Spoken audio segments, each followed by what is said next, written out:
continent. His knack for spotting business opportunities and the courage to seize them has led to the creation of a vast empire that spans telecommunications, oil, and real estate. But what truly sets Adenuga apart is not just his wealth, but the indomitable spirit that has propelled him to the pinnacle of success. His journey is a powerful narrative of a man who, despite the odds, has managed to carve out a niche for himself in some of the most competitive industries. From his humble beginnings to his rise as one of Africa's most influential business figures, Adenuga's story serves as a beacon of inspiration for aspiring entrepreneurs everywhere. Born on 29th of April 1953, Mike Adenuga's story begins in Ibadan, Nigeria, a vibrant city steeped in culture. Ibadan was the backdrop for Adenuga's early years. His father, a school teacher, and his mother, a businesswoman, were humble, hardworking individuals. Their influence on young Adenuga was profound, instilling in him the values of perseverance, integrity, and ambition.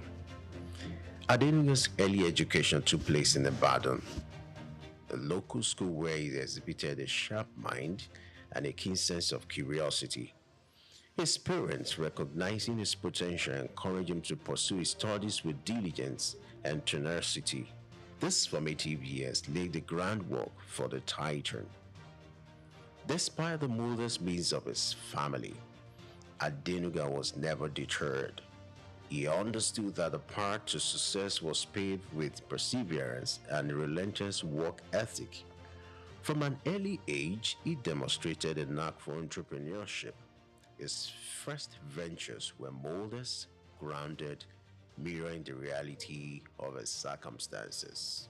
One of his earliest jobs was as a taxi driver. This experience was more than just a means to an end. It served as a classroom on wheels, offering lessons in humility, resilience, and the importance of understanding people from all walks of life. Adenuga's entrepreneurial spirit led him to explore the avenues. He started selling soft drinks, an endeavor that required long hours under the scorching Nigerian sun. This venture was not glamorous, but it was honest and it was his.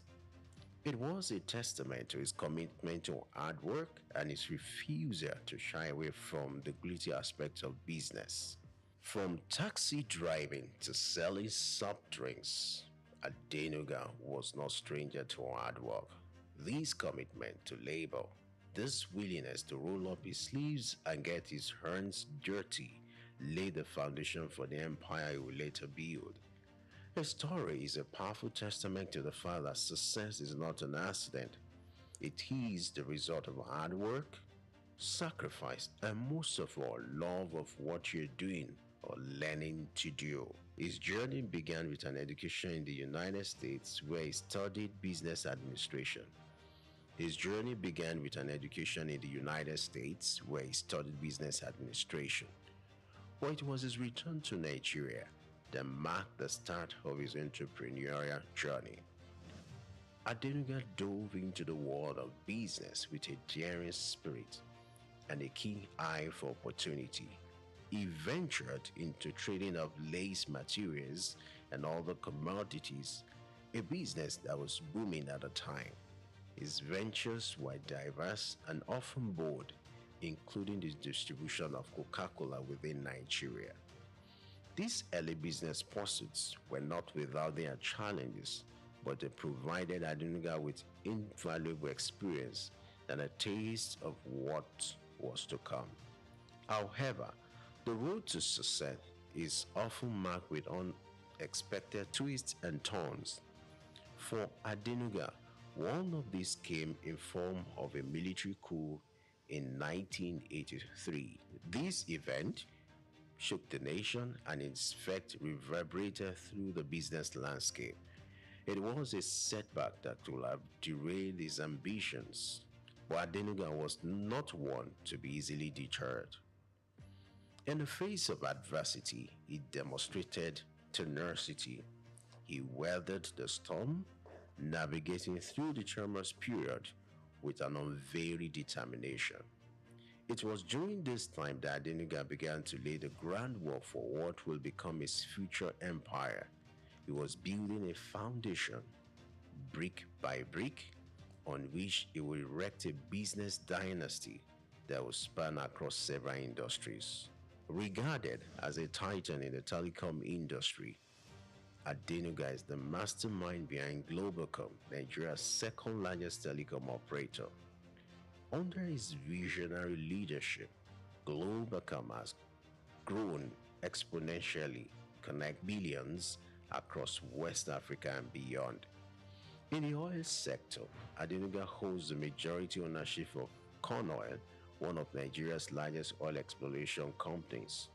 Corn has been instrumental in shaping Nigeria's energy landscape, and its success is the testament to Adenuga's strategic acumen and drive for innovation.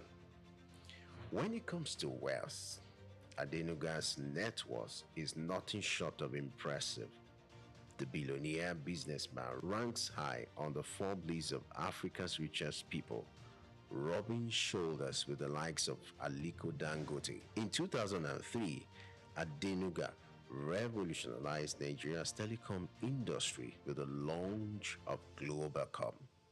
This was a pivotal moment, not just for Adenuga, but for the nation as a whole. Before Globalcom, Nigeria's telecoms industry was dominated by a single player, but Adenuga had the vision to democratize telecommunications, making it accessible and affordable for all.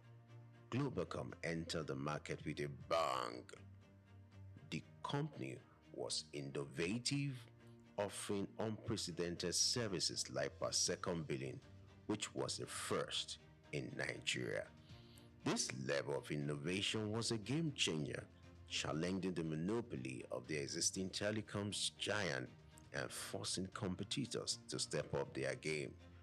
But Adenuga didn't stop there. He knew that to truly disrupt the industry, Globalcom had to grow rapidly. The company embarked on massive network expansion projects, erecting thousands of kilometers of fiber optic cables across Nigeria and beyond. In less than a decade, Globalcom has grown from a new entrant to a major player in the telecoms industry.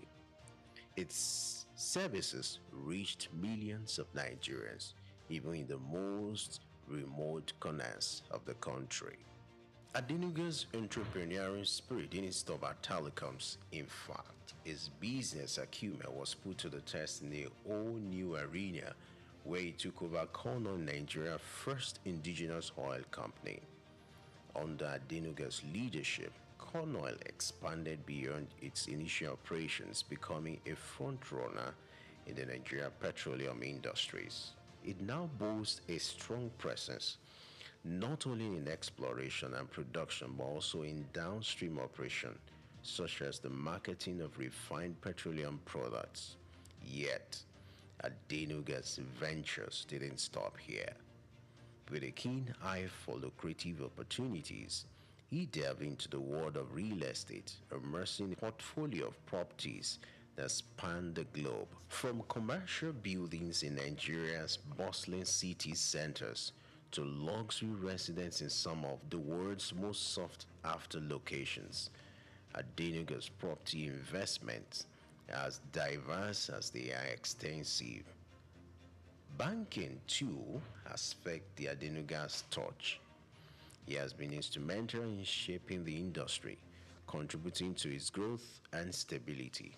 His influence and investment has helped foster a banking sector that is robust, reliable, and ready to serve the needs of Nigeria's growing economy. But Adenuga's impact extends beyond the world of business. His philanthropic endeavors are a testament to his belief in giving back to the community. That's a special man to me. A very special person. That is a man that made my path, my ways very smooth. That's a God sent person to me, Dr. Mike Adenuga Jr. He's somebody that I will continue to thank, to appreciate, and to continue to pray God to help him, to give him long life and good health. Well, decades of our relationship, way back in the 80s, Rafi Ladipo was a nobody. But through the help of Dr. Mike Adenuga Jr. and God's grace and blessing, I am what I am today. I owe it all to God, and indeed, Dr. Mike Adenuga, my second God. I'm close. I know him. He's a man that loves to assist his friends. Even if he's hungry, he will come back and call his friend. This is the way it is done. So for me, my knowing Dr. Adenuga Jr. has been a blessing. Through the Mike Adenuga's Foundation, he has donated billions to cause closest to his heart, including education, health, and social welfare.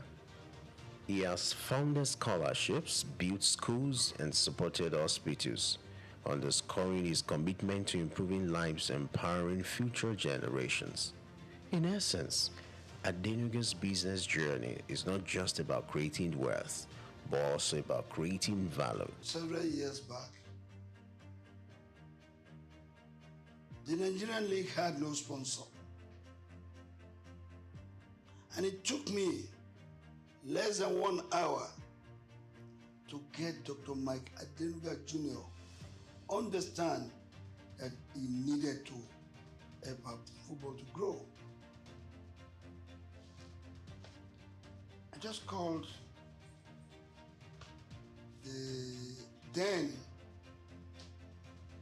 president of the league, the late Oyuki Obaseki. He met me at the National Stadium and was feeling very sad. And he said he was going back to Abuja. I asked him why. He said because he was not happy. Only yesterday, he got the biggest disappointment of his life. That a company that had agreed to sponsor the league had reneged, and they were no longer ready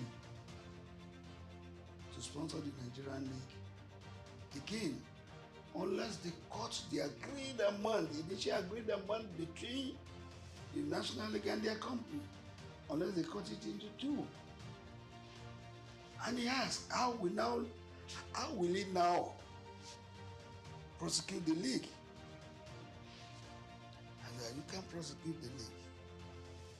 I'll get you a sponsor. Are you ready to go with Glow? He said he knows nobody in Glow. I said, I am Glow. And I quickly called the group CEO, Mr. Mohammed Jamil. And I asked him, wouldn't you want to sponsor the Nigerian League? He said they want to, but they don't know anybody on the Nigerian League. But, and I gave my phone to Yuki Obaseki to speak with Jamil. The man who was going to Abuja, who was ready to fly to Abuja, changed his mind because of what he had. The Glow was ready to sponsor the league. And paying much more than the initial agreed amount they had with the other sponsor.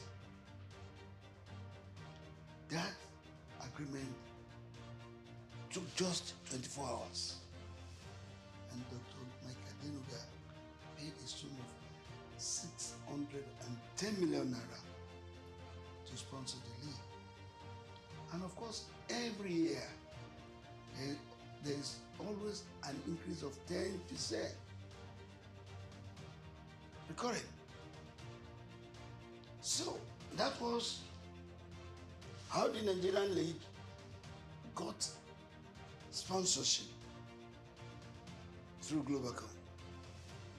And to all of us as Nigerians, we need to thank Dr. Mike Adenuga.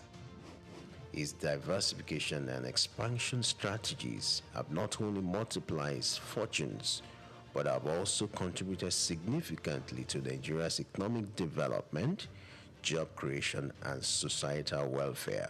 In the world of business, especially at the grand scale that Mike Adenuga operates, it is not uncommon to come face to face with challenges. His path to becoming a billionaire was not always smooth. He had his fair share of obstacles, some of which were marred by controversy. On such instance was the legal issues he faced in the early years of his telecoms venture, Globacom. There were disputes over licensing and allegations of non-compliance with industry regulations. The Nigerian government was not always his ally. At one point, he found himself in a standoff with regulatory bodies. But what makes Adenuga's story remarkable is not just the controversy he faced, but the resilience in the face of adversity. He didn't allow these obstacles to deter him. Instead, he used them as stepping stones, turning the negative into a positive. His legal troubles were not just an obstacle, they were a test of his character. He passed with flying colors. Adenuga fought to clear his name and to ensure that his business complied with unnecessary regulation. This commitment to integrity has been a cornerstone of his success. Despite the disputes with the Nigerian government, Adenuga never lost faith in his homeland. He continued to invest in Nigeria, creating jobs, contributing to the economy.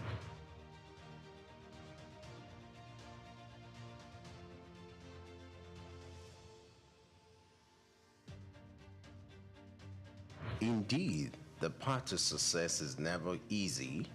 It is filled with trials and tribulations. But as Adenuga's story shows, it is not the challenges that defines us, but how we respond to them. Through it all, Adenuga has remained steadfast. His success, a testament to his resilience. Mike Adenuga's story is one of determination, ambition, and unparalleled success.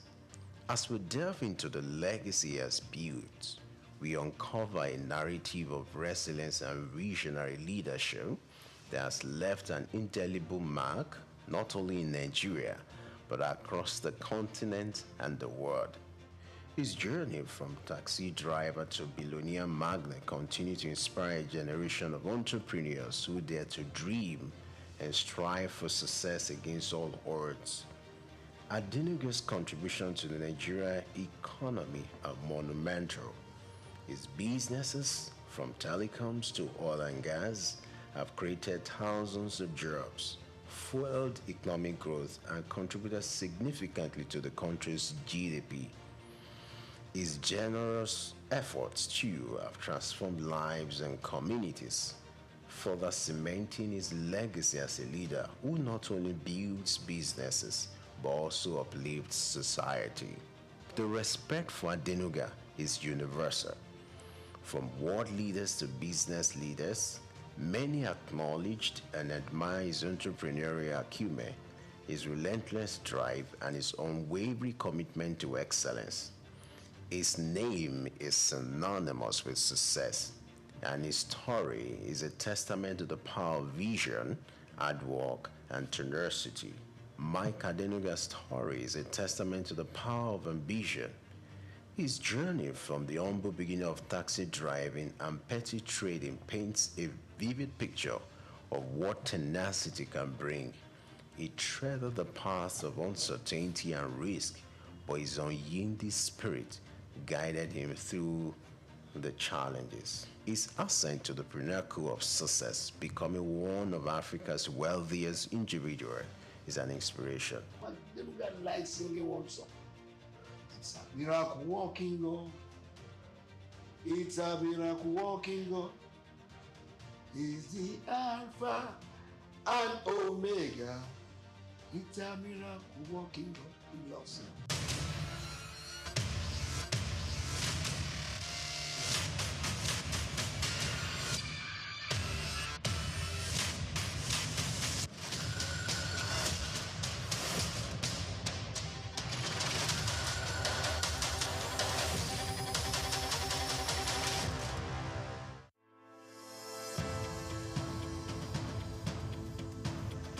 The growing interest in Nigeria's lithium reserves comes as countries worldwide scramble to secure supplies of the mineral which is essential for powering the green energy revolution.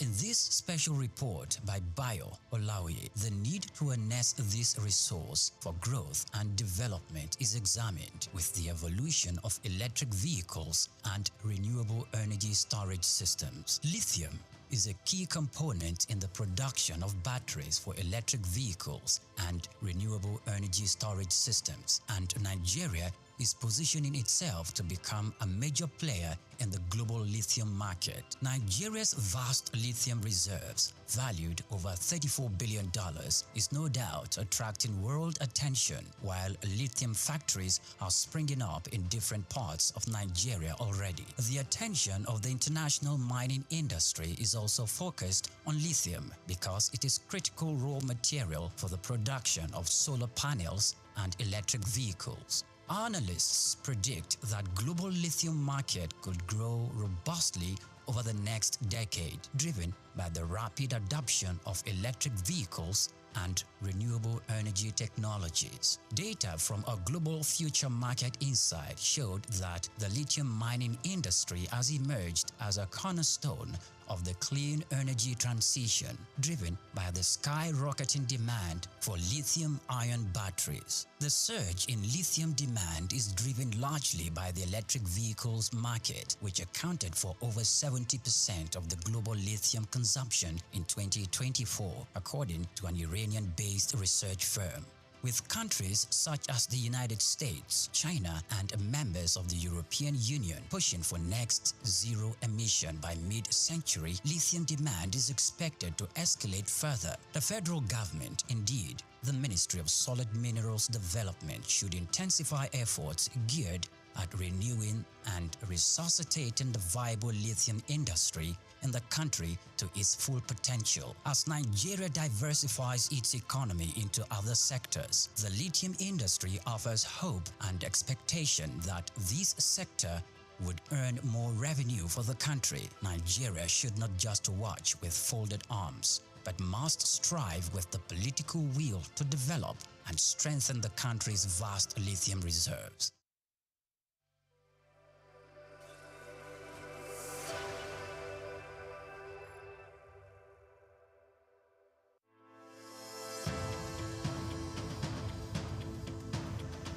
Nigeria leather industry has a storied history, particularly in the northern parts of the country, where the art of leather farming and crafting has been perfected over centuries. Traditionally, leather was used primarily for functional items like sandals, bags, and saddles, with little emphasis on fashion. However, the narrative has changed drastically in recent years, as Nigerian leather has evolved from a utilitarian product to a symbol of luxury and high fashion. Here is a special report by Bayo Olaoye. The turning point for Nigerian leather came as local designers began to recognize its potential beyond traditional uses.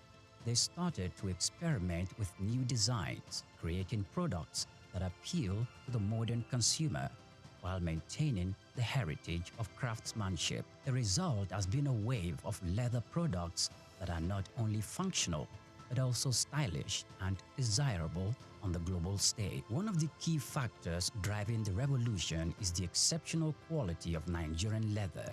Known for its durability and unique texture, Nigerian leather, particularly from goats and cattle, has become highly sought after by fashion houses both within and outside Africa. This demand has encouraged local artisans to up their game, focusing on quality control and finishing techniques to meet international standards. Moreover, Nigerian leather products have benefited from the global trend towards sustainable and ethically produced goods. Consumers are increasingly turning away from massively produced items in favor of the handcrafted sustainable alternatives. Nigerian leather made using traditional methods with minimal environmental impact fits perfectly into this narrative. This has opened up markets for Nigerian leather goods, particularly in Europe and North America, where there is a growing appreciation for products with a story and a conscience. The rise of Nigerian leather on the fashion scene is also closely tied to the country's booming creative industry. Fashion designers, many of whom had gained international recognition, are incorporating leather into their collections and innovative ways, from sleek handbags and bespoke shoes to stylish jackets and accessories. The Nigerian leather is becoming a staple in high fashion. This trend is not only boosting the profile of Nigerian fashion, but also creating new opportunities for economic growth. The leather industry, once dominated by small-scale craftsmen, is now attracting significant investment. Entrepreneurs are setting up modern tannery and workshops, creating jobs and fostering skills development in the process. This industrialization of leather products is helping to formalize what was once an informal sector, leading to better working conditions and high incomes for artisans. However, the success of Nigerian leather market did not emerge without challenges. The industry still faces issues related to infrastructure, access to finance, and competition from imported goods. Additionally, there is the need for more investment in technology and innovation to further enhance the quality of leather products and make them more competitive in the global market. Despite these challenges, the future of Nigerian leather products looks bright. There is a growing recognition of the value of locally produced leather goods both within Nigeria and globally. This is evident in the increasing number of fashion shows and trade fairs dedicated to promoting Nigerian leather products, as well as the rising demand from international buyers. The evolution of Nigerian leather from a utilitarian material to a symbol of high fashion is a testament to the creativity and resilience of the Nigerian artisans. It reflects the broader trend in the global fashion industry towards sustainability and craftsmanship. As the world continues to embrace African fashion, Nigerian leather is poised to become a major player on the international stage, offering a unique blend of tradition, quality, and style. This is just the beginning of what promises to be an exciting new chapter for Nigerian leather.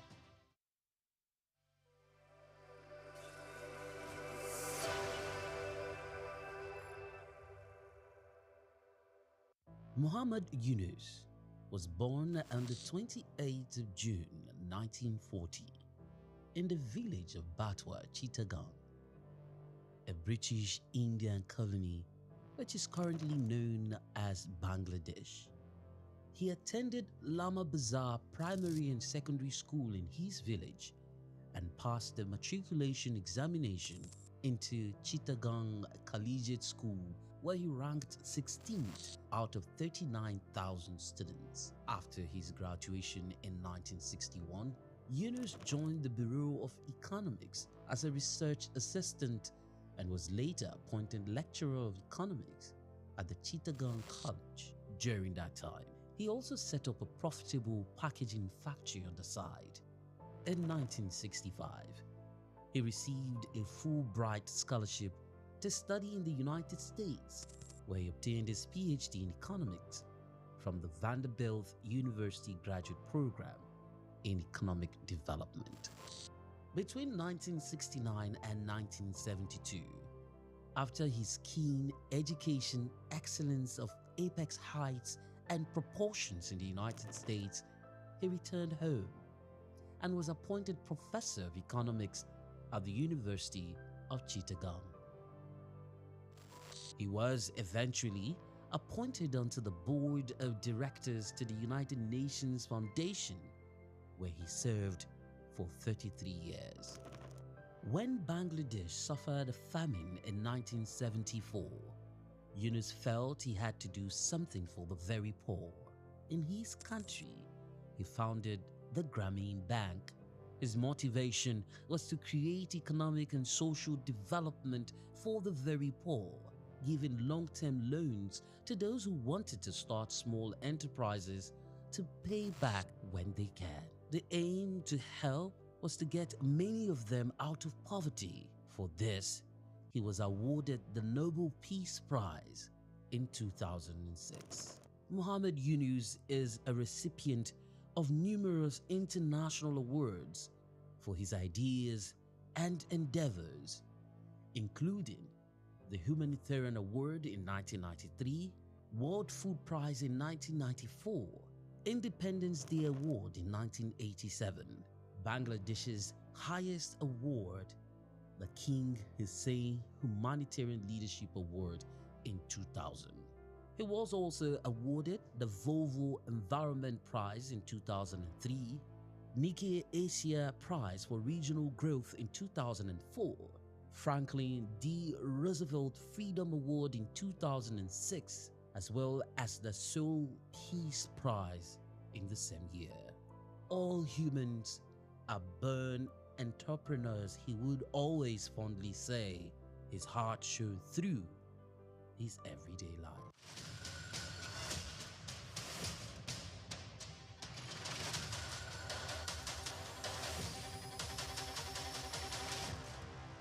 For more than a century, Zambia has stood as a prominent figure in the mining sector, particularly renowned for its copper production, which remains a cornerstone of the nation's economy. Accounting for 3/4 of the country's export earnings, mining plays a pivotal role in Zambia's economic landscape. The focal point of this mining activity is the Copperbelt province, home to major copper mines like Lumwana and Konkola, alongside Sentinel in the northwestern province. These mines, operated by renowned international firms such as Barrick and Vendetta Resources, hold majority foreign ownership, with Zambia Consolidated Copper Mine Investment Holdings retaining minority stakes. Smaller mines in the Copperbelt region, backed by investors from countries like China, Brazil, and South Africa, contribute to Zambia's diversified mining landscape. However, the country's mining sector faces various challenges, hindering the potential growth trajectory. Fiscal policies introduced by the government, including royalty increases, the taxation policies, have negatively impacted mining profitability. Also, price volatility in global markets, infrastructural deficiencies like inadequate transportation networks, power shortages, and an uncertain regulatory environment further increases the sector's challenges. Moreover, labor disputes, safety concerns, and geopolitical risks stemming from political instability poses additional hurdles to Zambia's mining sector. To propel the nation towards its 3rd million tons copper production goal, strategic measures are crucial, and these include leveraging digital technology through partnerships with AI and machine learning firms to enhance sector's efficiency and investment, stable policy framework in order to attract and retain investment, and provision of a conducive regulatory environment. Infrastructure strengthening supported by donor funding and concessional financing can also alleviate critical constraints such as transportation and power shortages. More so, environmental conservation is vital for sustainable development. Hence, mining companies must provide government-approved environmental management plans, prioritize durable equipment, and proper waste disposal techniques to minimize environmental degradation. Giving copper's expected dominance in Zambia's exports, maintaining its position as Africa's economic hub demands a concerted effort. Israel Adeyemi, Souq News.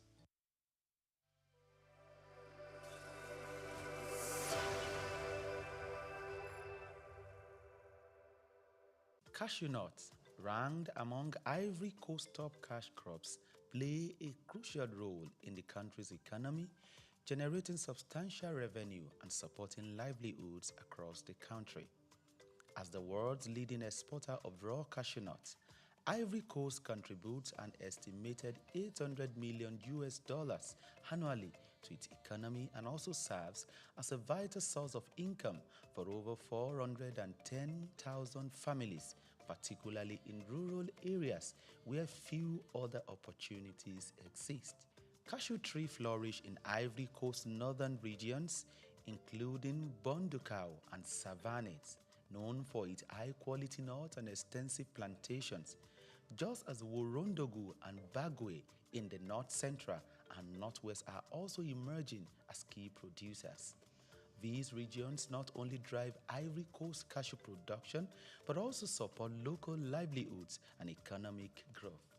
However, the country with over 29 million citizens is yet to fully realize the potential.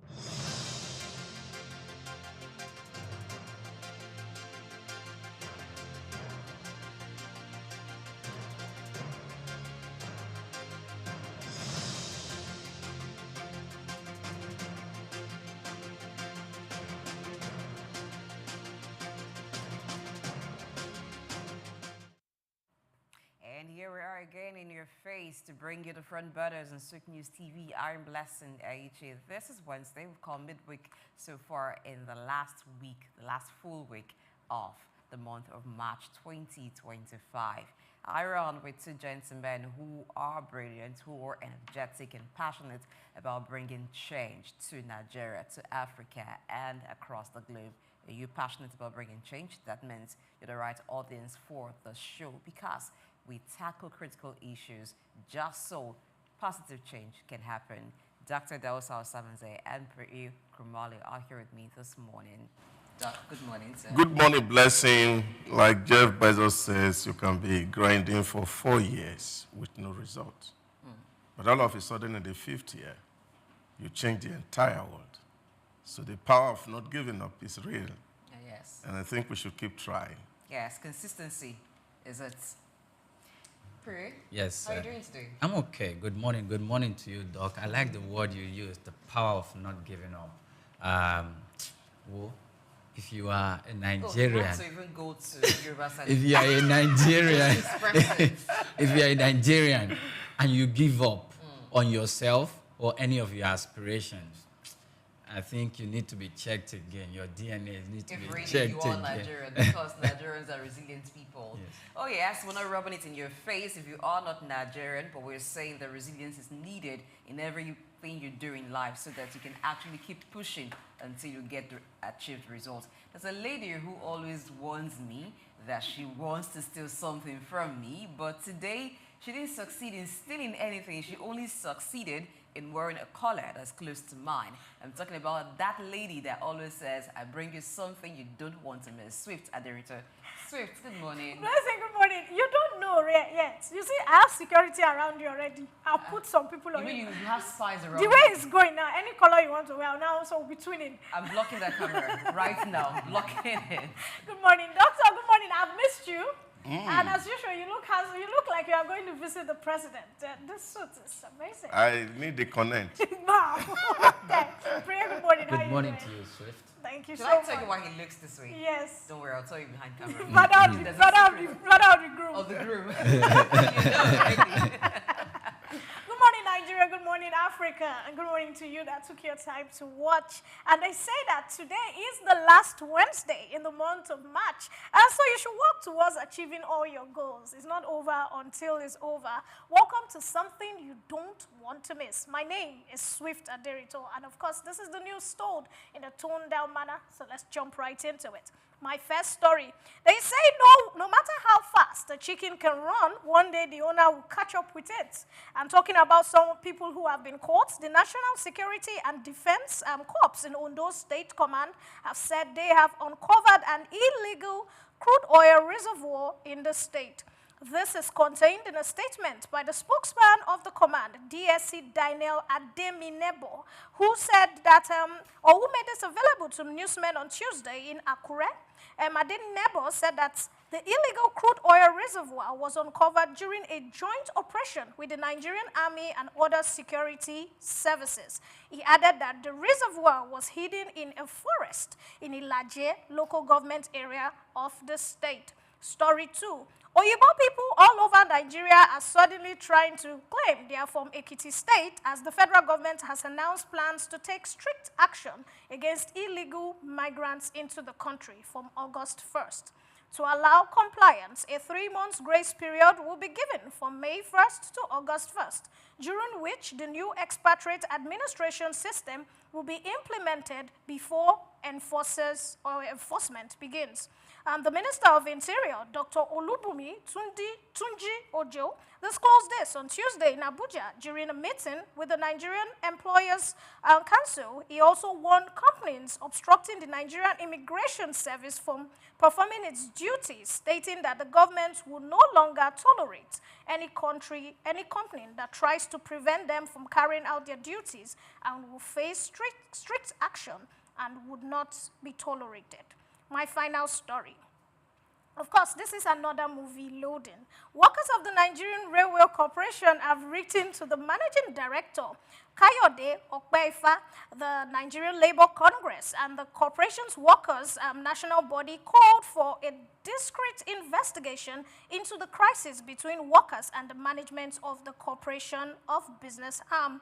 The Nigerian Railway Properties Limited, the workers have accused the general manager of the Nigerian Railway Properties Limited of sharp practice and of conversing staff quarters into a chapter for a private use after dislodging workers from their home. The disagreement between the Kanu chapter of NRC workers led to the suspension of the chapter chairman and the secretary, respectively. Among other executive members of the union in the chapter, the workers recently petitioned the Attorney General of the Federation, Lateef Fagbemi, over the alleged sale of their quarters to the general manager without due process. Today, we celebrate all beautiful Nigerian women, and we say, if you can dream it, you can have it. My name is Swift Aderito. I'm not leaving you. I'm turning you over to the vibrant front burner team. See you at the top.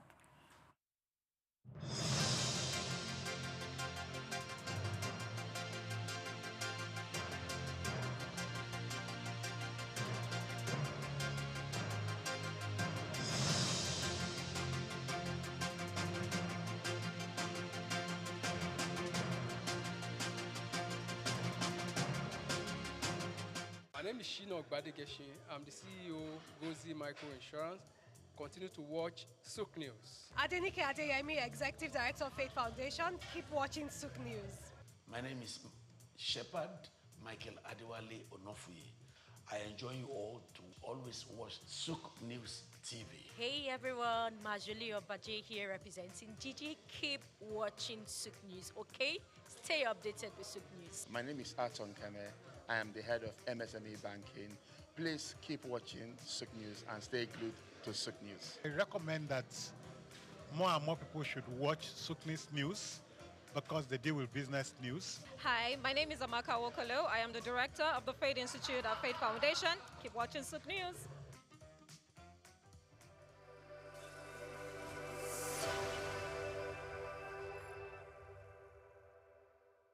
We've got just what you need right here at Femi Wash Media. Call it the Midas Touch, and you wouldn't be wrong. Let us record, produce, mix and master your audio like nobody does. Reach us on our contact today for the best quality job. At the Africa Development Studies Center, ADSC, we are committed to driving sustainable growth and development across Africa through innovative training and research. Our mission: empowering leaders, policymakers, and professionals with the tools they need to create lasting change.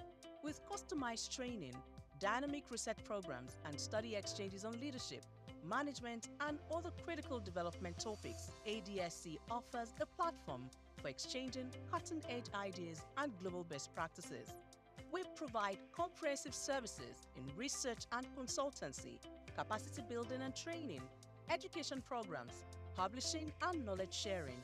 Our esteemed faculty, composed of seasoned experts and researchers, ensures a learning experience that is insightful and practical. We specialize in policy development, implementation strategies, monitoring, and evaluation. At ADSC, learning is engaging and enjoyable. Our unique methodology includes talks, interactive exercises, games, video screenings, and lively seminar discussions, all in a comfortable and friendly environment. Ready to make an impact? For more information, email us at info@adstudycenter.com or call +234 912 039 2362. Visit us today at www.adstudycenter.com to explore our programs and upcoming events. Africa Development Studies Center, rethinking development for Africa.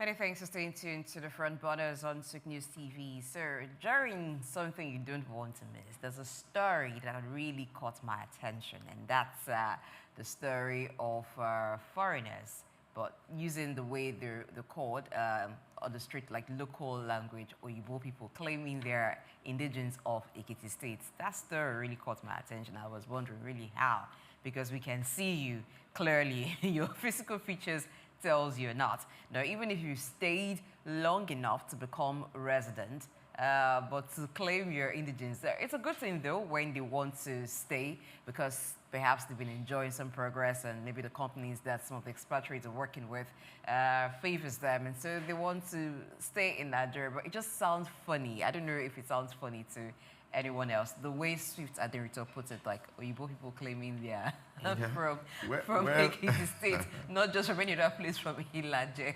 So would they now be selling land? Yeah. When we buy land, do we also have to settle them? Are they now on moneyless there? You know, we have a lot of illegal migrants here, and I think it was about 5 or 6 years ago that Nigerian government decided to sanitize that environment, and actually during the Buhari regime, and they were all asked to register their presence in Nigeria. And that's what you find, that of course, when expatriates are coming and they're looking for a way to ship human beings to other people's country, and some of them passes through the back door to come into the country without proper documentation.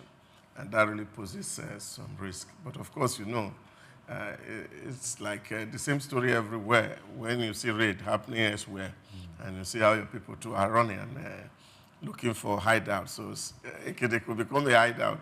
And any place could actually be a hideout where, of course, they can run away from the purview of the immigration service. But I think it's just good that people document properly and live in an environment legally. You know, if Nigeria, you know, if someone should tell you that in Nigeria there are actually people who scuttle their way into this country and they are hiding and perching somewhere and they are running away from immigration officers, sometimes you will doubt, like in this country, Why? Because of the jackpot. We don't want to. You know, most times we do not acknowledge. No, except you don't interact with foreigners. The most difficult visa to get on net is Nigerian visa. So why? Our neighbors, talking about our neighbors, the contiguous countries that just walk into. You mean our African neighbors? Yes, they just walk in and walk, stroll in and stroll out. Some of them have become Nigerians in another sense. You see, you may not even be seeing what is around you, but a lot of people who are seeing it from the outside. A friend of mine who was a lawyer told me all the energy one Sweden woman put in to get residency in Nigeria, and it was really willing to pay as much. In short, what was the even motivation? The motivation was the fact that the son is just enough. Well, for those who were... Just welder. Ordinary welder was enough.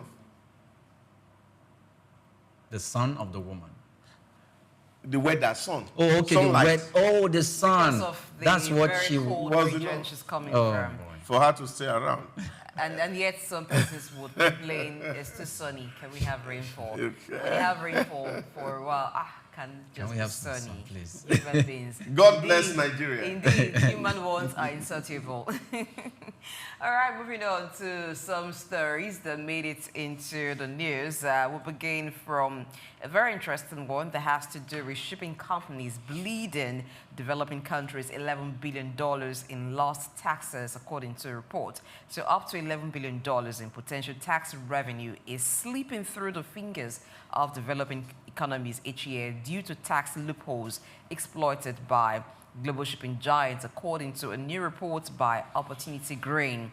So Opportunity Green says that the developing countries are not taking advantage of the tax system to get enough from shipping companies. And there seem to be, particularly countries who are part of the OECD, and there seems to be a loophole there that some of the shipping companies take advantage of, and which is the tonnage tax.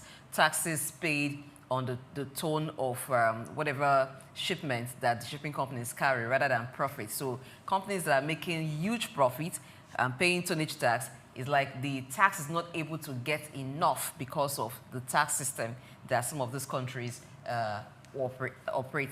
So we'll be talking about the shipping industry, particularly in Nigeria, how much that we have a lot of foreign participation, taking a major stake of it before the indigenous companies. And it's not just Nigeria, it seems to be a challenge for developing countries to actually handle their shipping industry by themselves or have a major stake in their own shipping industries. Yeah, I think it's a case of the same person having the yam and the knife. You can choose to cut for the next person what size pleases you. This is our fundamental challenge. And again, if you follow the thesis of Mesa Otabi in Buy Your Future, you will find that it's called the Esau mentality. You see, give me the porridge or I will just die. So most of the time, we don't really have the power to negotiate or to even see through what is happening. Now, when you look at what kind of profit that shipping companies are making, really massive. And the majority of them are actually from Europe. The 6 top shipping companies globally, they are from Europe. And they are amassing so much wealth such that the wealth that was made in the post-COVID year alone was much more than the profit they ever made. And most of these things are coming away from the poor countries of the world, where they ship all manners of things to. And of course, we cannot negotiate because we don't have the willpower, or we don't have the economic wherewithal to be able to say, well, it's either you do this or no. And I think that's the real potential problem. But you look at it in terms of relations between other development countries and Europe, and you see how Europe is exploiting other nations to even trade with them. If you look at the conversation between the diplomatic route between the US right now and the European countries, is the fact that the European countries take advantage of overtaxing and even fining their companies because they feel that, okay, we can have that negotiation power. I think Africa must grow up, especially, let me speak for Africa, to the point that we are able to say, well, this is what we are going to do, and we need to take a lot of these things. So if a company is making over $345 billion profit in a single year, you see, that's massive. And what are we getting in return? Just taking peanuts. And then, of course, they keep telling you what you need to do to make it easier so that you can become attractive, so that they can continue to come, because we don't have alternative. So if Africans start to begin to develop themselves and work around itself, and I think we can have really power to negotiate, just as European itself will do in terms of things that come into their client. Okay, so negotiating would then mean that we have built some level of capacity. Capacity, because like yes, you said, of course, the multinationals, the shipping companies own the yam, they also own the knife. So they decide who to give a portion to. So if they're the ones handling the shipping industry, or they're the major players, then they can actually hold the developing countries to ransom. I talked about the tonnage system, which was actually done in some OECD countries to encourage national shipping and also shipping companies to ensure some form of competitiveness. But we're seeing that has become like a loophole that the shipping companies are exploiting now, because making so much profit and then you're calculating tax based on ton. And some of them also have certain ways they manipulate in order not to pay so much tax, registering maybe their flagship shipping companies in tax havens so that they can also evade tax. What do you think the developing countries should do as in regards to tax reforms to be able to get as much as they should from these shipping companies? Imagine $11 billion slipping through the fingers of these developing countries because the tax reform is not sufficient to harness what could have been made from the shipping companies operating there. Okay. There are diverse ways to look at this matter. All right. First of all, you mentioned the OECD, Organization of Economic Cooperation and Development Countries. About 35 or 38 of them. And Nigeria is not part of them. Nigeria is just a partner to OECDs. But the thing is, the OECD themselves, they have been exploited by these shipping organizations.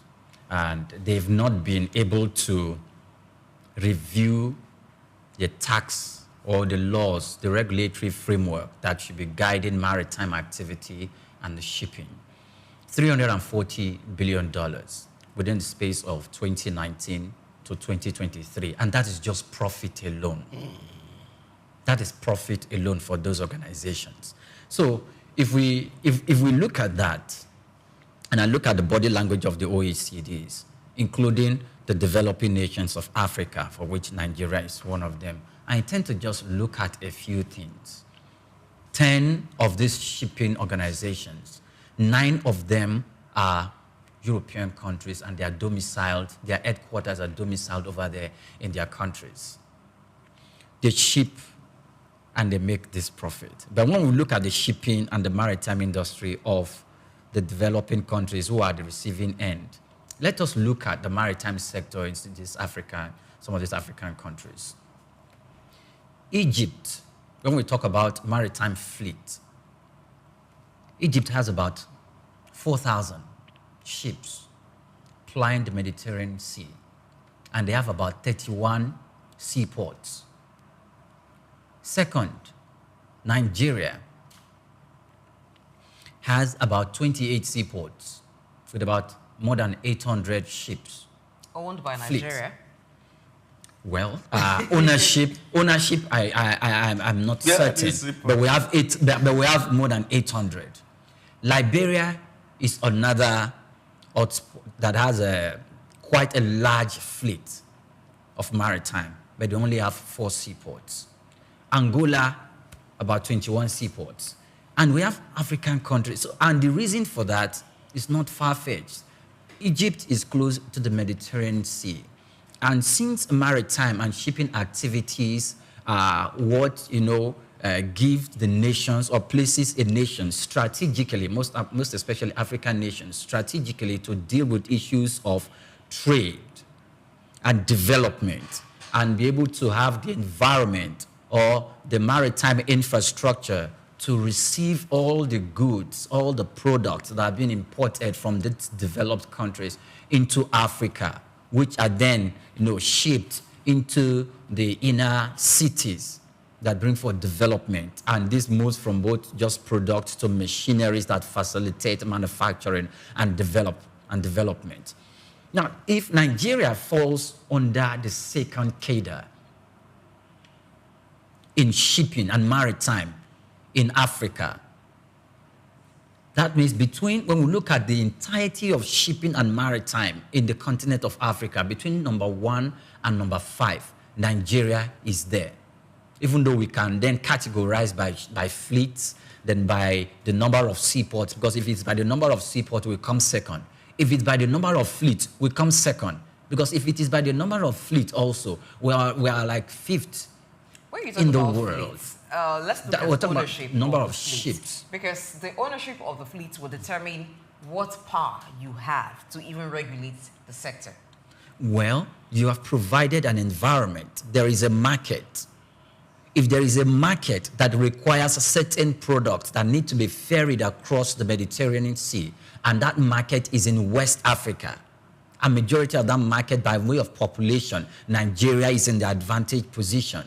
They want to make that inroad into Nigeria. And when we are a destination that attracts such market, then we have some form of leverage to have to dictate. Leverage? Oh, of course we do, because this is our country. You are bringing in your goods here. It's obvious that there is a market here. So there is a market, and apart from that, because you talked about the number of fleets that Nigeria has. So I'm asking about ownership of the fleet, because if you don't own the fleet, it means that the shipping companies can determine the price and how they operate. So that may mean that yes, you're supposed to be a commercial hub because of your location and because you have ports that are really economically viable, but you may, to do business or to have goods ferried through your ports may be very, very expensive because of the shipping costs. And that will not be leverage anymore for the consumers within their region, because it becomes very expensive for goods coming in through their ports. Now, thank you very much. Tax framework is what we are talking about. We don't, when we are churning out laws and taxes that should govern our maritime sector, first of all, we're not putting in consideration the people that patronize us first. First, we need to make ourselves a destination that are attractive to these people. So now we're the real problem with making yourself attractive is the exact point that I'm making. If we have to make ourselves attractive, what other people are asking is that remove all the opportunity for you to make money. So that, you see, when you look at Porter's 5 laws of competitiveness, one of the things he had argued that a nation can either compete on differentiation or they compete on the point of price, or a blend of both. Now, most African, our strategy is always to compete on price, lower the price so that you can attract people. The question is, for how long are you going to be lowering that price? Because you are the same one who has this deficit in terms of infrastructure that are not built. They come back to haunt you to say, oh, you have to invest in infrastructure, you don't have capacity, but you don't have resources to build capacity because you are underpriced. And this is how the West has dealt with the developing nation over the years. And I think that is why that news headline talks about bleeding developing nations, taking advantage of our vulnerability and then exploit us maximally. So that is the point here. How can we take more from them so that we can also build first world infrastructure? That for me would have been the conversation. We have Tinkan Port, Apapa Port.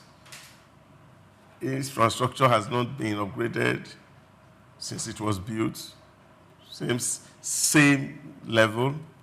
Lagos just had one deep sea port that is built now. On a port is hardly operational. The Warri port is hardly operational. So this is where the activities here in this front. But a lot of things are coming into our waters. How do we maximize what we get from these people who are making so much money on top of us? That you have to rent one container that used to be about $4,000. Now it's about $10,000. A 40-foot container, just empty container to ship your goods. So why can't we also charge them some premium so that we can also invest in our infrastructure? And that for me is where I use the framework of Mesa Otabi, that we are more like Esau nation, and all we think about is just kill the animal, eat it. And we don't think about investing in basic infrastructure that really gives you the opportunity to also charge premium. These are the things that we must do as a country.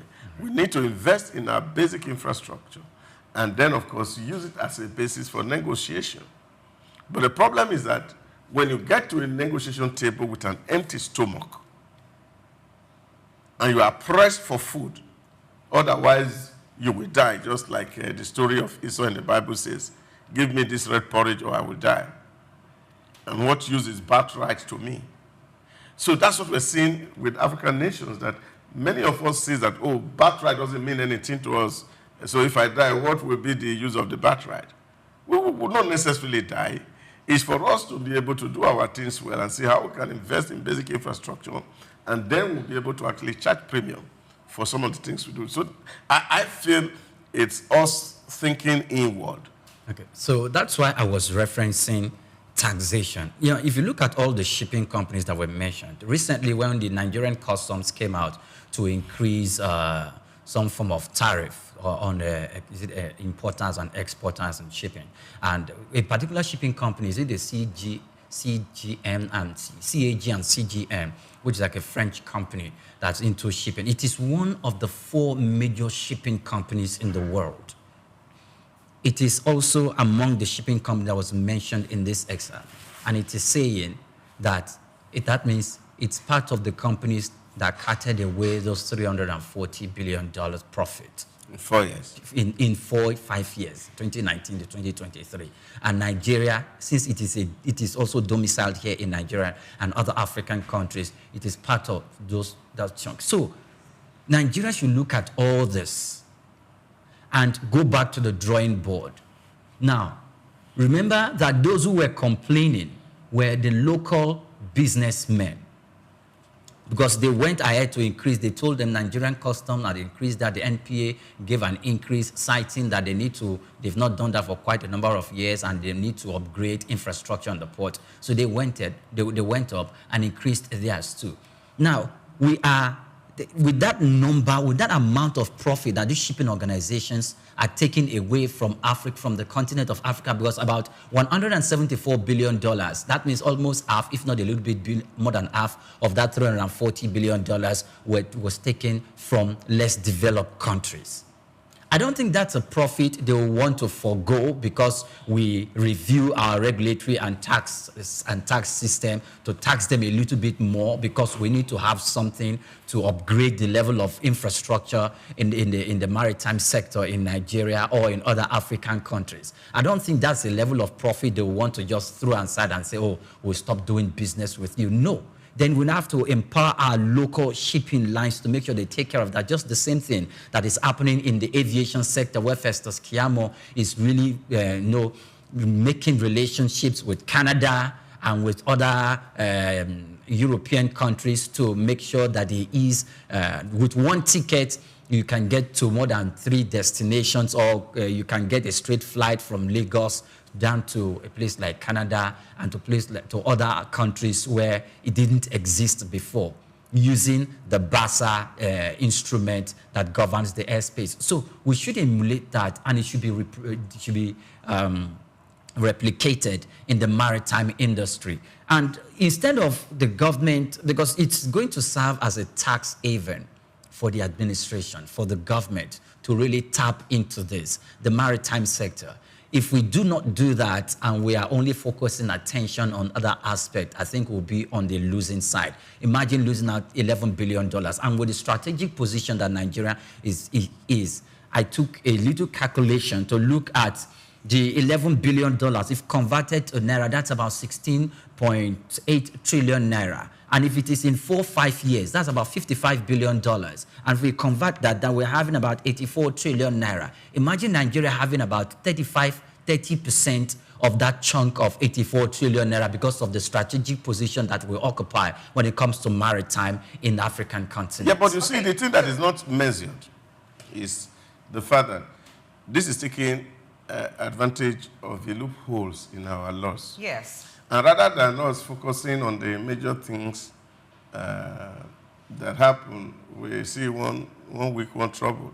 We're majoring in minors. That the things that we're supposed to be looking at, government's supposed to be looking at, this is a source of revenue that we're losing to foreigners who come in, exploit us, and just go away. And see, how can we really make more money from these people?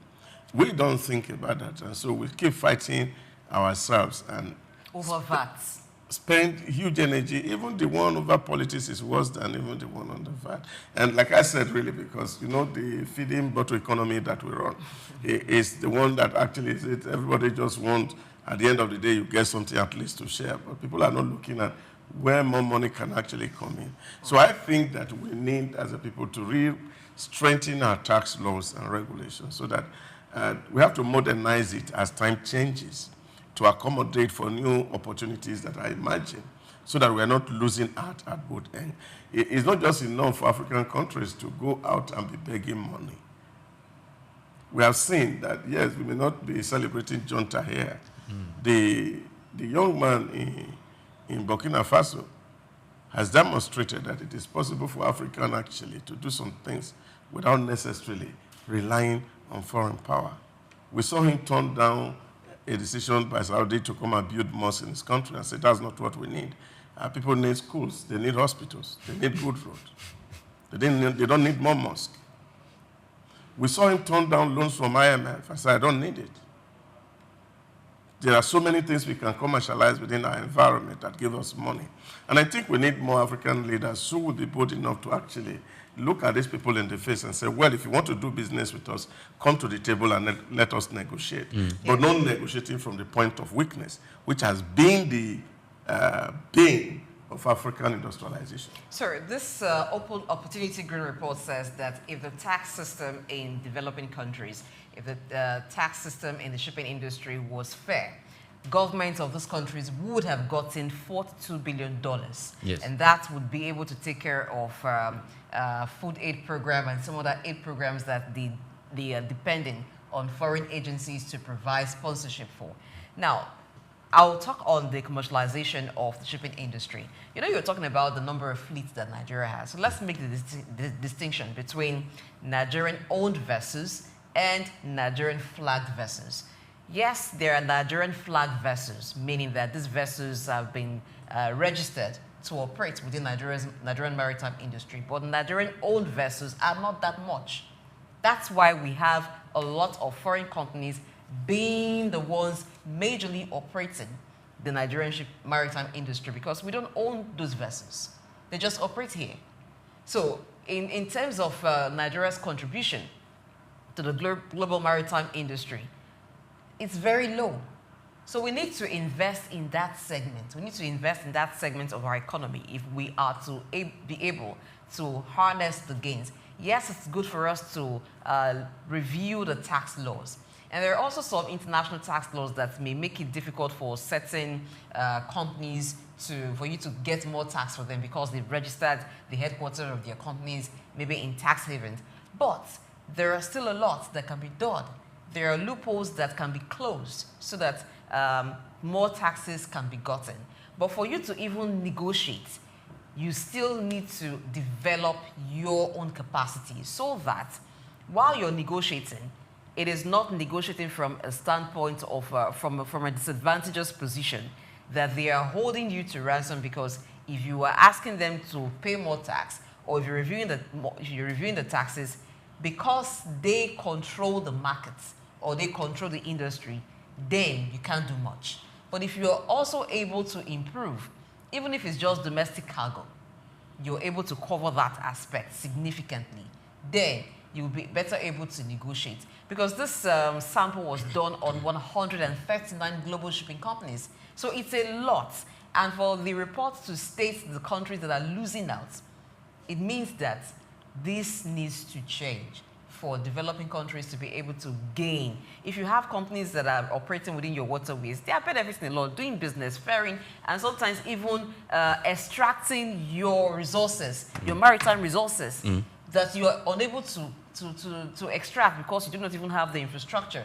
You do not have the equipment to do that. So it is key that Nigeria, African countries, and other developing countries do this, invest in maritime sector, and also review the taxes, the tax laws rather. Now let's move on now to something that has to do still on infrastructure, but this one talks about road infrastructure to make it easy to have access more to the southern part of Nigeria, the southeastern part of Nigeria. So the construction of the second Niger Bridge has flagged off. So the federal government has flagged off construction of 17.55 kilometer access road to second Niger Bridge. So through the Ministry of Works, officially, this construction has commenced, the construction of the access road to the second Niger Bridge in Asaba. The strategic project, part of the Phase 2A development, aims to connect the South-South and the Southeast regions to foster economic growth and national integration. Yes, connection is very, very important. The need for the second Niger Bridge has long been a conversation because the first Niger Bridge has become like kind of small to accommodate the flow of traffic that goes through that area. So there's a need for a second Niger Bridge. And then constructing the roads that will provide access to the second Niger Bridge is what the federal government has actually flagged off now. We hope that happens quickly so that when we talk about road connection to the southeastern part from the south-south becomes very, very easy. Yeah, I think part of this administration's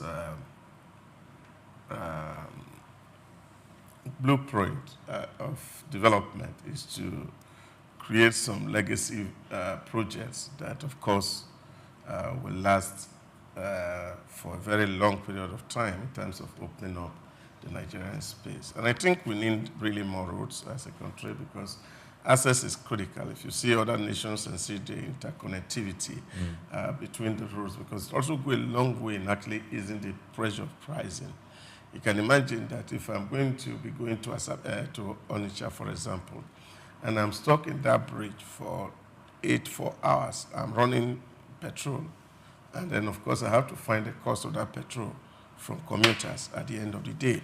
And so all of these heighten the cost of goods and services because logistics become very expensive because there are no alternative roads. You imagine that, of course, people who are traveling, for example, from here to Calabar, rather than spend about 12 hours, 13 hours on the road, and if the coastal road is just complete, they can do that in 4 or 5 hours and in that part of the of the environment. So these are things that, of course, we need to invest in, because as number of vehicles are increasing and as population is also growing, commuting is expanding, the need to also expand the infrastructure cannot be overemphasized. And I think that is exactly what is happening, that of course you have connected the road, and of course you have to also ensure that the access road to be able to connect to that major road, which has so much money. But I think it's also important for us to also think in the longer term in terms of sustainability, how we're going to keep those roads always good. Government also must be thinking about making revenue from those roads so that those facilities that are taken to build those roads are able to be paid back. And then, of course, the nation is not so much in deficit. And I think I'm very, very important in that. I think it was Rewan Bismarck who was on one of our sister stations recently saying how private contribution to development of this road can actually make a whole lot of sense for the country. We must look beyond borrowing in terms of constructing infrastructure and see how we can also use alternative means to get people to participate and see how they can back up the money from the usage of those facilities. But I think it's important that the south-south, the east-southeast are integrated, because there's so much that happens between those entities. So if we have enough connecting points to those areas, I think it will help commerce, it will help trade, it will also ease people movement up. And I hope that this project doesn't take too long to be completed. So you talked about commercialization of the road, or having some form of partnership, rather. But if you have that partnership between maybe private individuals or private companies, would that not commercialize the road, maybe having some form of toll system? How is that going to happen? Yeah, of course. I think I am an advocate of tolling, but especially it has to be electronic tolling, and such a way that we don't have blocks on the road. We just have cameras, and then, of course, we see how our vehicles are registered, that as soon as wallets are created for every vehicle that passes, then government can take their revenue in real time. And then, of course, we can know how much money we are getting. And then the citizens who passes those roads can actually hold government accountable to say, we have made X amount of money. And then, of course, this road is in this bad state.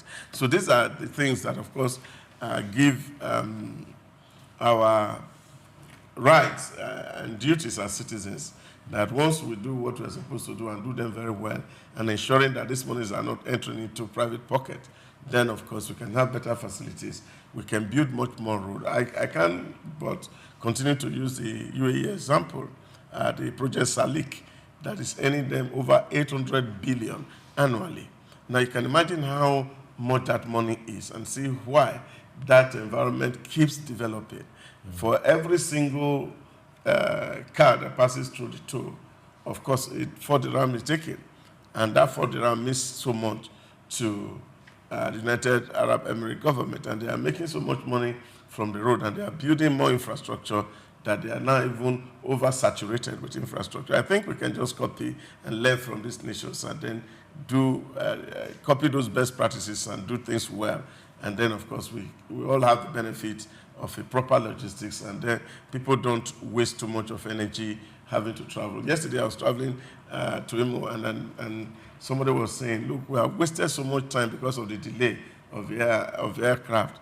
We are sitting down here. If it was when road was good, from Lagos to Benin, it's 3 hours. Imagine that I left Lagos at the time I left yesterday to the airport around 5 o'clock.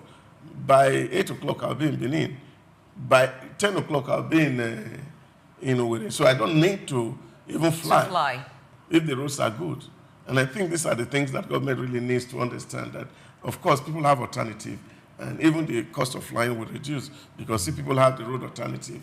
I was at the airport by after 5, and I didn't leave there till after 10. So if we have a good road, I would prefer a road option and then drive straight to where I'm going within the same space of time, and then I arrive at that place. So these are things that we need to do, because if roads are fine, then, of course, travel becomes easy, and the citizens have the benefit of it. Talking about citizens having the benefit of a good of good road infrastructure. You know, the activities that happen along that Onitsha, from Asaba to Onitsha to down to other eastern states, and then those coming in from the southeastern parts of the country. There's a lot of commerce actually happening around that area. And the southeastern region happens to be like an industrial hub for the country. So how do you think this is going to help industrialization in the country? First of all, when you are campaigning to become the president of a nation, or you're campaigning to become the governor of a state,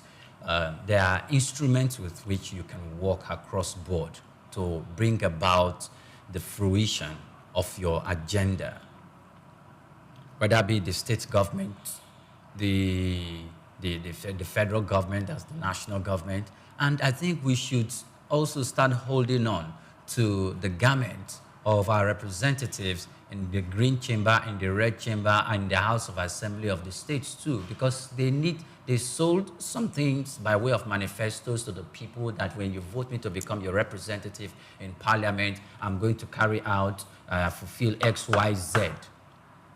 Now, that is why when we have senators or lawmakers in the House of Reps, and in your constituency, you're not bringing any developmental project. It's an indictment on you, and some of them have been there for how many years? So now, and we have these regional development commissions, where we have the South Development Commission, right? This is South, then the Southeast Development Commission, the Northeast Development. So the Southeast Development Commission and the Niger Delta Development Commission. You just spoke about how the road, how commercial activities, is sprawled around those areas that leads to the southeastern part, and how the same thing brings from the southeastern part down to the south-south, and from the south-south you are accessing the southwest. Those roads, can't we have, now that we will have the Southwest Development Commission, can't they just come together to build this? Can't they just come together to set up this infrastructure? These three development commissions, they can come together, set up this infrastructure to connect, not even road. If the federal government is tackling the road, then three of them can come together and say, okay, this year, as far as the budget for the development commissions is concerned, can we put a rail station that can run through these three the geopolitical zones? Can we put a rail station that can do that? And we allow it to be the remit of just the state government to have a rail station that can run internally within the state. But can we link up? Because it took me back to before the emergence of the Southwest Development Commission. It took me back to the initiative of the Dawn Development Agenda of the Western Nigeria, where all the Southwest governors came together and trying to put their heads together that, look, we have something to do. So if we're going to promote commercial activities, which is a critical sector and a backbone of a nation, because most of the time the informal economy, that is where the informal economy operates, and that is where it grows, and that's where it emerges from and supplies and actually have a way of feeding the real economy of the state, where people do not really look to the state government and look to the federal government for employment opportunities, because there are infrastructures that have been laid in place by way of facilities where they can easily carry out their trade, and this aids the ecosystem where they can make money. So they are not dependent on the government. And if this happens, it's still going to come back to the government in way of tax, no matter how small it is. That could only happen when there is some synergy and collaboration. But you see that for every government, whether state, local, and also for agencies, it seems more like competition. So one agency wants to outperform or outdo the other. So it seems like we are the only ones working. So there is no synergy. That would have made a lot of sense if they pull resources together and look at projects that benefit more than one region and say, okay, can we collaborate, put funds together, instead of waiting for the federal government to handle specific projects, region by region, state by region. Even state governments can do that. So that's why you find sometimes some federal roads will be in bad condition, and then the state government will say it's not their responsibility to do it, or when you do it, the government takes some time before refunding them that. Maybe you find that on one side of the road, or one portion of the road that maybe directly linked to a particular state, that state governor will fix that, waiting for the federal government to reimburse them. Now, when you travel and get to the border of the next state, you find that the road is in a deplorable condition. So you don't find that development continuous or widespread, because everybody is doing their own thing and at their own time. Now you talked about the House of Reps, those who also have their own duty towards their constituency, because when you're campaigning, of course, some mention things like this, oh, they will facilitate road construction in this area, in this aspect, but we don't really see much of that. Go and lobby now, for when, it. at the flag off of the construction of the access road to the second Niger Bridge, so the Minister of Works, David Mai, actually commended Edo State Governor and Delta State Governor for their own part towards road construction. And I think that there should be more happening in terms of road construction. Talking about the commercial activities that happen within that region, you know that you have to get through that bridge to get to the Onitsha main market. And that Onitsha main market serves as a hub for the southeastern region. Even those who are in the south still have to travel to Onitsha main markets to have access to a lot of goods that they trade on. Those coming from the southern part of the southeastern part of the country also need to get to Onitsha. There's the Aba markets there too. So there's a lot of commercial activities ongoing there. So if the traffic situation is decongested, it means that people can easily travel within good time, buy their goods, sell, and becomes very easy for trades to happen. So the turnover period is actually less than when you have to spend the entire day. If you have to travel from Benin, for instance, to Onitsha, before it used to be within a day. You can travel in the morning, get to the market, in the afternoon you're back, and nobody actually believes that you traveled to go buy goods. But when there's traffic on that first Niger Bridge, it takes a whole lot of time. So you find that people will now have to spend the entire day just to travel, make a journey of about 2 hours or less. So it's going to be a lot. But I wish that the synergy that you propose would actually happen. So that means we'll be having development faster. Even maybe local governments can connect too, can say, okay, what projects do we have? It seems like wishful thinking, because Doc is laughing, yes. It seems like wishful thinking. Can we do this? It will save a lot of resources, but again, everybody works independently and nobody wants to have some joint collaboration, because at the end of the day, who would you say did it? So who would you ascribe the credit and the honor to? That's another issue. Yeah, but I think it's for us to also understand the nature of the states in Africa. And I think that will help us even in redefining some of the things and our expectations from those who govern us. I love Father Kuka's thesis at the Hedioha's 60th birthday, the delusions of democracy. And it so sank into my head when I was listening to his thesis. What he proposes about democracy and the way Africans look to democracy, and for him is delusional. And I think that is what it is, because what we're talking about here is understanding what are the real motives why we set up agencies. Are they really developmental in nature? And that's why I keep emphasizing this. When Claude Ake says that, see, we have never had development on the table. Once you create these other agencies, what you have is the fact that you now have enough avenue to settle those who help you to capture power. So to that very extent, it is not development-oriented. It is settlement-oriented. So that is the thing. I did an analysis when I was doing my master's thesis of NDDC, its operations. The first 4 years of its operation, when it was created, that commission, the government was spending 80% of its resources on infrastructure, although the standard, of course, we cannot talk about the standard, but at least 80% of that expenditure was going on capital projects. But by the time the Ministry of Niger Delta was commissioned, or after some years, like after 4 years, you now discover there was a reverse, that NDDC was spending over 80% on overhead, and only 20% was going to infrastructure.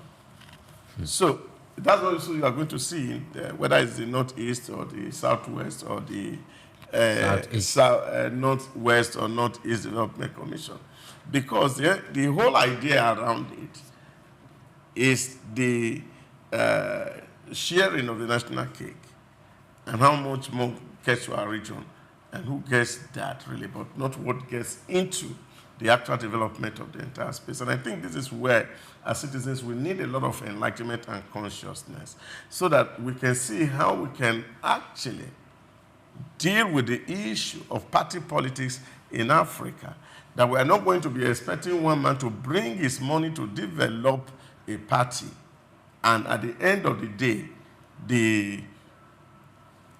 we are also expecting that same man who has borrowed money from the bank to develop politics around himself to be able to win election, and we're expecting him that when he wins, eventually, he's going to be building roads and building hospitals. So this had to be communicated to the people who are on the grassroots to say, look, no more taking money from politicians. Let them go out so that we can decide, really, and make our vote really powerful, that anybody who does not meet the standard and expectations of the citizen, we can even recall them before their year ends.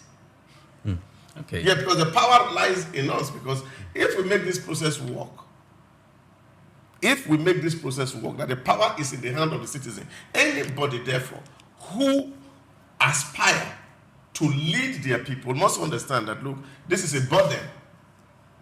And that burden is that you can be recalled, you can be voted out, and such that you go there, you know you are serving the interests of the people, but you cannot expect them after they have settled you, and then you come back and say you want to record them to not work. So we must have to build that synergy to see how development eventually work with agencies that government sets up. The thing is, it would even work. It will work. Whenever the people choose to recall, it will work.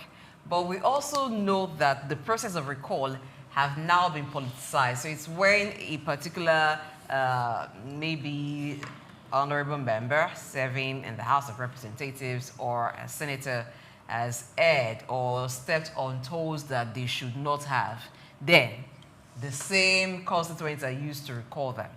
But when they are not performing and delivering dividends for their constituents, the constituents never arise to say, let's use this instrument to recall. At least serve as a lesson to whoever we occupy this position again, that if you don't perform, you're out of office. Instead, we see that the only time recall happens is when there is maybe a particular senator or rep has stepped on toes, and so it's politically motivated, not because it's about development. Those certain issues can be used to cover it up. But that's the point I'm making.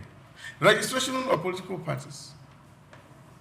The politician mobilizes the people. You give them money to come and register.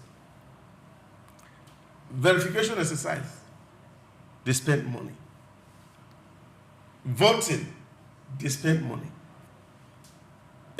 What they call it? They are going to meetings. They sponsor it.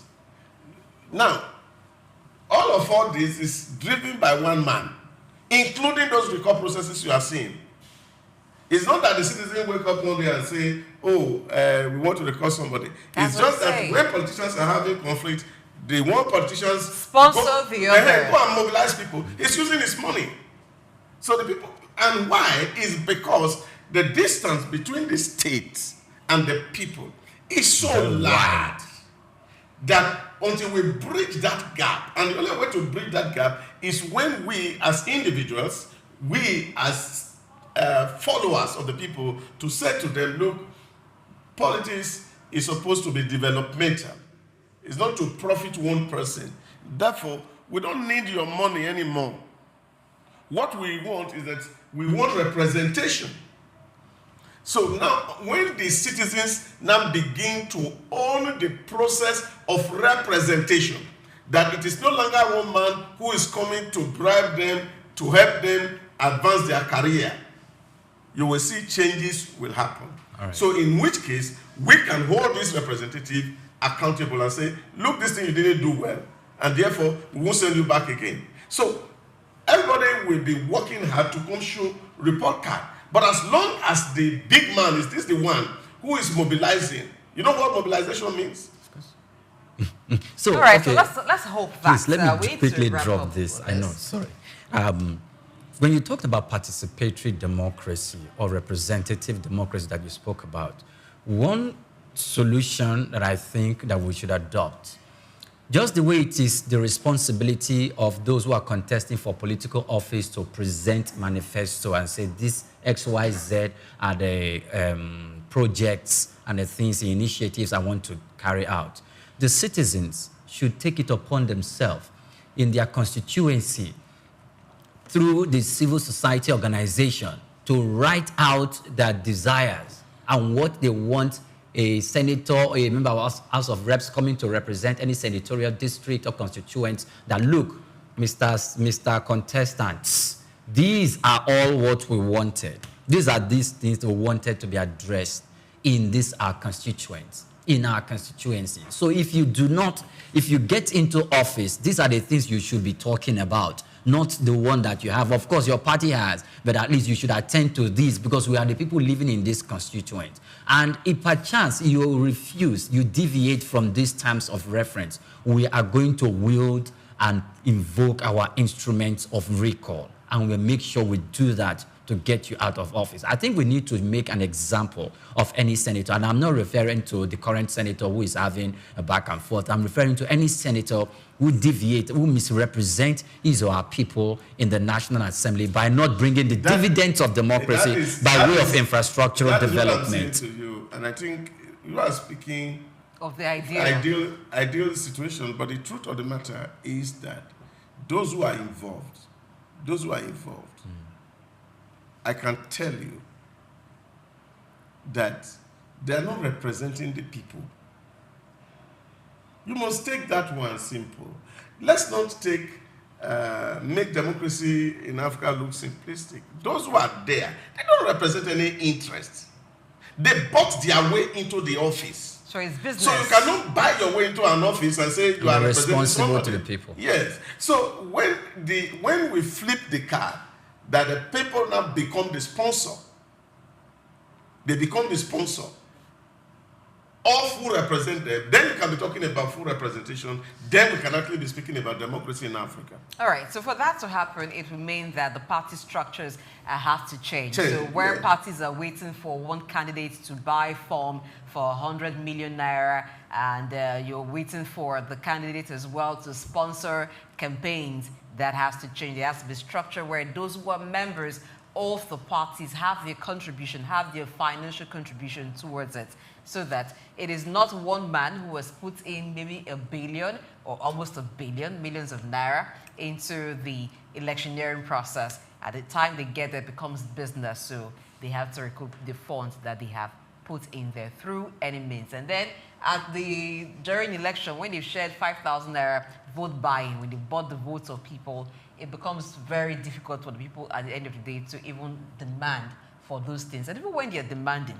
you know how we now have a trend of protest and counter-protest. So while you have a particular group protesting that you are not working as a senator or a rep, you are not delivering to your constituency, you would also have sponsored counter-protest to silence or to drown the voice of those who are speaking up. So even if the recall were to happen, you can't have everybody involved because some will be bought over and then they'll just be on the fence, not even wanting to do anything. And you need everybody to be on the same page. It's only when money is involved that you find a large number of people actually saying, let's recall, and then it becomes politically motivated, not because it's about development. We hope these narratives will change, the people will begin to think and know that what you decide to do as electorate, what you decide to do as the led, will either benefit you or it'll be something that should changes you at the end of the day. So let's be wise and know exactly what to do. We'll take a break and return with policy discuss. Stay tuned.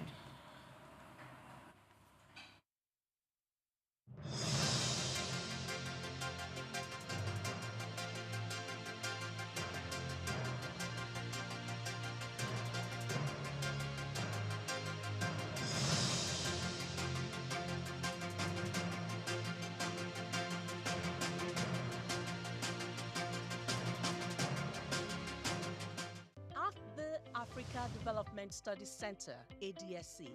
We are committed to driving sustainable growth and development across Africa through innovative training and research. Our mission: empowering leaders, policymakers, and professionals with the tools they need to create lasting change. With customized training, dynamic research programs, and study exchanges on leadership, management, and other critical development topics, ADSC offers a platform for exchanging cutting-edge ideas and global best practices. We provide comprehensive services in research and consultancy, capacity building and training, education programs, publishing, and knowledge sharing. Our esteemed faculty, composed of seasoned experts and researchers, ensures a learning experience that is insightful and practical. We specialize in policy development, implementation strategies, monitoring, and evaluation. At ADSC, learning is engaging and enjoyable. Our unique methodology includes talks, interactive exercises, games, video screenings, and lively seminar discussions, all in a comfortable and friendly environment. Ready to make an impact? For more information, email us at info@adstudycenter.com or call +234 912 439 2362. Visit us today at www.adstudycenter.com to explore our programs and upcoming events. Africa Development Studies Center, rethinking development for Africa. The rise and fall of Nigeria Airways is a story steeped in mismanagement and missed opportunities. Established in 1958, Nigeria Airways, the national carrier, initially soared as a symbol of national pride. However, a series of missteps led to its unfortunate demise. In 2008, financial mismanagement became its Achilles heel. The airline became bloated with an oversized workforce, hemorrhaging money on profitable routes while neglecting crucial safety maintenance. These issues stemmed from a lack of transparency and accountability. The government, as the majority owner, failed to implement proper checks and balances, allowing mismanagement to foster. Weak regulatory oversight likely played a part as well, with instances of impounded aircraft due to unpaid debts and safety concerns raised by international bodies. Ultimately, the crippling debt burden proved unsurmountable, forcing Nigeria Airways to cease operations, leaving a void and a valuable lesson for the future.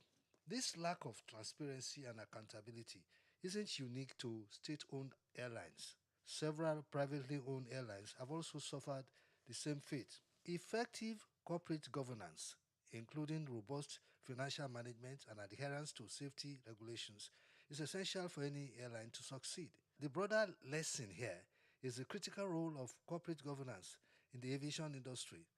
Effective management, robust financial strategies, supportive economic policies, and modern infrastructure are crucial for the growth and success of airlines. Addressing these challenges requires a concerted effort from both the government and the private sector to foster a conducive environment for aviation to thrive. Corporate governance is a multifaceted discipline that encompasses a wide range of processes, customs, policies, laws, and institutions that influence how a corporation is directed, administered, and controlled. The primary goal of corporate governance is to enhance economic efficiency with a strong focus on maximizing shareholders' welfare. Effective corporate governance has been linked to improved organizational performance, a fact supported by numerous studies. For airlines, factors such as board compositions, management practices, and regulating compliance significantly impact performance and operational efficiency and customer satisfaction are paramount. Robust corporate governance ensures that airlines operate transparently, ethically, and in alignment with both regulatory standards and stakeholder expectations. This is crucial for maintaining public trust, ensuring operational sustainability, and achieving long-term profitability. Across the Atlantic, one airline consistently ranks among the world's most profitable, Delta Airlines. What propels this country to such heights The answer lies in its unwavering commitment to strong corporate governance. Delta's governance structure is robust, featuring a strong independent board of directors. This board comprises individuals with diverse backgrounds, skills, and experiences, ensuring a wide range of perspectives in decision-making processes. As of December 31, 2023, the board includes 10 independent directors and 2 non-independent members, one being the chief executive officer and the other a nominee from the Airline Pilots Association. Diversity extends to gender, race, and ethnicity, with 1 out of 12 directors representing historically underrepresented groups. Key committees, including audit, corporate governance, personnel and compensation, safety and security, and finance, play critical roles in overseeing various aspects of operations and governance. By bridging the gap between Delta's global success and the realities of the Nigerian aviation industry, a thriving future can be achieved. For regulators, strengthening regulations in Nigeria's aviation industry involves implementing stricter enforceable measures to discourage irresponsible practices while protecting consumers, employees, and investors. This includes a thorough review of ownership structures by setting up minimum competency standards for owners, exploring diversified ownership models, and enforcing stringent disclosure requirements. Regular independent audits should be conducted extending beyond mere compliance to identify areas for improvement in operational safety and sustainability practices, thereby fostering a more robust and reliable aviation sector. Bayo Olaoye, Souq News.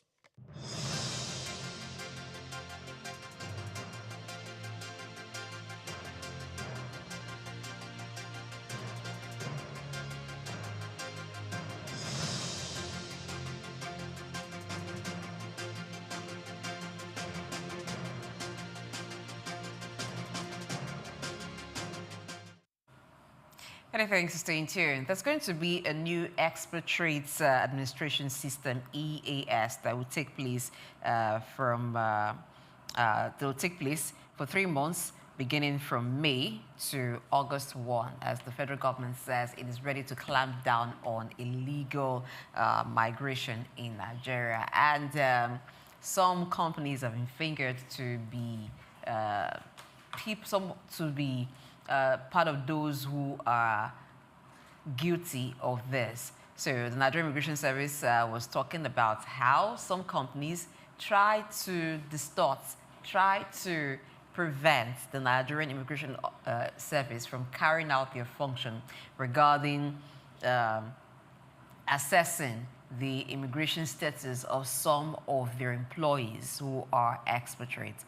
But what the government is saying right now is that there's going to be a 3-month grace period that will begin from May 1 and end on August 1 to enable all those who are illegal immigrants working in Nigeria to regularize their immigration documents so that they can continue to stay in Nigeria. If you started the show with us when we had the segment Something You Don't Want to Miss, so this story also came up then when Swift Aderito was talking about how some Oyibo people, meaning some foreigners, have begun to claim that they're indigenous of Ekiti State because the Nigerian Immigration Service is carrying out some monitoring and is looking out for those who are illegal immigrants in the country. So let's look at illegal migration into Nigeria, how it happens, what are the security implications of this, what are also the economic implications of this, and how can it be corrected. Yes, people will want to come to Nigeria. It's a land of opportunities, particularly Lagos. You know, they say if you can't make it in Lagos, it means that you may not be able to make it anywhere because the population is here. The market is here, you know, so diverse opportunities, same with other parts of Nigeria. And we also have foreign companies, multinational companies that are operational here. So some of them have expatriate workers that they bring into Nigeria to carry out some jobs. Some of them are skilled workers that are here. But what is the immigration status of some of them? It may shock some people, including Nigerians, to know that it's not very easy to have Nigerian visa. But if you must work in Nigeria, you know that you have to, you need to have your documents to be legal. That means you need to have a valid visa and you need to have a work permit for you to be able to work in Nigeria. But when people come in through other means, maybe through the land borders, how do we check them to ensure that we're not having people coming here who are undocumented, who we do not know, and some being involved in nefarious activities? Doc? Well, I don't think it's a new development, and I think I have alluded to that earlier in the conversation, because the former Buhari administration attempted to do a clean up that system. So if we are still talking about that system of having illegal migrants in our environment, it does go to say that the operation that was done by the former Controller General of Immigration was not as effective as it should have been. Now, that takes me to another very important question, which is, of course, like people have said, that when the Chinese were thinking of their security, they had to build a very mighty wall around the state. And then, of course, with only one entrance. And they said in 100 years, China was invaded twice. And the people who came to invade China came in through the gate after giving some money to the security officers who were at the gate. And so it became obvious to the Chinese people that the problem was not the wall, the problem was not the people who were coming. There was a fundamental cultural trouble of some people who stays within an environment and then will be able to take something from somebody and close their eye and allow something that is not legal to happen. And I think that's where I really feel that we need to focus and zero on. These people who we call illegal migrants, how do they enter? They don't fly in with wings at night. They use our airports. Some use our land ports. Some use our seaports to enter into the environment. And again, it's also to look at it, which of course a lot of people have complained, which also need to work on. How do we also simplify the process of people who genuinely want to come to Nigeria to come and work? That's another thing that we will need to talk about here this morning. Now, a third leg of this conversation is the fact that we're also seeing that these people are bringing their investment into Nigeria because they don't just come. They come through a company. And they need people, skilled manpower, to do some certain job. And of course, you cannot find those skilled manpower at home. And you remember last week we were talking about Tim Cook, who was saying that the reason why companies are moving to China is that they have enough manpower. And therefore, because of manpower need, who can fabricate very high-tech tools that the today technologically evolving market space required, companies prefer to go to China. Because what's used being in America, where you have only very few tool engineers, and then, of course, they're going to price you out. Then you have to go to China, where you can have an army of them who will do the job. And I think we also must see how we are going to invest in the education sector so that we can begin to develop people who can do some of all this technology. I told you a situation where, of course, you have to buy a Chinese machine, for example. You will need them to come and assemble it because they have the expertise and we don't have it. So we must, first of all, look at the root cause of this illegal migration and then address those root causes. That's the only way we can make a success. Because it's not a new effort, because other people before the current minister had tried their efforts about it, but it didn't work. The fact that it didn't work suggests that there are fundamentals that needs to be addressed. And until those fundamentals are addressed, you may likely be chasing the wild wind. Talking about addressing the fundamentals, would one of them be the difficulty in accessing Nigerian visa? Could that be why we are having illegal migrants.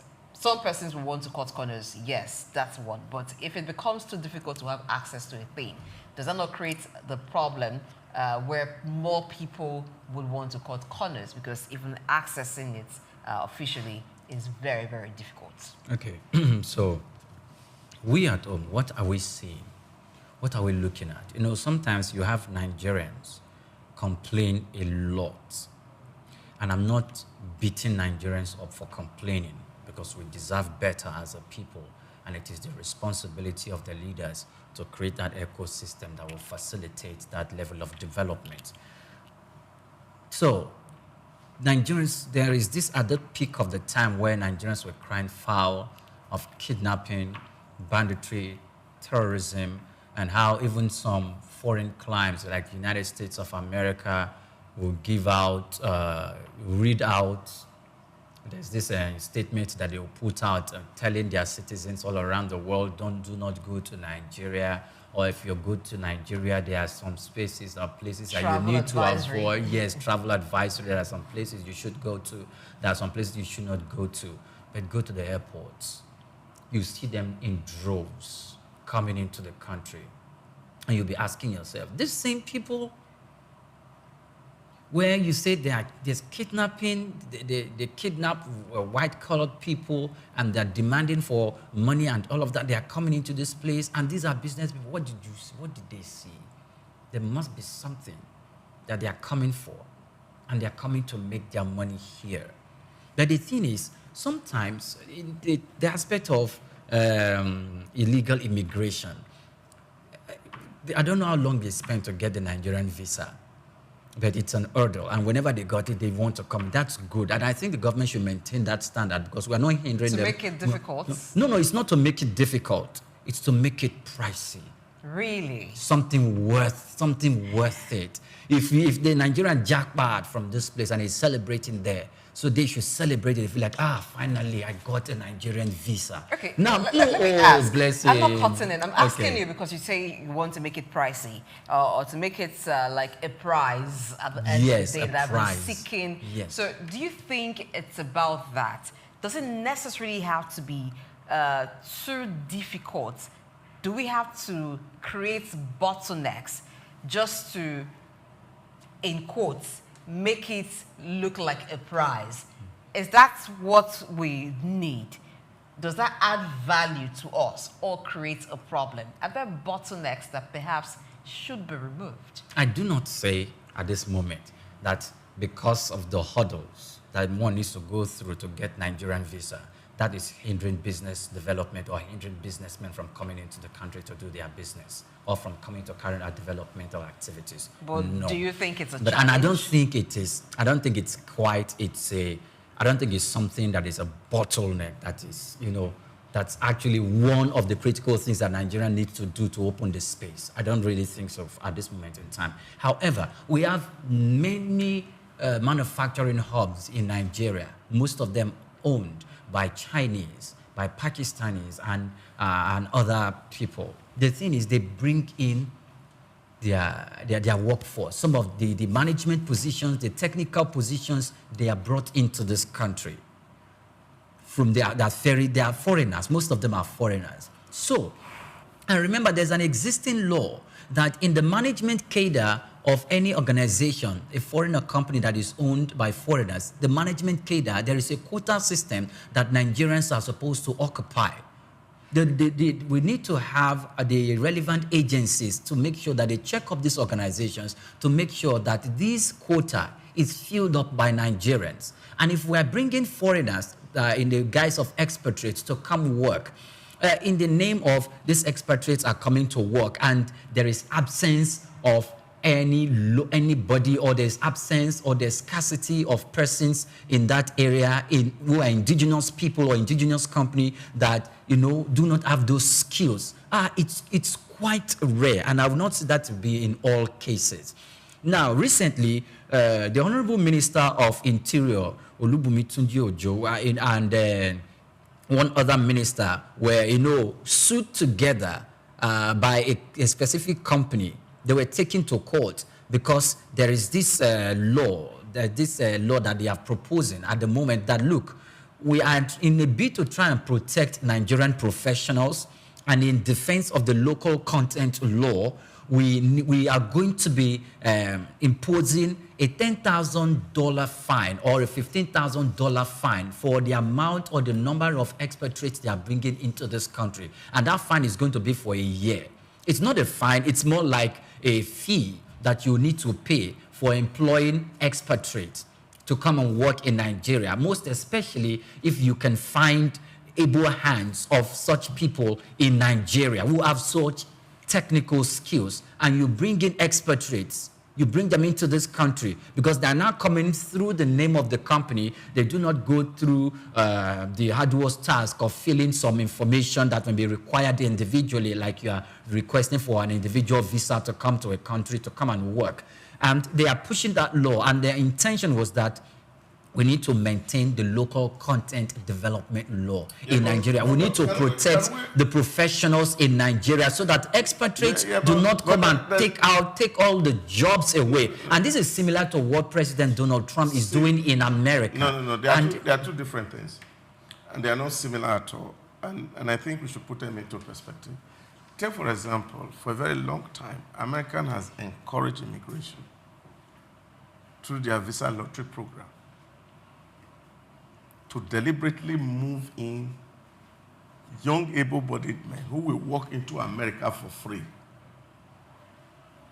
And they opened the door. Canada had done the same. Now, if you go to states like the United Arab Emirates, of a population of 10 million people, about 8.5 million are expatriates. The local is just 1.5 million people. Now, I don't have a problem with people coming into your space. You see, the issue here is the fact that sometimes we overblow our capacity. We overblow our capacity and say we have the people. Are you saying we're overrating ourselves? Oh, yes. Sometimes we overrate because we talk about we have the people. We do. Sometimes when you are looking for these people, you can't find them. Okay, so is it numbers we're actually counting and not capacity? Yeah. So yes, it's number of paper certification. People carry degrees all per down.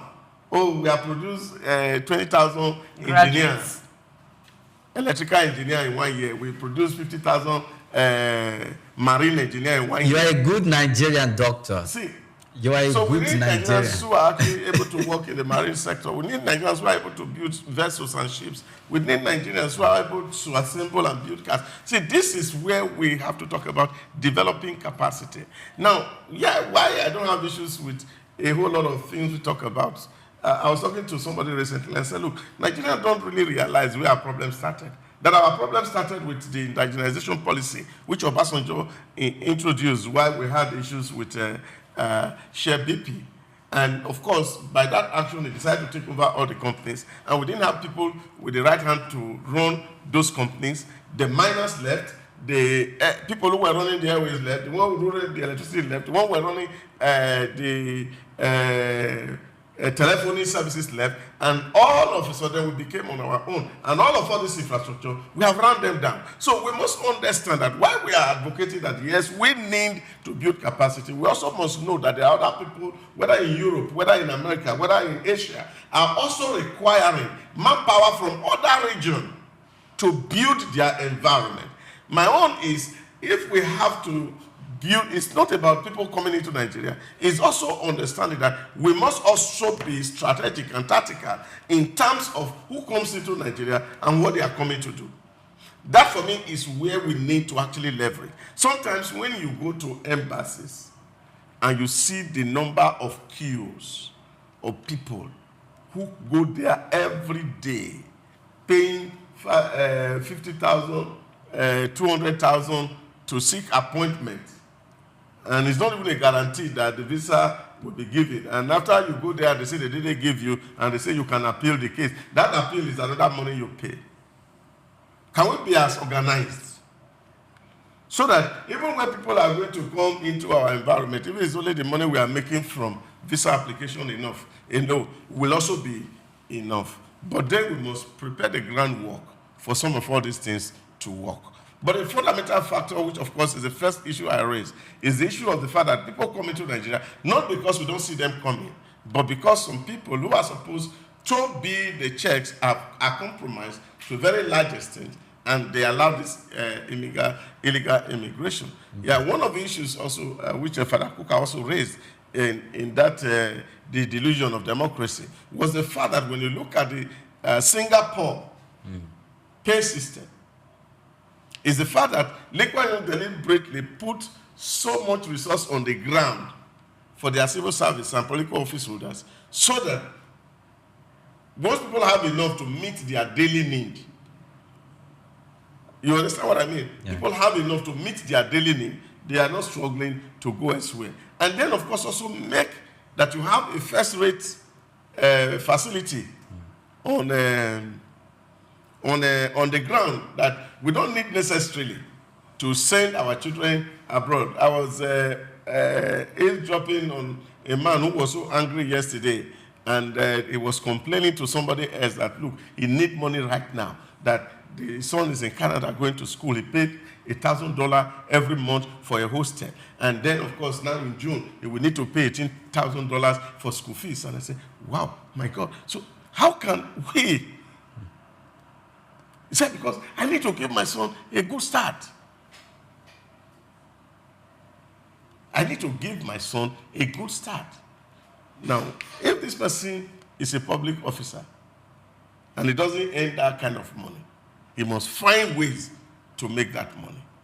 So, building first-class, world-class institutions, even at home, is something that we have to prioritize. We have to overhaul our entire school system so that all these things that are creating opportunity for corruption or kleptomaniac behaviors, we can take them away. All right. Okay, so this is it. I would want to respond to what Doc said, what Priya said, and what I think about the Nigerian visa being very difficult to obtain. So, as of 2024, it was reported that Nigerian visa is the 9th most difficult to access globally. Well, maybe for Pri, he may feel like, yeah, so that means we're very important. So it's not very easy for you to just come into Nigeria. No, that's not what I meant. Okay, but that's not what you mean. But what I think is that is not very good. So if we are needing or wanting investors to come into Nigeria, I'm not saying we should just throw the door wide open so anybody can come. There is a process to follow, and the visa process ensures that certain things are required or certain documents are required. And you must show proof of funds where you're going to stay. There must be a reason why you're coming into Nigeria. But there are some unnecessary bureaucratic processes that need not be there that we can take away. And another thing is the time it takes for that visa to be out or for the visa to be approved. Some persons may have completed the process, submitted every document necessary, but the waiting time is quite long. And within that waiting time, if, let's say, a company needs to bring in some skilled professionals to complete a task, you are delaying that task. You are delaying that job that has to be done while they are waiting for their visas to be approved. It is still not an excuse, though, for the companies to now bring in expatriates illegally or expatriates who are undocumented. But I think if we can do better by making the process, particularly the e-visa application, to be one that is not just seamless, but the time of approval doesn't have to be so long that you have companies, you have individuals who maybe want to just tour Nigeria. They may not want to invest, but maybe they want to come see Nigeria. So there are lots of sectors that will benefit when we have people coming into Nigeria. While we're making the visa approval a very strict process, we also forget that we have a porous border. So those who are close to us by territory, who share boundaries with us, they have very easy access into Nigeria. It more or less seems like it is those who even want to come in legally that are facing the hurdle. Those who want to come in illegally don't really face much hurdle because the borders are manned, but do they deter people from coming in illegally? If you live in any of the African countries close to Nigeria, you know how easy it is to come in. We even find some of them around who are artisans, some of them who are doing menial jobs around. You know for real that these persons do not have the permits to work here. They may not even own a passport, a national passport, let alone have the visa to be in Nigeria. But they're everywhere. There are many. So why do we leave the borders to be porous, but those who want to come legally, those who will bring in investment, we are making it difficult for them? That's on one side. And on the other side of the human resource, our capacity, Doug said that we're overrating ourselves. Well, I want to agree with that to an extent. Because we have a large population and we have a significant percentage of that as young people, we tend to think that we have the resources, but we may not really have it. Because if we do, I know there is local content, that local content policy that provides that companies must have a certain percentage allotted to the local individuals. But let's talk about capacity here. Do those individuals have the capacity to fill those roles? You were talking about a certain percentage that should be allotted to the locals when it comes to filling top echelon positions. Yes. Yes, we still have that as a challenge. Look at the oil industry, for instance. The oil industry has been here for a very long time, but do we have the capacity? Even our own Dangote, when he set up his refinery, brought in lots of expatriates. At least he should want to cut costs by employing many people here instead of bringing in expatriates. So he must too have faced that constraint of finding certain skilled workforce in abundance in Nigeria, as opposed to what you find in China, where if you are looking for a large pool of skilled professionals, skilled people who will do a particular job, you find them in abundance. So companies find it cheap to just move their factories over there because the skilled workforce is there. So I think we need to now be talking about skills development a lot more in Nigeria, doing a lot with skills development, because I think that companies will want to cut costs. They will want to reduce their overhead. If they can have the skilled professionals or the skilled workforce at a cheap rate within the country, they will want to go for that rather than bring in expatriates that they will pay in dollars, expatriates that will cost them more. There's the side of ownership too, where multinationals or foreign companies will want to protect their stake and have their own people there. But I think sometimes it has to do with the availability of skill too. Right, Okay. why. All right. Why the border is porous. Yes. And there's difficulty in getting this thing. Yes. They call it the psychology of rent seeking. Okay. So what you do is you create chaos in the normal process so that people patronizes the abnormal. So it's deliberate.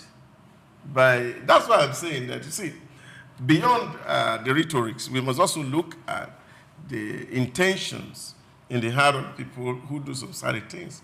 Because if you make this process, which is formal, straight, everybody go through it. Those illegal things that is coming in, yes.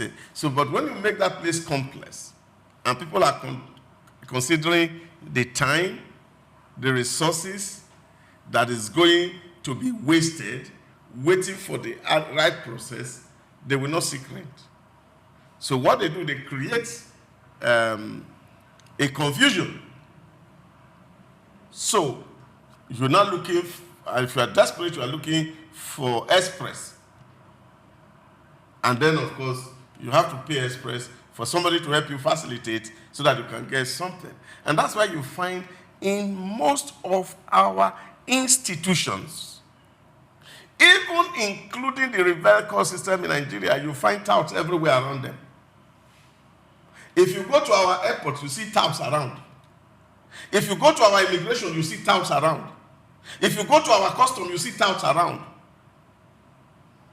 Because we deliberately want to make the system chaotic so that people can be coming from the back door. And I think these are not things. So which airport do you go to in Africa, even not Africa, I'm talking West Africa, that you see the kind of massive people who have nothing to do with the airport that are hanging around? So it's the psychology of rent seeking. And that is the why. Okay, thank you. Now, the thing is, I don't believe any argument that says Nigerians are overrating themselves, maybe because of our population. Nigerians have shown competencies across board in all manner of endeavors. If we are talking about tech, we know of Nigerians who built some softwares in this country and even payment platforms and sold for over $200 million. That was bought by another global tech giant.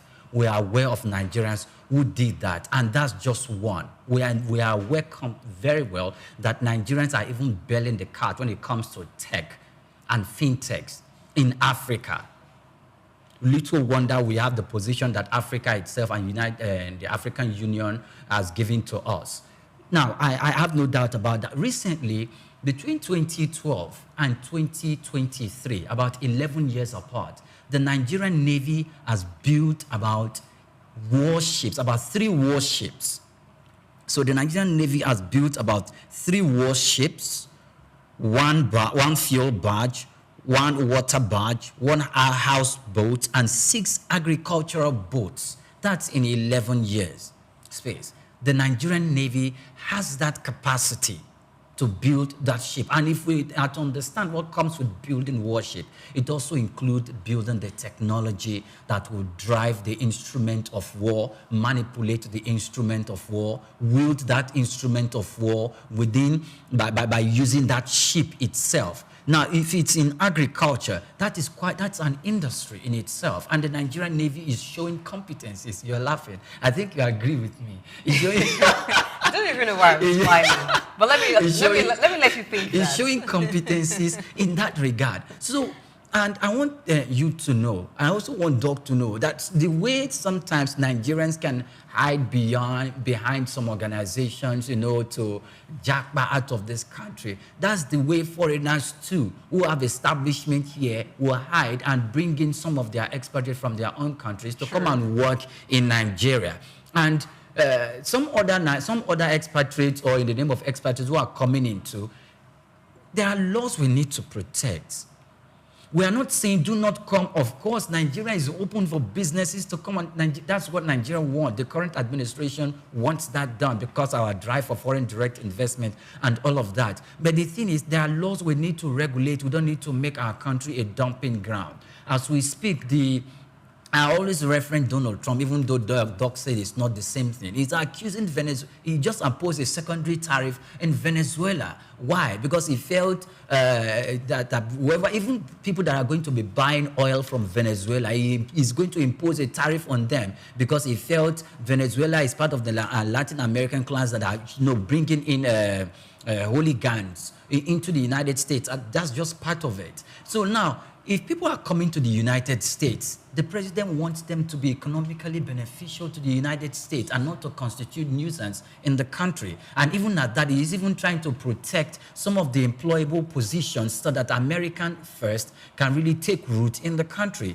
If the current administration, through the office of the Ministry of Interior, is also paying attention to that and looking at that, I think it is a good thing to protect Nigerian professionals so they do not become moribund or idle without having anything to do, while we see foreigners who just coming to take their jobs, and we have capable hands who can take care of that. We also have the local content law to defend that. We make sure that these companies and these organizations follow it to the latter. Let me bust your bubble. There are some foreign organizations in this country that employ Nigerians, and they do not pay the Nigerians pensions.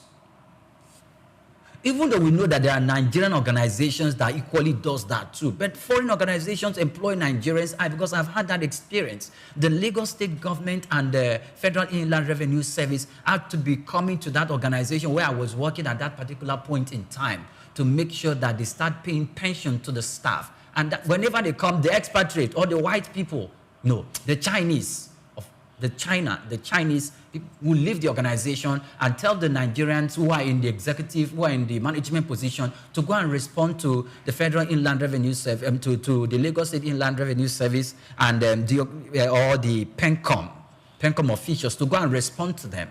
And they did that for quite a while, and the government refused to back down until they allowed the staff of those organizations, they started paying pension to those organizations. And sometimes these Nigerian staff who are working for this foreign organization can suffer some form of accident. And they do not take care of they just leave those guys. Probably they work in a manufacturing hub, they manufacture slippers, they do some sort of manufacturing, and they do not attend to them, the equipment for them to work. And when they sustain injuries, or probably one of the machines cut off their hands or their legs, no hazard allowance, and they are forgotten that way. There is no government authority to look out for these people. Even the local government, as a journalist, that has to do with our labor laws. Okay, that's what I want to address. Labor laws are implemented. That's what I want to address. Sometimes you go there as a journalist and you start asking questions. And because they saw that, they've seen that, oh, you are getting somewhere productive, the community itself might come and say, our other children are still working in this factory. If you say you want to take the factory to court because one of our sons in the community lost an arm or lost a leg, the company might shut down, and majority of our children who work in this factory will go without job. So these are the little things that the Ministry of Interior and the government should begin to address. Because of that advantage, that loophole is not something that we should permit. It's not to shut out foreigners that do not come, but there must be, and we must draw the line. You're bringing in foreigners to work, they fill in that specific position, the quota. Nigerians will fill in that position of the quota and the management level, and we also need to look at it. If there are Nigerians that can take care of this task, why do you need to import foreigners? But if you're going to import foreigners, you will have to pay $10,000 at the end of the year. The question is, anybody, anywhere, has the right, needs the cheapest of labor. I don't think these companies that you are referencing, that is just because they want to pack people, no. And these people that we are talking, that's what I'm talking about. We're looking at it. As an employer, you are looking at the work culture of a people. You are looking at their competence.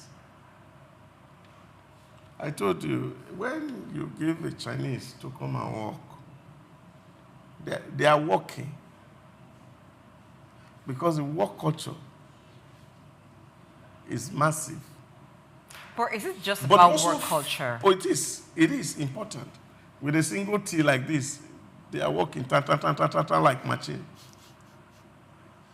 And some people you also have that they are in here, of course, they are in break. Some of them are lying down at the machine. I are not getting the productivity that you need. There's a reason why these guys are bringing expatriates to fill in some of this space. That's what I'm saying. You see, we cannot continue to say we have built aircraft, we have built warship, and yet we are begging foreigners to give us a ship to fight. What kind of argument is that one? See, let's call spade a spade. You see, we like to arrogate to ourselves so many things. And that is, there's nothing wrong to say, I don't know. Somebody should help me. Most of those things that we are talking about, and I've mentioned to you times and time without number. Do you want us to take a research to look at the process of those ships made and see who actually made those ships? Are they seaworthy? So let's leave those conversations that we need to develop capacity. It's important. It's important. If we don't even need to work for those companies, why can't we create our own companies that are doing the work rather than relying on them to employ us? if we have the capacity. One of us created the company and still went to bring because he needed people who will be able to do the work. So what are we talking about? We're talking about that we need to deliberately. I saw a little girl who was talking on a TikTok on this ranting 10 about 2 days ago, and he said, look, people are not even ranting about throwing away our curriculum that is useless. How useless is it? Somebody read the computer science, even from private university, and doesn't know where a hard drive is on the computer. So let's not deceive ourselves. We need to invest hugely on human capital development. It's important. We cannot overemphasize that one. We need to invest in human capital development, and this is why it is important. You see, why I said American immigration issues and ours not the same is simple. Because that one was politics, because the Democrats deliberately opened the window for them to come in.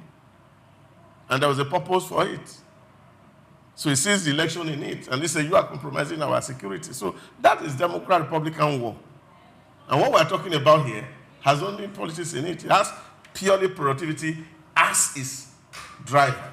That Chinese people have companies here, Indian people have company here, Lebanese people have company here, and everybody is looking for everywhere to see a competent hand to drive his process, not just to bear liability. But let's even look at that issue of competence. Let's use the construction industry as an example, road construction specifically. So you find that a road construction contract has been awarded to a foreign company. So many of the field laborers or the field workers are Nigerians who would carry out the manual labor, who will be on the site. And then you find a supervisor who obviously is not Nigerian, is a foreigner, and you're watching to see what the person or the supervisor is doing. And sometimes, well, you can't really see the actual work other than the supervision. Okay, you don't do this way, you do that. But those who are really carrying out the task is or are Nigerians. So that brings me to the question, is it really a thing that in several sectors or area we don't have the competency, or there is a deliberate ploy sometimes to ensure that those who are at the top echelon in certain organizations are of the nationality of the owners of that organization, not really because you won't find or you can't find a competent Nigerian, but it's more about ownership, maintaining the stake, keeping the technology in-house or... I think it's beyond that, because you see, there's ratio for sand and cement. Somebody needs to know it. There's a pressure on piling on the road. Somebody needs to know it. And even the benefits of looking at job and quality done,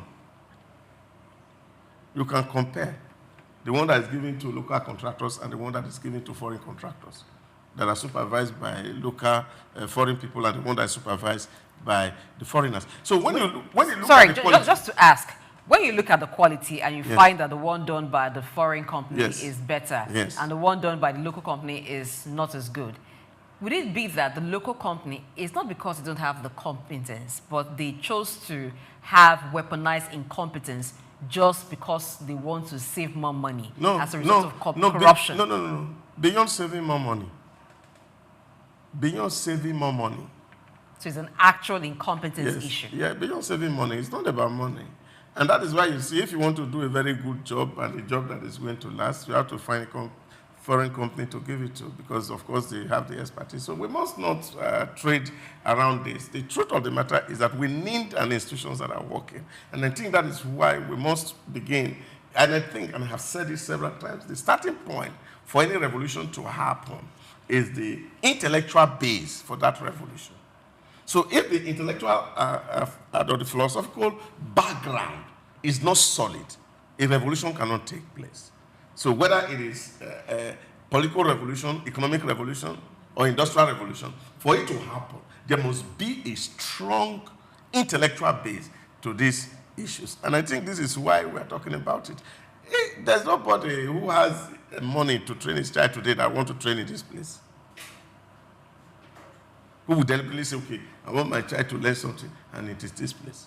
Why? Why are we preferring the schools outside? So these are the questions. Well, that could be because of strike, and it's also become a status thing. No, if just not just status, beyond status.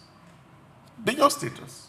We must accept our reality and understand some of the things that we do here. But you trained here, Doc. And the challenge is that, yes, we train here, I agree to a very large extent. But you see, the input that you get from the outside is far more than what you get in our. So these are the realities that we need to address, to see how can we solidify, just like the China did for 100 years. They made plan to deliberately overtake the West in terms of building their, individuals. And there are two factors to this which I have mentioned while we started this issue. Is that one of the reasons why our even personnel, some of them may be very corrupt. Because if you pay peanuts, you get only markings for workers. So we have to address the wage issue, which is critical. That when people have to spend their energy, hard-earned money to get a certification, we must pay them very well, if they are well trained. And I have used the Singapore model that you pay your expatriates and then your locals and ensure that no other person can hire them because you are paying so well. So we must infuse that into our conversation. But fundamentally, I feel that it is not a shame if we don't know to say, I don't know. And somebody who knows can actually come around to help you. That is how UAE was built. Americans, the police in UAE was built by the British police, specifically.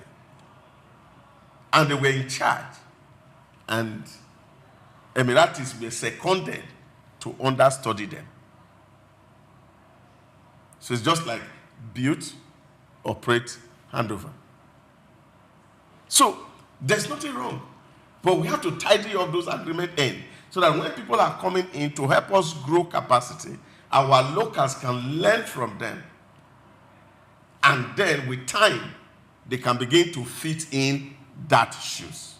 Okay, so the issue, it is a well-known fact that even when we start talking about issues of capacity, some of the Nigerians who have been given these contracts to execute, and it was discovered, or Nigerian company or Nigerian organizations, that it was discovered that it was not as best, or when it was evaluated and assessed, it didn't meet up to the standard that is required. Some of them had gone through training in most of these companies abroad. In some of these companies, even some of the organizations that are here, foreign organizations that are here that carry out this training. Now, if we begin to talk about the competencies of Nigerians, whilst we know that human capital development is a must and thing that must not be, there is no getting there. It's a continuous process. We also need to know that Nigerians have proven themselves capacity. There are countries in this continent of Africa that a Nigerian judge, not one, not two, was in charge of completely writing and developing their legal system. Countries in this continent of Africa, and that to be their chief judge, chief justice in the country, and the Nigerians were understudied and they left. These are well-known judges in Nigeria that have created the name for themselves. So once we begin to look at the balance and say, oh, we need to look at. I like when you always stand history on his head. You like when I stand history on his head? How can I do that? Why will I do that? Why will I stand history on his head? That's not a compliment. No, that's not a compliment, dog. How would I stand history on his head? I always like when you stand history on his head. You see, you must understand some of all these things. Yes, we were there before. And I said that on Monday. That the Vice President of India in 1972 said they were looking up to Nigeria for leadership for the non-aligned world. They were deliberately looking for. And so that was when the Technical Aid Corps started, which we are referencing. So the era of technical aid comes when Nigeria has a lot of well-trained people. In those days, people were coming from America, from Europe, to come study in University of Ibadan. Those days. But those days are no longer here. And those men that you are talking about, they have all retired. And some of them are not even living anymore. So what I'm saying is that we must understand the reality we face today. Those days, you find that we didn't have too many of them, but you have quality comes out from what was being produced. But you also go to look at who were those people there. Take, for example, the political science department. We have the University of Ibadan, William Green was not a Nigerian. Richard Joseph was not a Nigerian.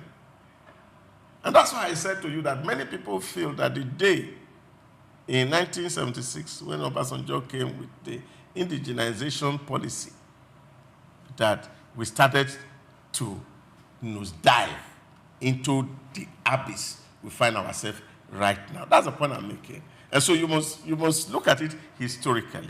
So we cannot use something that happened in 1960 to now be justifying what we have in 1980. Which country right in the world that you are thinking that you are going to do a justice system for when your justice system is failing? Okay, so I'll pick up from where you have left off, Doc. So, Pere talking about a Nigerian judge overhauling or being consulted to overhaul the justice system of another country. And Doc, who were just coming into independence at that time. Okay. Even today, we still have Nigerians who are exceptional abroad. So there's the environmental factor there too.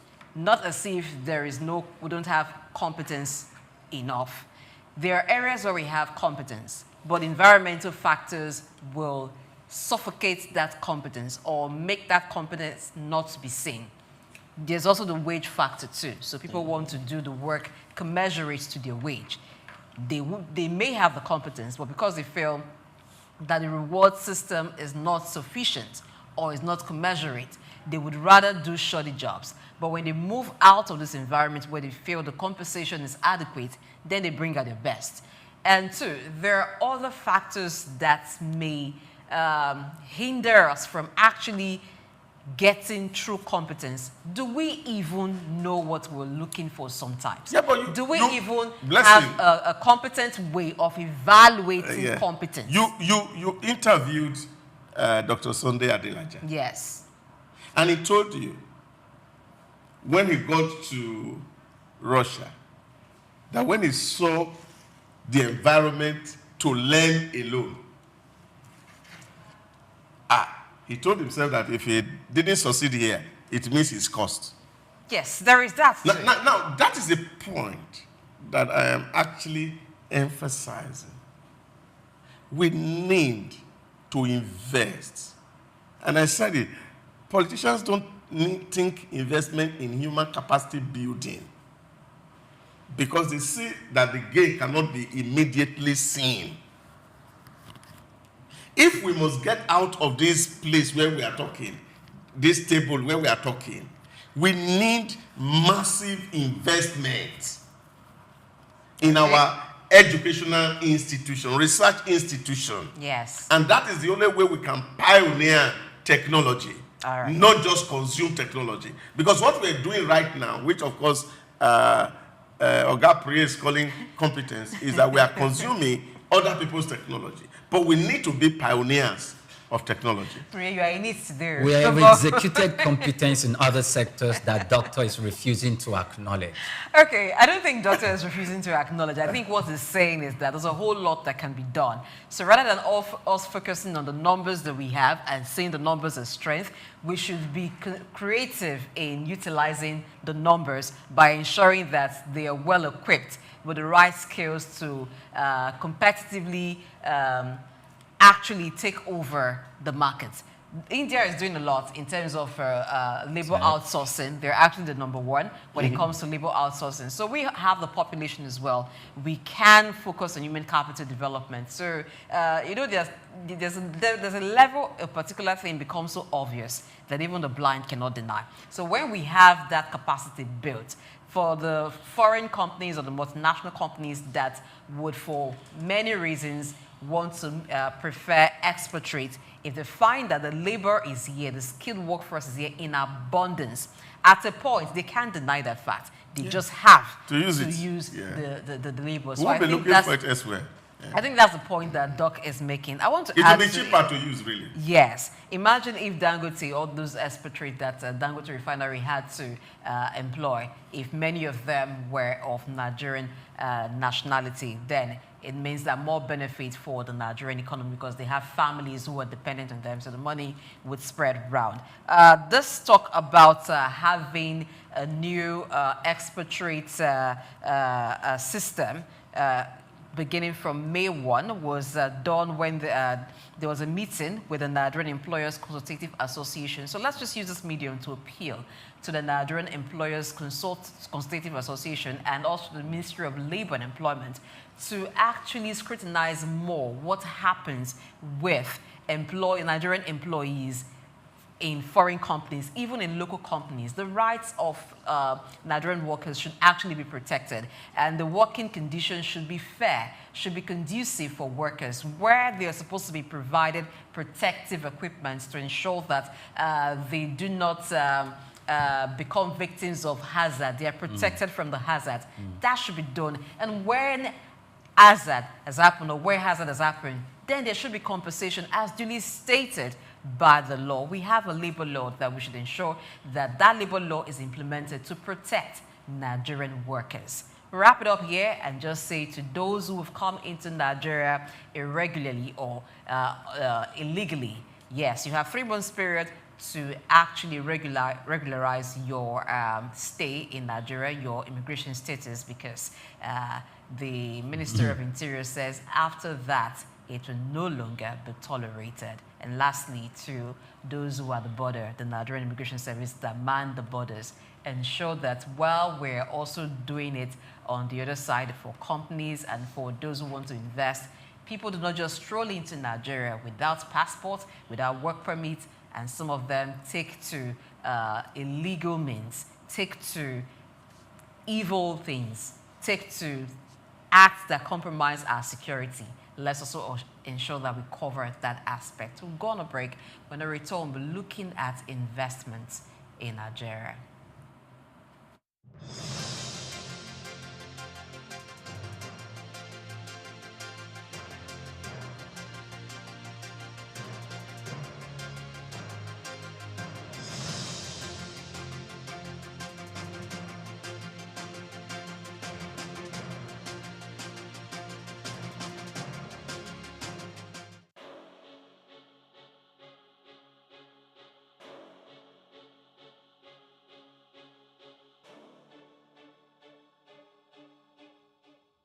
Elon Musk is a visionary entrepreneur leading innovative ventures in technology, space exploration, electric vehicles, and renewable energy. Musk was born on June 28, 1971, to a South African engineer and his mother, a Canadian model and nutritionist in Pretoria, South Africa. His talents for computers and entrepreneurship emerged early, and at age 12, he created and sold a video game. Musk studied physics and economics at Queen's University and the University of Pennsylvania. In 1995, Musk founded Zip2, sold to Compaq for $307 million. He also co-founded X.com, which became PayPal, acquired by eBay for $1.5 million in 2002. Driven by a vision for humanity's multiplanetary future, Musk founded SpaceX in 2002, developing affordable rockets to support International Space Station mission and NASA's Artemis program. He became a major investor in Tesla 2004, launching electric vehicles like Roadster, Model X, and Model 3. Tesla unveiled the Cybertruck, beginning deliveries in 2023. Musk acquired X, formerly known as Twitter, in 2022, aiming to enhance future and transparency. Musk has at least 12 children from multiple relationships, including Justin Wilson, Tallulah Riley, Grimes, and Siobhan Zilis.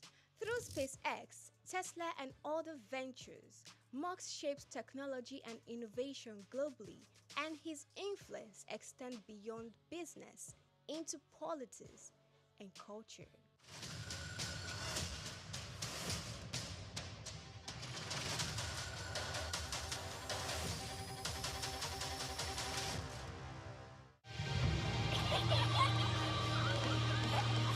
What keeps the heartbeat of a community alive?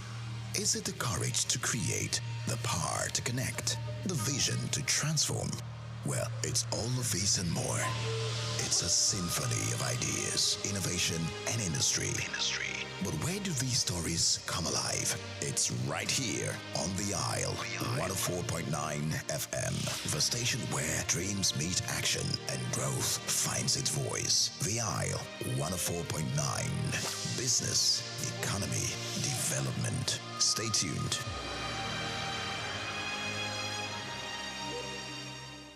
We've got just what you need right here at Femi Wash Media.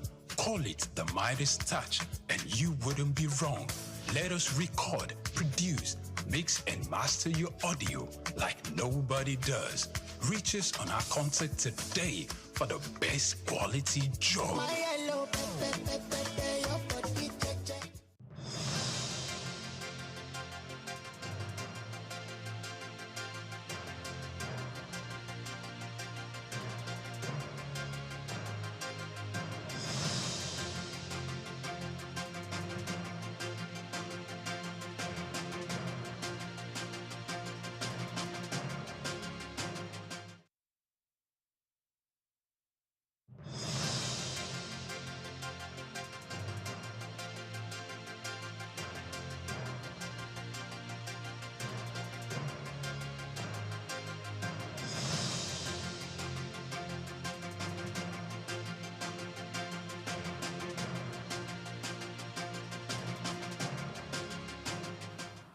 All right, many thanks for staying tuned to the Front Burners. It's still policy discourse, and this time around we're looking at the federal government trying to reduce poverty by mobilizing private sector development partners for poverty reduction in Nigeria. So according to the story, the government is set to mobilize all relevant agencies of government, particularly the Ministry of Humanitarian Affairs and Poverty Alleviation, to design and also come up with a plan to reduce poverty in Nigeria. So trying to mobilize foreign partners, development agencies for poverty reduction, that means providing like a blueprint so that when they need to do CSR, when they need to the development agencies need to embark on programs, they know what Nigerians need or what the government will want them to come in order to reduce poverty in Nigeria. Doc. Yeah, I think this is overdue in my thinking. And again, sorry, I have a very penchant love for the intellectual community. And I think that's the starting point, honestly speaking. Now you just imagine that all our polytechnic, for example, are creating just entrepreneurs. Poverty will die. Poverty will naturally die. You see, what I feel we should do for a start is that as a country, how are we going to partner with private sector in Nigeria to invest, even if it's for tax rebate, and we are having to partner with Dangote, for example,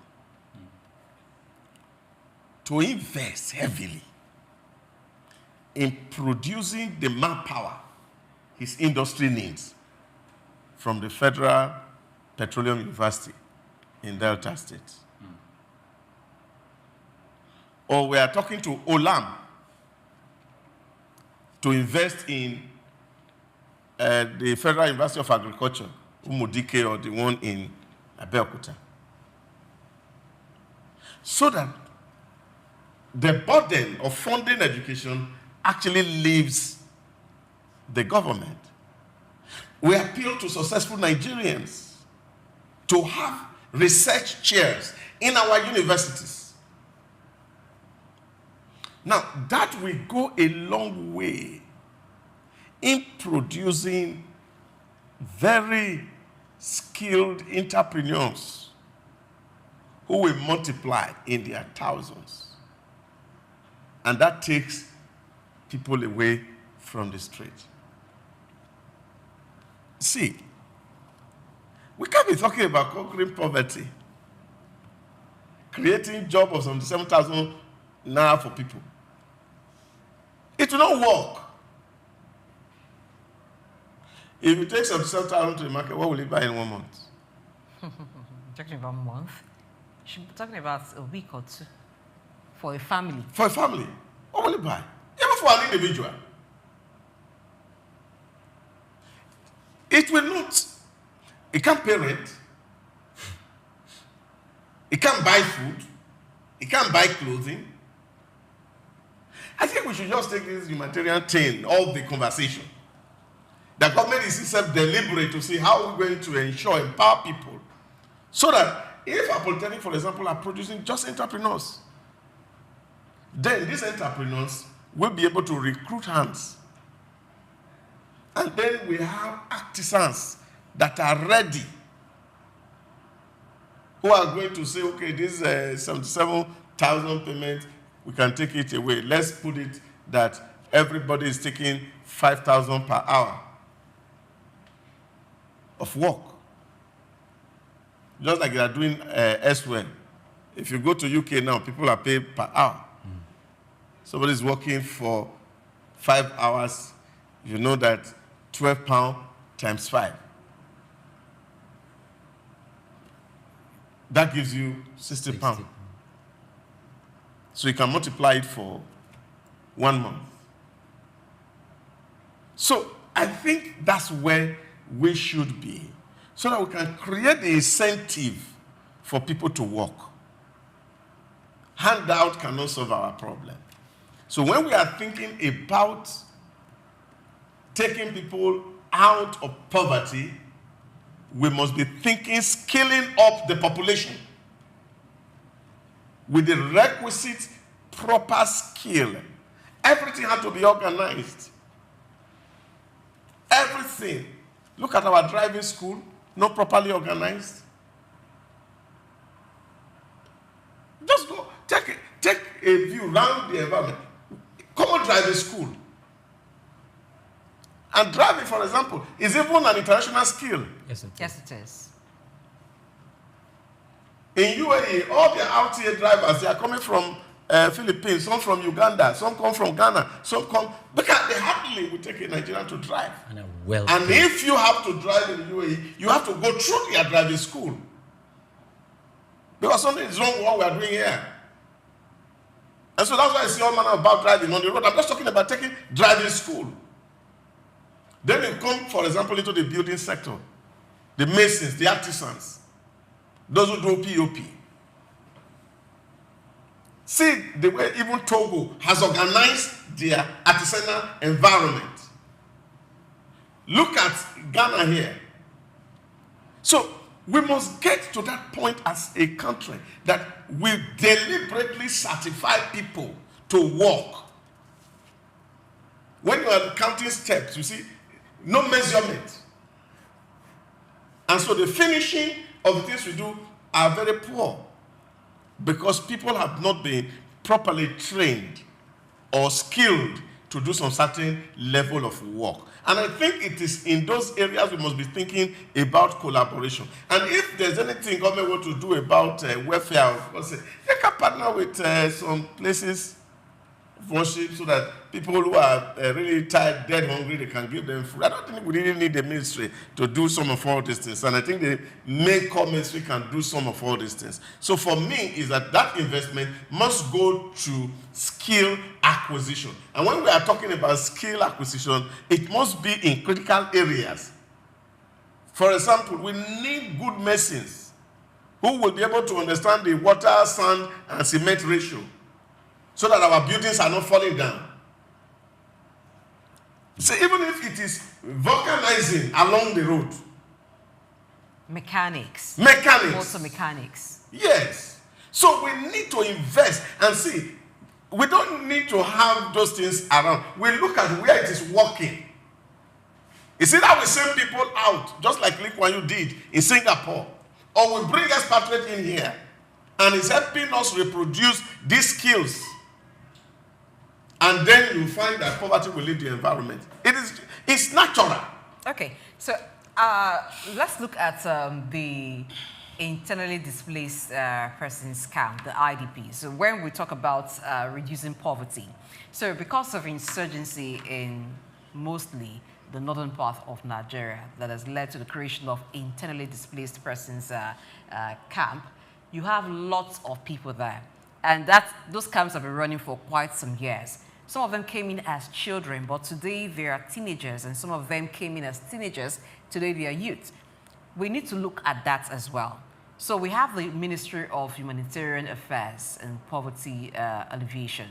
I think when we're talking about reducing poverty, that area should be one of the key places we're focusing on. Because you have population there, some of them running into 200,000, just a huge population of youth and women. They need to be empowered because government alone cannot sustain them. And that's why you have well-meaning individuals. You also have corporate associations sometimes supporting with food. But for how long will they continue doing that? Some have been opportuned to be sponsored via scholarship to go to tertiary institutions. Some have graduated, but they're there, not being employed. So we need to make that place a key focus area because the basic necessities of life are food, shelter, clothing, health. Now, when someone has been displaced, that person already is psychologically traumatized. They're in a place where they're not comfortable. Food doesn't come as it should. There's no money, no hope for the future because the person doesn't know what will become of them. And they live in that situation for a number of years. Some of them are already aggrieved with the country, thinking Nigeria has failed them. If it continues, they are more susceptible to be taken over or to be recruited by people who would use them for different reasons. That's how groups that threaten the peace and security of a nation or of Nigeria are formed. Over time, you will find that that grievance that they have, feeling the state has failed them, will be channeled into social vices. So when we're talking about reducing poverty, I think that those places should also be considered. If a skill acquisition will want to do that, but the skills this time around should not be skills that don't really have much economic value today. There are some skills that are outdated, but we find that whenever we're having skill acquisition or empowerment, we still focus on those kind of skills. We still want to empower people in skills that don't have much economic viability. We should focus on the ones that are still very viable. Where we do not have the competence, like Doc said, let's have that. But I think that rather than give handouts to people, because if you give them 5,000 naira today, you would also need to give them 5,000 naira tomorrow. And the money you're giving them is losing value. And the government may be unable to sustain that scheme of giving money to people. So while you may give them money today, in addition to the money, let there be skill acquisition and let there be provision so that for those that will need to set up their own business, when they are done with the skill acquisition, that support is there. That is one way I think we can lift people. You see a blessing. Even the IDP concept itself, it's quite insulting. Who are these people? Not displaced by natural disaster, by a rag-attack army of untrained people who weaponizes ethnicity to create trouble in our country. Because the problem, and I think Emeka Anyanwu spoke to this on Friday at the sister's birthday of Ihedioha, that the bigger problem in Nigeria is ethnicization of evil. On Monday, we're talking about in here how NAFDAC has shut about 11,000 shops. and somebody came out, even in the National Assembly, saying that, a particular section of the country is being disempowered. He don't see them as traders who are endangering the life of other people. All he can see is ethnicity. So when we become owners of thieves, armed robbers, criminals, then it becomes very difficult for us to deal with this issue. How will somebody take a knife and kill 3 people and you are saying, it is a particular ethnic tribe? That's a criminal, for God's sake. And nobody should own criminal. And what do we do with criminal? We deal with them according to the law. Somebody has murdered people and you say, it was radicalized, now we are radicalizing them. You put them into society, they go back again and they are killing people. This is the problem. So why should we have IDP in the first place? And now we are setting up ministry. For that purpose. For that purpose. To fritter away resources. All in the name that we are solving problems. When we know that these people who are these criminals live amongst us and they are within us. I think it is high time that the federal government cedes security to localities so that people are empowered to protect their environment. Because you see, the problem is that we are ethnicizing our trouble. And because people are stereotyping these things, so you take a decision that you want to go and massacre some certain people, and something happened. There was a story that somebody told me, I don't know how true this, it was about when the immediate past president was still a younger officer in the army, and he was a commander in Jos, and of course, when that Matasin thing happened, and he said he chased them into Niger to Chad, and he was charged for conducting international war without approval of the Supreme Military Council. And the man said, well, how can I be a GOC here? And women are slaughtered, children brought out of their womb, and they are cut in pieces, and I will be sleeping here. But if that will mean me leaving the army or even dying, I don't mind. You see, this is the kind of thing that people must begin to think, that when we have to salvage our people, it's not that these people are very well trained, it's because they are protected. Because some people are using them as a tool to access power. And I think that we must muster willpower to deal with this crime. So we are not talking about IDP, we are talking about people who are gainfully working in their farms and they are producing food, not living in that place that is not well built. That even if we are going to have an idea of an IDP, we should borrow from what Europeans are doing. Go to Italy, go to Spain, go to Germany. They have a center where even people who are illegally migrating are gathered together and skills are transferred to them. That even if they are going to be repatriated, they go back home with skills. And while they are there, they are being productive and not left idle. So for me, this is not the first time the government has been coming out to sing songs of we're trying to partner the private sector to make sure we mobilize funds to alleviate poverty from the system. My own misgivings about this is government should only play a very scanty position. The private sector, if they're going to be putting down the money, if they are going to put down the percentage of the money, they should play the majority role. The private sector. The government must not be allowed to play the majority role. Because we've seen other poverty alleviation programs that the government they've conducted. And we've seen where it has taken us. It is to nowhere.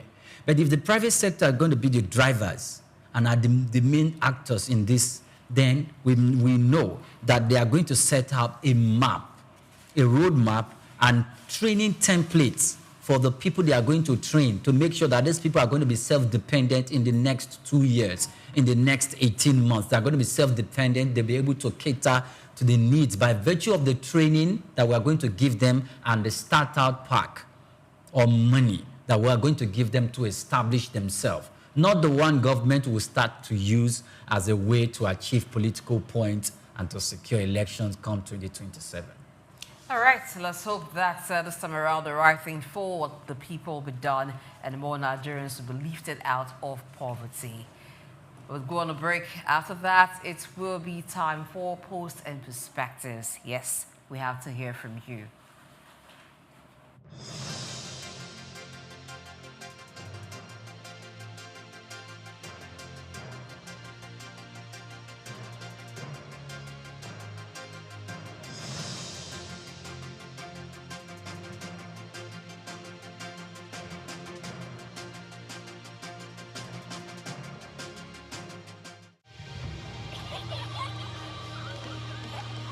What keeps the heartbeat of a community alive?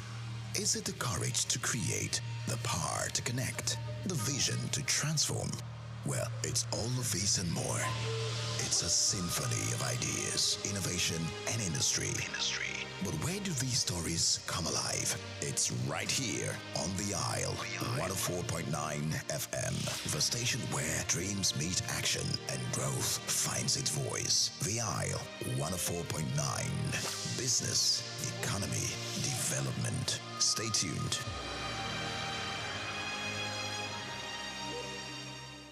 We've got just what you need right here at Femi Wash Media. Call it the Midas Touch, and you wouldn't be wrong. Let us record, produce, mix, and master your audio like nobody does. Reach us on our contact today for the best quality job. Idumota Market. Eko Idumota, once a residential neighborhood, is home to Idumota Market located on Lagos Island. It is one of the oldest and arguably one of the largest markets in West Africa. Idumota is a historic neighborhood adjacent to the Lagos port that facilitated the slave trade, and later, under the British indirect rule, it surrounded to exports that fueled the colonial enterprise. Idumota was also the location of an armed forces remembrance cenotaph called Soja Idumota, built as a monument to Nigerian soldiers who served with the West African Frontier Force. An Eyo Masquerade statue and a clock tower are also some monuments at Idumota.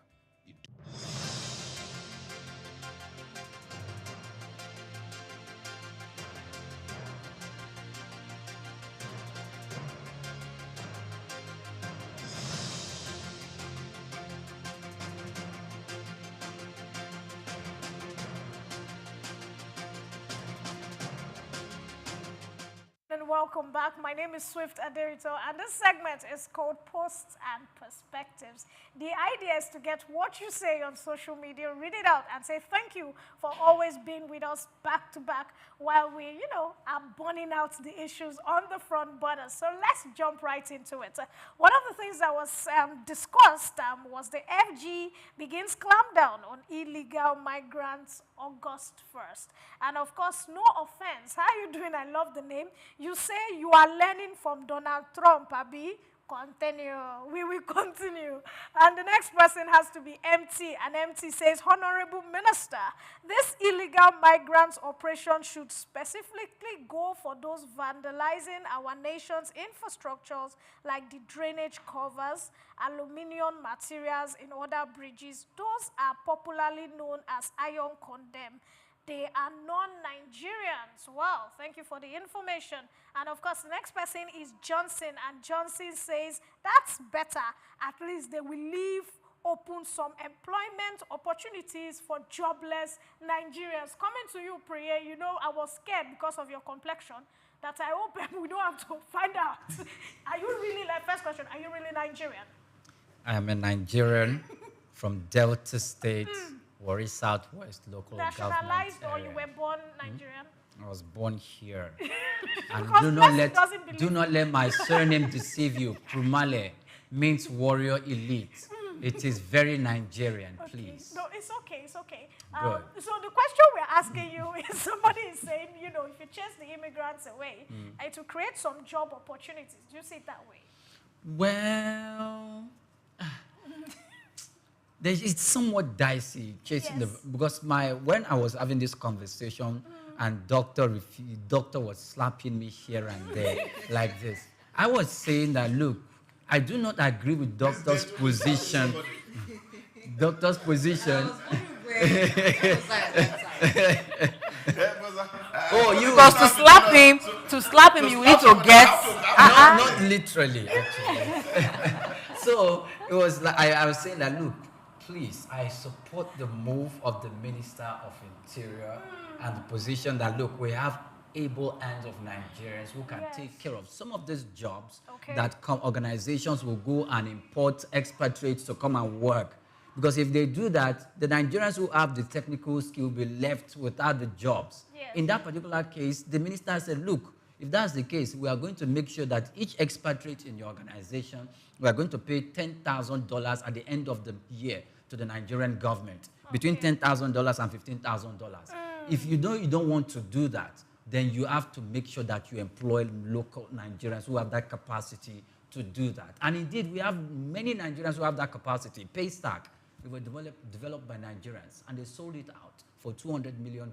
Wow. And I also told him about the Nigerian Navy, who has exhibited that capacity of building warships.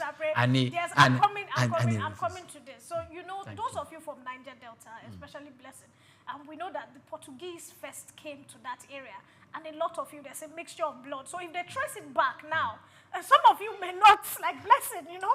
Yes. Well, come to where I am. Let's bring this home now. Yes. You know, you have one leg in Niger Delta. You have the other leg in Lagos. So that's your leg from Niger Delta. It's looking very much Portuguese. So already you caught yourself. Portuguese, and from that one from Lagos is not Brazilian. Yeah. So she's not even Nigerian at all. We are just nice enough to accommodate you here. Don't let me call that we have one case here. All this call out this money is threatening me. Doctor, you are safe. All right, so the next topic that was discussed is FG flags off construction of a 17.55 kVA access road to the second Niger Bridge. And of course, Sunday said good roads connect more than just places. They connect opportunities and economic growth. And the next person, Adekule say wonderful jobs. This will enhance commerce and new towns and sites will spring up to open areas. Nigeria is ready for the world. We would get there. Amen. And of course, only truth says which access roads. I was waiting for this one. It says the last time I passed the second Niger Bridge, both states were already linked. Someone educate me. Doctor, please educate us. Yeah, I think you need to understand that they connect between communities. Just one that links from, as you're coming from Imo through Anambra to get into the bridge. So you need more that can connect more parts of the southern eastern countries to connect to that road. And then as this, you also need more routes to connect in there so that people are driving. You're not going to go take a journey before you can access or go into Onitsha since the bridge is small. Well, I think it's a beautiful project in my rating, apart from the fact that it's making logistic also going to be a lot better. It also is adding value because new towns are actually being developed, new economies. You can imagine the number of people that will be making money as that construction is going on. Yes. People selling food just along the road to take care of the workers and the rest of it. Businesses that are going to spring up in those axes. All these will make Nigeria a better place to live. Yes, sir. Thank you very much. And of course, for immigrants like us that are not sure, we can always run from Lagos there because I don't think they will find us there before we get there. The next topic for the day says FG seeks private sector partnerships to fight poverty. And this is Arinze. Arinze says the best critical way to reduce poverty is to reduce inflation to low single digits. This way, wages rise, they outstrips inflation. To reduce inflation, the government must balance its budget. If they add the GDP growth, then it's magic. Someone else says propaganda. Coming to the holy woman that burns the seats very well. Blessed. Do you think this is propaganda? Well, you know, when we say there is trust deficits, it's a real thing. So even when government is doing something, it's hard to convince the man on the street until they see how that translates in more purchasing power for them, increased purchasing power for them, it translates into tangible things that they can see, feel, and touch. But I would say that a lot needs to be done. We'll talk about inflation, talk about having high GDP so that it's something that people can feel. There's a lot the government will do. There's a lot the CBN will do. But the problem we've always been having is that there seems to be a disconnect between the fiscal policy and the monetary policy and what other agencies of government are doing to sustain the drive towards reducing inflation. When inflation reduces and then the average man on the street now has more purchasing power, meaning that what he was buying for 100 naira, perhaps he will be able to buy for 80 naira. Yeah. That's when people can admit that this is not propaganda. Until then, there's little or nothing you can do to convince anybody that this is not propaganda. Talking about something not being propaganda, Post and Perspectives is not propaganda, but I have to leave you. They call me Swift Aderito, and I'm not propaganding myself away. I am handing over to Honorable Senator Souq, who is coming to tell you everything you need to know about sports. Don't go away.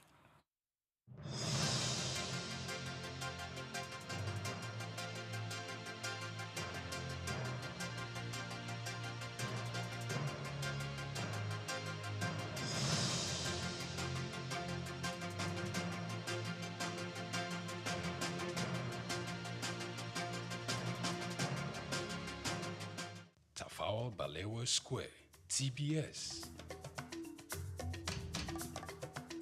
Tafawa Balewa Square was initially used as a horsing ground called Lagos Race Course. The edifice was constructed by General Yakubu Gowon in 1972 and named after Nigeria's first Prime Minister, Sir Tafawa Balewa. Tafawa Balewa Square is located at 45/57 Masi Bangboshe Street on Lagos Island, Lagos, and referred to as TBS. TBS is a 50,000-seater capacity venue and houses the Remembrance Arcade, the 26-story Independence House, which at a time was the country's tallest building.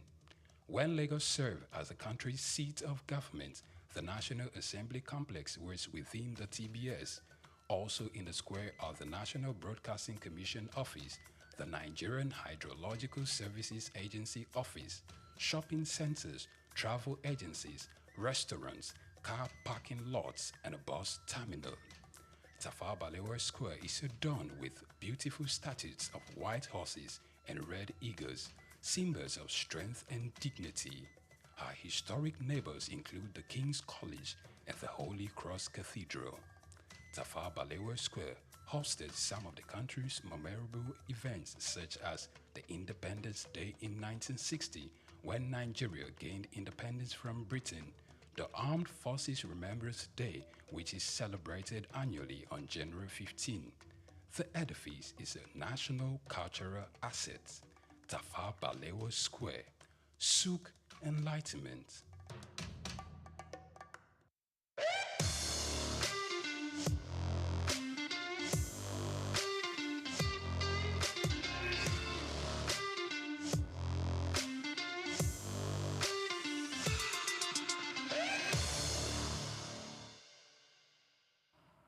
Hello and welcome to your show. Welcome to that time of the day on the front burners. When we talk sport, we talk money, we talk movement. My name is Souq, John Rogers Souq. So for every Nigerian out there, just focus here.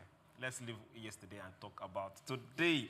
Now, going straight to sponsorship, the NFL is welcoming Under Armour back to the fold. For those that know, that are still in the know, Adidas and the brother Nike, they've been the major guys on the field with NFL. But right now, Under Armour is back, and they have a non-exclusive license that has been granted them. 4 seasons they've been away, but now they are back. So you see them on the field and on the pitches and on your advertisement. Still talking about sponsorship.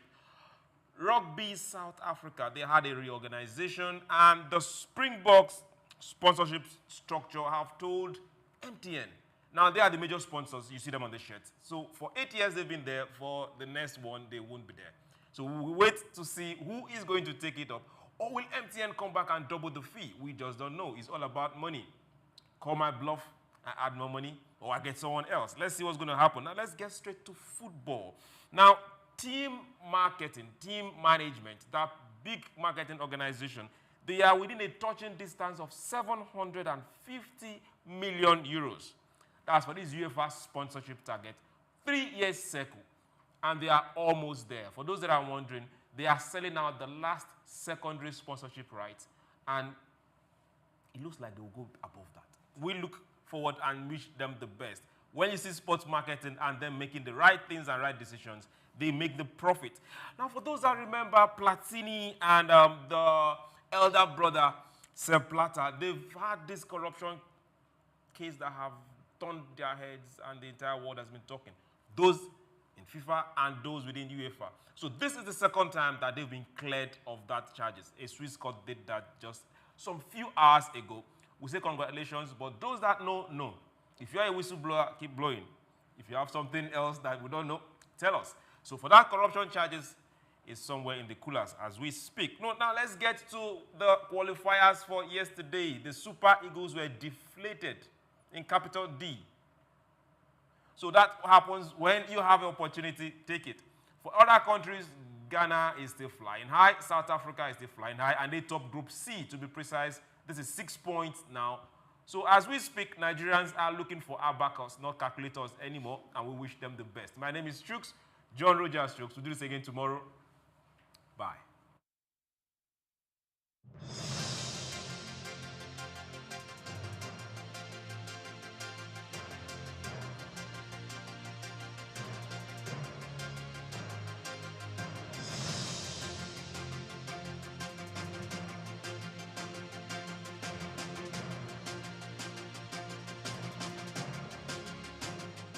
Idumota Market.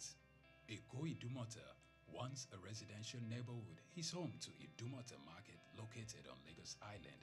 It is one of the oldest and arguably one of the largest markets in West Africa. Idumota is a historic neighborhood adjacent to the Lagos port that facilitated the slave trade, and later, under the British indirect rule, it surrounded to exports that fueled the colonial enterprise. Idumota was also the location of an armed forces remembrance cenotaph called Soja Idumota, built as a monument to Nigerian soldiers who served with the West African Frontier Force. An Eyo Masquerade statue and a clock tower are also some monuments at Idumota. Idumota Market is so popular that large sales are recorded as early as 7 a.m.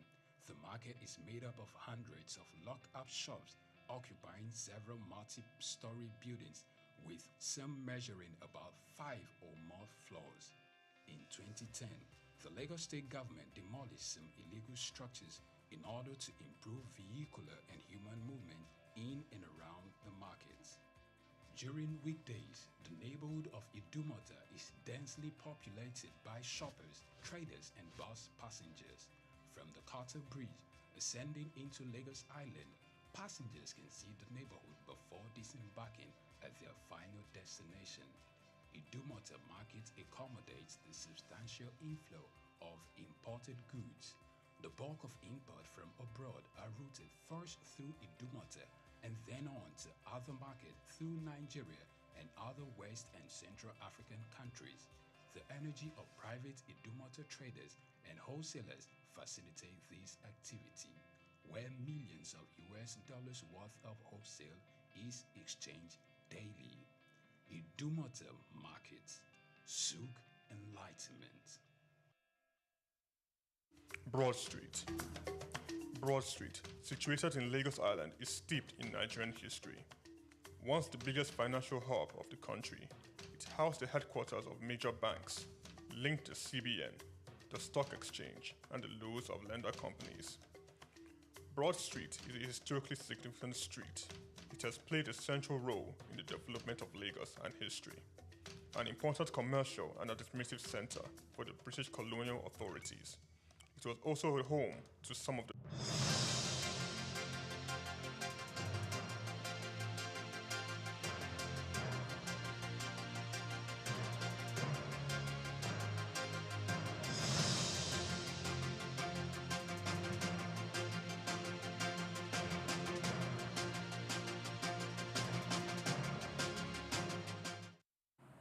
Welcome back from the world of Souq Sports. Now to wrap up the show, but something Chuks John Rogers mentioned, the game yesterday played between the Super Eagles of Nigeria and the national team of Zimbabwe. Well, unfortunately, it ended in a draw. Nigerians like me, like Onyepri, like Dr. Dawsa or someone, we're hoping for a win.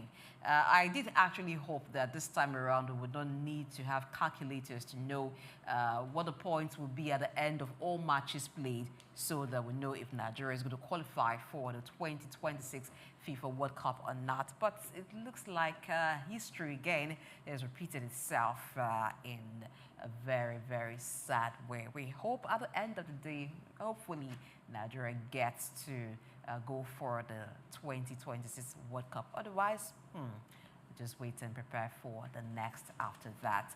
But that's to say that you must take advantage of every opportunity you have to make sure that you prepare, because failure to prepare means that you have just prepared or you have just planned to fail. You know how they say it, if you fail to plan, that means you have planned to fail. But I hope that will not be your story. It will not be the story of the Super Eagles of Nigeria at the end of the day. Thanks for watching. Tomorrow will be another time on the show. And thanks to those who sent comments. We'll do it again tomorrow. I'm Blessing Daichi, and I have been on the show with Dr. Dawsa Osamaze Onyepri Kumale as my co-anchors. Thank you for being there. Focus on improving yourself, not proving yourself to anybody. There's opportunity to win another time. See you tomorrow on the front banners. I'm Onyepri Kumale. Many thanks for watching.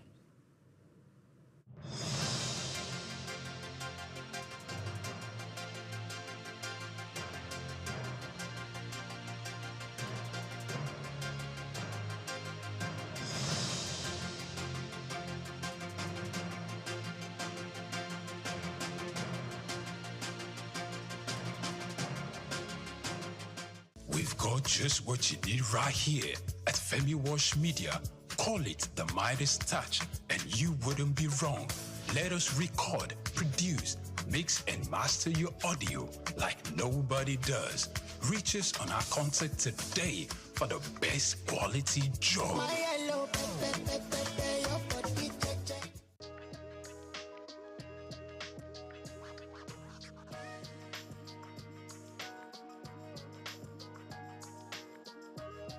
Okay, thank you so much. I think the bill is a good one for Nigeria. And I think that the bill will be a catalyst for business to thrive in Nigeria. So my position and my perspective to the bill would be that it will be a very positive one for Nigeria going forward. If eventually the bill scale through the legislative processes and it have actually eventually become a law. So that would be my position.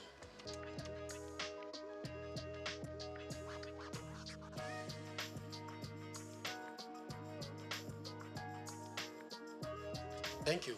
Yeah, the bill will help business in different areas. Let me mention, for instance, the payee is part of cost for a business. It's part of staff cost. And for especially small businesses, which are the major backbone of the economy, the bill is proposing a reduction, that is proposing tax exemption for some category of lower staff cadre, which in essence is a cost reduction for businesses. So by that, it will help the business to thrive. Also, many people will come, by virtue of that, employ more people, which will bring a robust activity for the economy. And at the same time, there's some category of people that their tax will also be reduced compared to what is currently in operation. So it is a positive atmosphere for business. And when you look at it from the perspective of VAT too, you also see that there's going to be zero tax on some product. There's also going to be a tax exempt on some products, especially for masses, people, low-income earner. So some certain products, they're going to be exemption. There's some certain product that's going to be zero tax related. So by that, it will bring a more robust business activity. So by it, and then it will have positive effect on business and economy in general.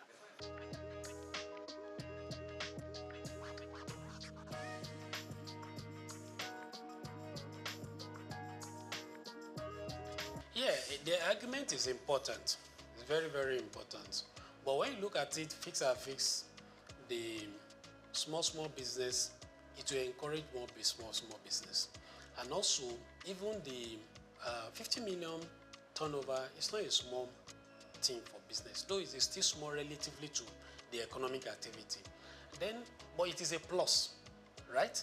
And again, for business that their activity are more than 50 million, then it's good that they should pay tax and contribute little as company income tax to back to the economy.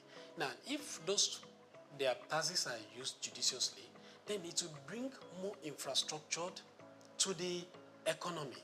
Then there will be development in the country. Then we'll also be able to look at the advanced country.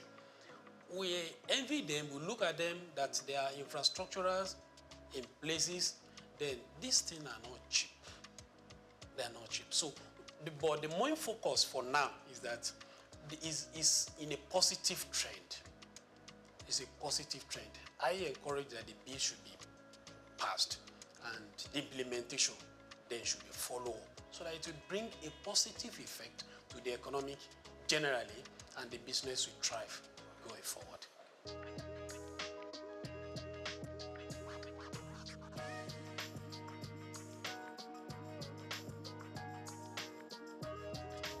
Well, I don't see disadvantage, but I see challenge. Okay. Yeah, one of the things is that naturally, human beings were adverse to change. So if something is bringing a change, especially when you want to take us out of a comfort zone, we may not want to willingly agree with it. But for me, I think the positive and the benefits outweigh whatever probably challenge or the disadvantage we may envisage. So I still strongly believe that the bill is in the right direction.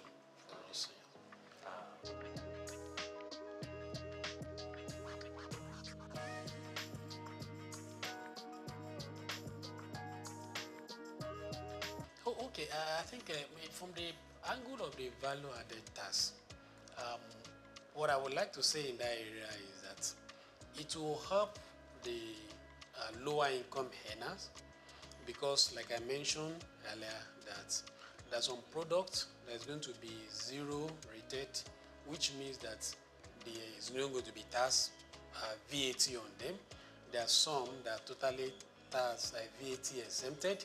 So, which means that, and these products, they are products that commonly is everybody really, but more of a masses low income earner will not with the VAT that will have been paid on it will have been an impact on them. Then it's taking off. So I think from that perspective is also a good and a welcome one. And it compared to what was proposed before, a general increase in the VAT rate across board. So this one is narrow it down to a particular area. So wherein it also exempt or puts zero rated on some product that are commonly used by the masses. So it's a positive direction. It's a good one.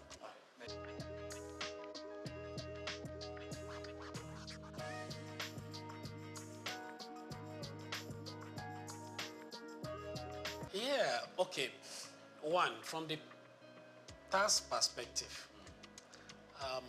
one of the very good things about this bill is that it allows that you claim input fats. VAT is what you sell, what you buy. So the net effect of is what you remit. Then this bill also help to claim some expenses which currently is not in operation. So it's a positive one. Then again, you mentioned the increase in the VAT going forward. Well, let's appreciate that the increase is going to be gradual. That's one. Then two, let's also remember that the VAT, some of these products, they are not going to be with VAT again. That with common people like me and you, transport, there's not going to be VAT on it. Rent, no VAT on it. Food item, no VAT on it any longer. And many more. Health, no VAT on it any longer. So you can see that the VAT is going to be increased gradually, but it's not across board. So those basic that we know is every day is already been taken care of. So I think it should give it to the people that work on this bill.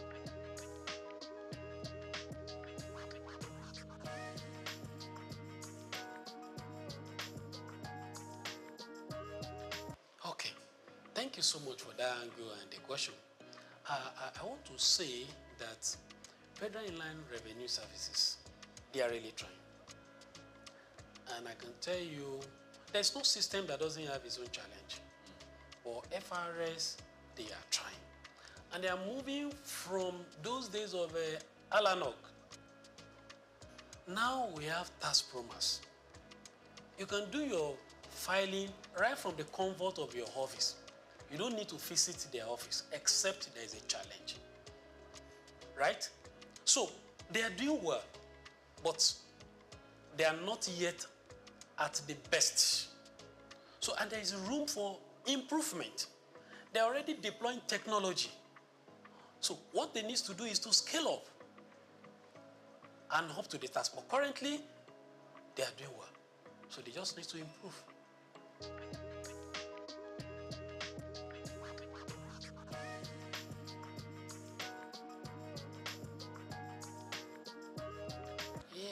Well, it depends on the perspective you look at it. Is it shrinking? Yes, we have some companies that are no more within the soil of the Nigerian. So in that case, their taxes is no more coming to us. But again, look at other businesses that are springing forth. So definitely those are coming to the tax net. And then again, there are some companies that are not, businesses that are not in tax net. So through the use of technologies by FRS, they're already bringing them to tax net. So the tax net is increasing. So the net effect of it, you can say, is increasing. Though we have some that are leaving the soil of Nigeria. So net effect of it, the tax net is increasing. Because we have people that businesses that are coming to Nigeria, and we have people that are businesses that are already in Nigeria, but they are not in tax net, but they're already bringing them to tax net. So it's like they are looking at perspective of increasing the threshold from 25 million to 50 million, as the case may be. Yeah. So are they saying that the government should also still be taxing 25 million? Threshold? So we should applaud the bill that give opportunity for businesses that their threshold is less than 50 million, as the case may be. So, but from that angle, if you are looking at it that the business is shrinking, I don't see from that angle. I see from the angle of if the business is doing well and you are not to pay tax, rent, then your business is becoming robust, then you exceed the 50 million threshold. Then you also come back to the tax to be paying. So it is a way of giving boost to the business. And by the time the business is doing well beyond that threshold, then they'll be able to give back to the society. So it's a win-win situation. It's like giving a kind of relief to a business for them to thrive. And when they become better, doing well, then it's an encouragement to business, which they will also come to the net after there. So it's a good one.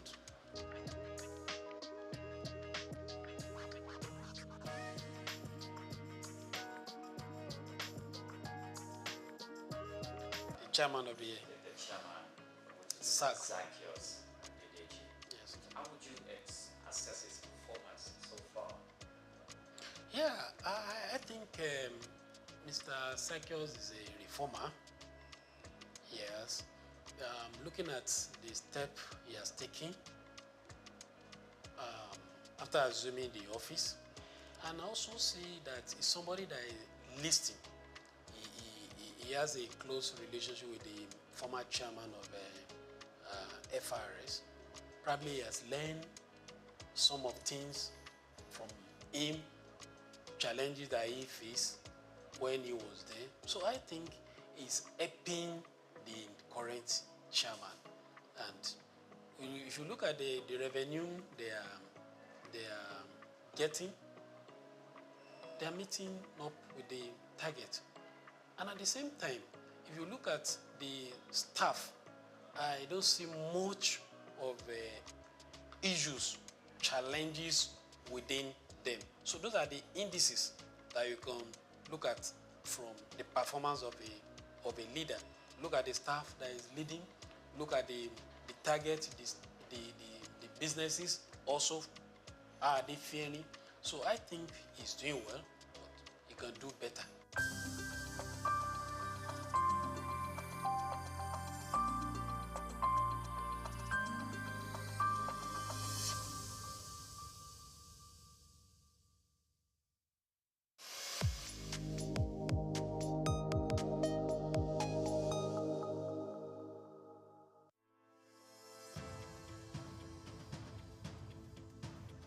At the heart of a strong currency lies a simple principle. The demand for local goods drives production, creates jobs, reduces reliance on imports, and ultimately stabilizes the exchange rate. Countries like Rwanda, South Africa, and Egypt have achieved remarkable success by investing in their own industries.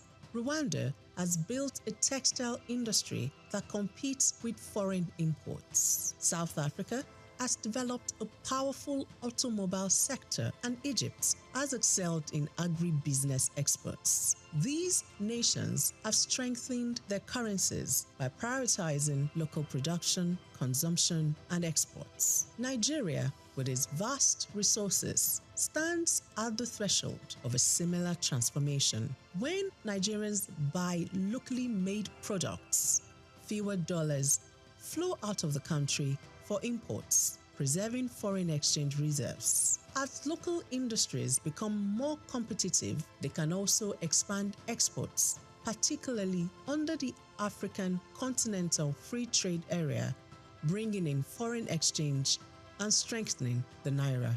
In 2022, Nigeria spent over $9 billion on food imports. If just half of that had been directed towards locally made goods, it could have significantly reduced pressure on the naira. The key lies in industries with the potential to drive economic growth: agro-processing, textiles, automotive, technology, and leather goods. Nigeria is already a leader in agriculture, but to fully benefit, the country needs to move beyond exporting raw commodities to processed goods. Products like cashew nuts, shea butter, palm oil derivatives, and hibiscus flowers command higher prices internationally. Ghana earns about $2 billion annually from cocoa processing, while Nigeria's cocoa exports lag far behind. With investment in food processing plants and the branding of agricultural exports as premium African products, Nigeria can bridge this gap, reduce reliance on European imports, and tap into Africa's fast-growing middle class. The Nigerian fashion industry has also gained global recognition, but the country still imports billions of dollars in textiles. In 2021, Nigeria imported over $4 billion worth of textiles, while Ethiopia, using local cotton, earned $110 million from garment exports. By boosting local textile manufacturing and using Nigerian cotton, Nigeria could reclaim a significant share of the $15 billion Africa fashion industry, positioning cities like Lagos, Aba, and Kano as textile hubs. Nigeria's automobile sector also presents an opportunity. The country spends over $8 billion annually on vehicle imports. In contrast, South Africa's automotive sector contributes over $12 billion to its GDP and employs more than 100,000 people. By implementing policies that support local vehicle assembly and production, Nigeria can reduce import dependency, create jobs, and become the region's automobile hub. Nigeria's tech ecosystem, home to fintech giants like Flutterwave and Paystack, is already Africa's largest. If Nigerians prioritize homegrown software solutions, the country can reduce capital flight and strengthen its tech industry, making Nigeria a global player in technology. The leather industry, particularly in Kano, also holds significant potential. While Nigeria produces some of the finest leather in Africa, much of it is exported as raw material. If we focus on producing high-end leather goods like handbags, shoes, and belts, Nigeria can meet local demand and expand exports. Ethiopia's leather exports exceeded $133 million in 2022, while Nigeria's remained under $50 million. By branding and exporting premium leather products, Nigeria can become Africa's leather capital, boosting the naira through increased foreign exchange earnings. To strengthen the naira, Nigeria must prioritize investments in infrastructure, improve product standards, enhance branding, and implement policies that favor local manufacturers. Consumers must also consciously choose locally made products to create jobs and drive industrial growth. The success stories of Ghana, South Africa, and Ethiopia show that this strategy works. It is time for Nigeria to invest in and promote made in Nigeria goods, solidifying and strengthening the naira for a more self-sustaining and prosperous economy.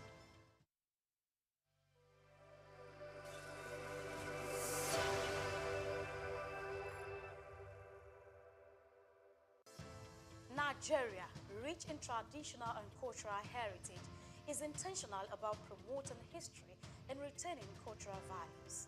The country has succeeded in preserving its identities and that of the forefathers for ages through folklores, folk tales, traditional ceremonies, community-based initiatives, cuisine, and most notably, museums and cultural centers.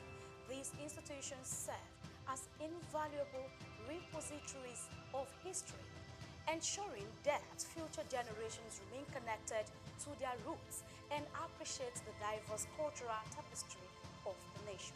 In Nigeria, there are over 38 museums comprising national, state, and privately owned institutions scattered across the country. Each of these museums plays a crucial role in safeguarding Nigeria's vast historical wealth, with collections that reflect the uniqueness of different ethnic groups, traditional practices, and historical transitions over time.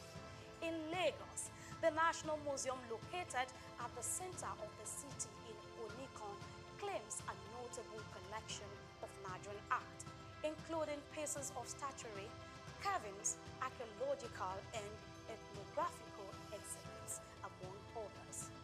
Of particular significance is the terracotta human head, known as Jelma head, dated between 900 and 200 BC, which is part of the renowned Nok culture. The piece is named after Jelma, the village where it was discovered. The museum is administered by the National Commission for Museums and Monuments and remain a key educational and historical attractions for visitors. Another prominent artifact housed within the museum is the famous Benin bronze head, an evidence to the artistic excellence of the Benin Kingdom. The museum has a lot of functions, some of which are to educate, to entertain, research, interpretation, conservation and preservation of our cultural heritage. And then the museum was established, Lagos Museum particularly, was established in 1957. It was formerly referred to as Department of Antiquities. So, well, the journey so far has been interesting because, we are here, to showcase our cultural heritage, not just to the country, but to the world. And we've had, we have series of, events that we do, that involve the community. And because of that, we create that awareness that this is where you can come and, see and feel your cultural heritage, your traditions, your history. Because it is said that a people without a history is a people without identity. So the museum portrays this to the people. And over the years, that is what we've been doing. Through education, community participation, we have galleries, that we display some of our objects, our antiquities, that showcase our patrimony and all there is to know about our cultural inheritance. And so the museum, has been doing that over the years, and we still keep doing more. The Lagos National Museum was founded in July 1957 by English archaeologist Kenneth Murray, following the submission of architectural sketch in 1948 at a conference on museum policy in Nigeria. Kenneth Murray collected several traditional masks from Cross River State to display in the museum's early years, according to historical records. The primary purpose of structuring the museum was to preserve Nigeria's historical artifacts and cultural heritage. Fortunately, that vision has remained alive to this day. The museum serves as a significant tourist attraction for Lagos residents and international visitors alike, offering an immersive glimpse into the nation's past. Some of the remarkable artifacts currently on display at the museum include the bullet-ridden car in which former Nigerian head of state, General Murtala Muhammad, was assassinated, pictures of previous rulers and presidents of Nigeria from different eras, a diverse collection of cultural drums, tools, and ceremonial staffs from various ethnic groups, historical crowns and caps of revered traditional rulers symbolizing their power and authority, photographs of Queen Elizabeth II and her entourage during her visit to Nigeria, reflecting moments of colonial history. It's so immense. Museum is a reminder of what the society is all about, because a number of us are missing the link. We don't even know the role, the significance of the society we find ourselves because of foreign influence. But when you come to museum, it will bring your mind back to the original habitat, the way of life of people, how things should be seen in the society, and how we should react to phenomenal changes in our environment.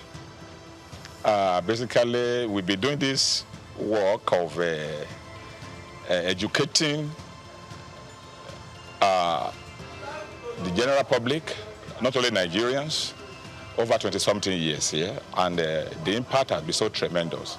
To the point that what we do at the museum is in consonance with the curriculum of our institutions, from primary, nursery, primary, secondary, even tertiary. Even people in their corporate organization. They deem me free to come to National Museum. Anytime they feel like we are missing the link, we have missed a lot of things concerning the way of life of our forefathers. You know, even here, apart from that, we do have what is called seminar. We organize seminar for expatriates, for individuals. They come around on Wednesdays to come and listen and learn on cultural-based subjects. I think it was great. I mean, I particularly like the circle of life that are presented in here, right? From birth to reincarnation to external influences. I think it gave a good history of Nigeria. I learned a lot about that. There seems to be some real big connection between Nigeria and Benin in terms of the history that I wasn't totally aware of. I was able to see the different artifacts and stuff that were presented. So it was quite interesting. They did, I think, a pretty good job doing a comprehensive tour or comprehensive history of Nigeria and its culture and its surrounding areas. A visit to the Lagos National Museum offers an enriching experience, transporting visitors back in time and allowing them to connect with Nigeria's rich and diverse history. The museum provides an opportunity to explore stories of resilience, artistry, and governance that have shaped the nation. Whether you are a history enthusiast, a student, or simply a curious traveler, stepping into this museum promises a nostalgic journey through Nigeria's past, fostering a deeper appreciation for its cultural legacy. Nigeria continues to reflect the stories that shapes its people, steadfast in its commitment to promoting history and preserving its cultural values for generations to come. Grace Komalafe, Souq Perspective.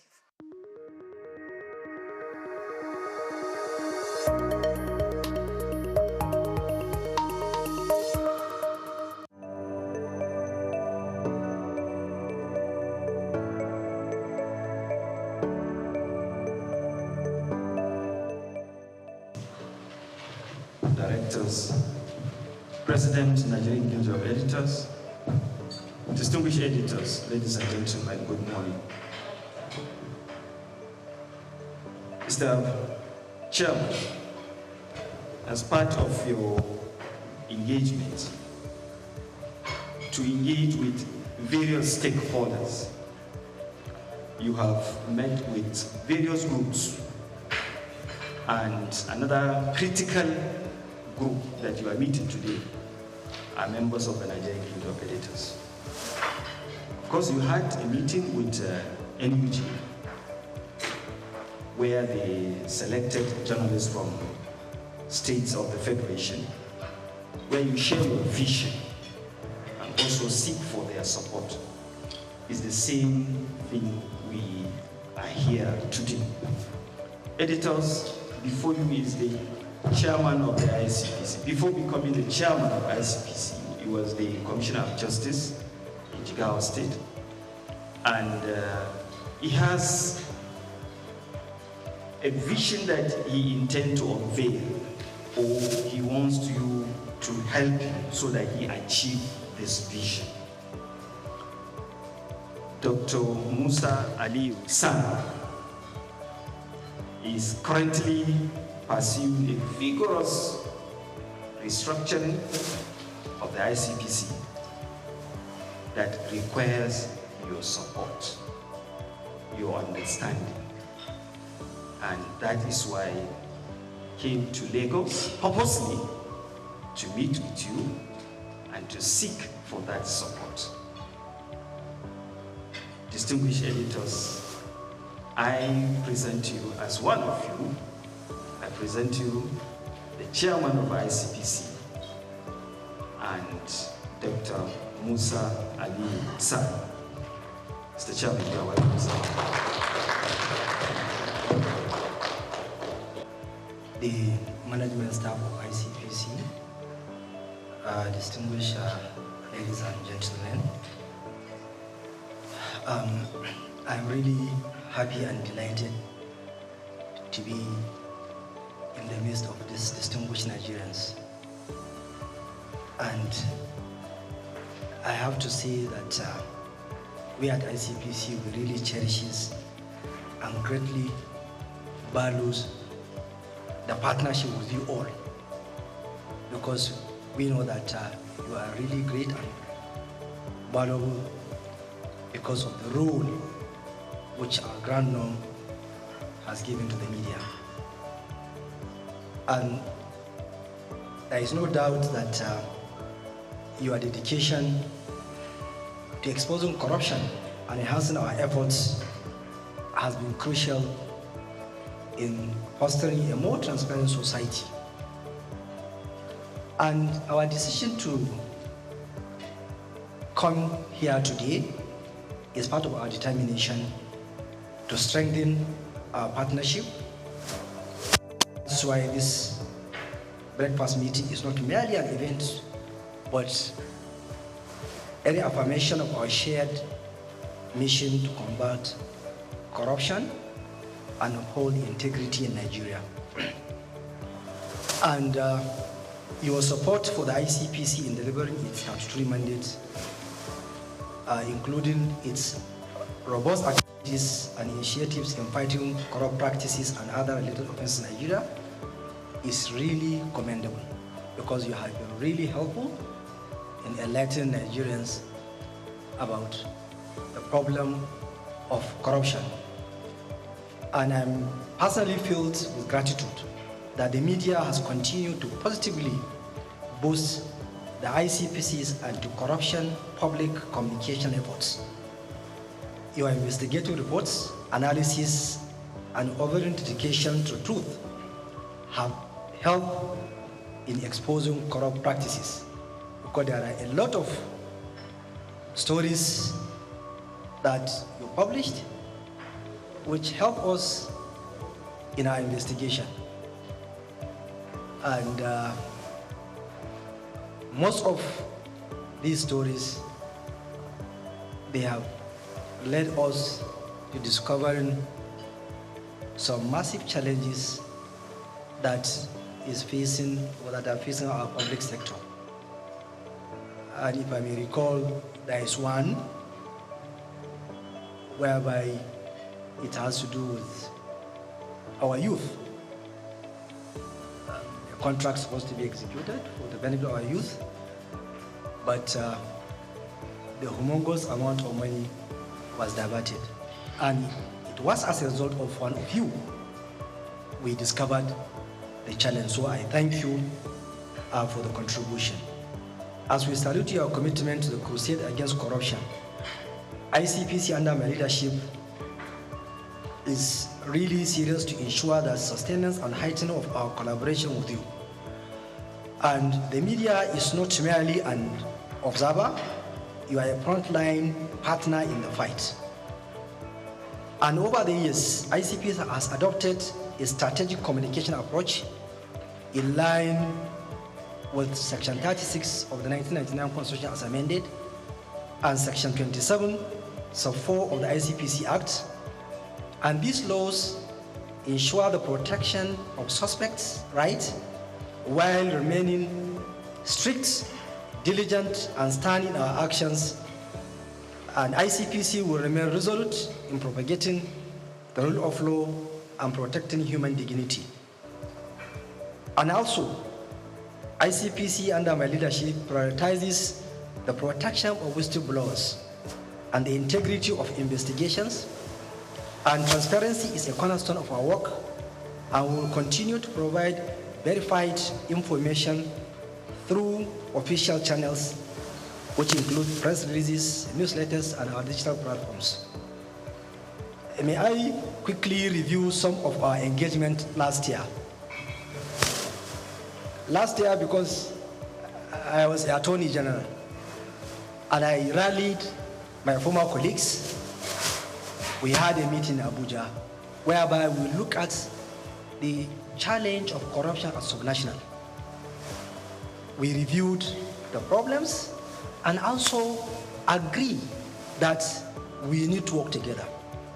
As a former Attorney General, I know that they are critical because they are the chief law officers of the states. That is why I engage them, and after the meeting we had in Abuja, we started the zonal engagement. We had one in Kano for the Northwest, where we discussed challenges around corruption within the zone. And also this year we are going to the other geopolitical zones to have similar deliberations. And also in September this year we are going to sit down and review what we have done to see how can we partner. Because I feel the attorneys general are critical. And as chief law officers, they need to work together with us, because by section 15 of the Constitution, all of us are supposed to put heart on deck in order to fight corruption and also to see how can we tackle abuse of office. And also, I had engagement with Nigerian Institute of the NIPR, the Nigerian Union of Journalists, ICANN, Nigerian Bar Association, and various stakeholders on how can we partner in the fight against corruption. Because no single entity can fight corruption. We need to work together. So that is why I reached out to various stakeholders to ensure that we are on the same page. And last year, we were able to reach out fiscally 1,458,000 individuals through our 579 sensitization exercise conducted under our community engagement programs. And we issued about 188 press releases. And also the Commission experienced increased followership in our social media platforms. And also we introduced what we call ethics pods, a podcast, whereby we are sensitizing Nigerians around the issue of corruption. And also, there is no way we can succeed without having planning. Our strategic action plan 2024 to 2028 was unveiled last year, whereby we gathered stakeholders and discussed it, because that will be our focus on how we can work. And our strategic action plan is in line with the National Anti-Corruption Strategy, which has 5 pillars: corruption prevention, issue of enforcement and punishment, ethical orientation, and also eliciting public support of Nigerians, so that, and also recovery of proceeds of crime and management. And this is the area whereby we have upscaled our activities to see that we trace, recover, and manage the process of crime, and also to remit it back to the Consolidated Revenue Fund, so that we won't allow those allegedly took away what did not belong to them to go away with it. Because if you allow them, once they accumulate the process of crime, no doubt they will use it and also to fight back. And also they will deprive Nigerians with what they are supposed to have in the issue of infrastructure. So that's why we focus seriously in that area of recovery of process of crime. And also ICPC, as you know, that it has laudable programs. And one of the key issues which I focus is that I ensure that I consolidate all what the previous chairman of ICPC have done, from late Justice Mustafa Akambi to Professor Wasoni. I ensure that all their programs are intact, and I'm building up, so that I want to ensure that we maintain that organizational culture of ICPC, and also for me to enhance what they did, most especially to focus on digital transformation, because this is an area whereby we need to use technology in the fight against corruption, most especially in the area of analytics, artificial intelligence, that we'll be able to analyze huge data. And I'm sure you are aware of the constituency and executive project tracking, which ICPC is well known about it. And I know last year we were able to track over 1,500 projects, which has value of over 600 billion naira. And so that at least Nigerians can get good quality projects that is in the budget. And also the Ethic and Integrity Compliance Scorecard, which is an initiative of ICPC, which measure institutions' adherence to ethical standards. We released the results, and I have seen the impact, because most of head of agencies that have not done well, they reach out. Chairman, why? What are our challenges? Can you help us to see that we overcome these problems? Which is really good, because I have never thought that it will have that impact. And why? Because of you here. You have gave it wide publicity. So because of that, most of the head of agencies now, they reach out. Please, how can we do well next year? So I thank you for the assistance. And also our sexual harassment prevention program, which is tackling corruption linked to abuse of power. Last year, I know that we had engagement with the one civil society, where the ministers of the Minister of Education, then Professor Tahir Mamman, and the State Minister Yusuf Tonkosununu, they were there. The former Minister of Affairs was there, and also over 20 commissioners of education across the country, they attended, because we discussed the challenge around the problem of sexual harassment, most especially in our tertiary institutions, because our students are victims of this challenge. So that's why ICPC has been doing its grades in that area, so that we ensure that we help our students, we protect them from sexual harassment. And I'm sure that you are aware that currently there is one of the senior academics that is facing trial at Abuja Federal High Court on this issue of sexual harassment. So, and we are determined to ensure that where there is credible evidence, any sexual harassment complaint tabled before us, we will make our efforts to ensure that we investigate it and also take the matter to court where there is evidence. Then there is our Anti-Corruption and Transparency Unit, Act 2, that they have been doing well in the various MDAs in order to help in ensuring that there is transparency and accountability in MDAs in this country. Then, when I came in, I tried to bring up my policy, which I call it Care for Impact, to ensure that ICPs as an agency, I consolidate the good culture of that agency. And also an agency which is accountable, responsible, and efficient in approaching all issues that are tabled before us. So that one too is something that I unveiled last year, and we have been using it. Now, recently, we are aware of the decision of the Supreme Court about the local government autonomy. So we have looked at the decision, and also we have been having various engagement with civil society to see how can we give our quota, how can we control our quota in ensuring that the local government autonomy operates the way it's supposed to. And also, how can we follow what are happening in the local government councils.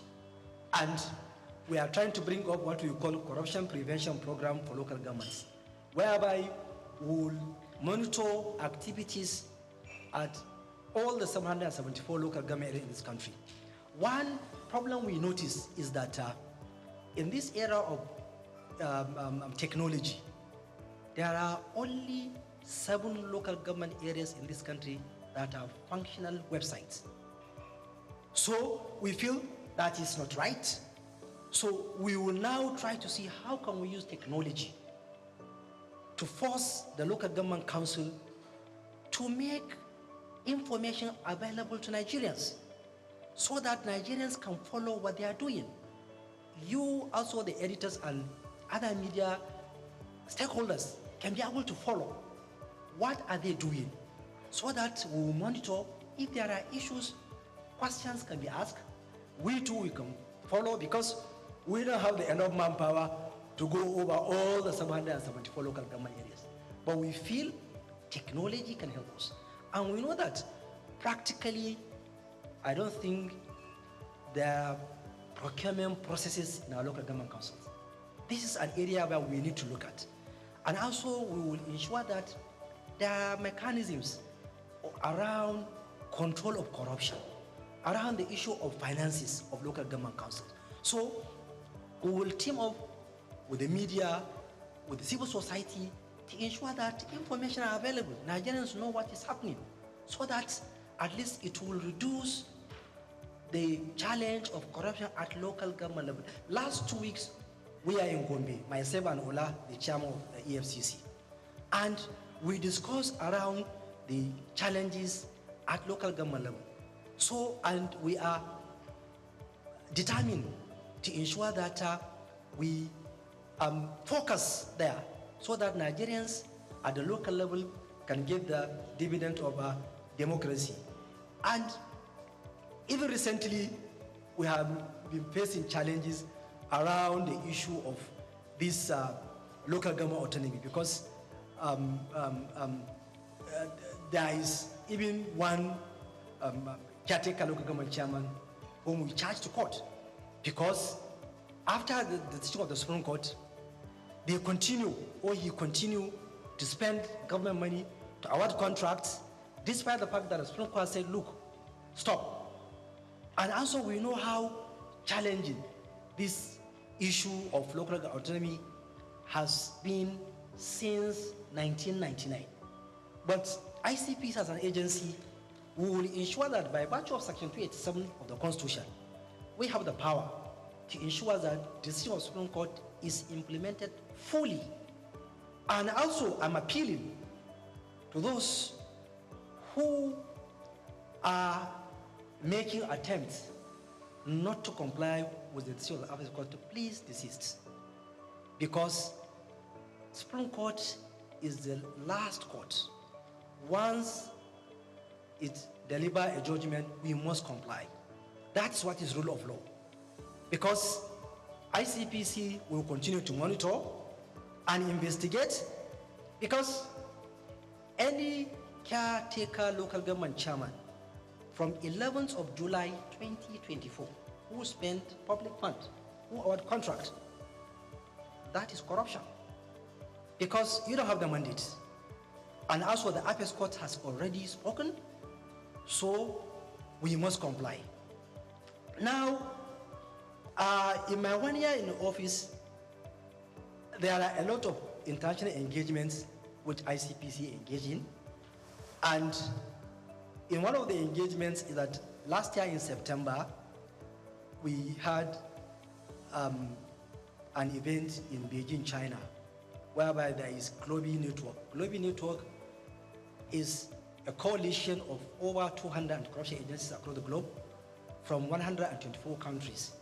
And I had the privilege of leading ICPC delegation and Nigeria, whereby Nigeria participated in an election of steering committee member, and Nigeria was elected as one of the top steering committee member of that global network.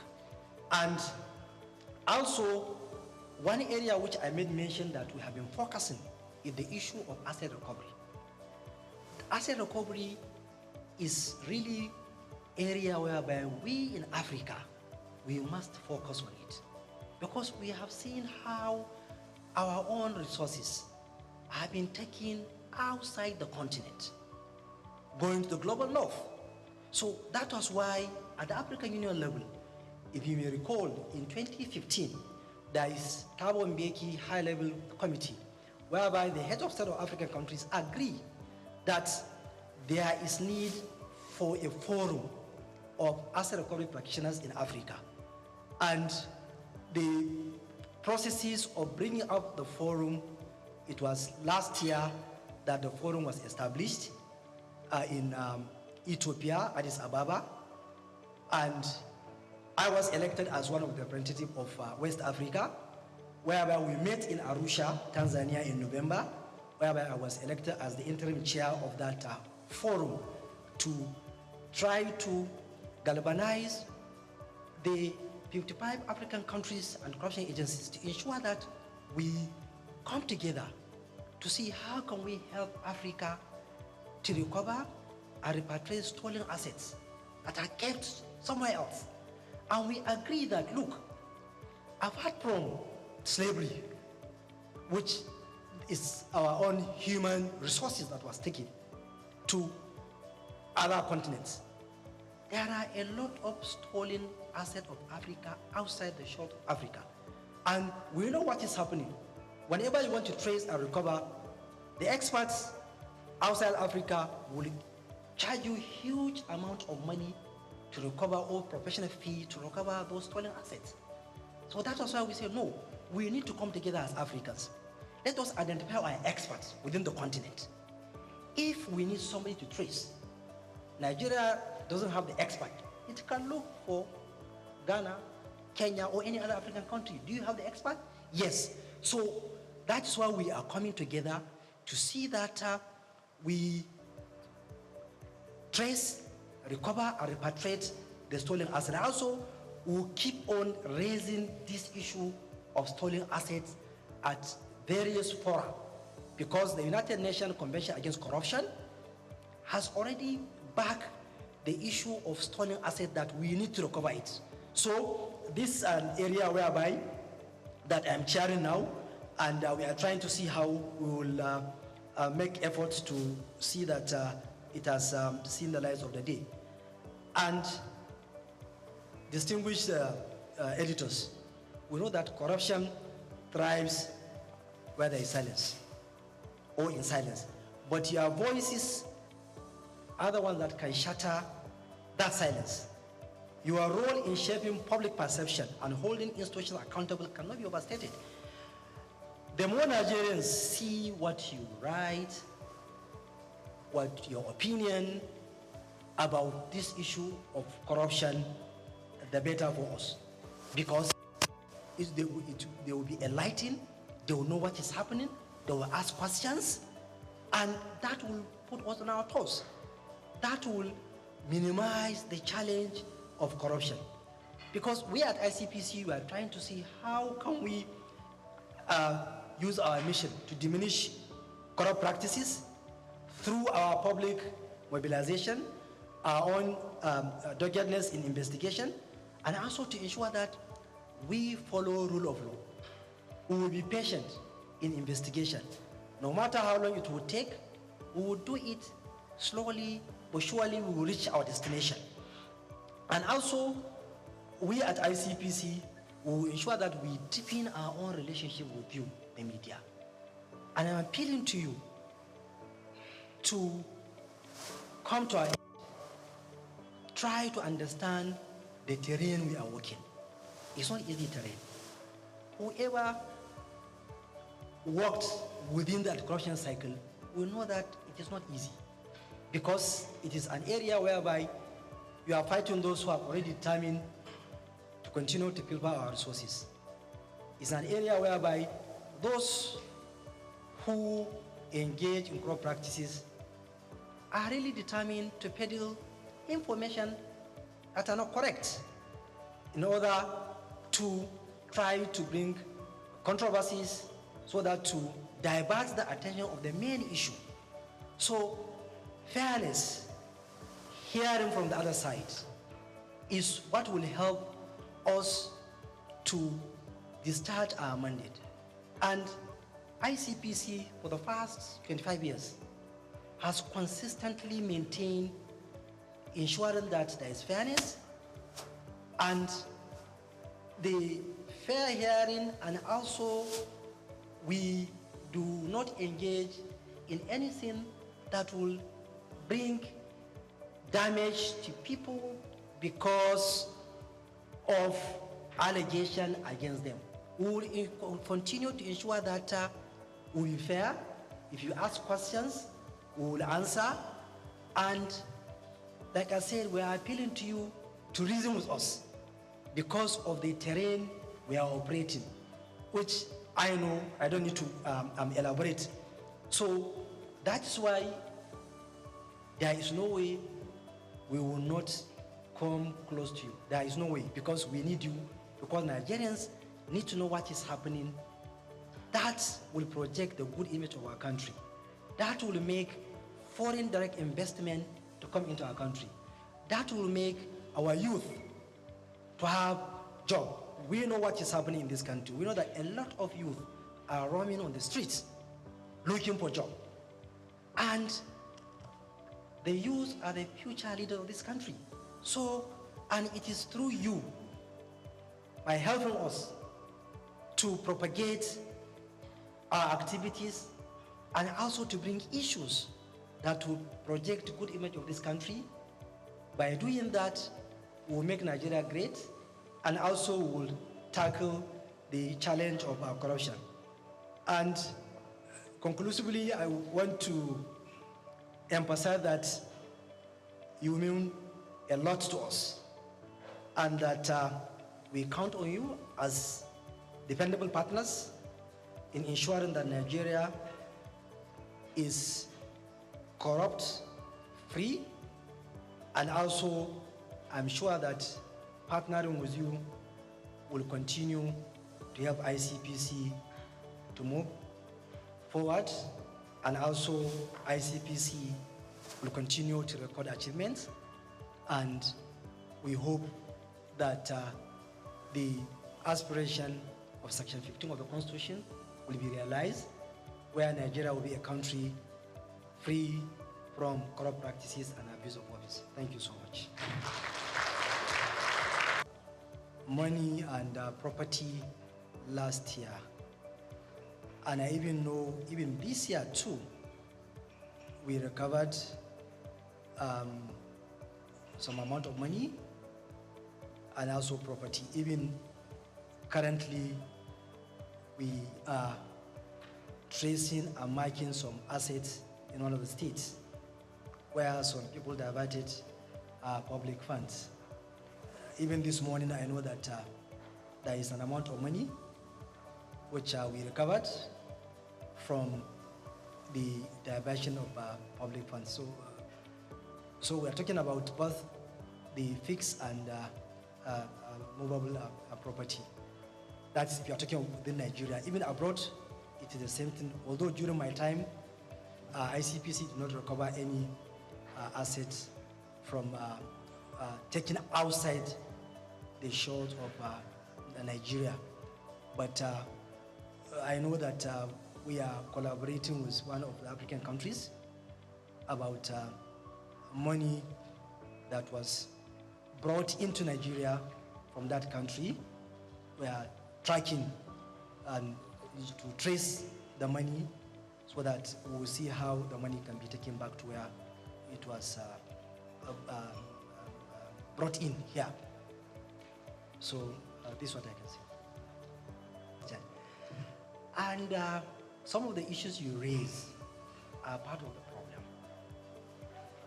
Like I said somewhere else, and I kept on saying, I will say it here. My first contact with public office is when I was Attorney General. That was when I now realized that all what I was thinking, when I came into contact with the reality, then I now realize that we Nigerians are part of the problem. One of the issues you raised about societal pressure. I'm not saying that it's a justification for any public officer to engage in corruption. But if you, I'm sure you have had one or two discussions with those who are holding public office. The kind of stress, the pressure that public officers are undergoing in this country is too much. Because the family, the friends, associates expect you to give them money. And this is one of the factors that is now pushing those in public office to go into that. And I noticed that any public officer who resists, you are considered as awkward, very difficult, and they will keep on pressurizing you that if only people that are strong that can stand that pressure. And also some people too, they are even daring, will tell you, I was a victim when I was Attorney General. And I want to say it here, maybe the person who did it will hear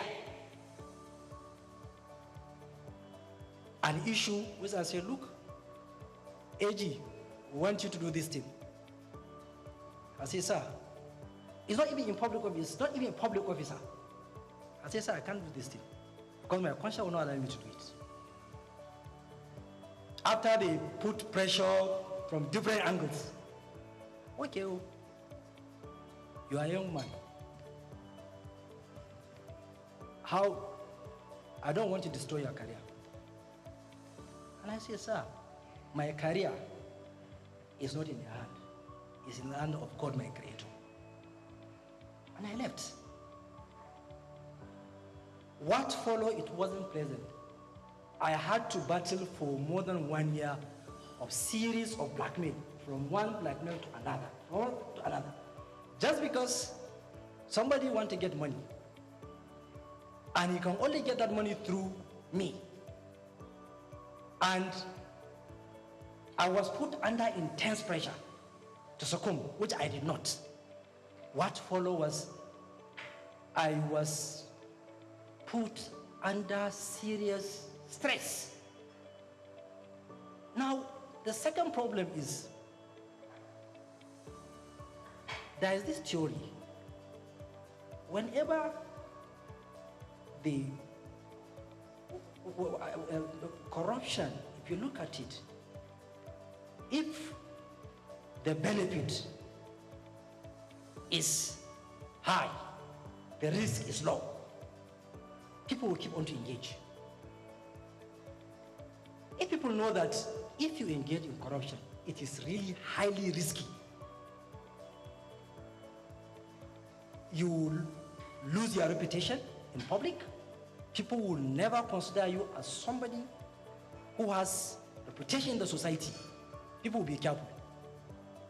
If you know that the punishment is going to be very harsh, people will be careful. But if the risk is very low, the benefit is high, so people will continue to engage. So that is why we need to look, how can we strengthen our laws to ensure that those who engage are punished seriously. And also, you, the media, you have the role to play in sensitizing Nigerians that those who are trying, please try to support them. And distinguished aides, I want to tell you that there are good people in this country. Every part of this country, there is no part of this country that I did not come across people that detest corruption, people that are serious, people that help me. I met a lot of people that are trying to see how can we help this thing, how can we fight this corruption, Chairman. But the problem is that the support from the public, sometimes people are not willing to support because they feel, you know, what you are doing is not worth it. And also because of the pressure, so people feel like, okay, let us leave you, go and do what. So this is second problem. And also, we need to see how can we fasten the judicial process. Because it's law. It is not the law that is the problem, but rather some of us within the system, we try to put stumbling block in the judicial processes, bring in series of applications, truncate, so that you will see one case will take many years. Even the witness will be frustrated. You call a witness today, the matter is adjourned.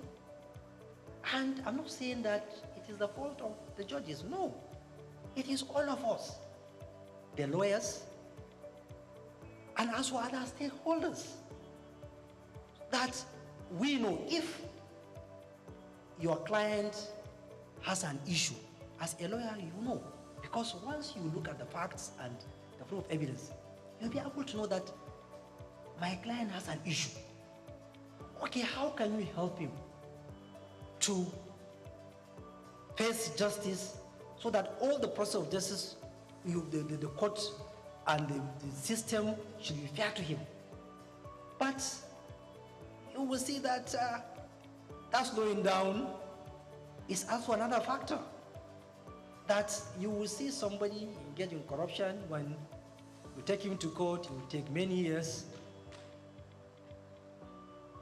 And before you know it, you will see another corruption case.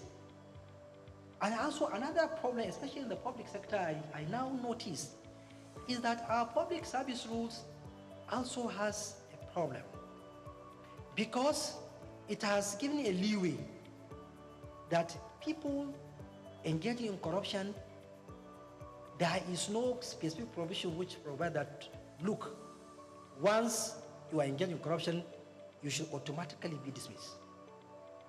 But some, you will find that after ICPC are investigating an issue, it has taken somebody to court, even if you secure conviction, you will not realize that the agencies are not willing to edge out those people.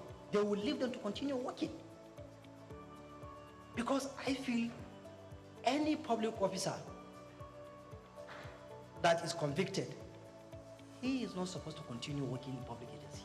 He should go.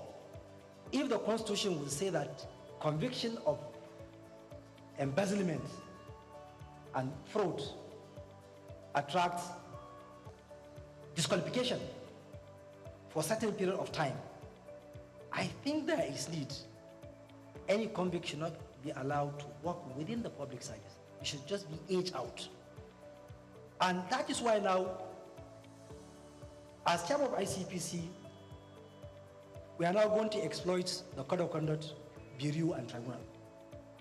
Any public officer with secure conviction and the agency refuses to edge him out, we will send him to Code of Conduct, because they have the power to edge him out. So there is another way, so that we don't allow people to continue. So these and other issues are part of the problem, why the problem of corruption will keep on coming and coming and coming. And also the institutions are really weak, because there are a lot of vulnerabilities where people are exploiting in order to commit corrupt practices. That is why we need to focus on technology. Technology will be able to give you the thread. You will be able to know some of the things that are happening, most especially around procurement.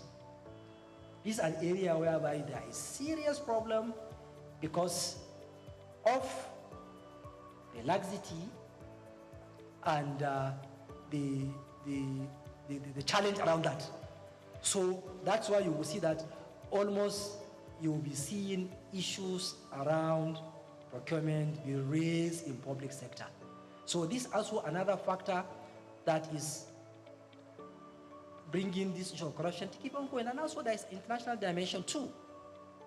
Because if those who are taking or stealing the humongous amount of money, they don't have a place to hide it, then it will reduce. But they know that they can wear it somewhere else.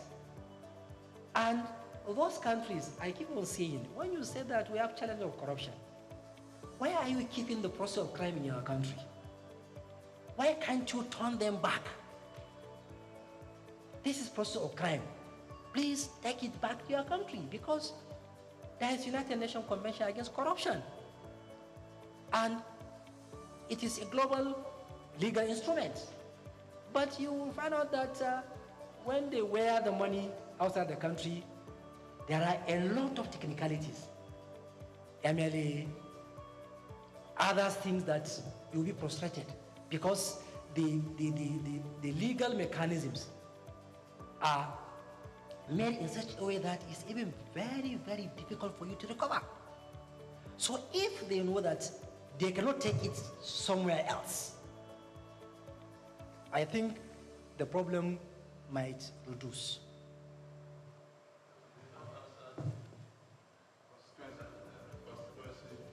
Okay, the constituency project, like I said, we have been investigating the issue because it's a challenge that has been with us for a long period of time. And from what I notice of why the challenge keep on coming is one of the issues you made mention. Because there was a time when member of National Assembly, he told me, say, Chairman, I have concern. I say, what is your concern? He said, it's about this your concern executive project tri-kill. You people are doing well.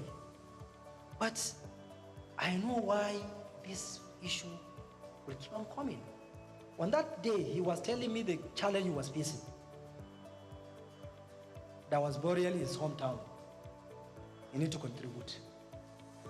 He said, look, somebody had domestic accident. He called me. And so he kept on mentioning, he said, I'm not justifying, but the societal pressure on us is too much. That's why only those who are strong will resist. And I don't know whether that is part of the reason why we are having this challenge.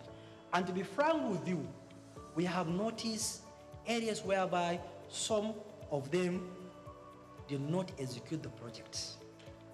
We have noticed whereby some of them, they did shoddy job. We have noticed whereby some of you noticed that, like I keep on saying, a well is supposed to be dig in one place and somebody will just take it to his home farmland.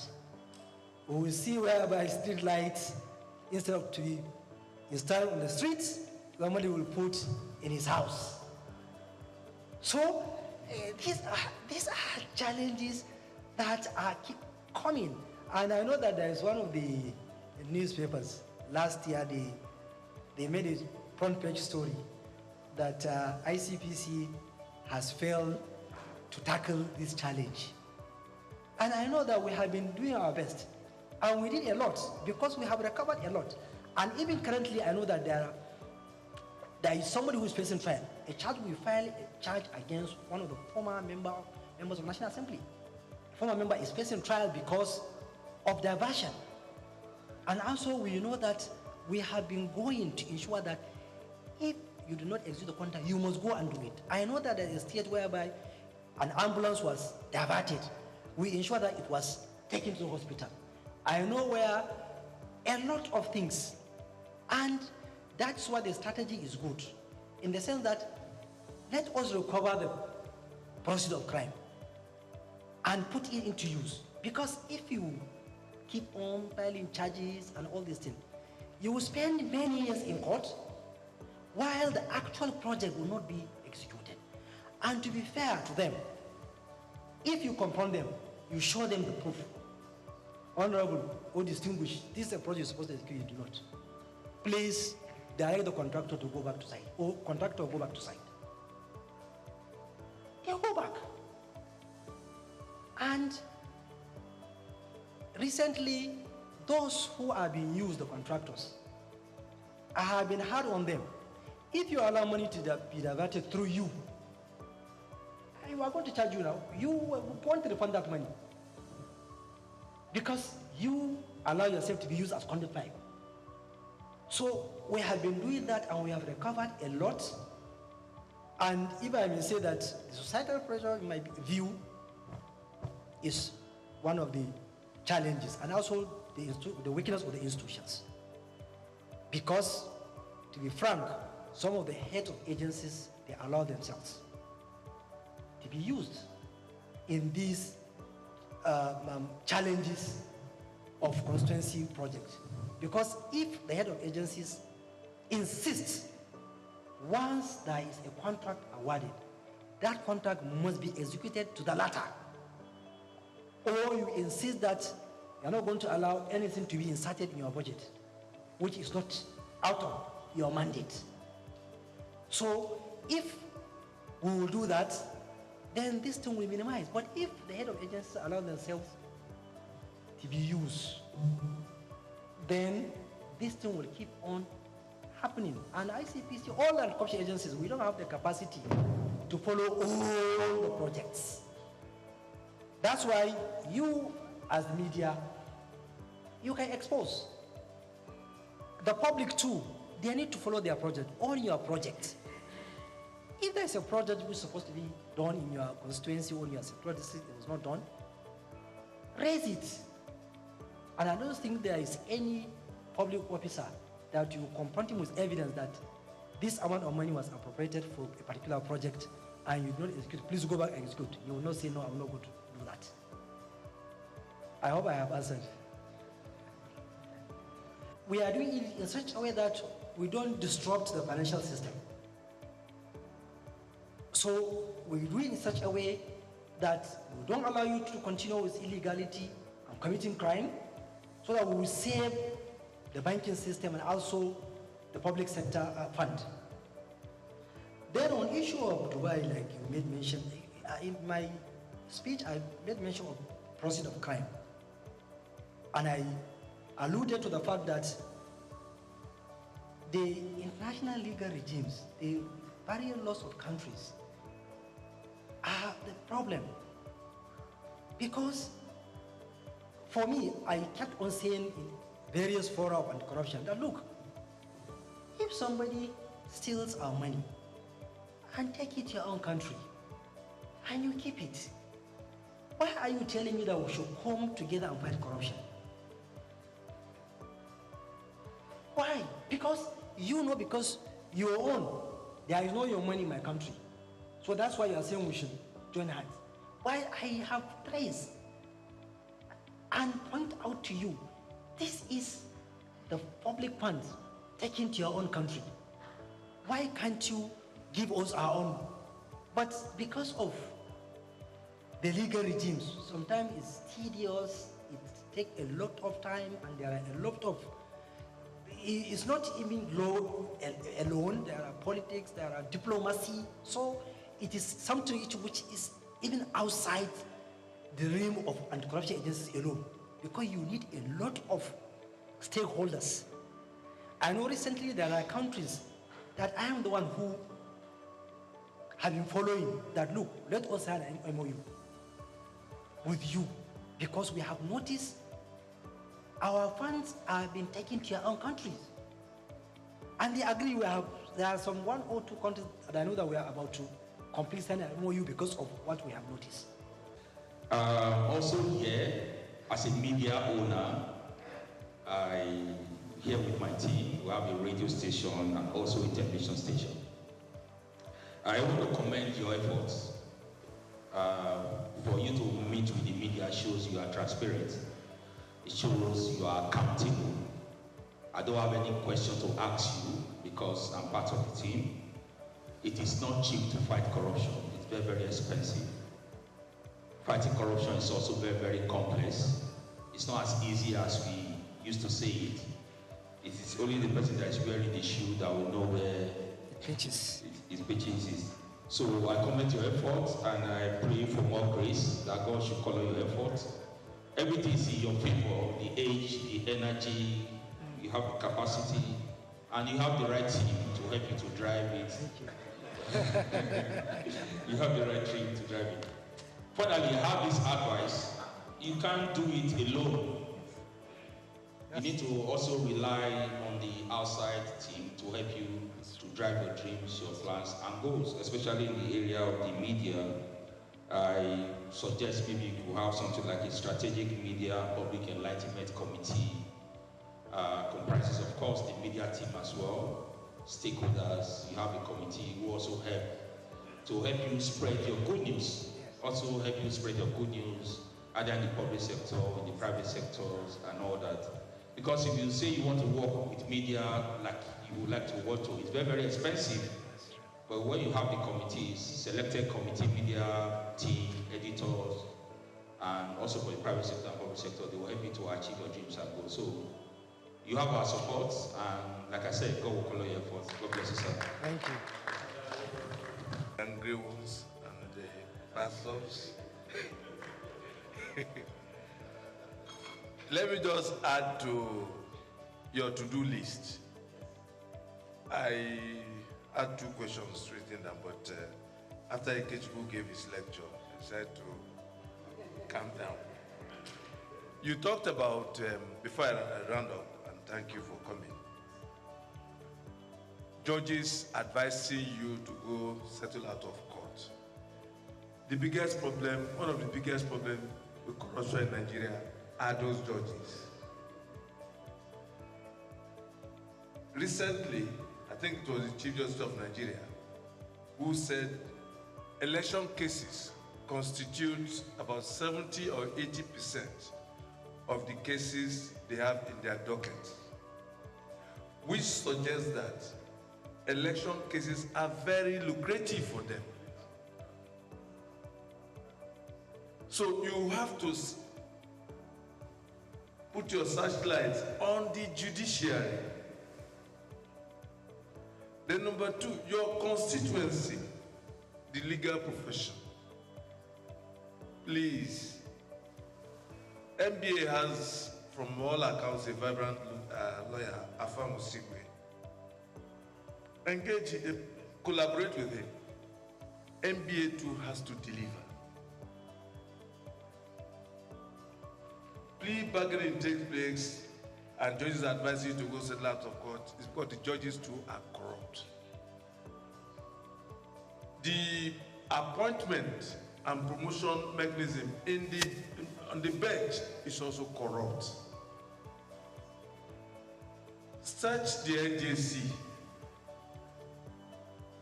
Today, the type of, what's the word now?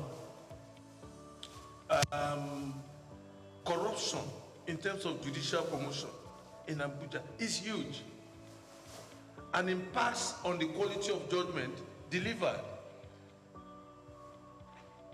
So, Mr. Chairman, the biggest thing you have done is to come here to show transparency. You said corruption thrives when there's. I also say this, I'll add to that, that corruption thrives when there's darkness, when it's hidden. So your coming out here suggests that you really want to fight corruption in partnership with my colleagues. And it's a brilliant thing you have done. I know you met some of my colleagues in Abuja, and that's why the Secretary of the Guild and the Deputy President of the Guild are here. You have to continue. Because if you want to work with the media, honestly, the way you have shown, the media will work with you, and Nigeria will be better for it. Thank you for coming. God bless you. And I will do my best to discharge my duty to the best of my ability, together with the officers of the ICPC. That is why, if people are raising the issue of bias, the issue of all this lie, you cannot prevent people from raising those kind of issues. But one thing I know, that if I satisfy my conscience, I will go to sleep. And like I said, there is somewhere else that we are going to account somewhere. And that is why I try as much as possible to be fair in what I'm doing. And also God knows what I'm doing, and also know my ability, because the anti-corruption is a very complex and difficult thing. Sometimes getting evidence, getting things is difficult. Even if you're investigating issues, somebody will look like you are targeting you are targeting somebody, or you have a motive, or this thing. So on my own part, I will do my best and also posterity will judge. Because that's the only thing I can say. On other issue, which like the president said that the lecture you gave us, and some of the things you raised, I quite agree with you that those are the challenges, and we need to work on them. And in my view, that is why the Constitution is structured in such a way that the Chapter 2, it is left in such a way that it's you, the leader, that should strive to ensure that Chapter 2 is realizable. You attain that aspiration: education, healthcare, good environment, all other social amenities. You as a leader, you must think outside the box to ensure that you reduce the poverty level, which I agree with you. The level of poverty is really high, and we need to tackle it, because without tackling the poverty, we will continue to face this challenge of corruption that keeps on coming. And also, we are not justifying or depending the public office holders or the politicians, like you said, that we are saying that there's societal pressure. Like you said, it's a fact. We can't deny it. Myself as CPC chairman, if I show you the number of text messages people are sending to me every day, you'll be shocked. In fact, I am even thinking that some they have even forgotten that I am the ICPC chairman. Maybe they are thinking that I am chairman of one local government or a state governor, because they will keep on sending. So, and also they will keep on calling, because the number of calls, they are such that they are unbearable. And we are part of the society. Even if we deny, there is such a thing that even if you deny, it's a reality. And I agree that poverty is one of the factors. But also we have to keep on telling people that they need to consider public holders. And also, we, the public office holders, also, we need to live a simple life. Because some of us, the way we are living a very larger life, that's why people will keep on pressurizing you. But unfortunately, it is also us, the Nigerians, that are pushing people. Like that member I started the example, he told me that my constituents were telling me that, look at this man. He has finished house order, he has an old car. Up to now. So people are even looking at you, there are certain things that even if you exhibit as a public officer, people will look at you that is strange. So why? Because it is the society that are pushing people to adopt a life that will put you in trouble. And once you resist, like I said, they will say you are awkward, you are difficult, all these things. And we are all human beings. And that is why we need that support from you, the media, in your own writings, articles, and opinions, and also the public too. They need to support public officers that are transparent, that try to live within their means and within the ambit of the law. But without that, you will find one or two people that, because of that, they will derail. Because of that pressure. That's why always I will raise this issue of pressure. Last week when I was in Gombe, and I told the chairman, don't allow anybody to put pressure on you to dip your hand in public purse. Let them say whatever they want to say. Because one day you are going to leave. It's better for you to leave, you go home and sleep well, than for you to leave and something to follow up which will not be nice.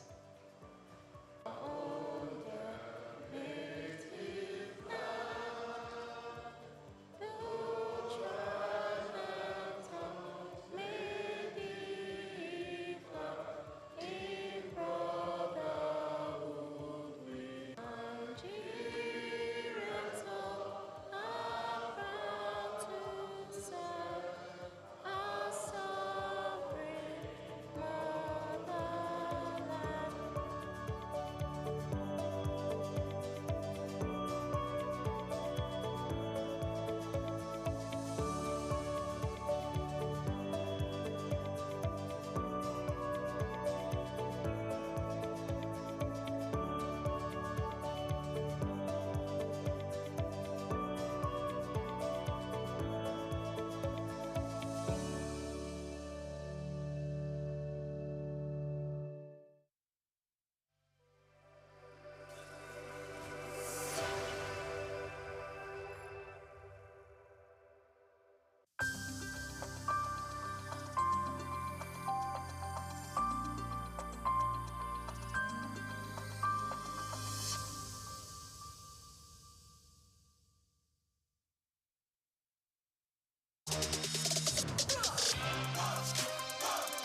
was born on the 16th day of October, 63 years ago. I'm from Opobo, yeah, and went to school. I'm from River State, from Opobo in River State. Went to school in Port Harcourt, lived in Port Harcourt all my life, from primary to secondary school to A-levels. Then after A-levels, I got admission to Unilag. Immediately after Unilag, I got married, and I've lived in Lagos ever since.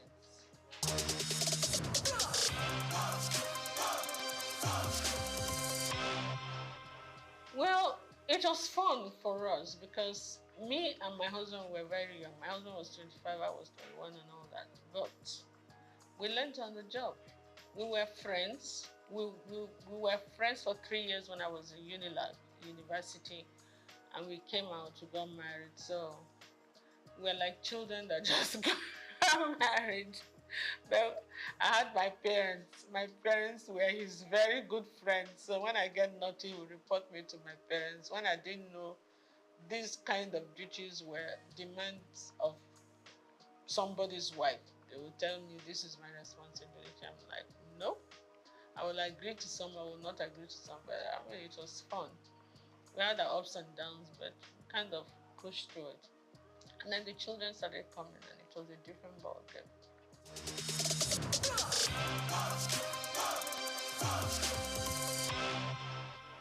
You know, when you come from that kind of family, it's like part of your system. You don't really regard it as anything anymore.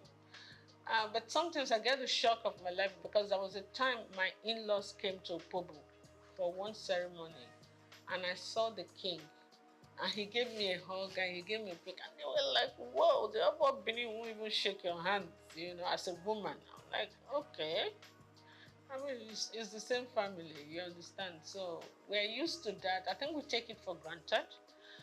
But maybe some other people say, you must call me a princess, you must call me that. I'm not into all those kind of things. I'm not at all. I've never been. So I can't start tomorrow. But yeah, great King Jaja of Opobo, my great-great-grandfather. And my children, when they studied it in school, they went to Corona school. When they studied, came, Mom, we're telling our teacher and our classmates that this King Jaja of Opobo, they told them about King Jaja of Opobo in school. And they said, that's my mommy's great-grandfather. Like, whoa, no, it was like a big deal to them. For us,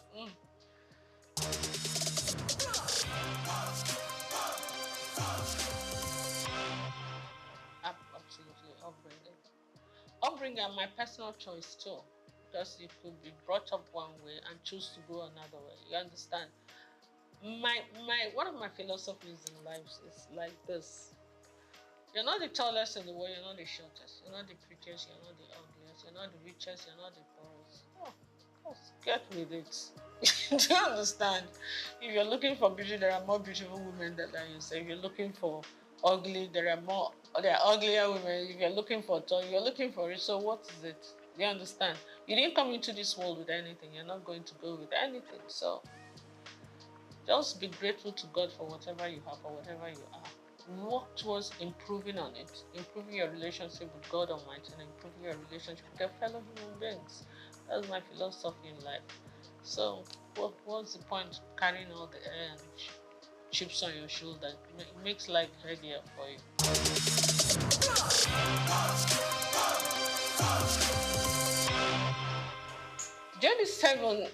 Seven is my favorite number. It's a number for perfection, and I was born on the 16th of October. My star sign is Libra. We're always looking for perfect balance in everything. It's just an influence from the horoscopes, I'm told. But J is my husband's name, D is my name, and 7 is my favorite number. Lazy way of forming the name of a company, isn't it? So I did, and it stuck. And I knew I was going to go into couture, so that was it. Easy.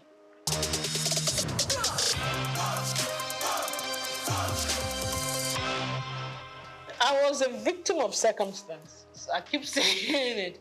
I didn't really come into business to be a fashion designer, to go into fashion, and creativity has always been something that's innate. Okay, even before I started making clothes or doing this, I used to always give designers the styles that I want them to make for me. I didn't have tailors. But when I finished my NYSC at Nigerian Television Authority in Victoria Island, I decided I wasn't going to work there. I wanted to work in a more organized setup. You understand? Because of management traineeship, because I never worked all my life. My parents were very protective. I'm the last girl in the family. They were always very protective. So I said I wanted to work somewhere, and I prayed about it. And I got into Unilever. Then it was called Lever Brothers. And for 5 years, but the intensity of work there became a bit much for me because I was a young mother. I had 2 kids then. Was going on having the 3rd one. So it became a bit time. Sometimes Unilever was one of the biggest. When the international directors come in, we used to be the ones to host them with all the Unilever affiliates. Linters, the advertising agency used to be here. All the Nigerian breweries, USC, you understand, AJC, we're all Unilever group. Sometimes I won't get home until 3 a.m. when we're hosting. And with kids in the house, it can be a bit much. So I'm like, I prayed about it and I decided something has to give. It's either your family, your children will not give them the attention they need then, and they were growing fast, or your job will suffer, and then you will not be happy whichever way. So I decided, you know what, let my priority be my family. And I decided to go back. And I put in my resignation. That was not what I'm fine. When I did, my chairman refused to accept the resignation. So I had to use another way to encourage him to accept it. So I left Unilever. I said, okay, I wasn't the type of person that was suited for being a housewife. I wanted to do the kind of business I would do, but still have 100% time for the kids. So when the kids say, they're having something in school, I'm there, okay? I decided I was going to just market corporate gifts. When I was in Unilever, I was the assistant corporate affairs manager in charge of press. So, and being in Unilever at the corporate affairs level, I already knew a lot of companies. So I used that opportunity to get back to those companies and introduce my new business. And in the first year, I actually made more money than my 5-year stint in Unilever. So that was the normal encouragement. You make more money doing your own business. You have more time for your kids, for your family, and for yourself.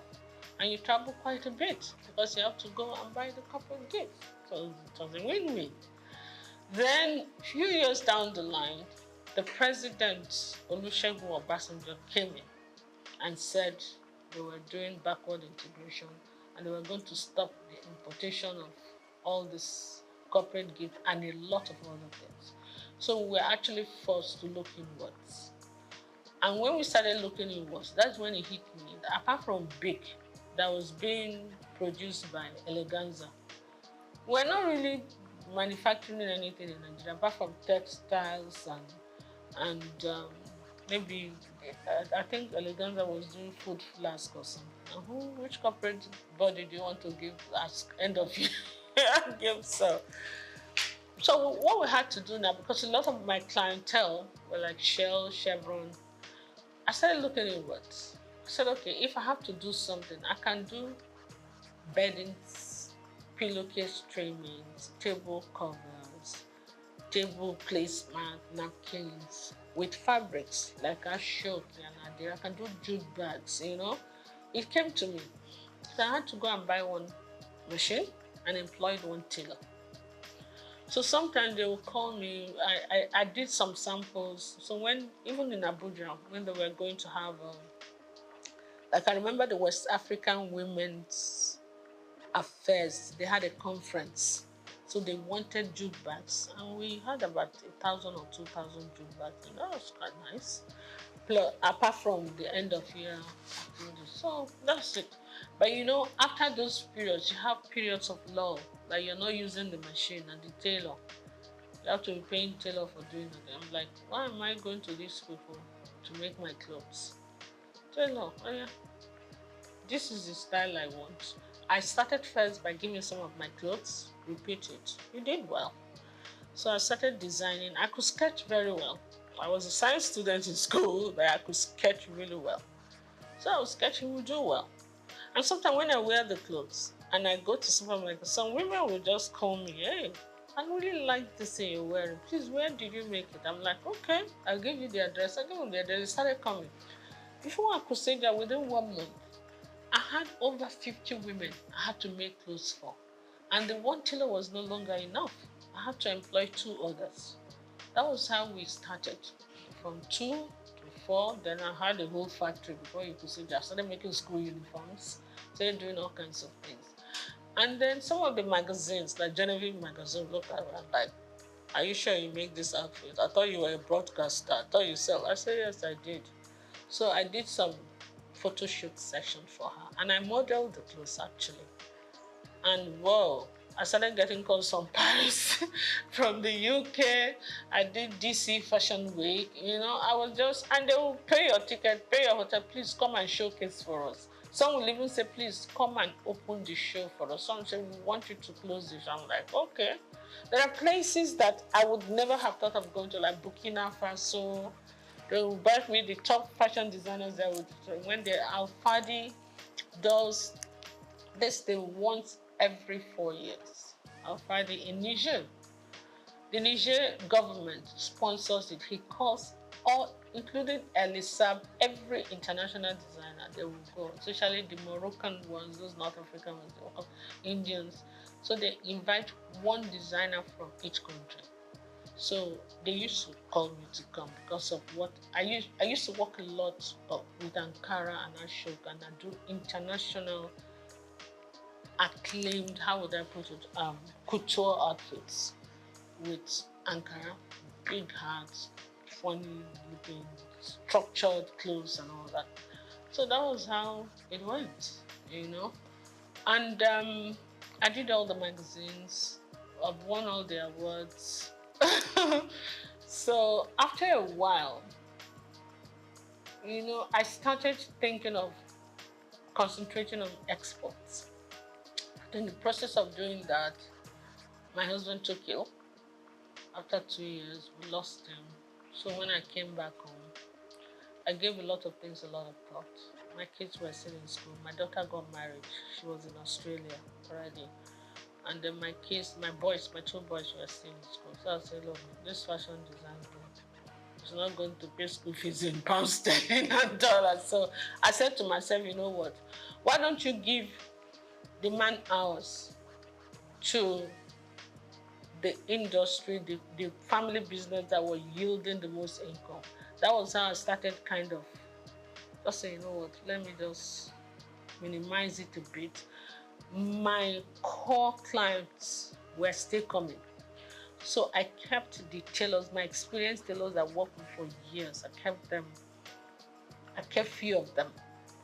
And I kind of cut down on that business. I said, you know what, let me just go and face the family business and do this for the people who really know what I'm doing. And word of mouth goes. So I'm still doing that, but my priority is really not that,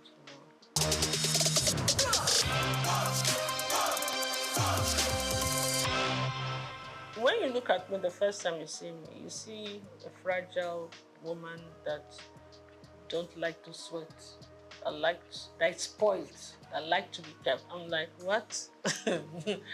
Absolutely not. My husband didn't want me to do anything. He just felt he wanted to spoil me. I said, that's not how to love me at all. Please. It's either you kind of understand the person I am. I'm a very creative mind.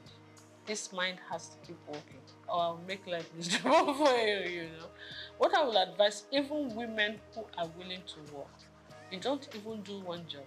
You must get at least more than 2 streams of income.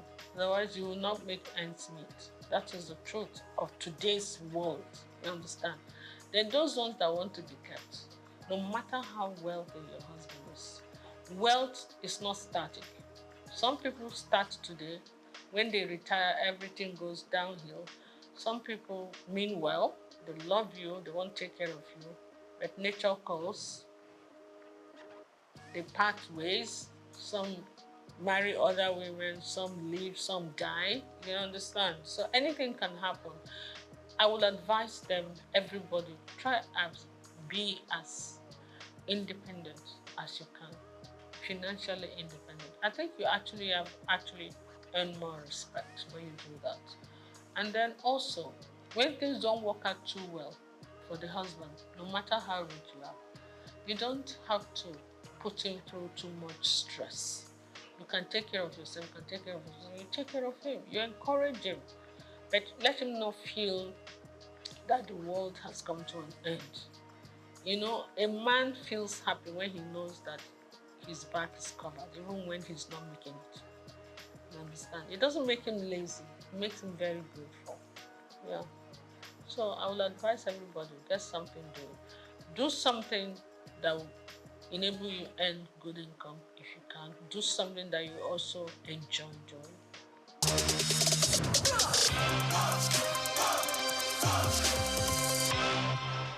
I've always believed in garbage in, garbage out. Yeah?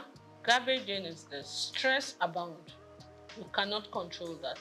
But you can control your attitude towards stress. Stress is number one killer and ages of everything in this world. It's your attitude to stress that you have to manage, and that depends on you. What you put in your mouth also depends on you. Your mind, your heart, your spirit, your soul. You have to be loving. You have to be forgiving. You understand? All that depends on you. So it's actually you that decide whether you're going to age gracefully or you're not. Forget about the genes first. It's true.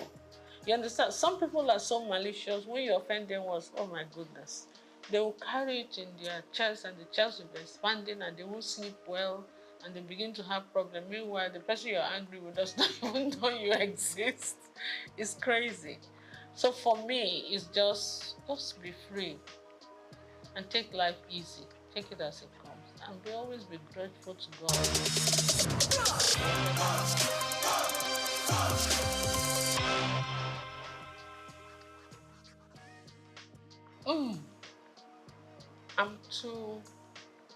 I'm too honest and straightforward.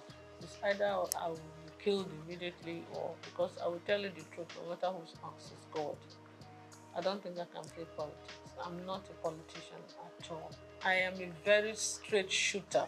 I will tell you to your face when you're doing stupid things. That was my relationship with my mom, my dad, my husband. So most times, I'm the last girl in the house. So maybe when they were disciplining the first ones, by the time they got to my turn, they were a bit tired. So we could talk to my parents anyhow.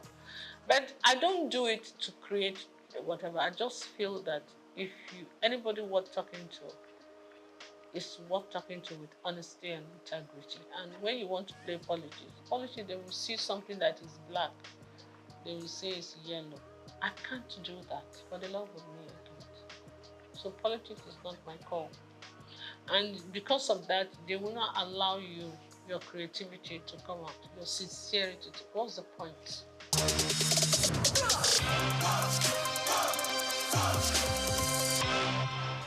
Yes. I'm actually planning some kind of, I met some of my old models that are doing very well.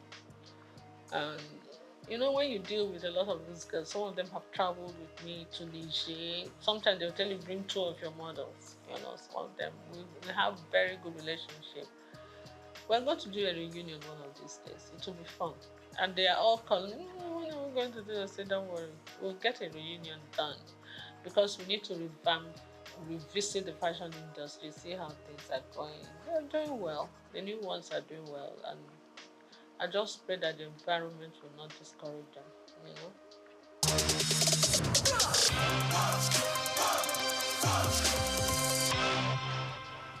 It's not just Nigeria, it's the world. Whatever is happening in Nigeria is what the truth is. A crate of egg in Nigeria is still cheaper than a crate of egg in the US and in the UK, even with the exchange rate.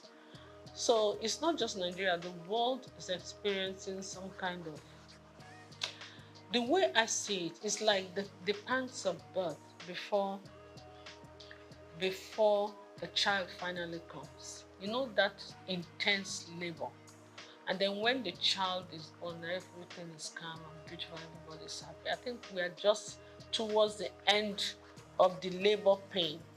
It's going to get better, but we're going to pass through a lot of that before it gets better. And when it finally gets better, we'll all be smiling. But right now, the whole world, not just Nigeria, is crazy. If you look at international, listen to international news, it's actually crazier than here. I just pray. Yes, I live opposite, I won't even say it, on the street. One of the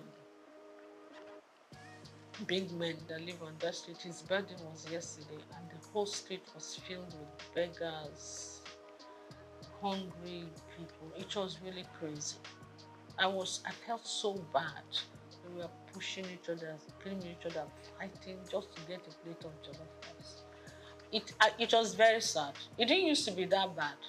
There were a few people who come hang around, but the whole street, I couldn't move anywhere yesterday because of it. But I hope it gets better soon, so that the best in all of us can come in. Because hunger and poverty can actually bring out the worst in people.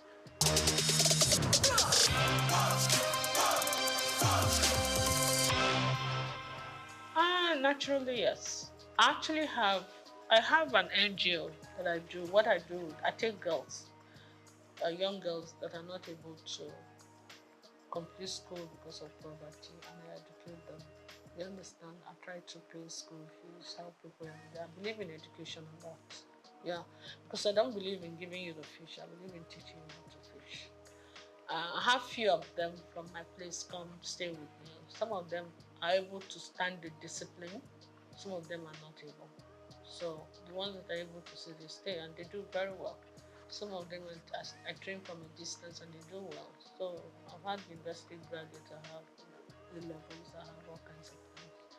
That's what I do. And most people come to me naturally, not because I'm a trained mentor or anything. When you do anything out of love, an act of sincerity of purpose, and because they see you as genuine, they listen to you. You understand? When you mean well, you tell people the honest truth, and it's not easy sometimes, but yes, a kind of mentor.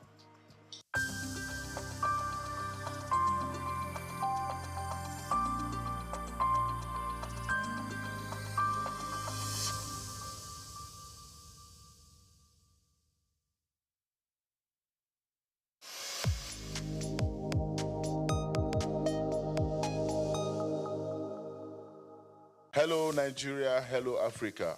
Yeah, this is Sound Man. Keep watching Souq News. My name is Babalola from Excel LED. Keep watching Souq News.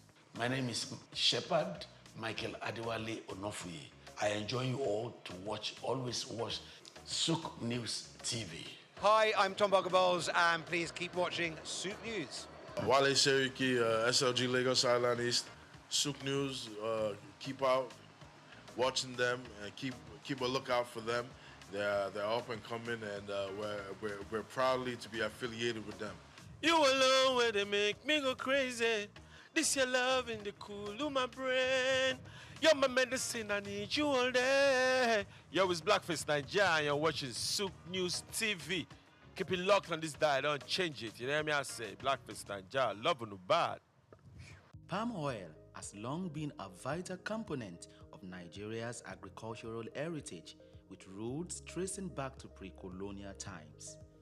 Originally serving local needs, its importance has grown exponentially, propelling Nigeria into a prominent global producer. Spread across regions like Edo, Delta, Cross River, and Ondo states, the country boasts extensive plantations and advanced processing capabilities. It takes about 4 years for oil palms to produce fruit, suitable for harvest. Each tree will then continue to produce fruit for up to 30 years, at which point they will have grown to around 40 feet tall. According to reports, Nigeria's palm oil production increased to 1.4 million metric tons in 2023, witnessing steady growth since 2009, with a peak surge in 2010. Despite a surge in domestic consumption, reaching 1.8 million metric tons in the 2021-2022 crop year, Nigeria still imports 350,000 metric tons, primarily from China and Malaysia. Similarly, some of the challenges plaguing the sector include declined production, outdated equipment, and insufficient financing, resulting in a notable production deficit. To address these challenges, government intervention is imperative, necessitating increased funding, favorable policies, and enhanced environmental protection measures. Furthermore, Nigeria and other African countries must move away from the local way of producing palm oil to a more mechanized method for effective and efficient production. Additionally, fostering collaborations among farmers, processors, marketers or consumers, and equipment fabricators is vital for sustainable production and value chain development. Israel Adeyemi, Souq News. Cocoa has more than tripled in costs over the past year and is up 129% this year.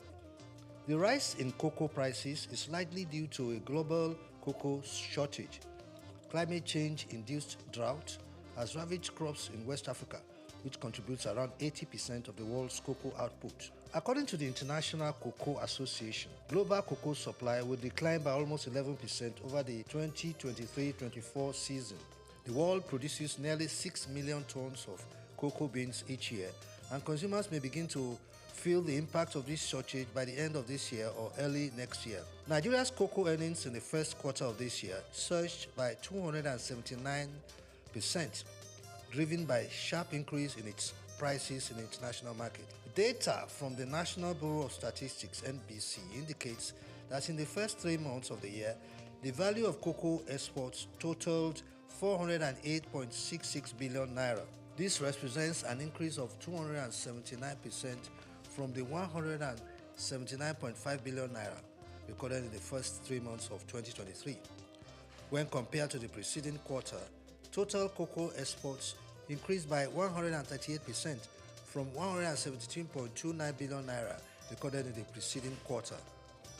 Despite the significant depreciation of the naira in the first quarter of the year, the dollar value of cocoa exports saw a significant increase both year-on-year and quarter-on-quarter.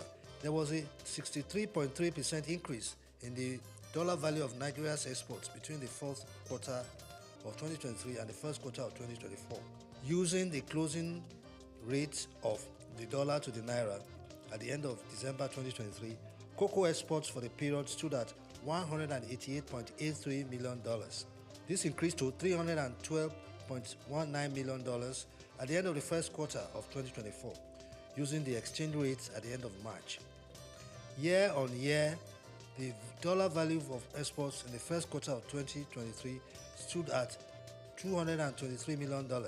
Bayo Olaoye, Souq News.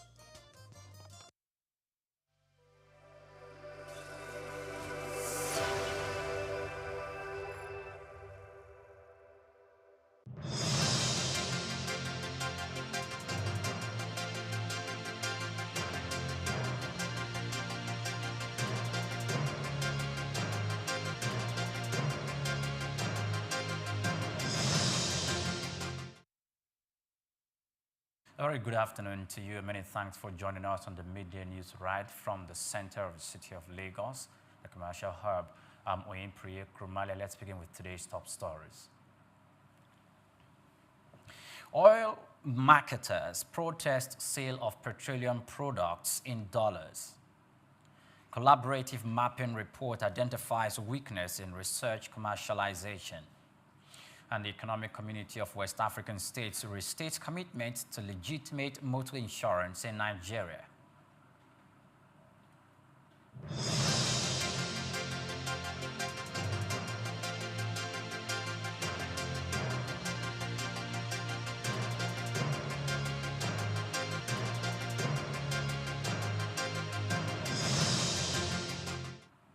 And thanks for joining us on the news. Now, Petroleum Product Retail Outlet Owners of Association of Nigeria, Petron, has rejected the decision by Dangote Petroleum Refinery to sell refined petroleum products in dollars. Dangote Refinery had announced last week that it would no longer sell fuel to customers in Naira, as the federal government had suspended the sale of crude to the facility in Naira.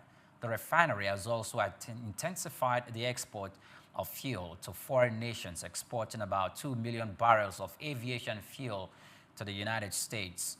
To this end, President of Petron, Bill Gillis-Harry, in a chat with newsmen, urged the federal government not to allow the Lagos-based plant to sell in dollars to Nigerian marketers, saying the announcement by Dangote Oil or Refinery to sell in dollars had created tensions among marketers who now panic buy petrol over fear of possible scarcity or price surge. In the meantime, Manufacturers Association of Nigeria have declared that the production of polypropylene by Dangote Refinery would revive Nigeria's struggling textile industry and save the country $267 million in import costs. Now, the Bank of Industry has designated FIC Professional Network PLC as a business development service provider to guide and support small and medium enterprises seeking credit in the country. In a statement by the Bank of Industry, development service providers serve as vehicles to support the bank's core mandate of providing long-term financial business support services to micro, small, and medium-sized enterprises. As a business development service provider, the FIC is expected to identify credible SMEs in need of financing, assist in developing bankable business plans, and provide post-financing services such as mentorship and financial advisory. The statement also added that the FIC will promote corporate governance among SMEs, foster linkages with large enterprises, and support value chain development. The board of the Bank of Industry recently approved a midterm 2025 to 2027 corporate strategy plan, which focuses on 18 initiatives aimed at positioning the institution as a market leader and the most successful development finance institution in sub-Saharan Africa. A MasterCard commissioned a report by Genesis Analytics has revealed that digital payments in Nigeria and other African countries is projected to hit $1.5 trillion by the end of this decade. According to the report, the projection is driven by improved internet access and financial inclusion rates. The report stated that internet penetration in Africa is projected to grow at a compound annual rate of 20%, while financial inclusion is set to expand at 6% a year. The report also indicated that the trends signal a strong shift towards digital transactions, with businesses and customers increasingly embracing contactless solutions, further accelerating economic participation and financial accessibility across the region. Now, Nigerian Electricity Regulatory Commission, NERC, has said that electricity consumers would pay a total of 509.84 billion naira in the fourth quarter of 2024. According to a NERC report made available to newsmen, the amount generated was higher than the 466.69 billion naira collected in the third quarter of the same year. The increase in revenue was revealed even as the quarter recorded 5 of the 12 grid collapses that occurred in 2024. The national power grid is a vast network of electrical transmission lines that link power stations to end-use consumers across the nation and is designed to function within specific stability boundaries, including voltage and frequency. Now, the Nigerian Civil Aviation Authority is set to enhance its safety oversight measures in preparation for the completion of the draft safety and state safety program document. In a statement signed by the NCAA, the state safety program is an integrated set of regulations and activities aimed at improving safety in civil aviation. The SSP is also required by the International Civil Aviation Organization and unique to each member state as it ensures the effectiveness of state performance and the elements and addresses indefinite aviation safe risks.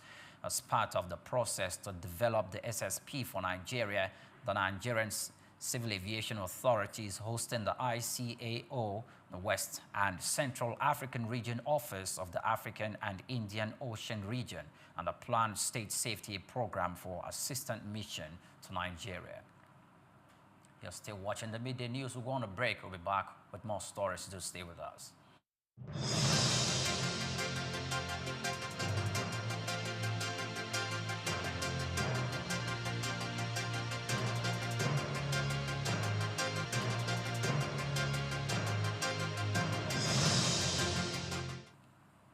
Welcome back.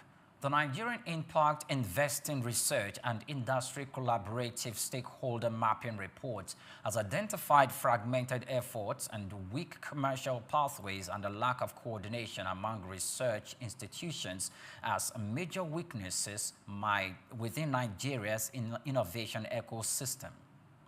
Launched in Lagos by the Impact Investors Foundation and founded under the United Kingdom government's Research and Innovation System for Africa, the groundbreaking report called for urgent reforms to bridge academia and industry gaps, secure funding, and strengthen intellectual property protection.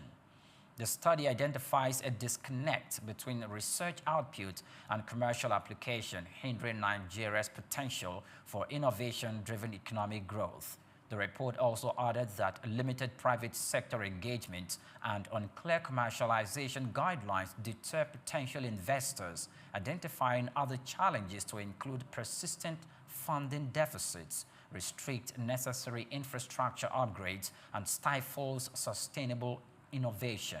The study calls for a coordinated strategy involving academia and industry, government, and investors to turn research into scalable impact businesses and ultimately position Nigeria as a leader in innovation-driven growth. Now, the Nigerian Data Protection Commission has launched an investigation into TikTok and Truecaller following concerns over potential violations of Data Protection Act 2023. TikTok, in response, has pledged full cooperation with Nigerian authorities, stating that user privacy and data security remain top priorities. The probe seeks to determine whether the platforms collected, stored, or shared users' data without proper consent. Meanwhile, the Commission prioritizes remediation, regulatory actions, and may follow based on findings.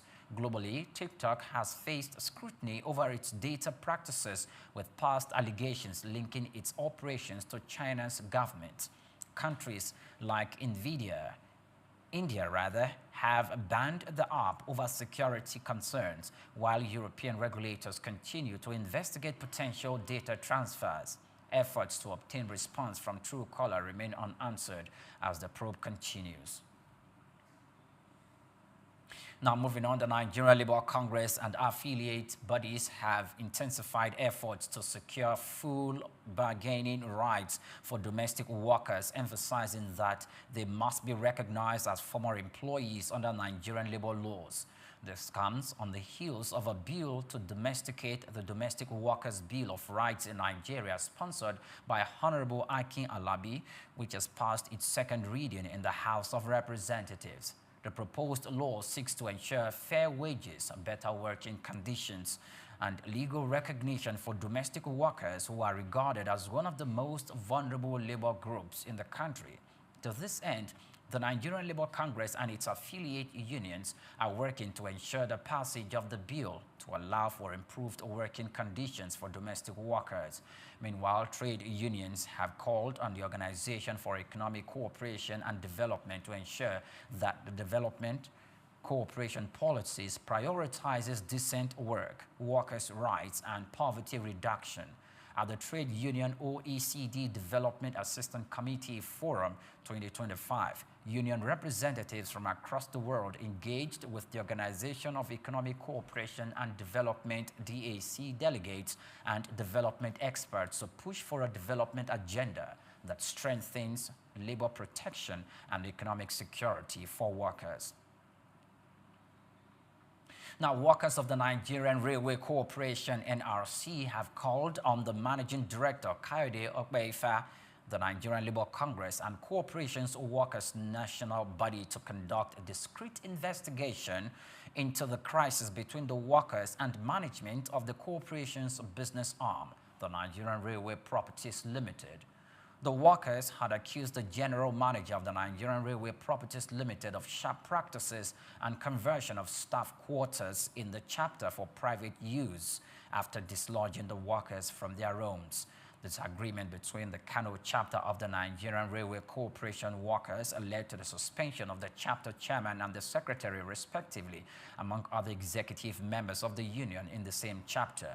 The workers had recently petitioned the Attorney General of the Federation, Lateef Fagbemi, over the alleged sale of their quarters by the General Manager without due process. However, the national president of the union, Innocent Ajiji, dismissed the claims, saying some of the dislodged members have been housed in a new building.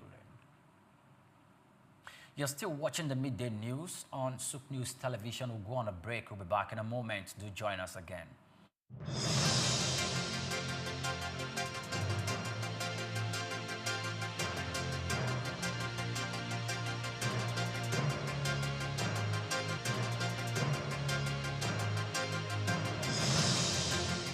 My name is Shino Ogbadegeshi. I'm the CEO Gozi Micro Insurance.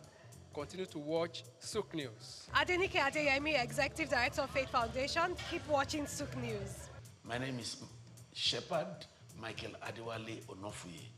I enjoy you all to always watch Souq News TV. Hey everyone, Majuli Obaje here representing Gigi. Keep watching Souq News, okay? Stay updated with Souq News. My name is Aton Kame. I am the head of MSME Banking. Please keep watching Souq News and stay glued to Souq News. I recommend that more and more people should watch Souq News because they deal with business news. Hi, my name is Amaka Wokolo. I am the director of the Faith Institute at Faith Foundation. Keep watching Souq News.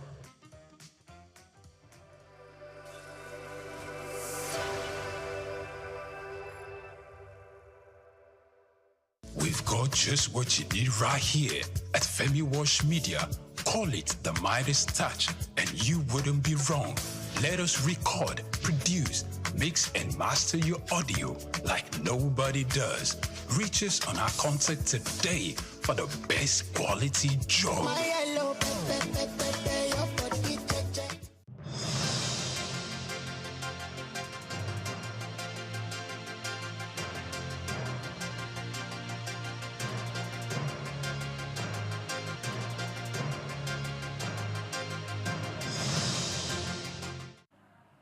Welcome back. Many thanks for joining us. Now, the Nigerian National Bureau of ECOWAS Brown Card Insurance Scheme has reaffirmed its commitment to settling all legitimate motor insurance claims in the region to enhance motor insurance coverage across all ECOWAS member states.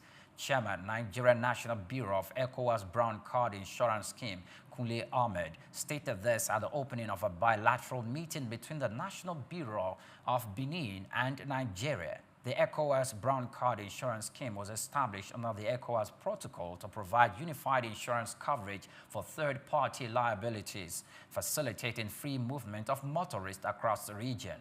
The scheme also operates through a network of national bureaus, with the Nigerian National Bureau playing a pivotal role in handling claims arising from international motor traffic accidents within the sub-region. Chairman of the scheme, who is also the chairman of the Nigerian Insurance Association, assured Nigerians of delivering the scheme's mandate without compromise. Now, investor demand for the federal government of Nigerian bonds declined significantly this month as total subscription dropped to 530.31 billion naira, representing a sharp 67.5% fall from 1.63 trillion naira recorded in last month. The decline follows 2 consecutive months of strong investor participation and suggests a waning appetite amid changing market conditions. According to the auction result released on Tuesday, the auction conducted by the Debt Management Office on March 24th featured reopenings of the 5-year 19.30% FGN April 2029 bond and the 9-year 19.89% of the FGN May 2033 bond. While both instruments had a combined offer size of 300 billion naira, investor interest was markedly lower than the previous month performance, according to reports. Now, the Nigerian naira depreciated on Tuesday at the official foreign exchange market, closing at 1,532.39 naira per dollar compared to 1,531.19 naira to the dollar on Monday. This marks a marginal decline of 0.08%, indicating relative stability despite micro fluctuations in the market. The movement suggests continued volatility within a narrow band as the market adjusts to recent reforms and changing demand-supply dynamics. At the Bureau de Change BDC segment, the exchange rate remained unchanged at 1,570 naira to the dollar for both days, reflecting a steady spread between the official and parallel markets. The unchanged BDC rate points to relatively stable demand for physical dollars in the informal market, even as the CBN intensifies its surveillance and intervention strategies across the forex windows.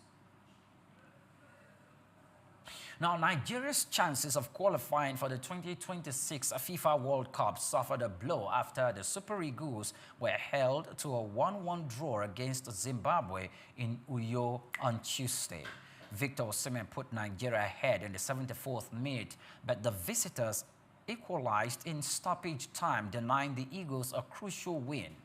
The result leaves Nigeria fourth in the group with 7 points, trailing leader South Africa by 6 points. With 4 matches left, Nigeria must secure vital wins to stay in contention for a World Cup spot.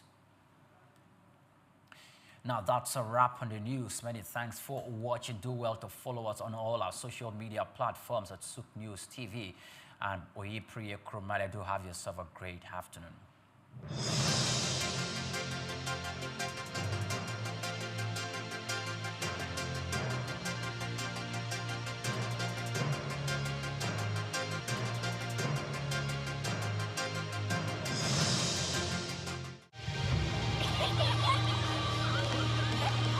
What keeps the heartbeat of a community alive? Is it the courage to create, the power to connect, the vision to transform? Well, it's all of these and more. It's a symphony of ideas, innovation, and industry. But where do these stories come alive? It's right here on The Isle, 104.9 FM, the station where dreams meet action and growth finds its voice. The Isle, 104.9. Business, economy, development. Stay tuned.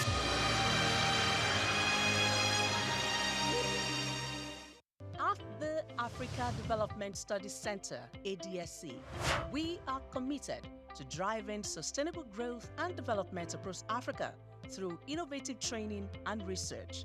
Our mission: empowering leaders, policymakers, and professionals with the tools they need to create lasting change. With customized training, dynamic research programs, and study exchanges on leadership, management, and other critical development topics, ADSC offers a platform for exchanging cutting-edge ideas and global best practices. We provide comprehensive services in research and consultancy, capacity building and training, education programs, publishing and knowledge sharing. Our esteemed faculty, composed of seasoned experts and researchers, ensures a learning experience that is insightful and practical. We specialize in policy development, implementation strategies, monitoring, and evaluation. At ADSC, learning is engaging and enjoyable. Our unique methodology includes talks, interactive exercises, games, video screenings, and lively seminar discussions, all in a comfortable and friendly environment. Ready to make an impact? For more information, email us at info@adstudycenter.com or call +234 912 439 2362. Visit us today at www.adstudycenter.com to explore our programs and upcoming events. Africa Development Studies Center, rethinking development for Africa.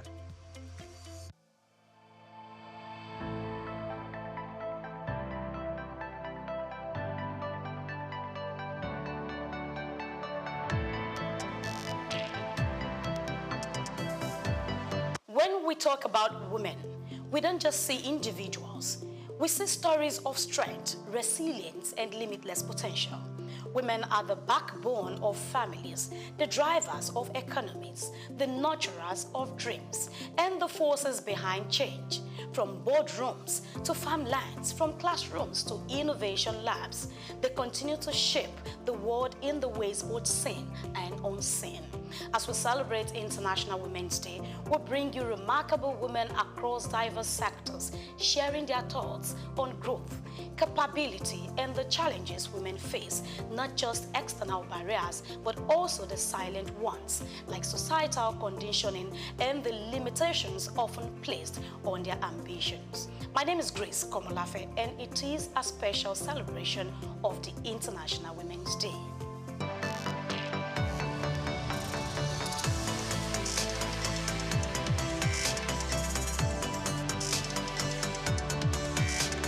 When you begin to think that it was not until 2007 that women started to get equal pay in tennis tournaments. And it was something that was fought for. Little things like that does not add to equality. But when it was done, it may be small, but at work, even at work in employment, women are still discriminated against. And most women do two jobs. They look after the home, and they do the normal work that a man does in an office. Why I fail to understand this inequality in the treatment of women is that the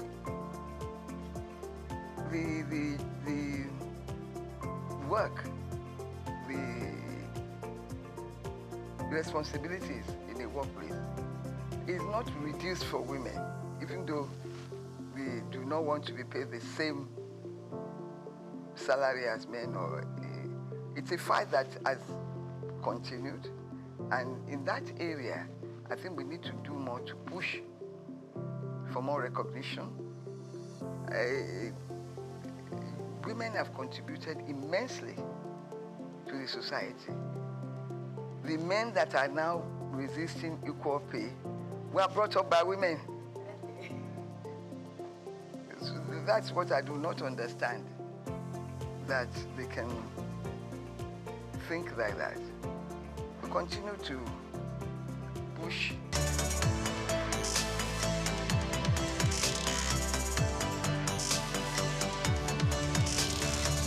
To the best of my knowledge, a lot of the women that I have come across, I could name 1,000 just sitting here, but that would take all our time. The wonderful energy that comes from having a woman at the top of an organization. If there's a bank, if there's a woman. I remember Mrs. Paula Kuforiji. Such women holding the reins of power in whatever organization they're running. They're not looking down on other women. They're not trying to stop other women from reaching the top. They actually are guiding lights to others to look at and try to achieve that level of achievement, that, like, breaking the glass ceiling, as it were. A lot of women have done that in the area of banking, in enterprise, either women like Madame Tinubu in those days, they were forces to be reckoned with. Mrs. Ransom Kuti. In fact, you know, she was actually not trying to bring down a kingdom, but she was that powerful in her own time. And that's a long time ago. Are you talking about such women? I'm sure they would look back and say, well, some of the women that are coming behind them are not sort of, you know, standing still or staying in one position. They are also moving. Some of the market women, they are the ones that are behind their children's education. Whether they are educated or, as you might call them illiterates. But still, I didn't have an illiterate woman in my family. Practically every one of them could read and write and sign their names. And they made sure that everybody was aware that they could do that. Even if your family doesn't have that, they don't hold it against you, but they try to encourage you to look at them and see what you can do to improve on the lives of other people. It generates such wonderful energy. The same with women in Ghana. We've noticed that over the years. I was invited to do a documentary on, not only on women in Ghana, but by the time I reached there, you know, a lot of women were in different positions. Women were in the Senate, women in the Parliament. There are some countries in Africa where you have more women than men in the Parliament. And they were not treated as subordinates. They were equals. And they were authorities in their own right. You had women in the universities as professors, as lecturers. I've mentioned Mrs. Ransom Kuti, you know, we can't but help, you know, talking about them because they were forces of inspiration to a lot of people. And I had teachers, Mrs. Muniz, who was principal at St. Mary's Convent School. And she was in charge of all the female teachers. They didn't discriminate against the men, of course. But then, in a girls' school, you become more aware of your existence as a human being. You knew you had to be the best in your own class. You're not fighting against men, and you're not going to any, you know, boxing tournaments with them. Because, of course, we are the feminine and gender, so you don't want to go into any physical combat with anybody. But when we went to debating societies, some of the women did perform better than the men. As a child of 13, I was in primary school and I went at the film festival to recite poetry. Children came from the Corona schools, English children, but because we were taught by English teachers, we could deliver the lines just as well and even beat the boys. I wouldn't say that, you know, happened all the time, of course. So I grew up with this idea behind my back that, yes, I am here to play my own role as a woman, as a mother, and to other people's children as well, you know, to do the best that you can. If you are the best in any field, you don't want to wait for someone to be playing international women music before you dance. So I've always been in this position where we could start International Women's Organization in Nigeria and call it a big name and ask other people to come and join us and see how forceful women really are. But it's a thing of joy to know that a day is actually set aside for women.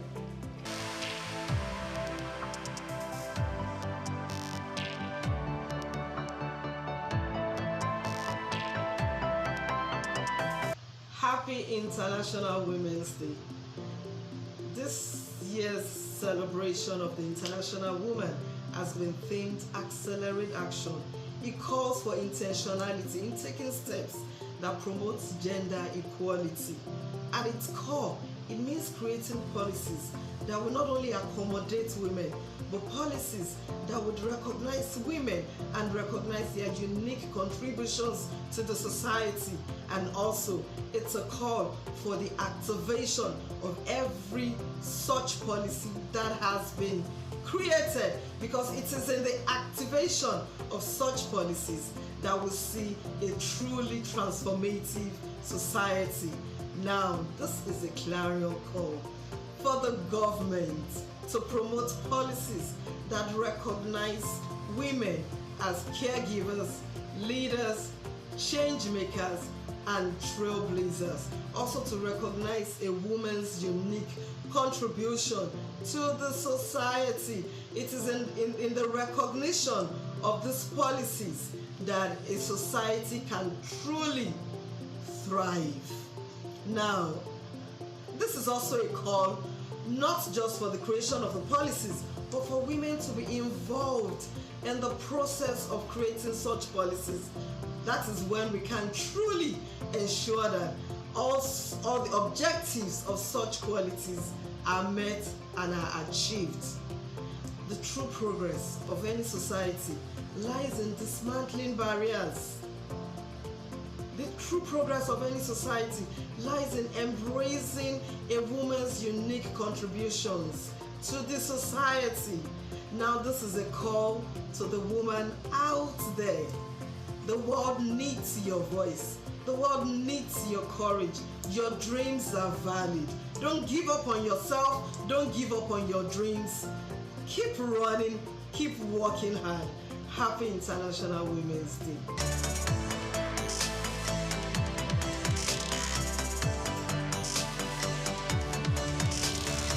Accelerating progress, accelerate action.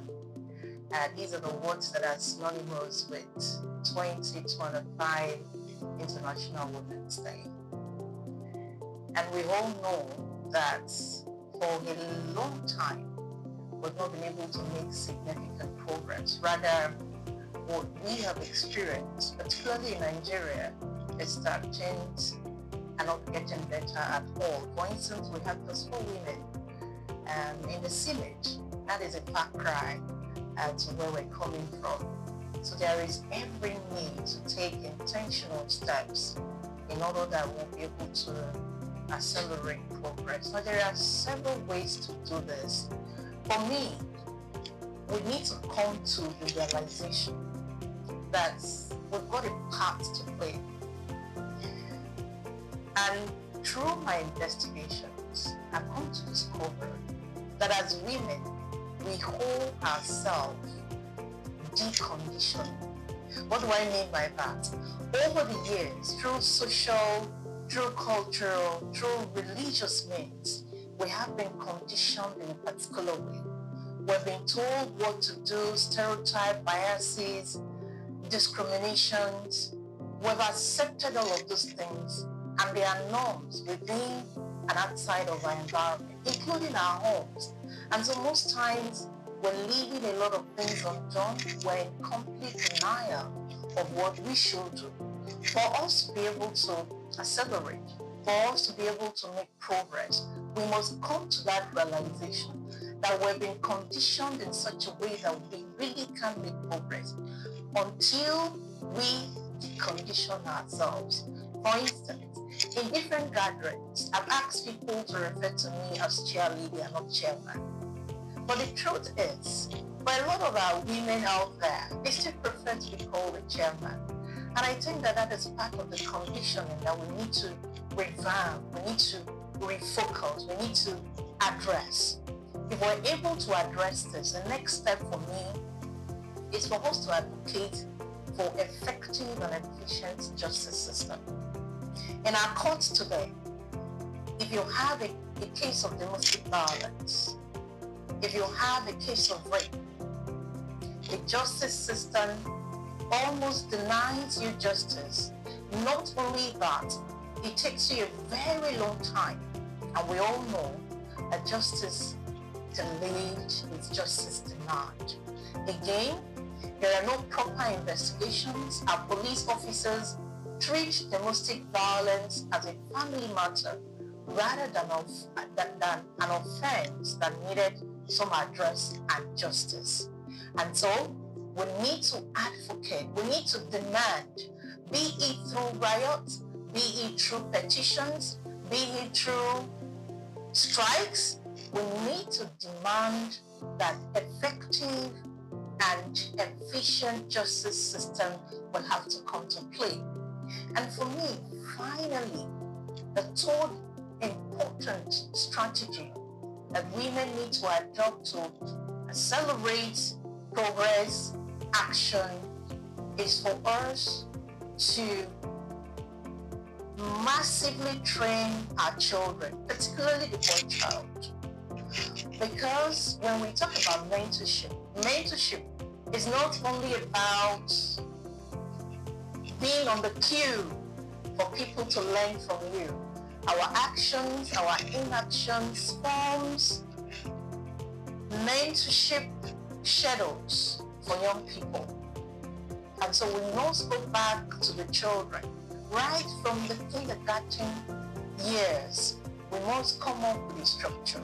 We must come up with a code of conduct.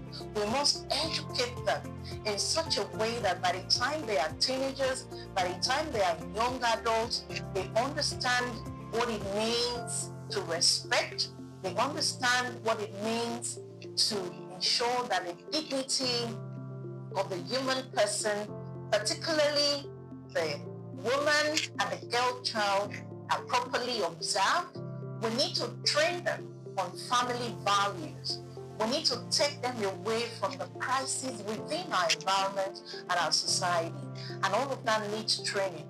Training will have to be done before mentorship. I hear a lot of people talk about mentorship these days. Unfortunately, for a lot of people out there, mentorship is not what is needed. It is training, training, training, and retraining.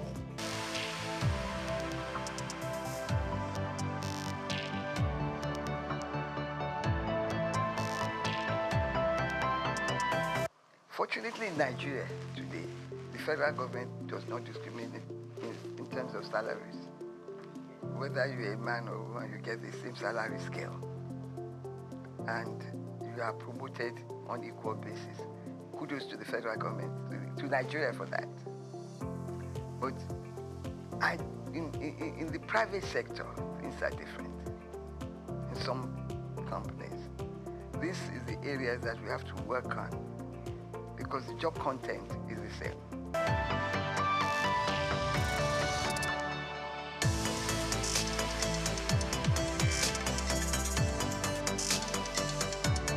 Gender equity, gender equality addresses two different things, and they are both very important.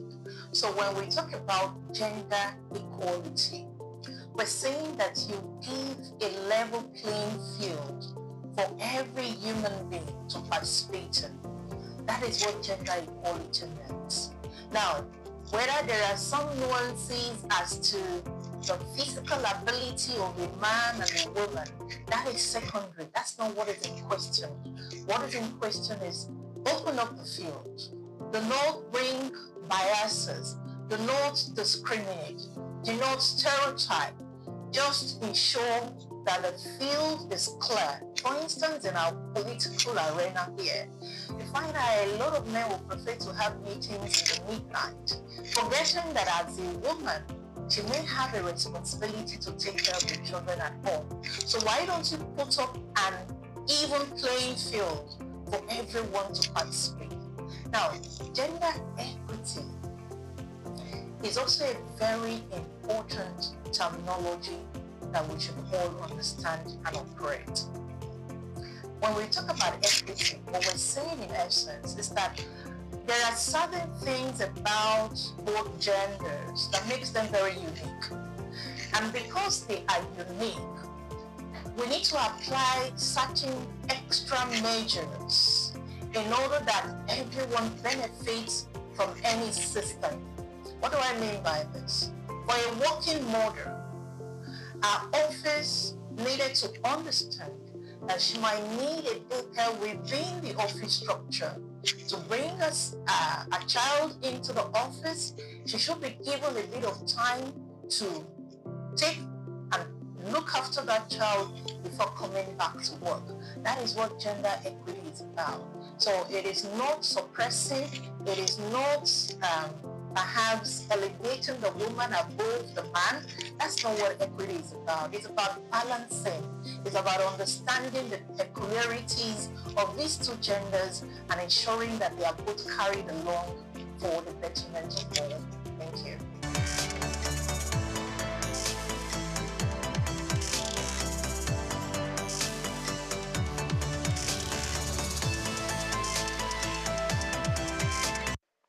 Every woman's voice matters.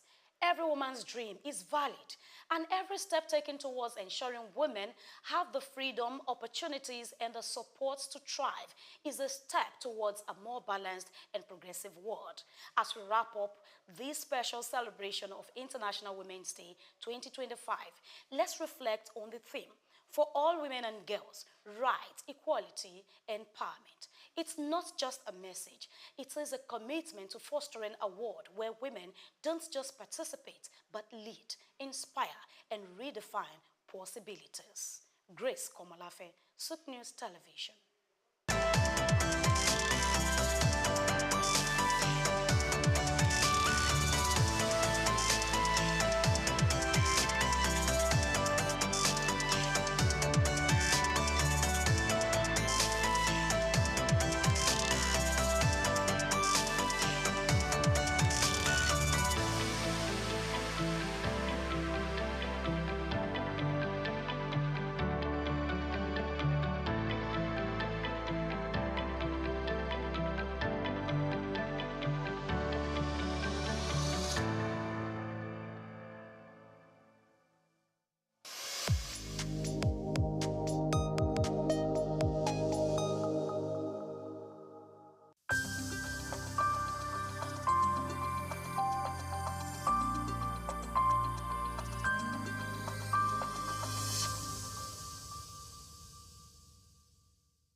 Well, thank you very much indeed. My name is Stephen Kola Balogun. I happen to be a lawyer, and should I call myself a pseudo-politician? Not quite a politician, but I've served in government before. And I'm delighted to be here.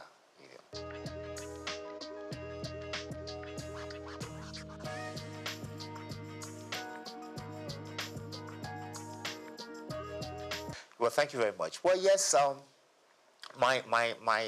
is it my family or the wider family? I mean, like I said, I'm the son of Chief Dr. Kolawole Balogun of blessed memory. Like I said, he was a former politician, a frontline politician. He was the General Secretary of the National Council of Nigeria and the Cameroons, later National Council of Nigerian Citizens. He was the General Secretary of that party for about 8 years. From there, he was appointed by Souq to become a federal minister. He was initially a federal minister without portfolio. Consequently, after that, he became acting minister for labor, social services, and then he became Nigeria's first federal minister for information in 1956. He held that portfolio till 1958. Thereafter, he resigned from government. He had disagreement with the party. And Tafawa Balewa felt that he was a useful politician that could be sent to Ghana.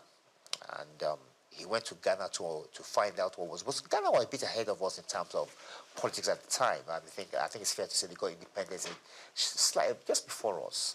And Tafawa Balewa wanted someone to understudy, to find out what we're doing. So he sent Kola Balogun there.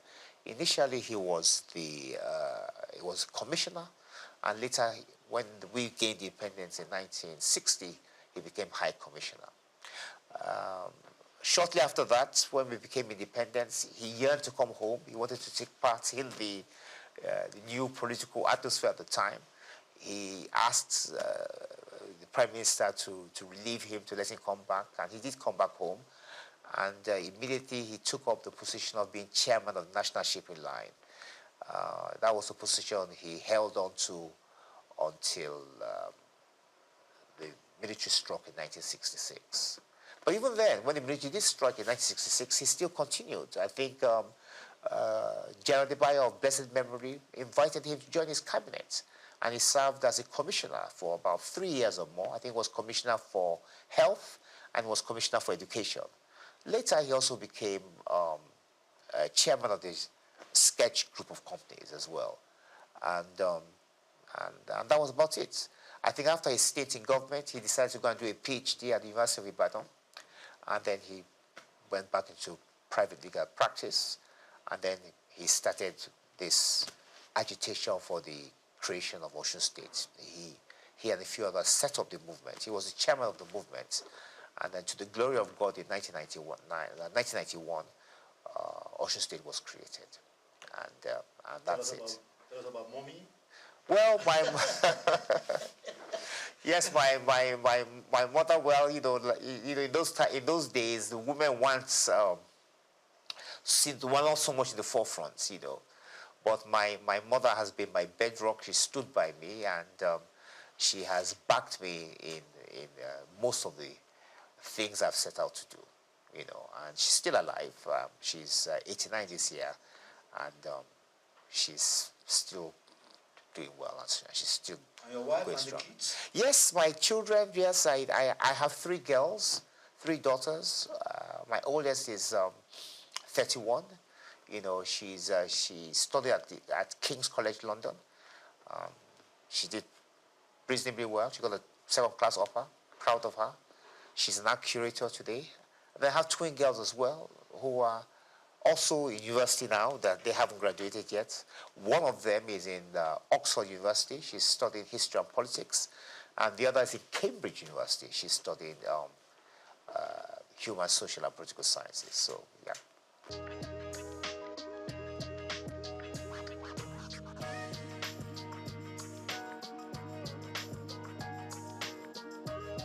I did. I mean, my father, Chief Kolawole Balogun of blessed memory.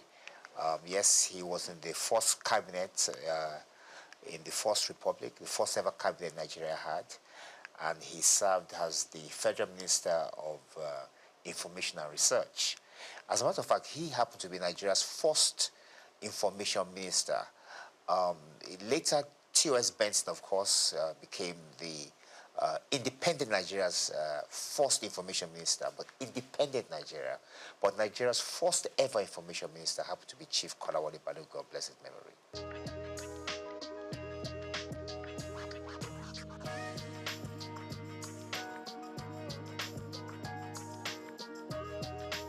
No, I didn't. I took an opposite route from my father. My father went into politics immediately after he finished his education, and then he now ventured into law a little bit later. I decided to look at things differently. I thought that after academics I should practice law a bit, and that's what I've been doing. But at some point, I think that was in about 2011, I was called upon to serve in the Osun State government as a commissioner, and I took up that opportunity, and I enjoyed myself.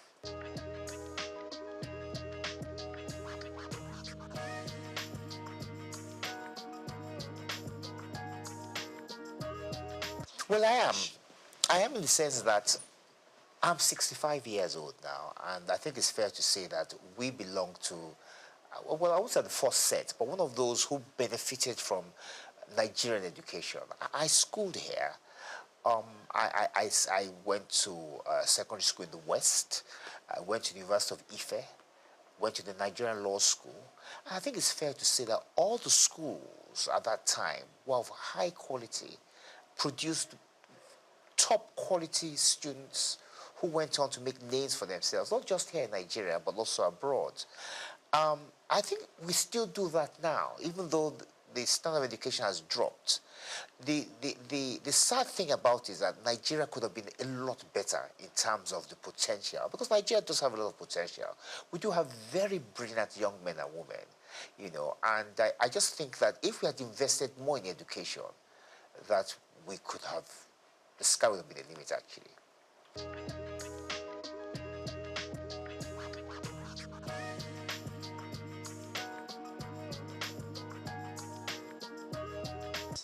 Well, my take on this is that it's the system of law itself. As a young lawyer, I experienced a few challenges myself, and I think one of the obvious challenges is the appeal structure. It's too easy to appeal against judgments. At the same time, when you file actions in court, there are no penalties for costs.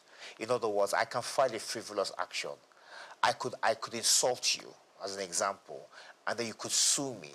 And I say to myself, well, I'm going to eke it out. I'm going to take it. You're going to have to take me all the way to the Supreme Court. That doesn't make sense. That's not fair. On the other hand, I could also file a frivolous application against you. And then filing a frivolous application, I could call you something you are not. I could defame you. And in so doing, you expect at least that once you prove your case, that I will be made to pay the penalties for filing frivolous applications. But that doesn't happen. And then, of course, the conditions of the judges. I mean, the judges are still writing longhand. They do trials, they sit there, they listen to witnesses, give evidence, and they have to write all these things down longhand. So there's so many challenges that has hampered the progress of law. And there hasn't been enough investment, I must say.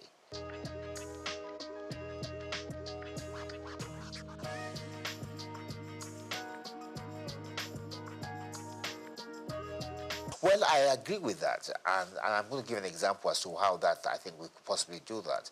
Now, the Supreme Court hears everything.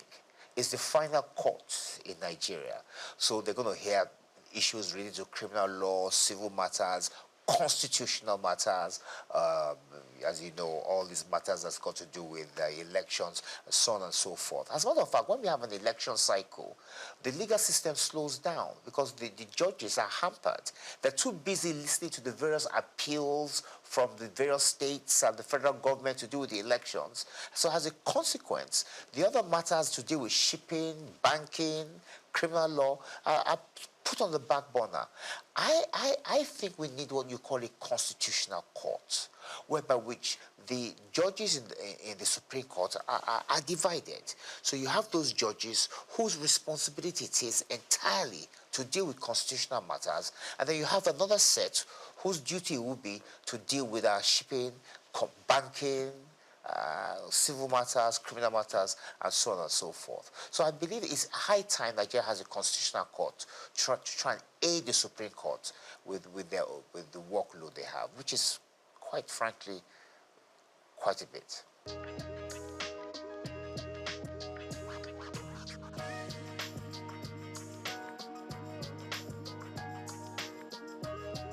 Well, Nigerians, with respect, are very brilliant, very intelligent, and they are very aware. It doesn't matter who you are, whether you're a tailor, you're a driver, you're a lawyer, engineer, they are quite well informed. And the truth of the matter really is that this is the longest republic we've had. This republic started in 1999, and this is 2025, so 26 years. Nigeria's never had a republic this long. But the main flaw is the one you just mentioned. The fact that that constitution that was bequeathed to us by the military in 1999 was never really approved by the people. Now, that doesn't make sense, and that's unfair, in fairness. We ought to be able to look at the constitution, improve upon it, and put our own input into it. Now, there's a way around that, and I've always believed, many people oppose this, but I'm of the view that what Nigerians need to have is a referendum. Have a referendum to ask the Nigerian people whether they want to persist with the 1999 Constitution, or do they want to drop a new one? If the answer to that question is yes, we want to drop a new constitution, then that puts paid to the 1999 constitution, and then you can now have a system, a constituent assembly, whatever the case may be, where people will sit around the table and fashion out a new constitution. If the people say no, that means they've indirectly approved the 1999 constitution, and then we continue with it. But what we can't do is continue having this debate, these arguments as to whether the 1999 constitution has been approved by Nigerians or not, because it has not been. So I think the way around that is to ask the Nigerian people through a referendum, asking them whether they want to persist with this constitution. If they say no, then we have a new one. If they say yes, we continue with the old one. And that ends the debate.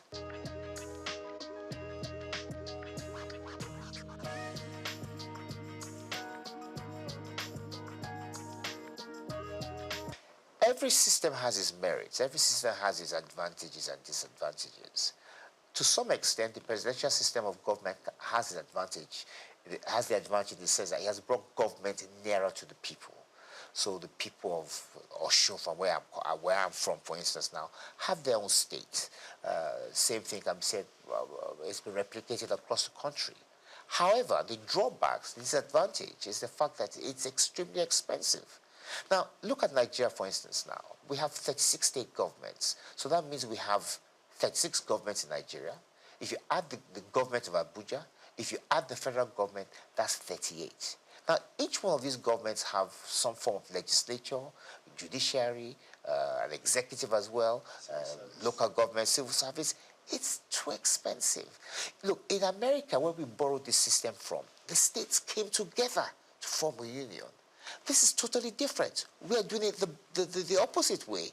So we've had a structure that we're now going back. So at the end of the day, many of the state governments are still dependent on the federal government. And as a consequence, the kind of progress we ought to be making, we're not quite making it. So I personally, and this is a personal view because others would disagree, I would prefer that we reduce the size of government by having some kind of regional structure. And I believe that that will reduce the burden of governments. And if we can reduce the burdens of government, we can use this money to do many other things. And I also think it will also improve standards as well.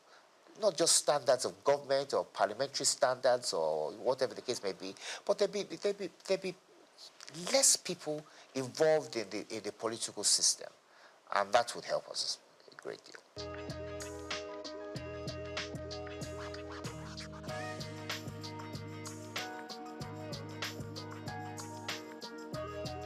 Well, I think it's fair to say that since 1999, we haven't had any new state creation. I know there's been agitation for the creation of states, but there hasn't been any. The process for creating a state is quite cumbersome. It's not easy. I think it's in Section 8 and 9 of the Constitution.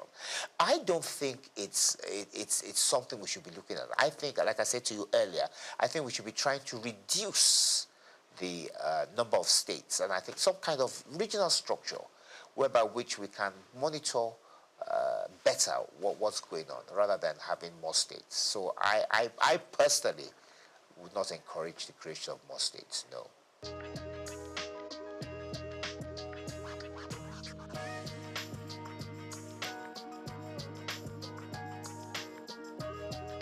In the 1950s, we had 3 regions, if I'm correct.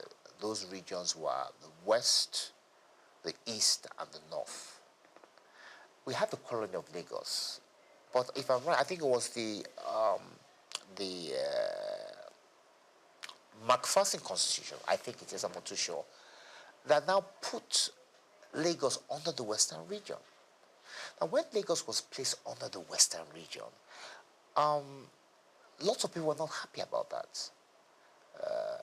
I remember my father was in the NCNC. The NCNC people were not particularly pleased, neither were the NPC. So they felt that Lagos belonged to everybody. Like you said, lots of people from different walks of life, different tribes, different backgrounds, and all schooled. I mean, Zik schooled in Lagos. He went to MBHS. So it was the issue was sent to London to arbitrate. I think it was Oliver Littleton that arbitrated over the matter. And it was decided that Lagos should stand on its own, that Lagos should not be merge with any of the regions. And that was how Lagos was able to free itself from the shackles of the Western region. It's fair to say that the position of the NCNC was actually argued in London by my father.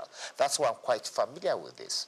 But talking about Lagos, when the military, after that, we had what you called a minister for Lagos. I think there was Ribadu, and I think there was one other person, but I think it was Yaradua, not the same Yaradua, but his father.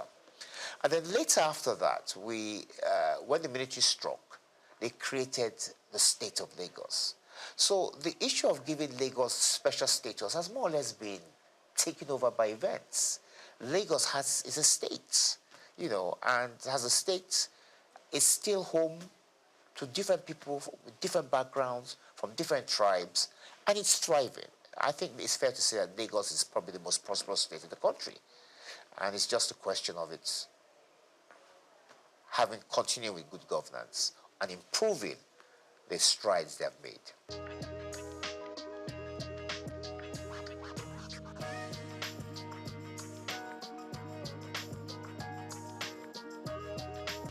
Once again, let's go back to the past.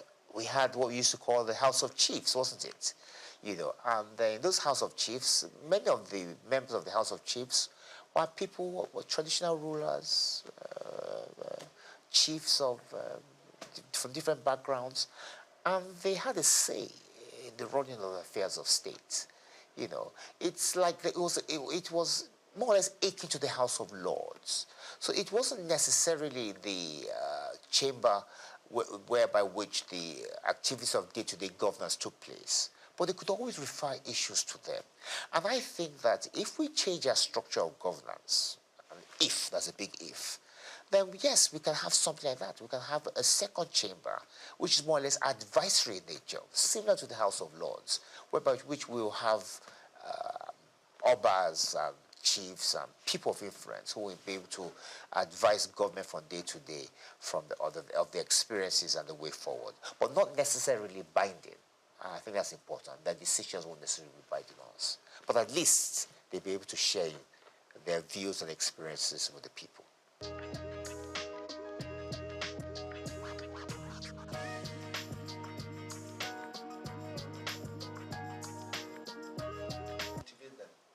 That's a big issue. I was commissioner for youth in Oshun about 10 years ago under Rauf Aregbesola, and it was an issue we took quite seriously.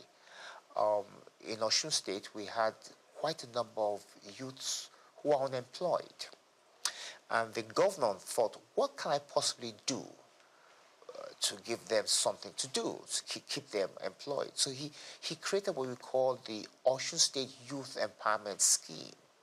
Now, under the State Youth Empowerment Scheme, unemployed youths were given particular tasks in the state. Help us sweep the roads. Some were part-time lecturers. Some were doing all sorts of things. They were given a stipend. It wasn't a full-blown salary. But the salary, although the stipend was enough to keep them to be able to buy things, to be able to buy themselves drinks and food, and kept them occupied until they could find themselves a job.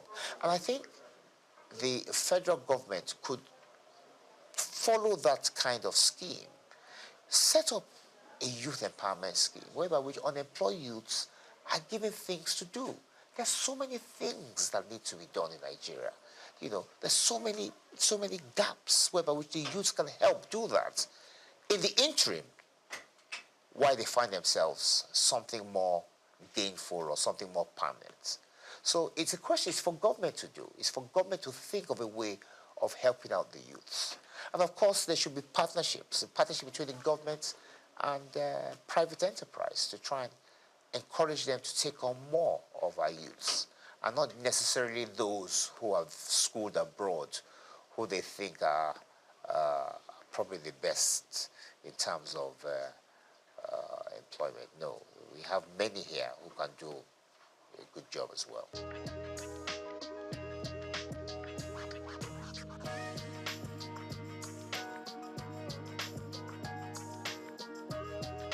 sustaining democracy is about discipline. It's about the people being disciplined. It's about those who rule us being disciplined.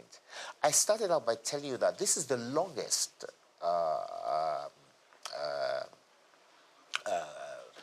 government we've had.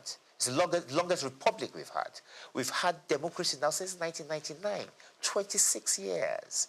If you go back to the days of independence, there's been no republic that has been this long. So it shows that the people have embraced democracy. They've come to it's part of us now. They've come to enjoy it. Yes, there are hiccups in terms of the fact that we could do a lot better in terms of how we implement things. But in terms of the people yearning for democracy and imbibing it, I think we've done very well. And what we just need to do is just to try and perfect it. One of the ways, like I said much earlier, is to perhaps take a second look at the Constitution, see where areas where we can improve, and try and make people happy, and at the same time reduce the cost of governance. But I don't think democracy is going anywhere. I think it's here to stay.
Optimism is a strategy for making a better future because unless you believe that the future can be better, you are unlikely to step up and take responsibility for making it so. Responsibility is the price of greatness. How else can one explain the thought process of a 24-year-old youth leaving the luxurious comforts in the United States to fill in for his incarcerated father in sub-Saharan Africa, Nigeria, and run a family business holding the fort till stability was achieved? This is the story of Abdul Samad Rabiu, an unassuming, silent achiever.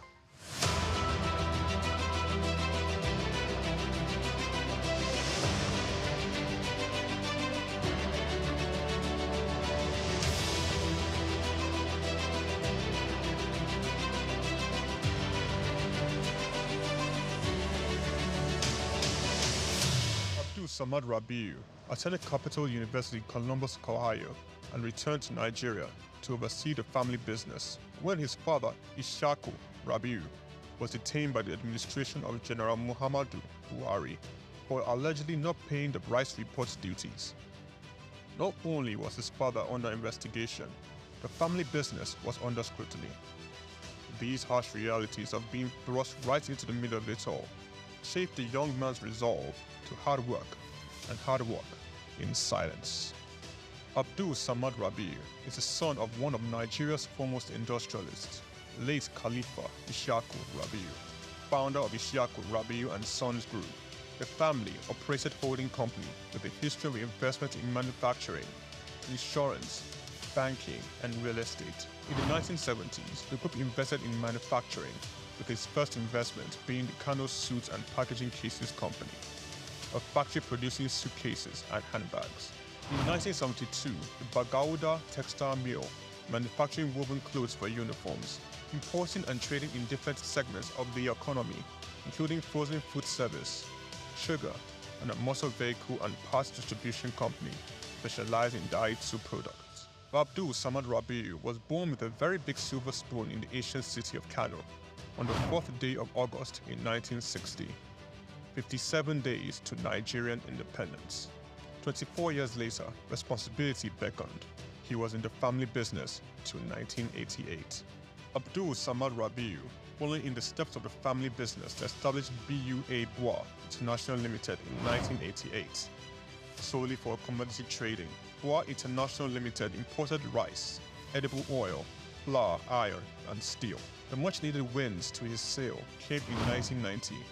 The government, owners of the Dettol Steel Company, got into a contract with Bois to supply its raw materials in exchange for finished products. This was the young company's much-needed windfall.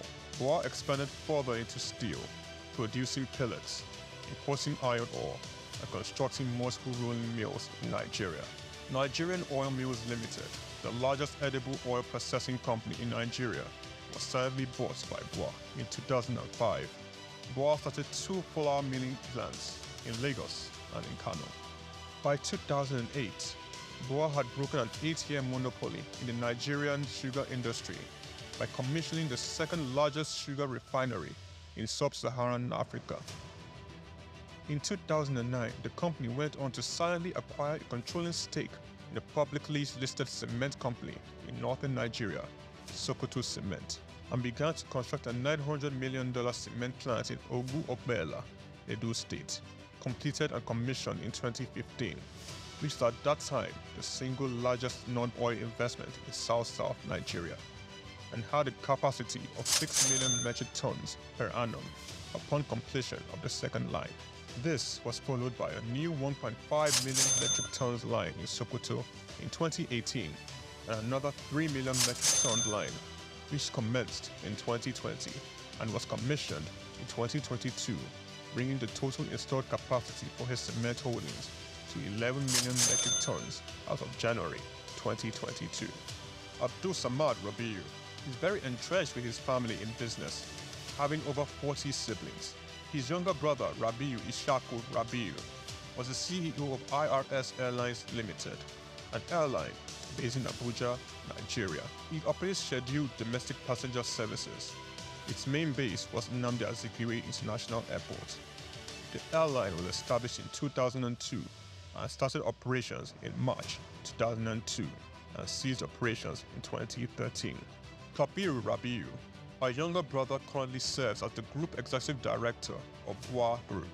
In 2020, Kabiru was named the Best African Economic Leader under the age of 40 in the 100 African Economic Leaders for Tomorrow Awards by the French Institute, Chausseo. Bois invested $300 million in a 20,000 hectares Lafiaji Sugar Estate project, which comprises a sugar mill, sugar refinery, ethanol processing plant, and 35 megawatts power plant.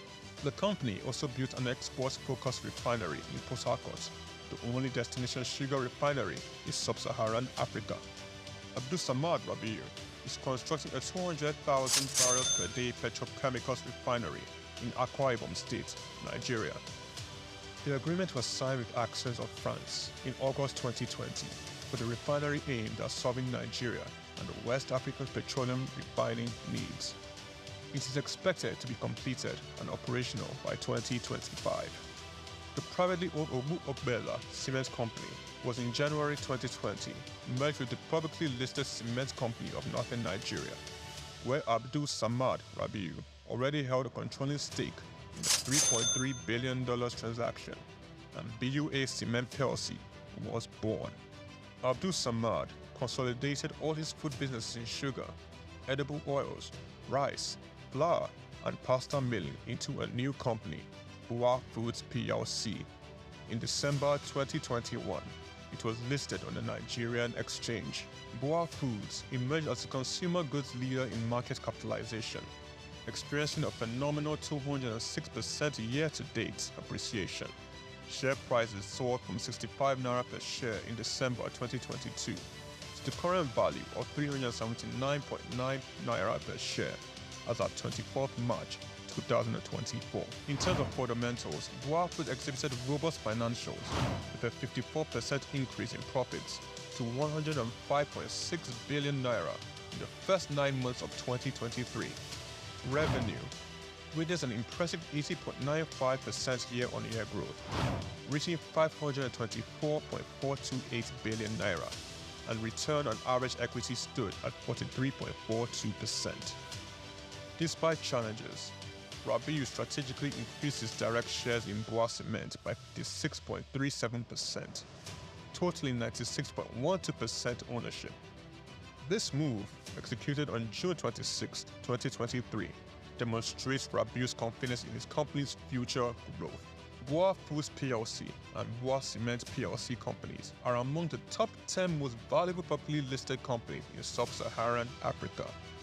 From a relatively small company in 1988, Boa Group has grown to a world-class conglomerate, contributing significantly to the country's GDP while providing employment opportunities for tens of thousands of Nigerians. Abdul Samad Rabiu's philanthropy is silently second to none. He founded the Abdul Samad Africa Initiative, ASR Africa, an African-focused fund for social development and renewal which seeks to support Nigeria and other African countries in the area of health, education, and social development. In October 2022, Abdul Samad Rabiu, through ASR Africa, donated $500,000 to the United States Agency for International Development to partner on tuberculosis control, HIV, and gender-based violence prevention efforts in Nigeria. Development of a 7.5 billion naira 200-bed specialist hospital in Kano State during the global COVID-19 pandemic. Abdul Samad Rabiu championed Nigeria's donation to this COVID-19 intervention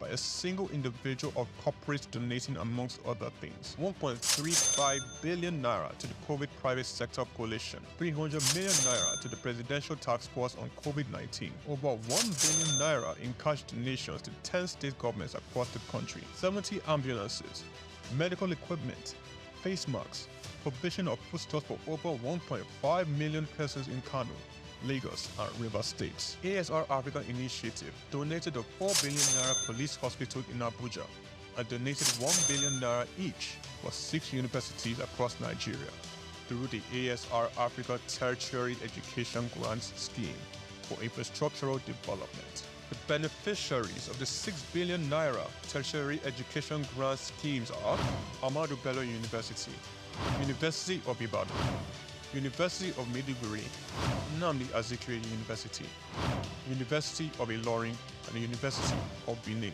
ASR Africa Initiative also donated 2.5 billion naira each through its tertiary healthcare development grants for health projects across 4 geopolitical zones in the country. These are in addition to 5 billion naira donated to build the first teaching hospital in Akwa Ibom State, donated 10 billion naira to the Security Support Fund of the Nigerian government. Abdul Samad Rabiu was awarded the 2022 CEO of the Year at the African CSR Awards, 2016 African Industrialist of the Year Awards by the All African Business Leader Awards, the 2022 Sun Man of the Year Awards, 2020 Vanguard Business Person of the Year, and the New Telegraph Philanthropist of the Year 2021, a recipient of several honorary doctorate degrees from various universities, including the University of Benin, Nasarawa State University, Sokoto State University, and Crescent University. Abdul Samad Rabiu is a fellow of the Institute of Directors, and he currently holds the prestigious Nigerian National Honors, Commander of the Order of the Federal Republic, CFR, Commander of the Order of Niger, CON, as well as the highest civilian national honor in Niger Republic. Abdul Samad Rabiu is married with children. His children are Mustafa Khadija Kuki Rabiu, Ishaku Khalifa Rabiu, Junad Rabiu. On the 22nd of January 2024, Forbes estimated Rabiu's wealth at $5.9 billion, putting him as the 6th wealthiest man in Africa and 508th in the Global Billionaires Club. The family man, the silent achiever, the giver, Abdul Samad Rabiu.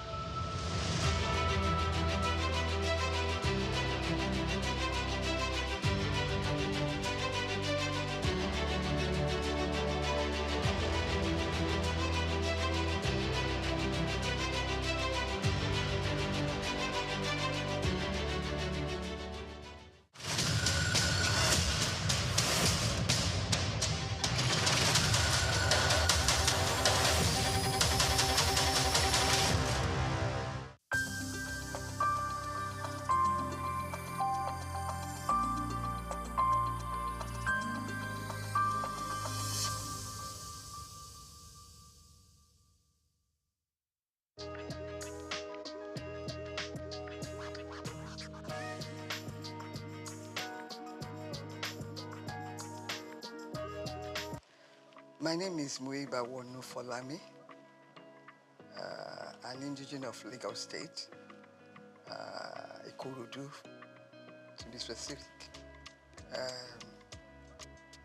I was born in Lagos 86 years ago, and to the glory of God, I'm still alive and well, and trying to be a relative in the cause of women.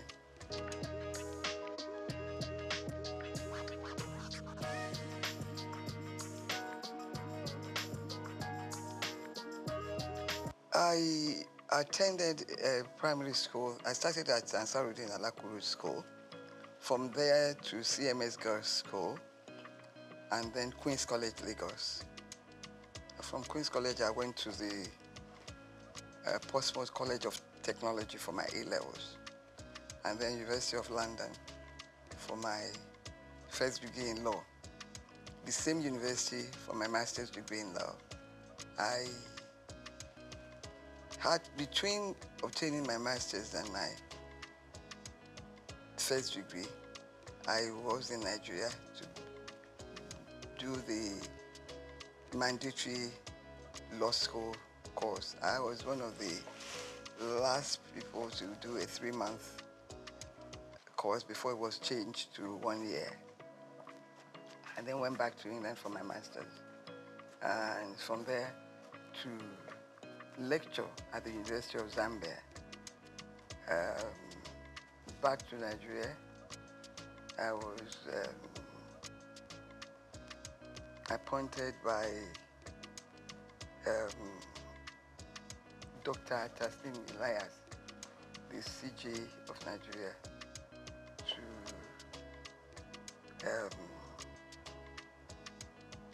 the Commission for Advanced Notice to Lawyers of Developments in Law.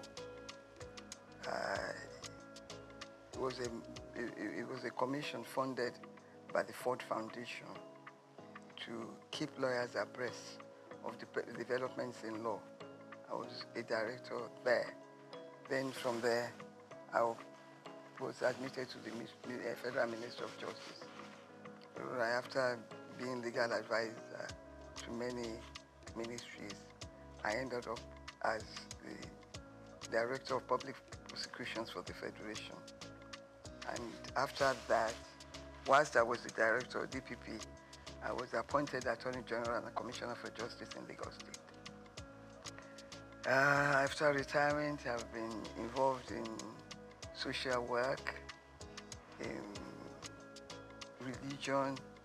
I've always had religion, but I spend more time on religion. I read, I watch telly, and I live a good life to the glory of God.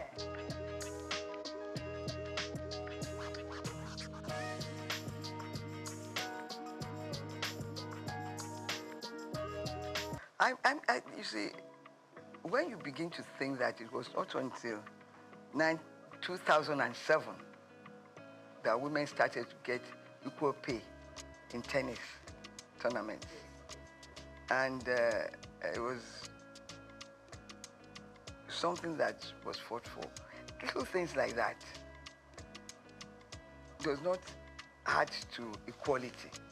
But when it was done, it may be small, but at work, even at work in employment, women are still discriminated against. And most women do 2 jobs. They look after the home, and they do the normal work that a man does in an office. Why I fail to understand this inequality in the treatment of women is that the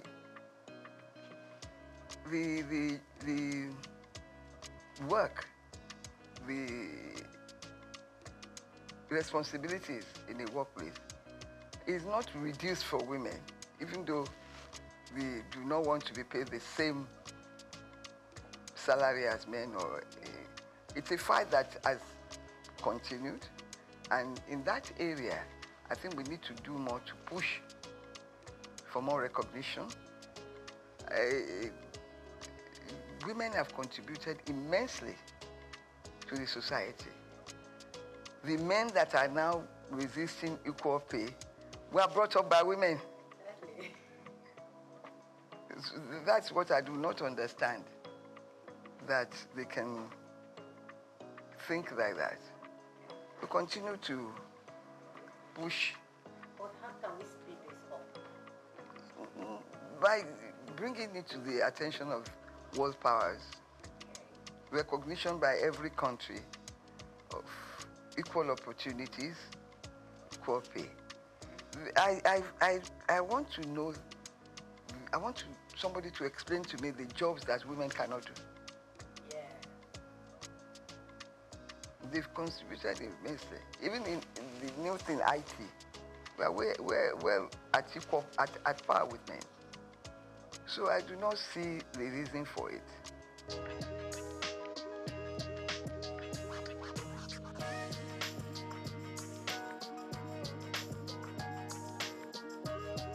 Unfortunately, I did not experience it, because when I left university, I practiced law briefly in my uncle's chambers before I went to University of Zambia as a lecturer. There, my position was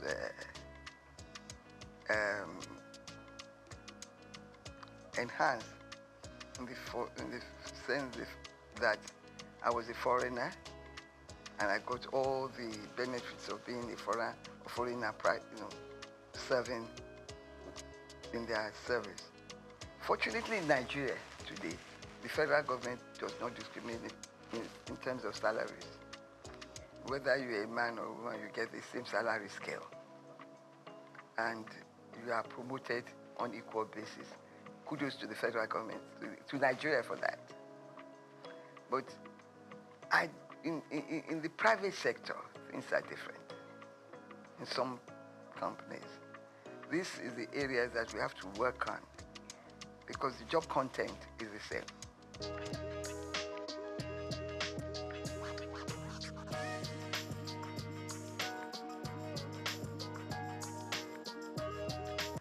Some of these facilities are available in Nigeria. I learned by being a member of the Society for the Disabled that every government body must admit a certain percentage of women and of disabled people. So most times this opportunity is not taken. They are bound to employ them. We continue to push for that to be implemented in most ministries. It's important because it's there. You have to take a certain percentage of disabled people to work in government positions. It's important that we work to enforce that rule in our society. When it comes to discrimination, Nigeria is way ahead of some developed countries, because maybe because through slavery, we faced discrimination right from the beginning. We now know how to resist it. But in my country, Nigeria, in the federal government, in the state government, there is no discrimination. It may happen in private organizations, but they must continue to push to let them understand that the job content is the same.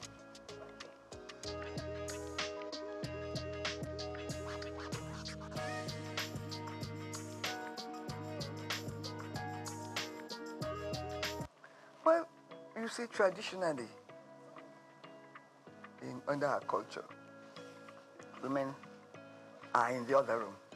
To borrow the quotation. Yeah. That's our society, that's our culture. it's going to take a long time to evolve. In my time, female education was not so popular. It's only the educated few that strove to send their children to school, their girl child to school. They end up trading with their mothers or going to market and getting married off early. But as education began to rise in our community, its value was seen by my parents and others of their contemporaries to educate the girl child. And I believe the society is benefiting from that. So we must continue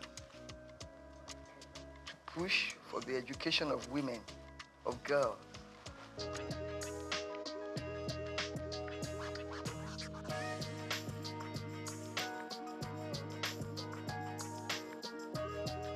I have thought that, you know, when I read that,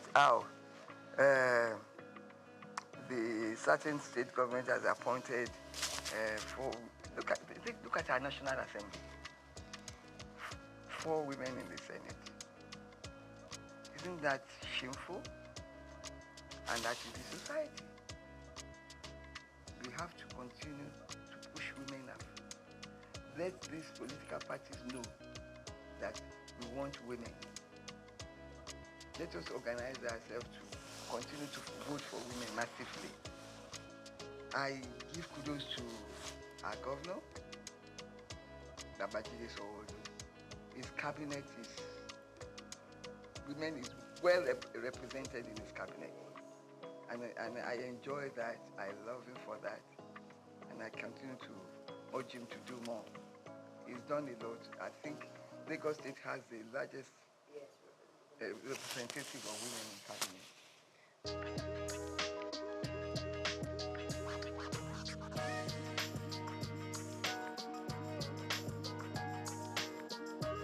First of all, they have to project themselves in their office space, their workspace.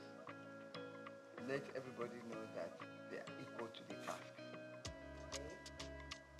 Let us organize. There's a lot of society groups and societies that cater for the interest of women. I believe now violence against women is reducing in the society because there are sanctions for such behavior. I must say that speaking to the organization in charge of violence against women, I was amused to learn that some men come there to complain and that they are also being violated and abused. Yes, it's a two-way thing. It's a two-way thing. So that is reducing our society. Education of the girl child is important. We have to let the locals know that education is important. Let them showcase to them the lives of those who have been educated and who are holding high positions. I'm glad that our president, Bola Ahmed Tinubu, has returned history to the classrooms. It's important. Let them know about people that have contributed to the development of our societies and country. It's important.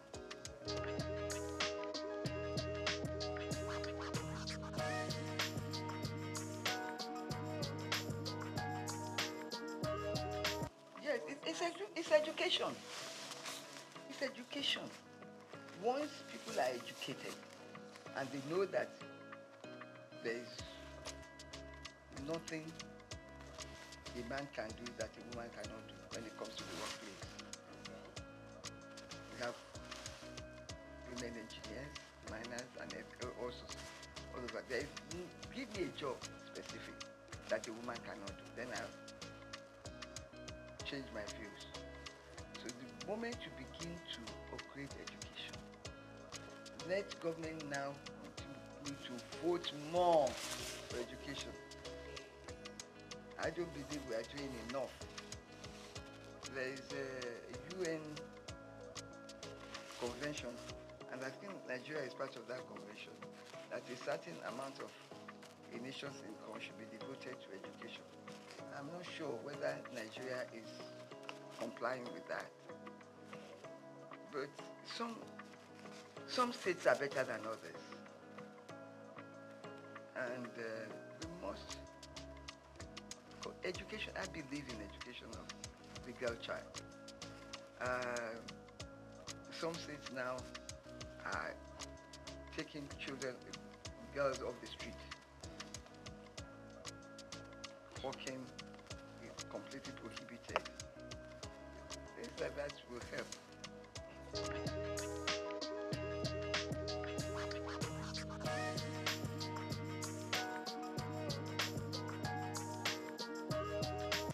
Unfortunately, in Nigeria, we are not advanced enough to use our votes to change things.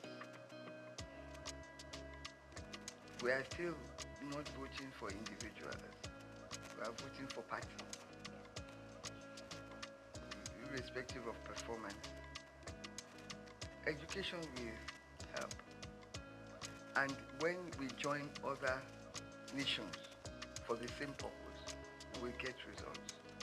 Our organizations who are fighting for women in Nigeria should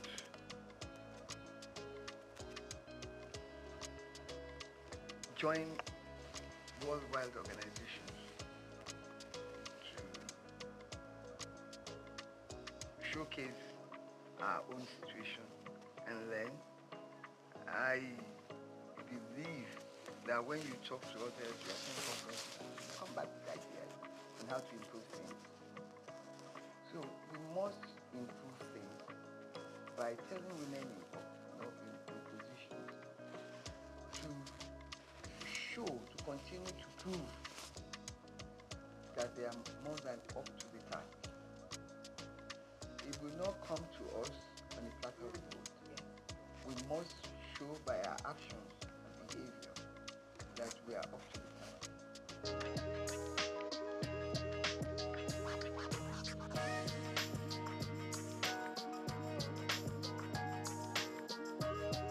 Of course, some women are wrong in claiming equal rights to their husbands in the house.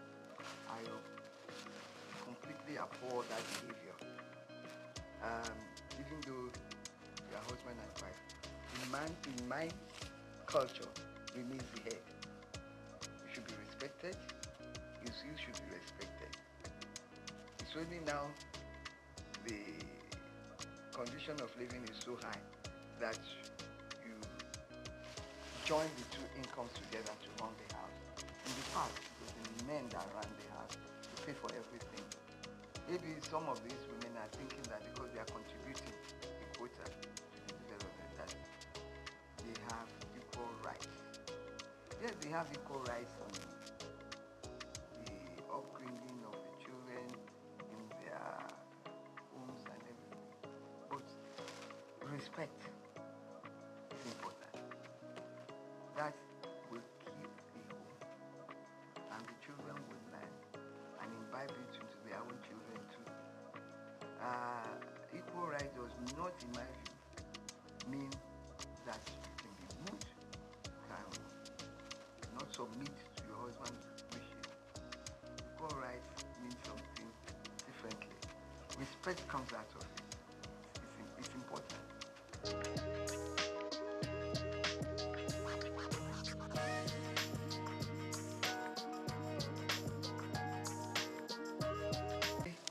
I go out and I'm like appalled at the way women dress. There's a competition to show as much of your body, to do as much of your body that you can. It's absolutely disgusting. They're not women. They're no longer women. the exposure, things that if you did in my time, a member of the community will cover you with a cloth and send you home. Because community mattered at that time. You dare not misbehave outside your compound because this community is watching you and reprimanding you if you go wrong, if you behave badly outside. That is law. And that is why you see people, even their dressing, show disrespect to womanhood and to themselves and to the community. We must learn, teach our children etiquette of dressing, speech, how to think and speak in a decent manner. We don't have it anymore. We're losing it, and it's shameful because people are appreciating naked women on the streets.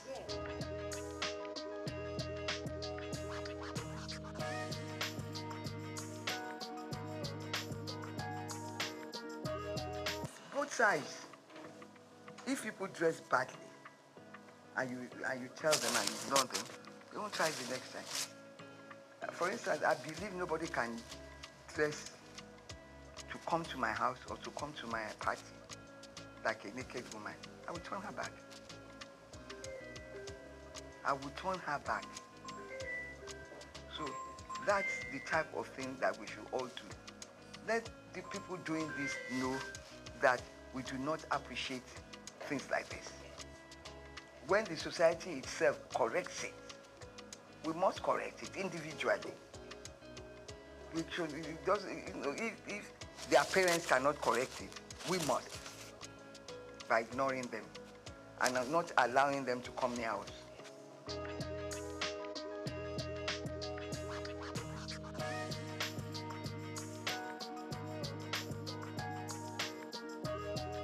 Show our women that have contributed to the society. Show them, showcase them, showcase them. Yeah.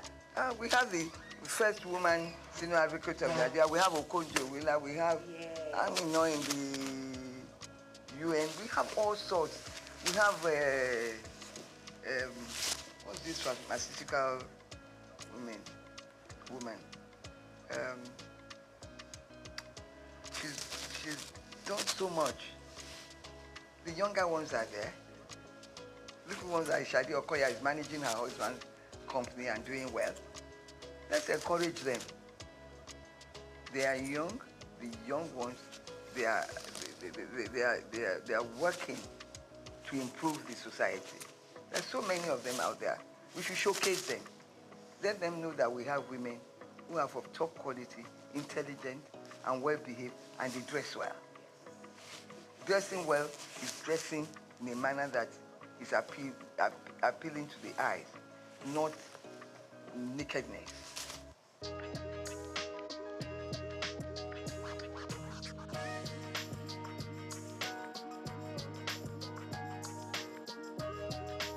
That's my darling, this new CJN of Nigeria. Okay. Who do that? I did talk about Kekere. I mean, we're there. Female CJN. Yeah. And there are so many female chief judges all over the Federation. There are so many in the medical profession, in the engineering profession. We have pilots. So let them know that there's nothing that a woman cannot do. In IT, in everything, women are moving forward. We should showcase them. We should let their pictures be seen in our newspapers, in our news, in everything, to encourage young girls that you too can get there. If they don't see, and if they don't know the history of these women, how they got there, they too will not be inspired. We have to inspire the young people with the achievements of women achievers. Kekere rose from magistrate to right to the top. I admire her. She's well composed, well behaved. Some of these people, when they become something, they lose their heads. They start with, no, she's so respectful, well-behaved, well-dressed. I don't think she would allow herself or her children to come out naked. Never. So people like that, Okonjo-Iweala are the same. We have a lot.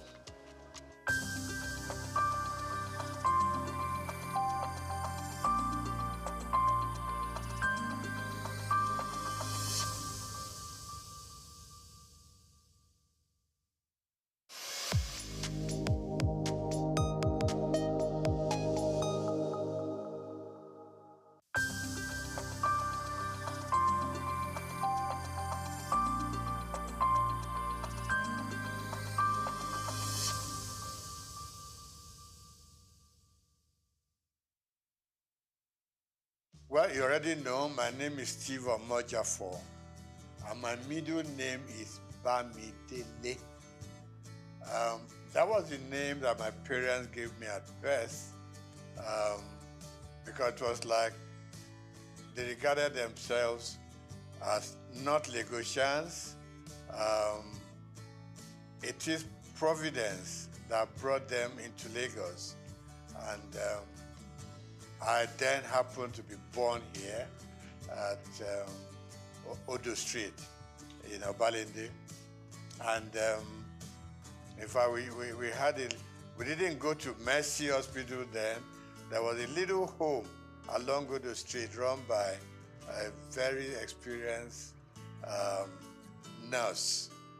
Mama Nurse, that's what we, So I was born in that little place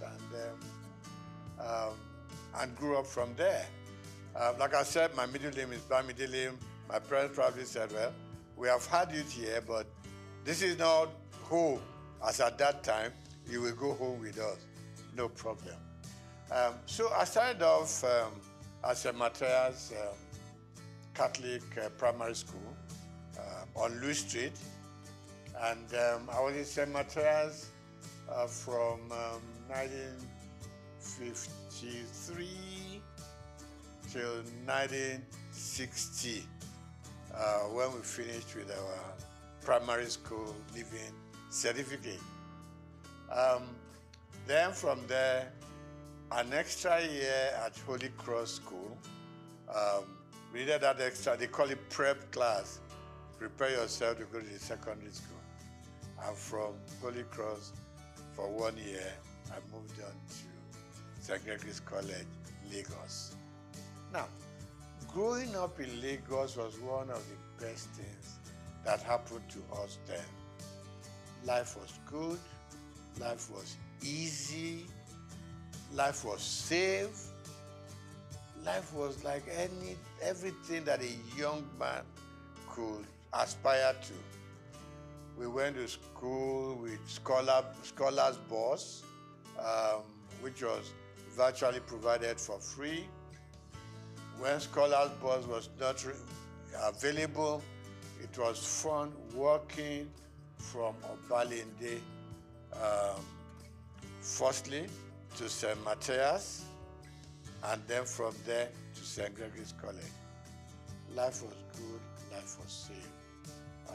You could go out any time of the day. You could play from house to house. Parents knew each other very well. And so, in fact, when you were late somewhere on your street or in your neighborhood, you could sleep there because they would send a message to your home that Dele is here, so don't bother.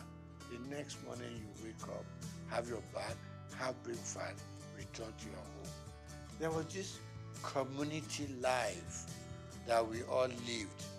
Parents could discipline children of their friends, okay? Not like these days, you dare not touch any other child. The parents will come and, do a battle with you that I didn't send my child to you to be flogged or to be beaten. So it was a very beautiful life.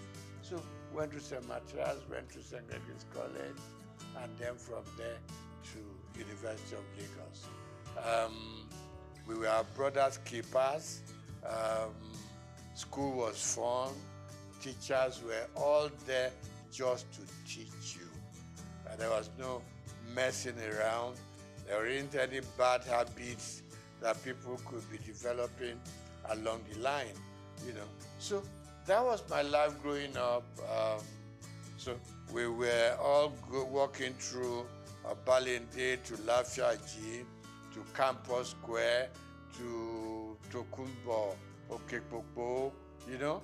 So we were children of the neighborhood. We were children of the area. So I'm never ashamed to say I'm an area boy in Lafiaji, you know. Today it has become a taboo, but then we were proud of our origin.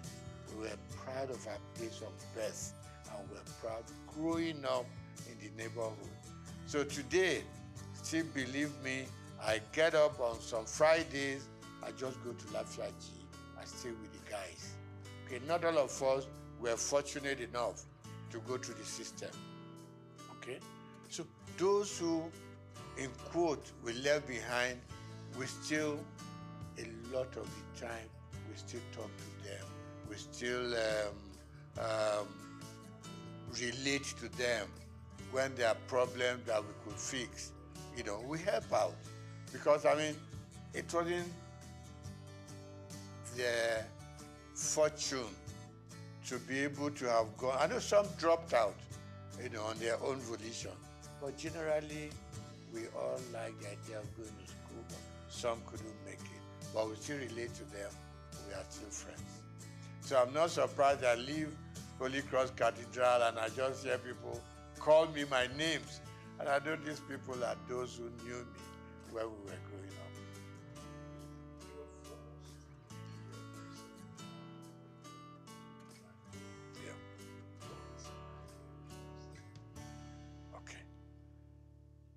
Let me start by saying that even at secondary school, I read a lot. I was interested in the newspapers, and a lot of the time I read something, there was always this beautiful column of letters to the editor. So anything that I read that I liked, I sit down, 2-3 paragraphs letter to the editor to compliment what they've done, to criticize what I didn't like, and these things were published, and I liked it. Okay, you open the papers and you just see, contributed by Steve Omojafo, or some will call me Bamidele Omojafo. So that kept me getting interested in the media. So when I left secondary school, after higher school, I would just pay a visit to Daily Times, which was in Tinubu, Kakawa Street. I just pay a visit there, you know, and I got talking to people. They would take me to the newsroom, you know, they would just show me how newspapers are produced and all that. That ignited my interest. So when I left higher school, mass communication was what occurred to me. I know that my uncle, you are not doing accountancy, you are not doing engineering, you're not doing medicine, you want to go and become a newspaper boy. I said, yes, this is where my interests lie. So I got admitted to Lagos University and studied mass communication there. And while I was there, I developed a column in Lagos Weekend of those days. Every Friday I was contributing. And I was writing under the name of Akinbodilon. Now, Akinbodilon itself is a name that I picked up in a drama group. Because we had a drama group that we produced all kinds of little plays here and there at J.K. Randall Hall, you know. So one of the roles I played was Akinbodilon. So when I started writing my columns in Daily Times and Lagos Weekend, I just used that pen name. at Babylon. So I did the program and I started writing for Daily Times campus news, things that happened during elections, battle between the male and female, problems with the tutors and everything. So it became a very regular program. In fact, I inherited the program from late Golabo Ogusawo, who was my boss in the Daily Times. So I did that program for 3 years. It became very popular. It got to a point, Vice Chancellor would call me to say, there's a little thing going on in the university. I hope you have covered it for your paper. And I said, I'm not even employed there. I'm just writing, So I left University of Lagos, had all kinds of jobs that one could do. But I headed for Daily Times because I just had developed a path for myself, and that is journalism. Okay. So while in the Daily Times, worked with Lagos Weekend, went to Daily Times proper and worked there. I was a columnist, I was a sub-editor, and also a reporter. Combined everything. So that was where my interest grew and grew, and it was very painful when I had to leave the Daily Times organization. And what did I go to? Lintas Advertising. When I walked into Lintas, and I said to the chairman managing director, and I said, I want a job. I said, just like that? I said, yes, sir. Then it was easy to communicate with people. We're not too many, so they listen to you. So he said, what are you doing now? I said, I'm a sub-editor at the Daily Times. So why are you coming to advertising? I want to broaden my space. I want to broaden my experiences. It took about 3 months, and I got a job in Lintas. And I remember Alhaji Babatunde Joseph, when I was going to leave, said, look, Steve, where are you going? I said, I'm going to Lintas. I said, well, we do the same thing. They package programs commercially. Here we do our papers and we go sell, So I said, okay, sir, let me just go gather some experience at Lintas. And Lintas and Daily Times were just 5 minutes walk from each other. And I said, sir, if the editor needs me for anything, trust me, I will spend my time and money, do write-ups for Daily Times. So I was like working in advertising and still writing for the Daily Times. So that was my life. From Lintas, we set up our own company known as Roosevelt Advertising Limited. And Roosevelt, was formed by 3 partners, two friends of mine. 3 of us were at Lagos University at the same mass comm department. So we came out, and I left Daily Times to set up Roosevelt. One of my partners left Cadbury to join us, and Akodusi left Admark, another advertising company. So 3 of us came together and we set up Roosevelt. We call ourselves second generation agencies because before then we were the Ogilvy, the Lintas, Grant Advertising, and so on. So we set up a small shop in Souq, and it grew beyond our own imagination. From Roosevelt, we set up a second line agency called McCann, STB McCann. Got affiliated to a company in America, McCann Erickson. So that was how it all went on. Now, I didn't do banking and I didn't work as a banker. The interesting story is that one day, while still at Roosevelt, no, STB McCann then, I got a phone call from somebody I've never met before. And I picked up the call. He said, my name is ABC, blah, blah, blah. And he said, the managing director of Zenith Bank wants to talk to me. So I said, no, there's no problem.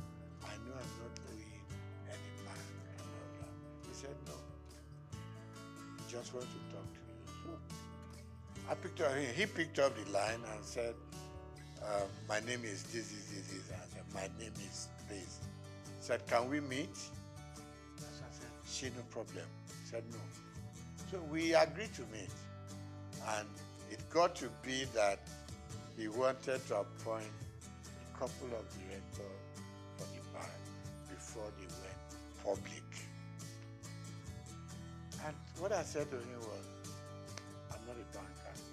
I didn't study finance or economics. He said, no.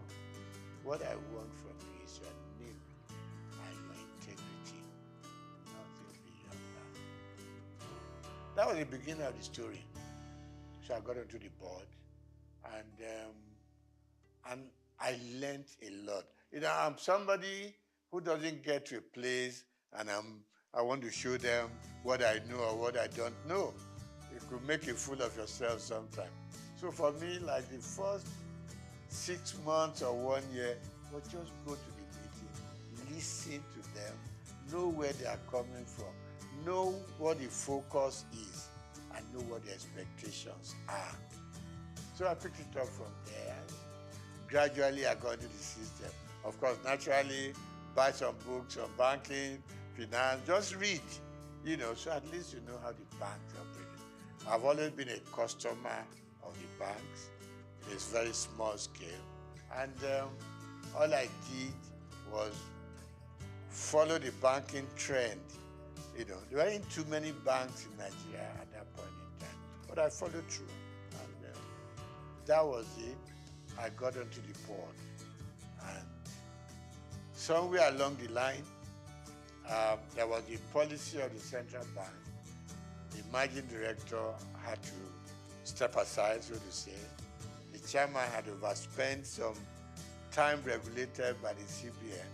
And they approached me and said, you are going to become, at the board, you're going to become the chairman of the board. I said, me? And they said, yes. I've met a lot of people here, so why me anyway? To cut the short story long, I was eventually made the chairman of Zenith Bank. And I was there, I was chairman for 4 years. And then CBN rules changed again. The MD came back, and I was very happy to hand over the bank to him. And I said I was going to leave when he came back. He said no. Statutorily, as he had 2 more years on the board, that no, you got to stay and live out your time. And then, so I did. And after 12 years, I eventually bowed out from the bank and returned full time to my own job, which I've been known for, and that is the media world.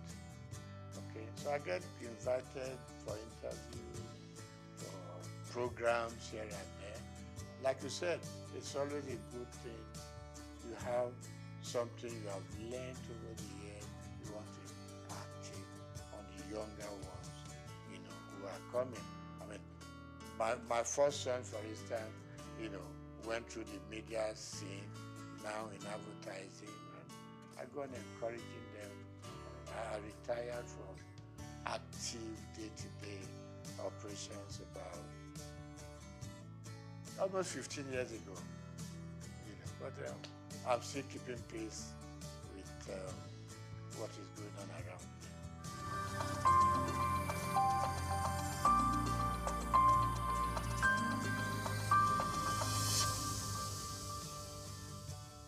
Yeah, I mean, the society itself is very dynamic. There's been a lot of changes over time. I mean, I look back to during my own time in the newspaper world, and I can count just about 4 or 5 newspapers then.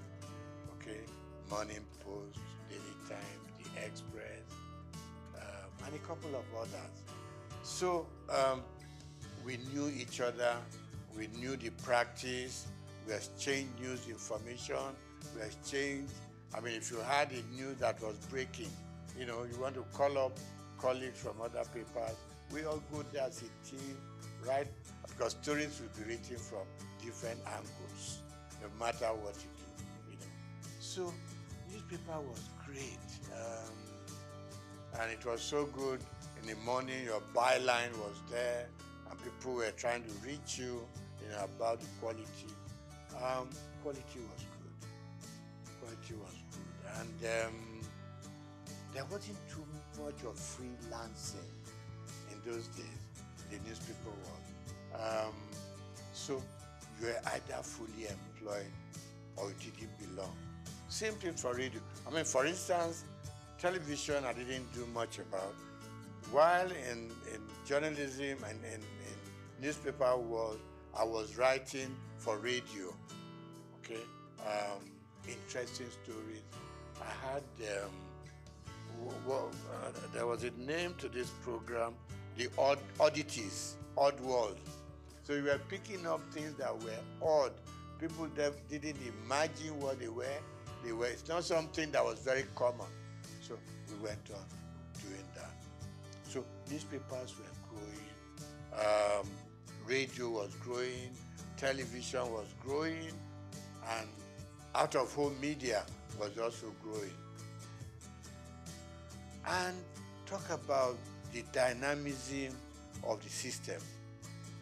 Suddenly, people were now going out of buying a newspaper every day to sit down and hold it in front of you, trying to read from beginning, from cover to cover. Other forms of communication came on. With the advent of mobile phones, things began to change. In our own time, it was the phone you put on the desk and you were dialing it, you know. A lot of the time, you could never get across, okay? Suddenly, mobile phone came onto the scene. And news coverage was transformed completely from what it used to be, okay? So now, people on their phone could reach out, you could touch Germany, touch America, touch all parts of Europe, just sitting down in your office to gather information, gather news, what is new, you know? And then, of course, we now had more television stations, no longer NTA alone, okay? Now, with the news stations, things were just expanding. Things were broadening up, and news gathering became something new altogether, and everybody was heading for a new phenomenon altogether. So today, you don't have to be a big guy to be able to tell your stories. Little children tell their stories, females tell their stories, you know. So really we have moved from the days of waiting to read your newspaper to gather your news. Now, with your phone on your palm, you could do wonders all over. But of course, standard also, in some areas, standard will improve. In some areas, standards will go down. Because the multiplicity of media sources create problems. The kind of quality control we used to have in those days was disappearing.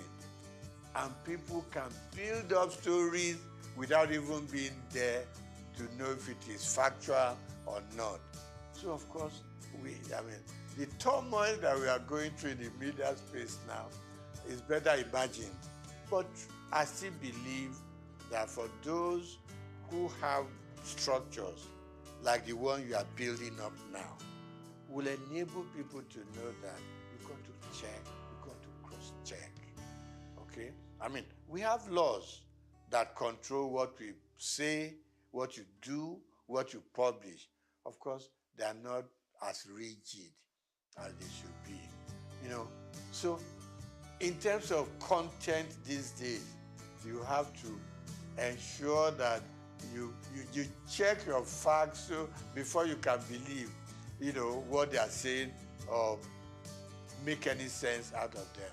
So really it has become all commerce affair. And this is not going to be the end. The explosion is going to continue.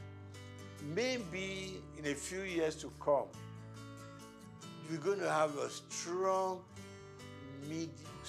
media control than what we have now. I mean, people are building content. You go on YouTube, you go on all kinds of media, and you are getting all kinds. What you hear from your WhatsApp is different from what you're going to get in your YouTube. You go to Instagram. People are selling themselves with all kinds of stories. So really, for me, we've gone through the era of sanity in the media. And I hate to say, we've gone into the era where anything you can think of, say it, write it, do it. And for the consumers, it's like you either take it or you leave it. But it's good that we can now reach out much, much widely. I mean, thanks to our mobile news. I mean, you talk to people in any village in Nigeria, and suddenly one thing that didn't grab us so early was you open up your Google map, and you don't have to stop people on the street anymore. Show me where I'm going. Just go to the app, and it leads you to the front of the house you are going to. So we have a lot of improvements, and I think it's going to be improving some more. All we just need to watch is to ensure that we remain truthful and we remain factual, so that we don't mislead people on the street, particularly people in the rural areas. One day you just see everybody running helter-skelter because somebody posted in news that is not correct. So we need to watch that and put some more control. But I like the growth in the media space.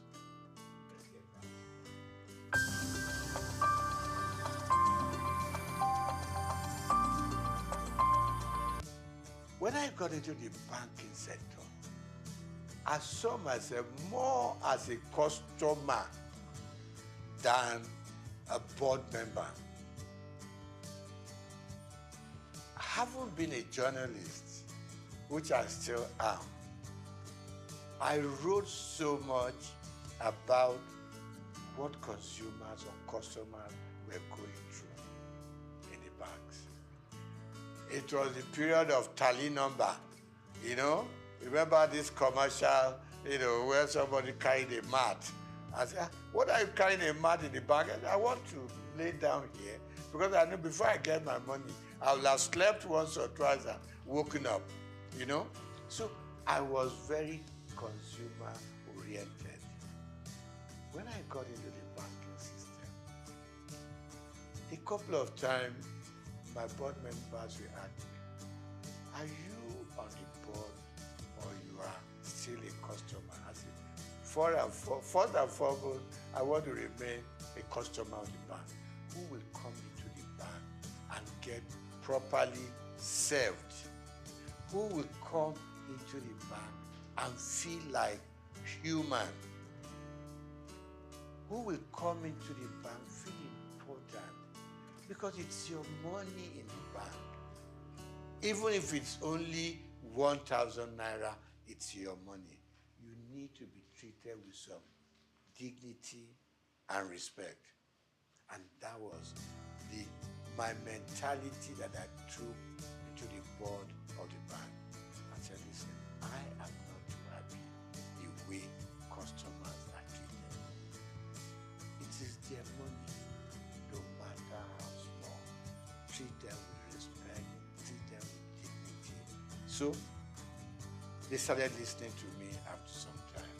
And I said, look, customer service is extremely important.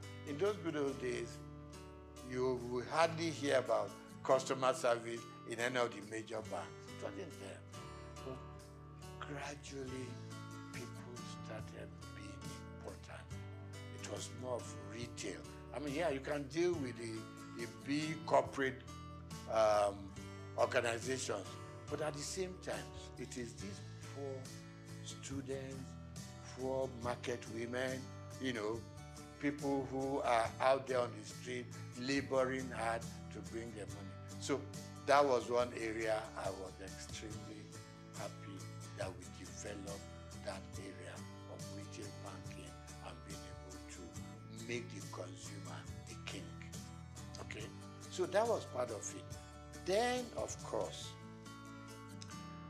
I said to the bank, I said to them, fine, it is very good to make huge profits, okay? But at the same time, the customers that come in here and from their money we make our profits, let us also consider the kind of interest they get from their deposits. Today, when the banks take your money to deposit, okay? No. When you go to the bank and say, I need assistance, I need a loan, and you tell them, give them all the facts and figures, okay? They will tell you, you are going to pay interest of 20%, 23%. When they take your money to put in the bank, they give you an interest of 2%, 3%, 4%. And I just couldn't live with it. I mean, if you are giving me a loan, you're charging me so much. When I put my money there, it's also a loan to you. Why will you leave me with 2 or 3%? And I thought the system wasn't quite right. It was too skewed towards the bank than the customer. So I met a lot of pushbacks, you know, in that area. And I must still say, it's an area I think government should still be interested in. I mean, in the civilized world, interest rate hovers between 3%, 5%. In Nigeria, goes as far out. I mean, maybe in Africa, not just Nigeria. You know, I know we are developing, but at the same time, let's develop together. You know, for both those that we are taking in their money and for those we are giving money to. So there'll be some level of balance. So I really worked hard in that area. I may not have fully succeeded. You know, then I think finally, one other thing that I think I was able to do at the bank is our staff also requires some upliftment. And certainly banks started, you know, employing senior people. They started moving people up. They look more at the system now than just ownership. So generally, of course, more banks have come into the scene. A lot of new banks. So people can spread out and salaries started going up for bankers and all that. But of course, requirements were also extremely high. So generally, I think today we have a much stronger banking system and we are still growing.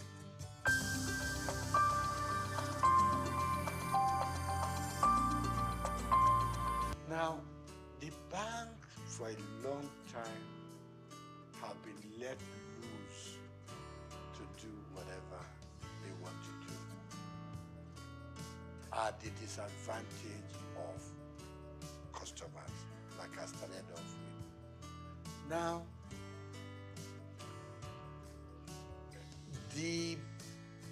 our leaders, and when I say leaders, let me point on just our presidents. The system was such that our presidents could do anything they like with the banks. It was almost an extension of the State House. You just pick up your bell and you ring, and you know, the governor of Central Bank will come shaking it, because you had the power, bring him in and fire him. So he had to respect everything that the president wants. And it's wrong.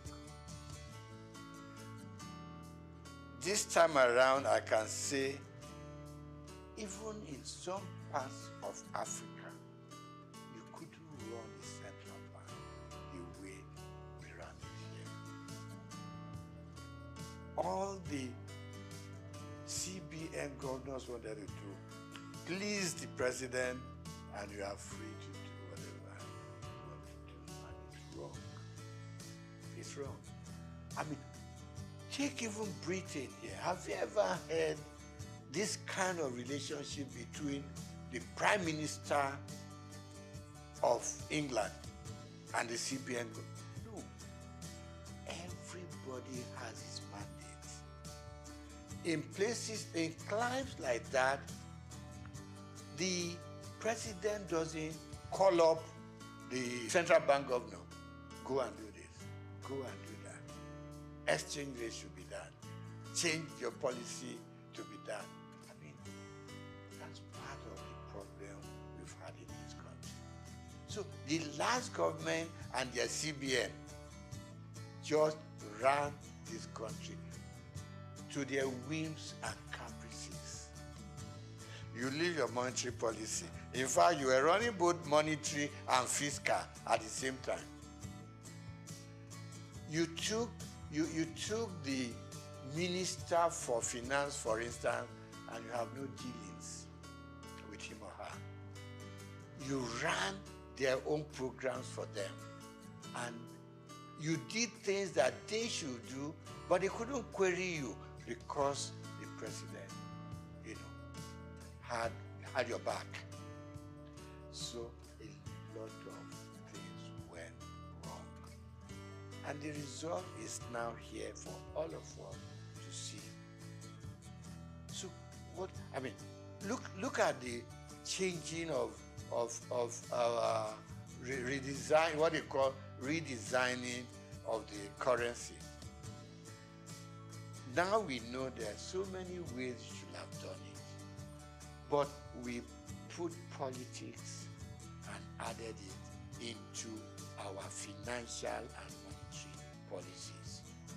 We wanted to do it specifically to change the course of history. And it is wrong. So today, we now know what's happening at the central bank. In fact, if the true story of what went on in the last 8 years was told, I don't know what will be left of this country. I mean, you had this little thing in the Constitution that said the government can borrow from the CBN within certain limits. They call it ways and means. But no. And there was a percentage tied to it. You can't do more than 5%. And by the time you're asking for the new one, you should have paid up. We went on piling up. It's like just go and print the money. What Idi Amin used to do in Uganda in those days. That's the kind of situation we found ourselves. Very regrettable. But I believe some sanity will now come new central bank has at least outlined its policies. It has also said, let me keep to my monetary policy, which is my area, and leave the paperwork and how they want to run it. People who deal with the fiscal area. So we want to change. We think things should change. Now, before now, we borrowed and borrowed without thinking about how are we going to pay? Who are we leaving this debt for? Now we know it's for you and me to still do our work, put in as much money as we can, no matter how little, into the bank, and revive the banking industry. Okay, so the CBN has its own role, and my prayer and my wish is that they will keep their own part of the bargain, leave other people. The Minister for Finance has said it that much. We should. I mean, we all know simple economics. You don't borrow money to pay your debt. You borrow money for production. You borrow money to fix things like your all maintenance and all that. Where our money should be coming from. That's what you borrow money for. You don't borrow money for wastages. You don't borrow money to satisfy your whims and caprices. You don't borrow money to just go out there and waste it. Now, you borrow money to pay back your debt. At the end of the day, we are back lower than where we started off from. So really, my appeal to both the president and his cabinet, particularly those that do with finance, give them some room.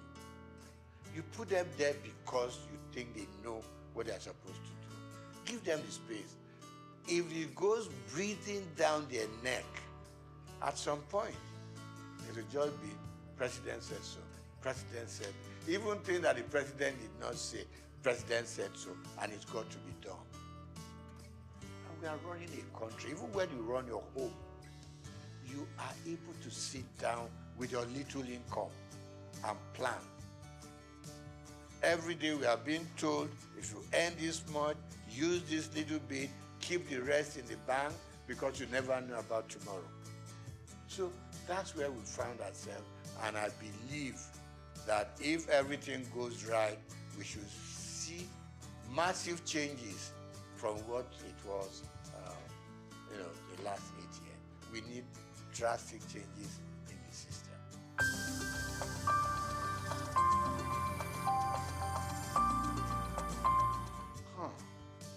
My mom in Abalinde used to say to me, when I want to be lazy, he will make sure you do what she wants you to do. And he will remind you that hard work doesn't kill. It is laziness that turns you into an inconsequential human being with no sense of direction. We grew up learning hard work, both in school and out of school. I, for instance, hawked on the streets of Lagos with my mom.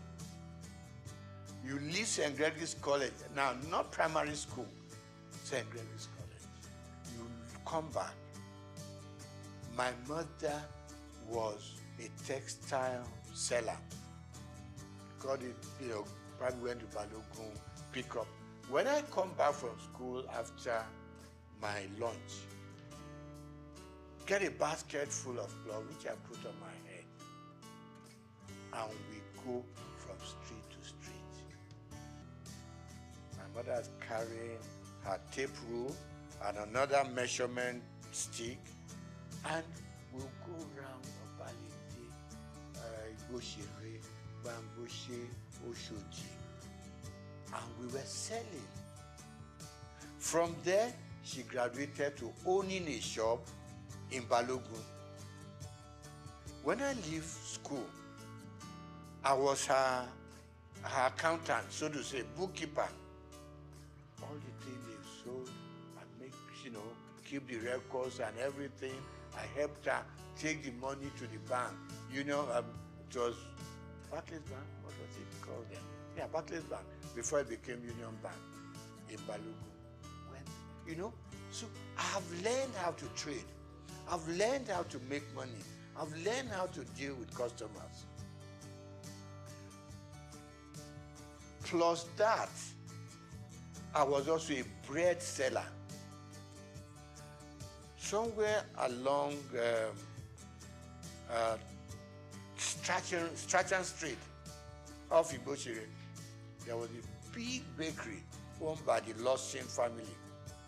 To be able to get enough bread, you got to get there between 5 and 6 in the morning. Okay? So let me cut it short. We learned to work hard. And that working hard continued with us up to where we are today. We also were very straight-minded in terms of what we wanted to be. We played pranks, so we went out to play football, we went out to, to play with the girls and everything. But at the end of the day, you returned home. And our parents didn't spare the rod. They didn't. You came back later than expected to. They would lie you on the floor and dealt with you. So the combination of the kind of upbringing and the kind of training we went through home probably kept us where we are. And like I said to you before we started the interview, you knew that if you finish your primary school, secondary school is the next thing. If you finish secondary school, you don't know what you were going to reading for. Not until probably when you got to the university did it occur to you, okay, I'm going to choose a profession. But all along, we just did it because that was what the system and environment asked for. So, secret of success, hard work, hard work, hard work.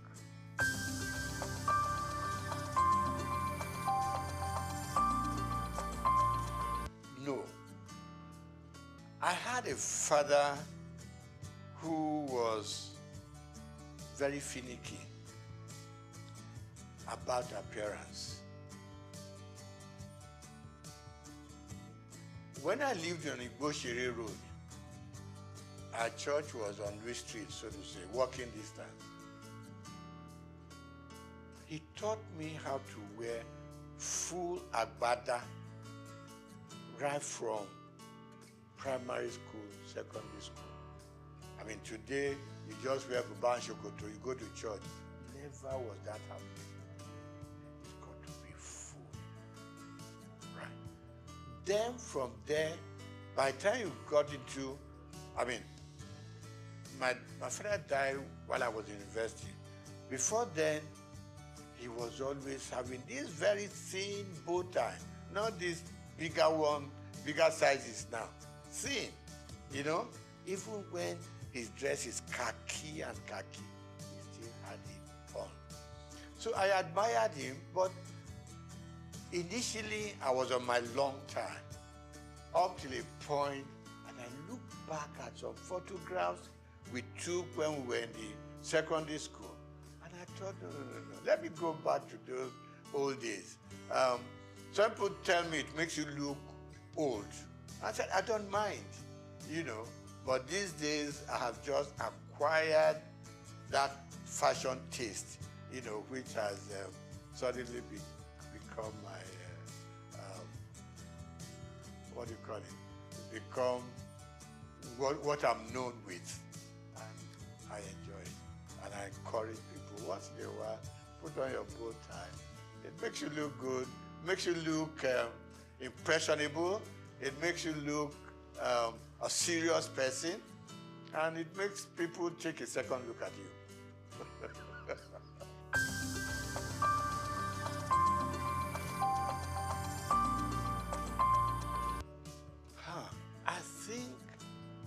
Number one, parents started sparing the rod. Call it civilization, call it growing up and all that. Parents started sparing the rod because they always whipped us to shape. You knew what was expected of you, and you did it. Because if you didn't do it, your punishment is waiting for you. But as we grew up, I mean, you probably will ask me today, do I use the rod for my children, for instance? And the answer is no. And why it is no is that these days the children look up to you. They are more exposed than what we were.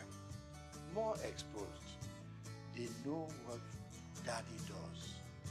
If you show them a bad example, they will repeat that bad example. If they know that when daddy wakes up in the morning, before he goes anywhere, he needs time to say his prayers. They too, unconsciously, will copy you. If they know that when dad goes out, he comes back certain time. He doesn't come in at 1 a.m., 2 a.m. Subconsciously, they too will know there's something that this old man sees that doesn't make him go out all night. So they copy from us. But then, like people say, I don't know how correct it is, that these days people are so busy looking for money. They're all over the place. They abandon the home to nannies and housemates and all that, and the children a lot of the time are on their own. But people like you and I, for instance,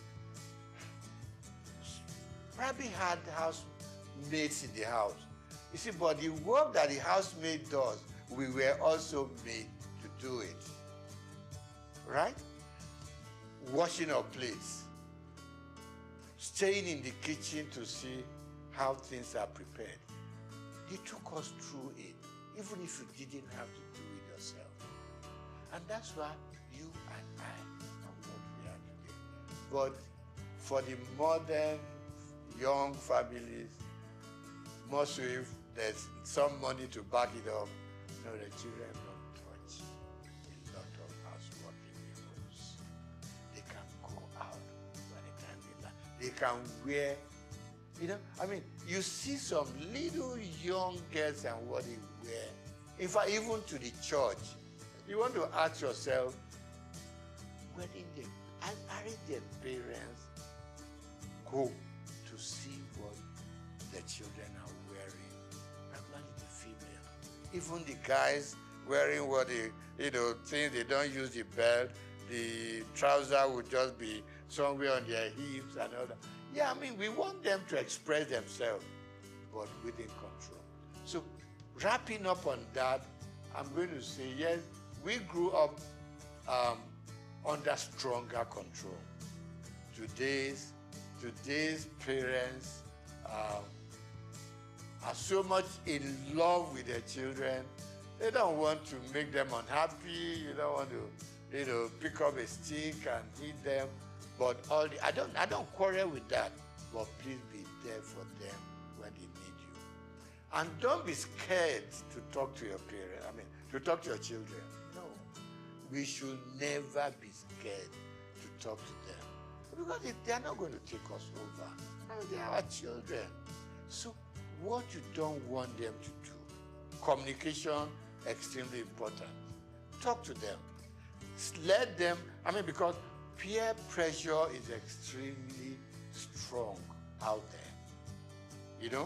They're mixing with so many guys from much even richer homes who have more to spoil their children with.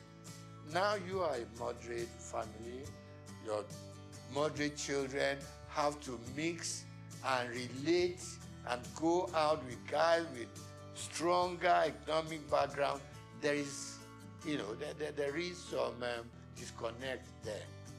Let's bring our children closer. Let's talk to them. A lot of parents don't talk to their children, and it's not right. Because the more you talk to them, the more they have that empathy for you. They know you care for them. They know, because you have been moderately successful, for instance, they too want to be successful like you are, and all you are saying to them, follow my footsteps and you may not go wrong. And don't make wealth, money, the thing that should govern your homes. Don't spoil the children. Give them adequately what we all need to survive, and they will survive.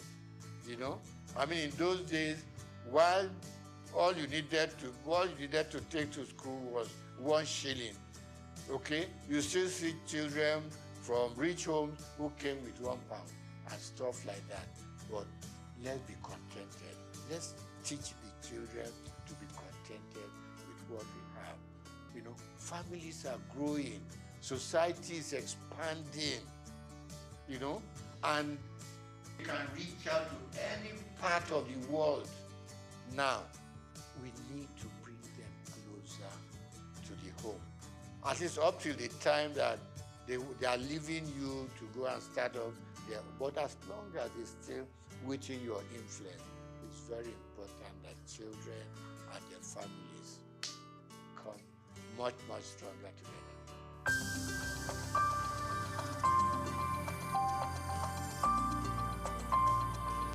I'm going to start with sports.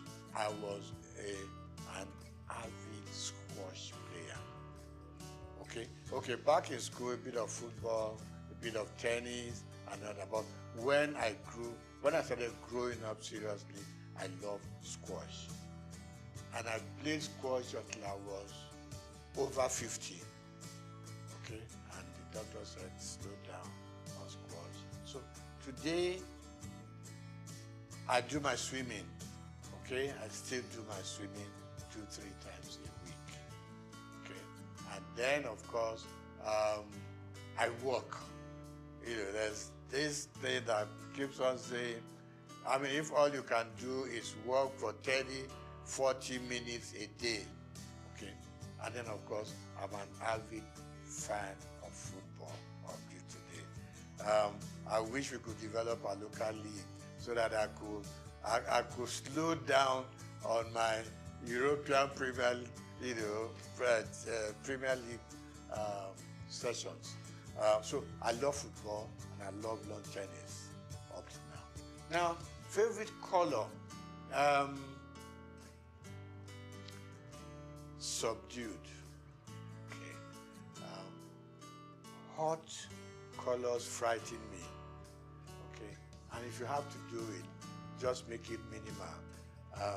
When I pick my dress, for instance, you got to know you want the kind of shirt you want to wear to match the color of the tie you want to use, to match the color of your suit, so it doesn't run riot.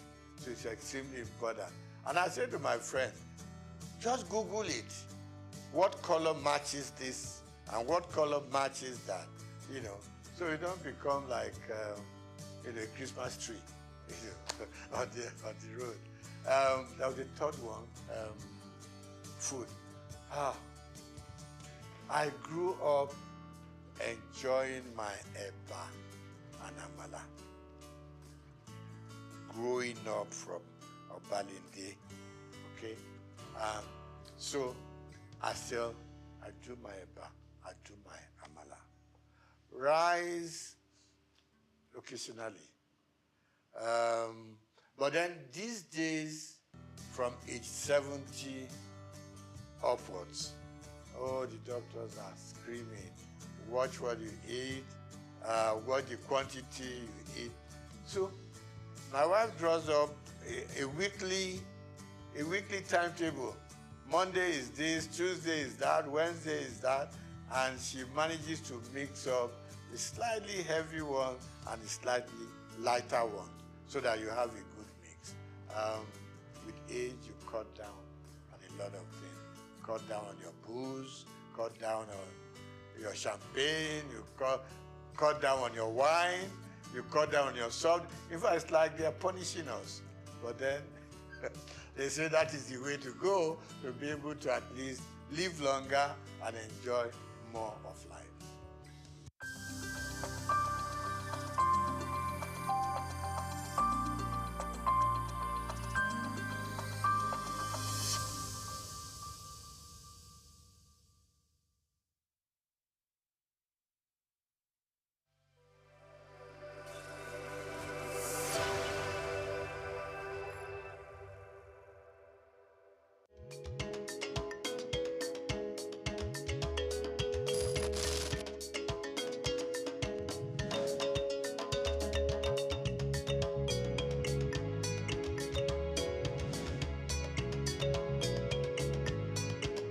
From the early days of humanity when people roamed the earth unclothed, to the Stone Age when leaves and natural materials were used for modesty, clothing has undergone a remarkable transformation. As we progress to the weaving of fabrics and the art of textile printing, Ankara emerged as one of the earliest and most distinctive forms of attire. Today, Ankara has evolved beyond its origins, becoming a significant cultural symbol for various ethnic groups, states, and nations. Ankara, more than just a fabric, it's a symbol of pride and culture for millions across West Africa, deeply embedded in their identity and heritage. I bet you've been in touch with this fabric one way or the other, but have you ever asked where and how it all began?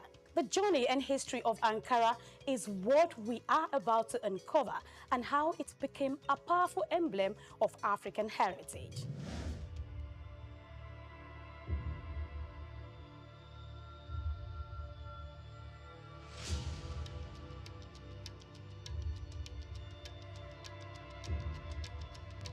The story of Ankara begins not in Africa, but thousands of miles away in Indonesia, using the batik techniques. Batik is an ancient Indonesian art from where wax is used to create different patterns on fabric. The process involves applying wax to certain areas of the fabric to resist dye, creating elaborate designs. In the 19th century, Dutch colonizers who controlled Indonesia recognized the appeal of batik and then sought to replicate it. They adapted the technique using industrial methods such as roller printing to produce the fabric more efficiently and in larger quantities. Talking about its transition to West Africa, Dutch manufacturers initially aimed to sell the printed batik fabric in Indonesia and Europe. However, fabric found a more enthusiastic market in West Africa, where it was embraced for its vibrant colors and patterns. The Dutch prints, while not initially popular in Europe, became highly prized in West African countries, evolving into what is now known as Ankara. How about its cultural integration?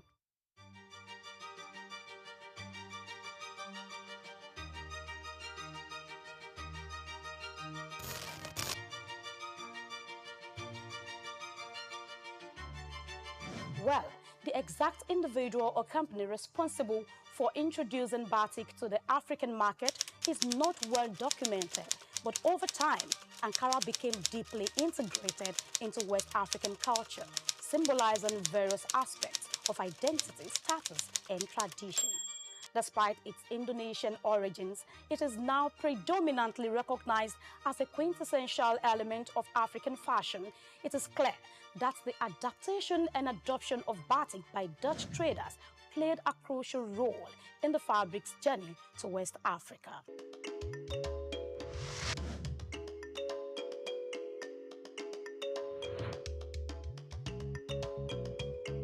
By the early 20th century, these vibrant fabrics had become deeply embedded in the West African culture, from bustling markets to family gatherings. Ankara was more than just clothing. It was a statement of identity, social status, and unity. Even today, Ankara continues to hold a special place in West African society, alongside other widely recognized fabrics, reflecting the region's rich textile heritage. Talking about human civilization and the remarkable transformation of covering our body, Ankara fabric stands out with a deep historical root. Let's take a look at some of the beautiful collections and hear from one of the biggest retailer in Balogun Market, Lagos Island. I deal in what you call it, Ankara fabrics. We have the bigger one, which is vegetable block wax.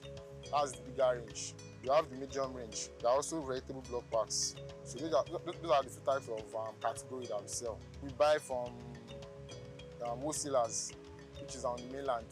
Then we sell. Like people use it for ashwebi.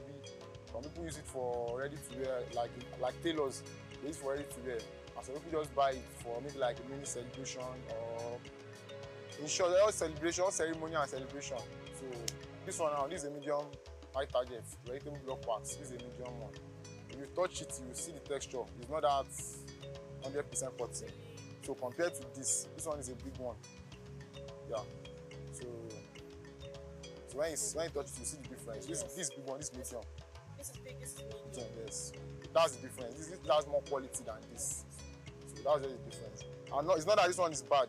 It's just that some people's pocket that will determine if you can go for big. Some don't like the medium one, so they go for this. They based on this. Why some that can't afford this, they just buy this. So the rest is just about design. Yes. The two types that you have here. Yes. The rest is just about design, different designs. It's not.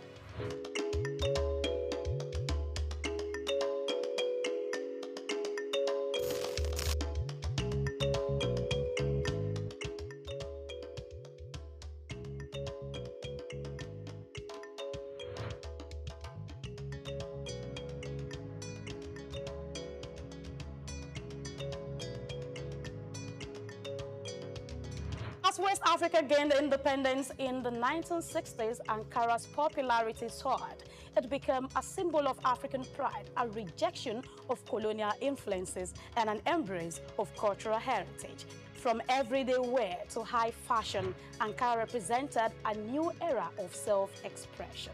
We are playing with this machine. We have this time, so you can leave it for 5 minutes, you can leave it for 3 minutes, depends on how strong you want it to be.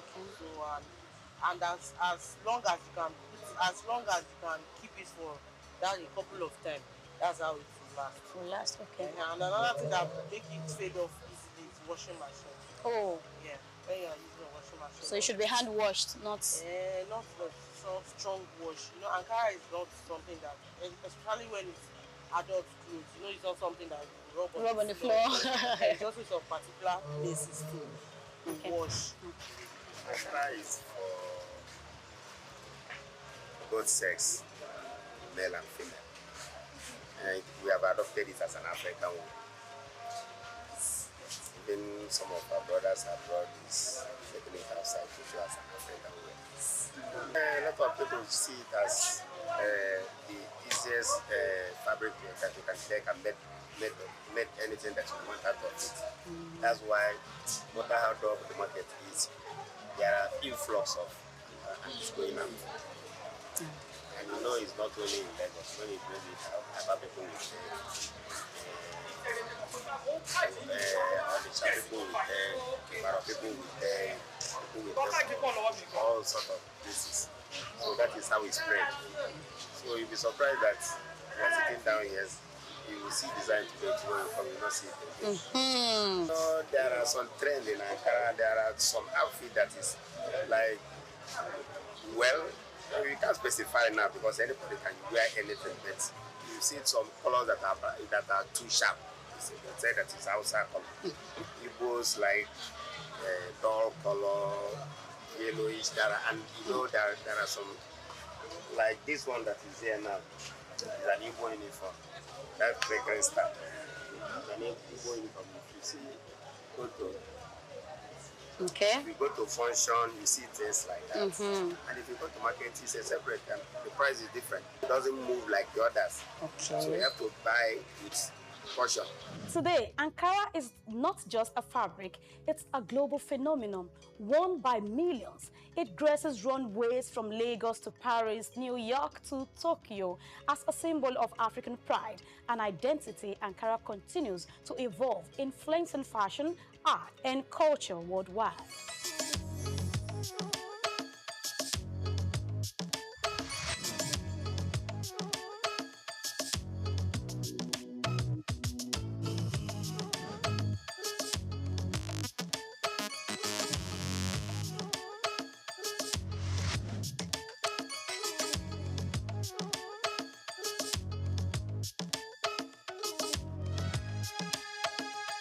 From its unexpected beginnings in Indonesia to becoming a powerful symbol of African identity, Ankara's journey is a proof to the resilience and creativity of West Africa. However, as we move forward, what challenges and opportunities lie ahead for this iconic fabric?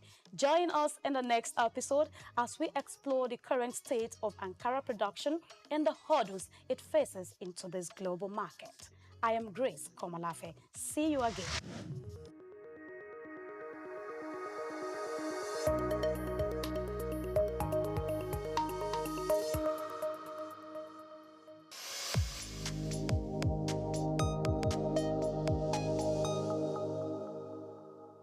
Africa is on the rise, and at the forefront of its growth is a sector as old as civilization itself, agriculture.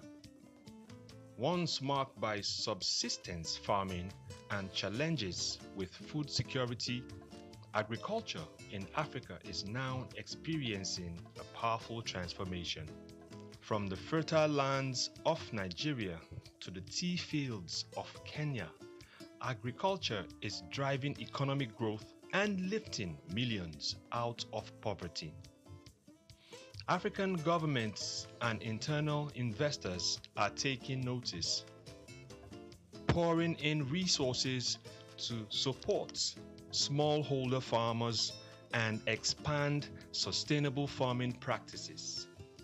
Digital innovation is playing a major role in this transformation. Mobile apps provide farmers with crucial information on weather, market prices, and crop management.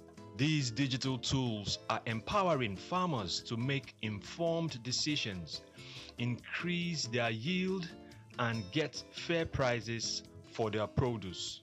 Now I know when it rains, I can plan my planting better, and I know where to sell my crops for a good price. It's really changing our lives. We are committed to investing in agriculture as a pillar of our economy. Our goal is to make farming not only viable but a source of wealth and stability for our people. African countries are also scaling up for exports, especially in high-demand crops like coffee, cocoa, and cashew. By focusing on quality, Africa is capturing a larger share of global markets. But the transformation goes beyond exports. Across Africa, new farming techniques and policies are helping to meet domestic demand and reduce reliance on food imports, contributing to food security across the continent. Women are also a key part of Africa's agricultural revolution. They make up a significant portion of the agricultural workforce, and initiatives are empowering women farmers with resources and training to enhance productivity. From subsistence to sustainability, the future of agriculture in Africa is bright. With innovation, investment, and resilient communities, Africa is sowing the seeds of prosperity.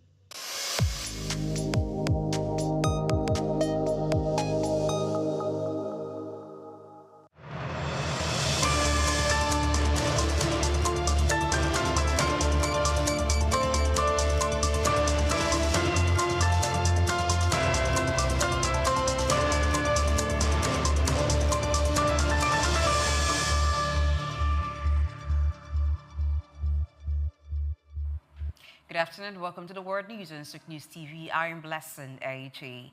Beginning from home. Egypt's economy recorded a 4.3 GDP growth in the second quarter of the 2024 fiscal year, up from 2.3% in the same period last year. According to the country's planning ministry, the growth was driven by non-oil manufacturing, which surged 17.74%, and a booming tourism sector, up 18%. However, challenges remain as Suez Canal activity declined by 70%, and the oil and gas sector saw a downturn, with gas extraction falling 19.6%.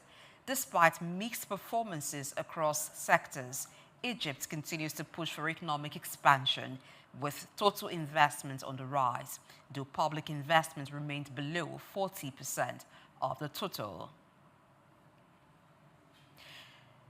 Still in North Africa, the Kenyan shilling remained stable against the US dollar on Wednesday, boosted by steady foreign exchange inflows from the diaspora and tech exports. Commercial banks quoted the shilling at 129.10 to 129.60 per dollar, unchanged from Tuesday's close, according to LSEG data. Kenyan Central Bank has been monitoring exchange rate trends as the country navigates external pressures. Analysts suggest that the sustained inflows and prudent monetary policies will be crucial in maintaining exchange rate stability. The shilling, however, has been under scrutiny amid global economic shifts and local market adjustments. Uganda's coffee exports saw a 27.9% increase in February compared to the same month last year, driven by high global prices. According to the Ministry of Agriculture, the country shipped 555,750 bags of coffee, earning $167.7 million, more than double the earnings from February 2023. The surge was attributed to exporters releasing more stock in response to rising international prices. Over the 12 months leading to February, Uganda's total coffee export earnings reached $1.7 billion, up from $1 billion the previous year.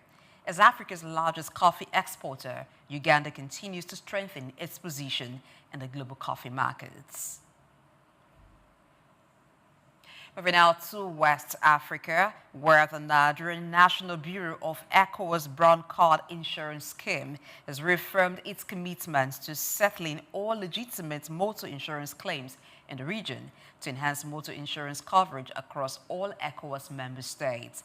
Chairman, Nigerian National Bureau of ECOWAS Brown Card Insurance Scheme, Kuli Ahmed, stated this at the opening of a bilateral meeting between the National Bureau of Benin and Nigeria. The ECOWAS Brown Card Insurance Scheme was established under the ECOWAS Protocol to provide unified insurance coverage for third-party liabilities, facilitating the free movement of motorists across the region. The scheme also operates through a network of national bureaus, with the Nigerian National Bureau playing a vital role in handling claims arising from international motor traffic accidents within the sub-region. Chairman of the scheme, who is also the chairman of the Nigerian Insurance Association, assured Nigerians of delivering the scheme's mandate without compromise. Away from that, Prince Harry has resigned as patron of St. Bali, the HIV/AIDS charity he co-founded in 2006 in honor of his mother, Diana.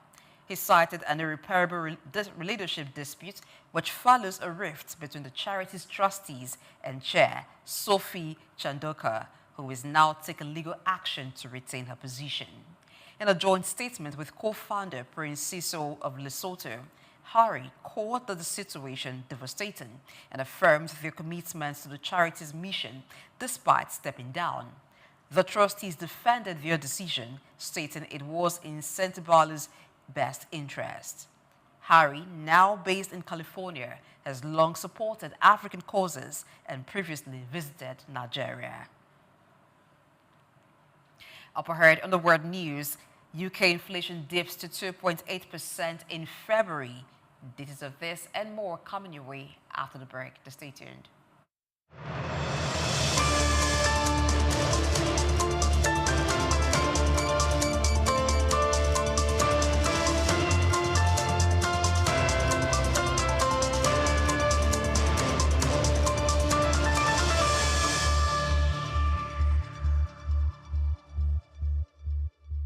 We've got just what you need right here at Femi Wash Media.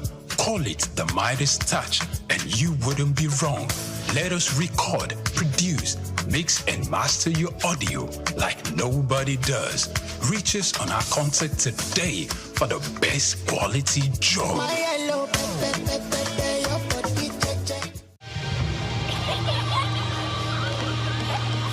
What keeps the heartbeat of a community alive? Is it the courage to create, the power to connect, the vision to transform? Well, it's all of these and more. It's a symphony of ideas, innovation, and industry.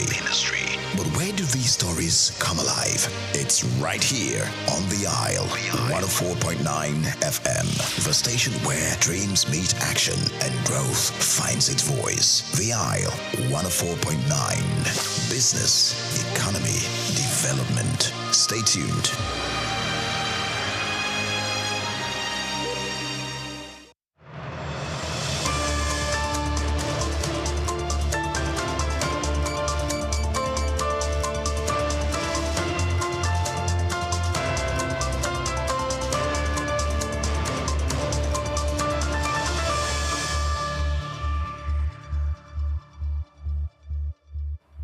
Thank you for staying tuned to the World News on Souq News TV. Moving on, the United Kingdom's inflation rate is slightly to 2.8% in February, below analysts' forecast of 2.9%. Core inflation, excluding volatile items like energy and food, also dropped to 3.5%. The pound dipped slightly against the dollar following the release as investors weighed the implications for future Bank of England policy. The Bank of England, which held interest rates at 4.5% last week, expects inflation to rise again later this year due to higher energy costs. Economists caution that February's dip may be temporary, with inflation likely peaking near 3.5% in September before easing again in 2026. The government insists its focus remains on stabilizing the economy, but rising borrowing costs and sluggish growth could force for the fiscal tightening ahead. Elsewhere, the United States government has escalated its tech crackdown on China, adding dozens of Chinese companies to its export blacklist. The move targets firms involved in artificial intelligence, supercomputing, and quantum technology, citing national security concerns, following the claim that these companies are supporting China's military modernization or bypassing U.S. restrictions. The Commerce Department blacklisted over 50 Chinese entities, including subsidiaries of Inspur Group and firms linked to Huawei.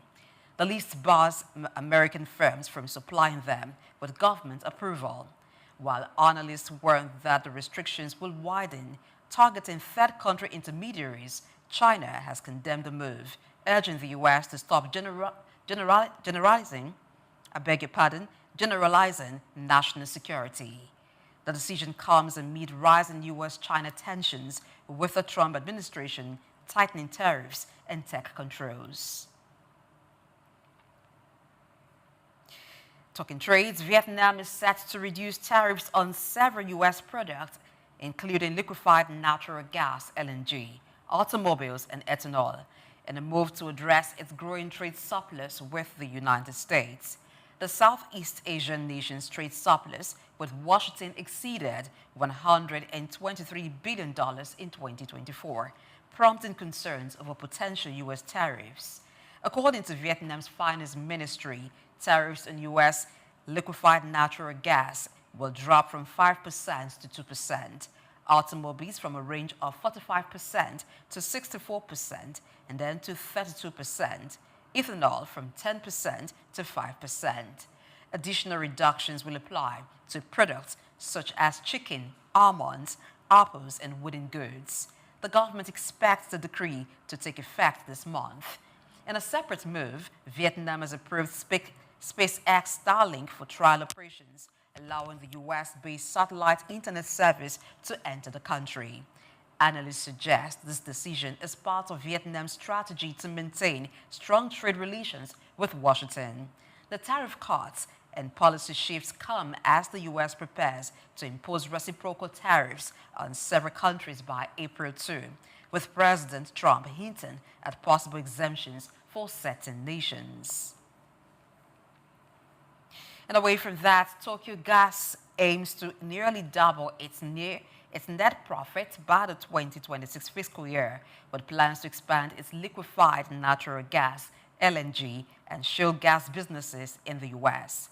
The company projects a net profit of 131 billion yuan in the second quarter of 2026, up from 72 billion yuan this fiscal year. It also plans to raise dividends to 10 yuan to 80 yuan per share and initiates a share buyback worth up to 120 billion yen in early 2026. The company intends to enhance coordination between its liquefied natural gas trading and shale gas operations, particularly in the U.S., while expanding global liquefied natural gas trading through hubs in Singapore and London. Tokyo Gas has allocated over 1.1 trillion yen for investment and expects shareholder returns to exceed 200 billion yen between 2026 to 2028. Additionally, it may sell about 100 billion yuan in real estate assets. Despite these plans, Tokyo Gas shares closed 2% lower in Tokyo. Moving now to Bahrain, where non-oil trade experienced growth in February 2025, with imports rising by 8% to 515 million Bahraini dinars compared to the previous year. The top import sources were Australia, China, and Brazil, with aluminum oxide leading as the most imported product.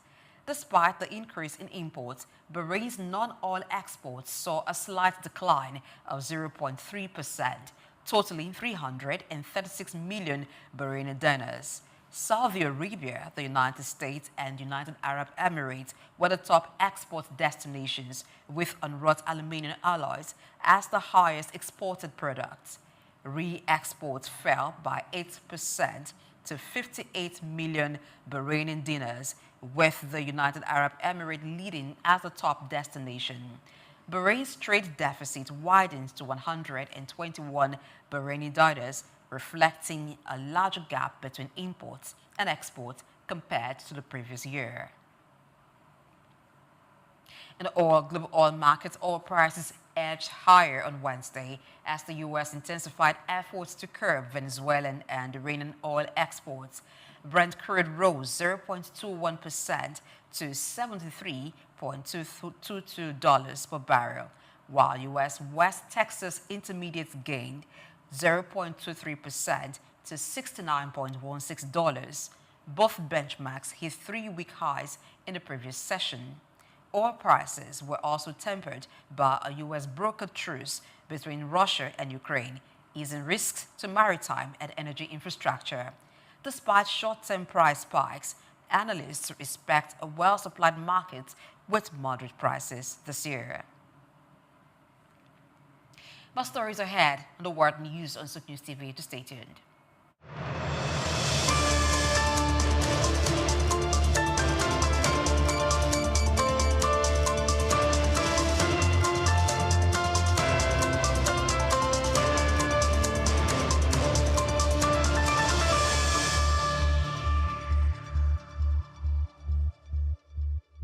Hello Nigeria, hello Africa.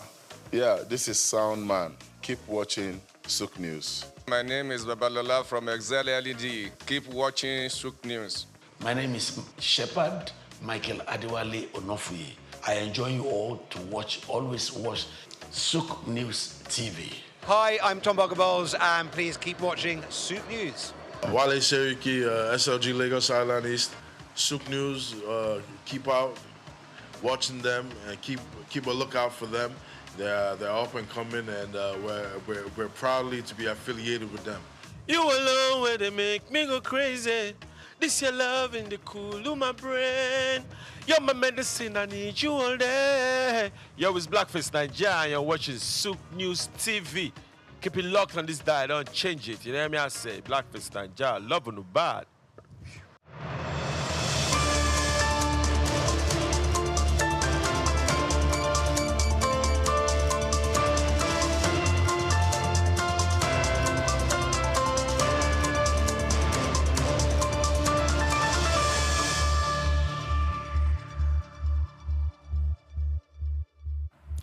Glad to know you're still watching the World News on Souq News TV. Most major Gulf stock markets saw gains on Wednesday as investors remained hopeful about potential flexibility in U.S. trade tariffs. Saudi Arabia's benchmark index rose slightly, led by Al Rajhi Bank and Saudi Aramco, while Qatar's index gained 0.4%. Oil prices, a key driver of Gulf markets, edged higher due to concerns over U.S. restrictions on Venezuelan and Iranian exports. However, Dubai's main index dipped by 0.5%, weighed down by a sharp decline in Air Arabia and Emirates Integrated Telecommunications following their ex-dividend status. Asian stocks rose on Wednesday following Wall Street's lead, while the U.S. dollar fluctuated as investors awaited clarity on President Donald Trump's trade policy. Trump hinted that some tariffs set for April 2 might be delayed or adjusted, but he also imposed a 25% secondary tariff on countries buying Venezuelan oil. This initially pushed oil prices higher before they stabilized due to U.S. maritime security deals in the Black Sea. Japan's Nikkei gained 0.65%, South Korea's Kospi climbed 1.08%, and Australia's ASX 200 advanced 0.71%, while Hong Kong's Hang Seng added 0.25%. The U.S. dollar index edged up 0.1%, but remains near a 5-month low amid recession fears. Meanwhile, the Bank of Japan suggested it may raise interest rates cautiously. Gold prices inched higher, while oil prices saw moderate gains as global markets remained on edge ahead of next week's trade policy announcements. Moving now to sports, Algeria, Egypt, and Morocco took major steps toward World Cup qualification with crucial home victories on Tuesday. Algeria dominated Mozambique 5-1 thanks to a hat-trick for Mohamed Amoura, while Egypt secured a 1-0 over Sierra Leone with Ahmed Zizou's goal. Morocco maintained a perfect record, beating Tanzania 2-0. Meanwhile, South Africa's 2-0 over Benin put 5 points clear in Group C, but they may face a setback. Reports suggest they defeated ineligible midfielder Teboho Mokena in the previous match against Lesotho. If confirmed, they would be docked points, impacting their qualification hopes. Nigeria missed a chance to close the gap, conceding a stoppage time equalizer in a 1-1 draw against Zimbabwe. Rwanda and Lesotho also played out a 1-1 draw. With 4 matches remaining, the race for qualification remains wide open. That's a package on the World News on Souq News TV. On behalf of the production crew, thank you for watching. I am Blessing AHA. Please remember that you can follow us at Souq News TV on major social media platforms. Stay tuned to Souq News TV for more programs. Good afternoon.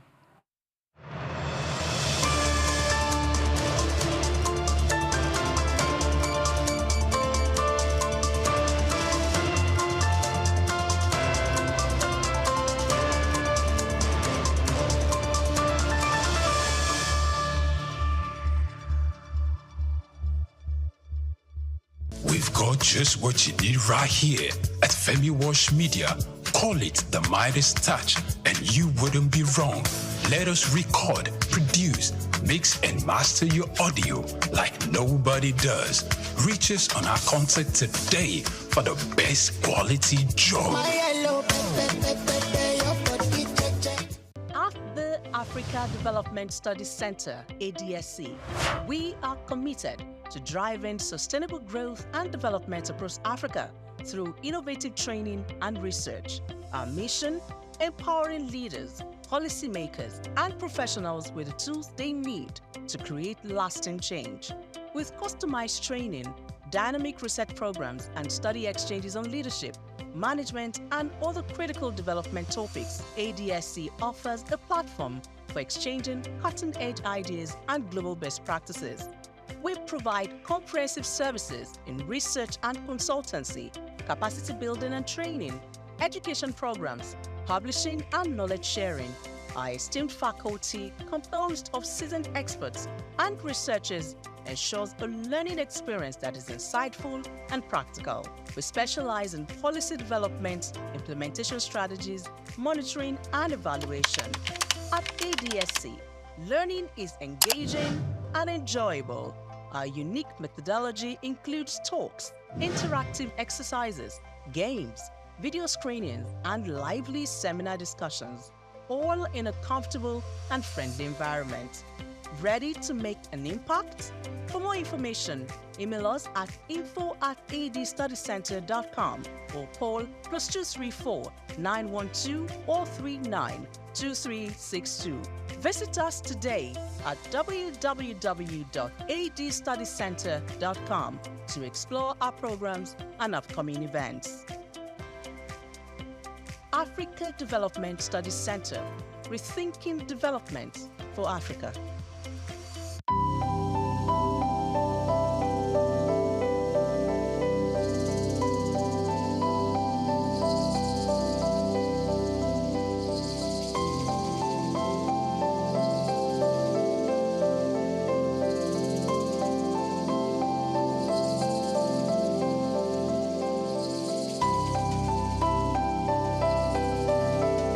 Trafalgar Square, established in 1844, is a symbol of British naval history and a popular cultural spot in London. Named after the 1805 Battle of Trafalgar, it has been the site of celebrations, protests, and cultural events, representing the changing identity of the city. It houses several landmarks, like the Nelson Column, St. Martin in the Fields Church, and the National Gallery. The Nelson's Column, a tribute to a naval hero, is the main feature of Trafalgar Square. Standing 52 meters tall, completed in 1843, it honors Admiral Horatio Nelson's victory at Trafalgar. The column is topped with a statue of Nelson, and 4 bronze panels at its base show scenes from his battles. Surrounding it are 4 large bronze lions added in 1867, symbolizing British power. St. Martin's in the Fields Church, reputed as an architectural gem, was built between 1722 and 1726. It is known for its neoclassical design by architect James Gibbs, and is famous for its portico and steeple, and has influenced architecture worldwide. The church also a rich musical history, hosting concerts and helping the homeless.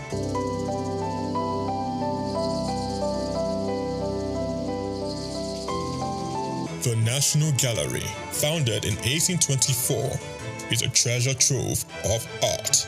Located on the north side of Trafalgar Square, it houses over 2,300 artworks from the 13th to 20th century, with free public access to masterpieces from major European artists. Trafalgar Square blends Britain's naval history with modern art and culture. It remains an important public space, attracting millions of visitors each year to experience London's rich heritage and vibrant atmosphere. Chike Okolo, reporting for Souq News.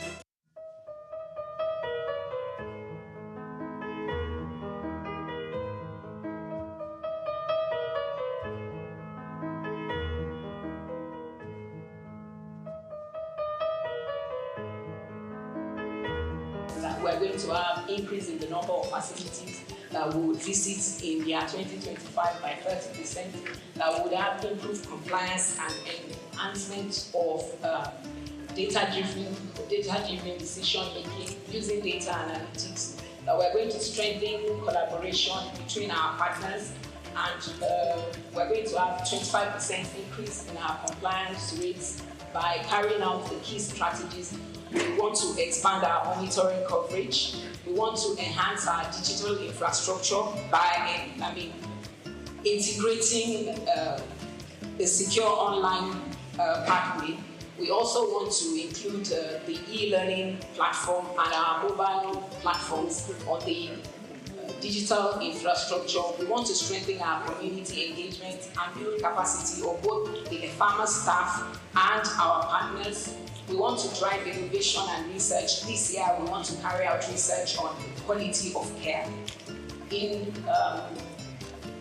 doing all of this, we want to make the health facilities in Lagos safer by leveraging on technology and ensuring that all our processes are data-driven. Thank you very much. Thank you very much, Dr. Onoriede, Dr. Nibo Shinowo, Dr. Veronica Iwayemi, and Dr. Abiola Idowu. Your Excellency, the Governor of Lagos State, Mr. Babajide Olusola Sanwo-Olu, the Honorable Minister of State for Health, Dr. Isiaq Salako. Taking us further in the comparative study, I want to especially welcome a professor and consultant medical parasitologist at the College of Medicine, University of Lagos. He coordinates the International Malaria Microscopy, RDT Quality Assurance Center, as well as the country's World Health Organization malaria specimen collection sites in the College of Medicine, University of Lagos. Ladies and gentlemen, please let's put our hands together for Professor Wellington Oyibo for a very short comparative study. Thank you very much. Thank you very much, His Excellency, Executive Governor of Lagos State, the Honorable Minister of Health, here represented here by the Minister of State for Health. Ladies and gentlemen, first of all, this is historic for us. This is a path we have planned, prayed for, and we are happy that this is happening. Mr. Governor, thank you for all you do and for making this happen myself. I'm so happy and grateful to the Honorable Commissioner of Health. He has told the story. So I'm going to build on those stories as I make this presentation. I don't have much time. And part of the whole thing is the advances that Lagos has made for over 2 decades. The world is hearing it, and the distinct nature of this project through the impact project itself, which is calibrated around the impacts that this project will be again for Lagos State. My slide, please. So what we know about malaria, in the 15th century, why was it called malaria? It was called malaria because the cause of that fever illness was not known. And it was connected to marshy waters. So malaria in Greek is foul. And that was all they could do. And it took some another 100 years before it was connected to mosquito bites. And today we are talking about fever and say all fevers are malaria. So are we going to the 15th century? And this is what we're trying to really unbundle in Lagos as 16 over 15 million people. My slides.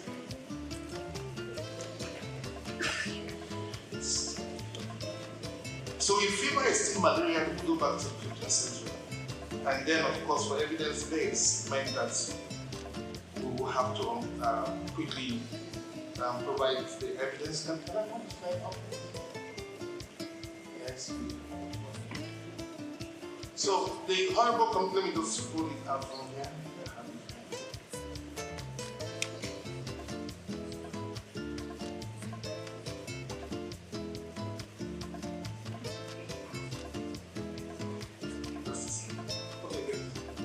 So I've given this background. Most health workers will not accept the test results when it's negative. And that's the challenge. Next slide, please. Okay, and if you don't have data, which we are talking about digitization, you cannot calibrate where you are. And so if we look at the entire program and the plan of different projects, is to see that real-time data is available and that tests are done. And when the test is done, we can say quickly, cost-effectively, this is where we are. Because you can rely on routine data. The country do not have quality data, and that's the challenge. Next slide. So, no confidence in the test. ACTs are being used. Lagos is making progress. How do we handle this? 94 to 96% of the reporting for malaria in the DHIS that categorizes states and Nigeria comes from the primary healthcare center, and this from the public sector. It's important to recognize this. Next slide. And we're bringing this on board because we provide the quality platform for quality diagnosis at the College of Medicine. Next slide. And we do all of this carefully to ensure that these tests are good to be used for humans. Next slide. And what is known? Please just keep on going on the slide because I'll just go through them. There are changes in Nigeria in terms of malaria epidemiology. Next slide. And then we see from the 2021 malaria indicator survey where Lagos is. Next slide. And you can see where we are here at 2.6% hopeful. And next slide. Good progress. And we're talking about the path for pre-elimination. We are on that path, and we are happy that this is being mentioned here today, and like I said, this signature, and in line with the stratification strategy and subnational tailoring by WHO. So we are quite on course on this. Next slide. And then you can see the different tests available. You can keep on hitting enter. You have microscopy that is powered by a human being. And then you have this rapid diagnostic test that is technology. But somehow we refuse to accept technology and we stay with humans with all the challenges. So that's what you see with microscopy. Just keep on pressing enter and all of this. And this is the test 15 minutes. The result is out. The other one will take any time. It could be 1 day. And then based on that, we have done the scoping assessment of facility in Lagos. Recent times, cosmetic clinics. So we're finding it difficult. We have limited capacity to ensure monitoring of these facilities. We also have inefficient manual processes because our digital platform is unable to carry out some of the processes in the agency. We're sitting on a lot of data in the agency. With AI to make sure that the test is actually having the results that the pharmacy or PPMP says it does. We then verify that the treatment, the appropriate treatment. And then in the impact program, we to the public health system for malaria-negative patients to ensure that they're getting the proper diagnosis that they need and have a better understanding of what other febrile illnesses patients might have. Next slide, please.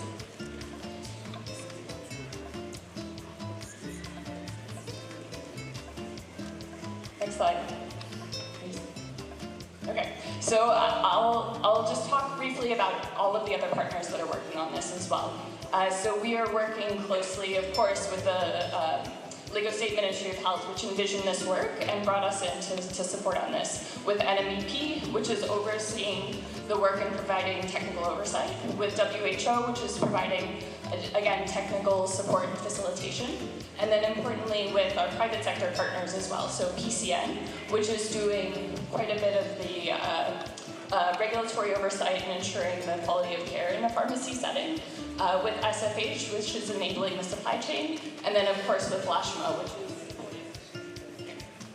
is to go quickly into the final results on why this is improved quality of care. Oh, okay. Sorry about that. So the work is providing network expansion, innovative financing, integrated health systems, supply chain resilience, comparative research, and regulatory reform, leveraging all of these different partners that we've mentioned to ensure that patients are able to access quality care, and that the data is being provided back to Lagos State to help improve regulatory support, policy, and other things. I've mentioned the partners that we have here already, but we're very grateful for all of the work that they are providing to ensure that there's quality of care in the private sector. And then finally, one final slide.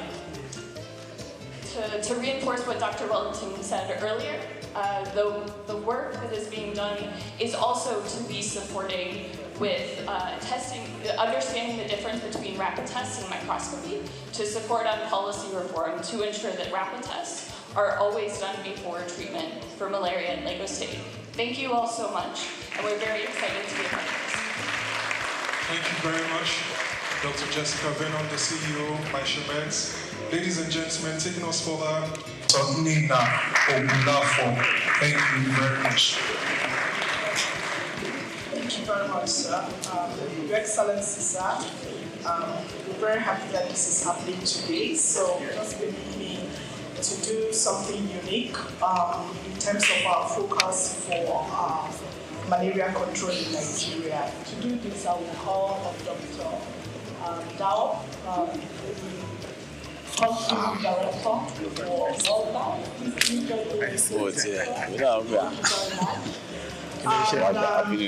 We're going to have the Honorable Minister interested for malaria. Honorable Minister, please. Thank you very much. This is showcasing the main focus for malaria control in Nigeria, which we refer to as the 3 T's. Your Excellency, the first T stands for tests. We cannot overemphasize or we cannot underscore the importance of that. The second T, sir, is for treatment.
Cannot have His Excellency and the Minister of Health standing for long, so once we take their samples, we're going to have them seated again.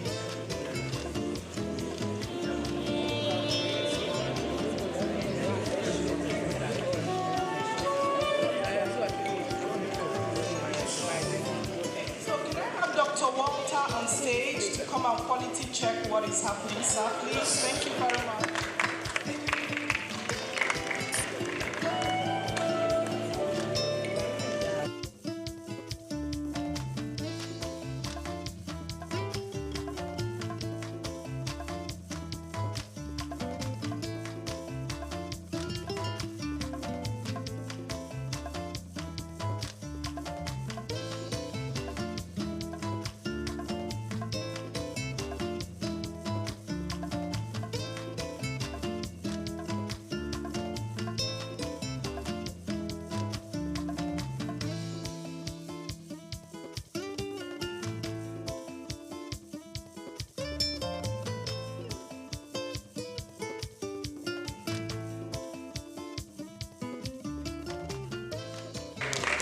We are witnessing leadership by example.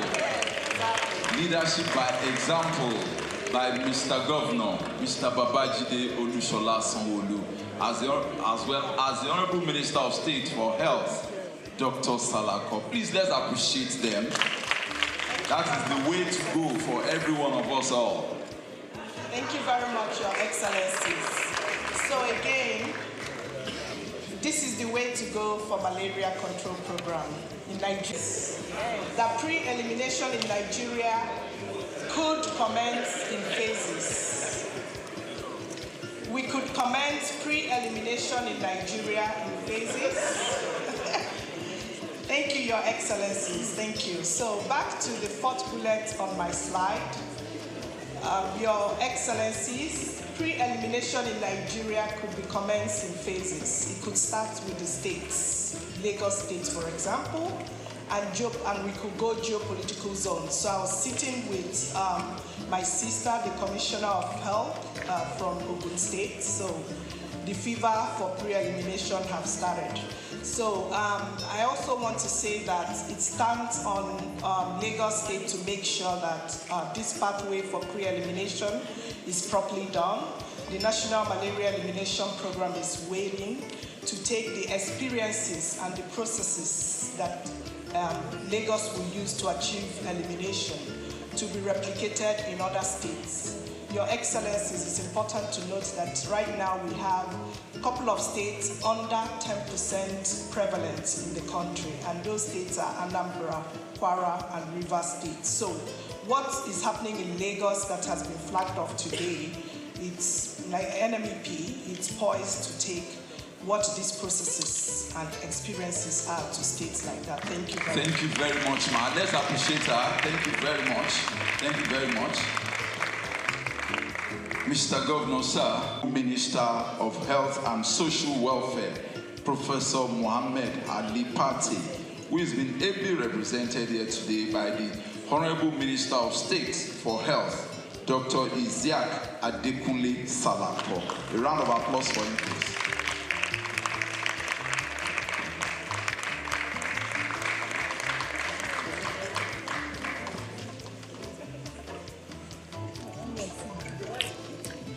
Your Excellency,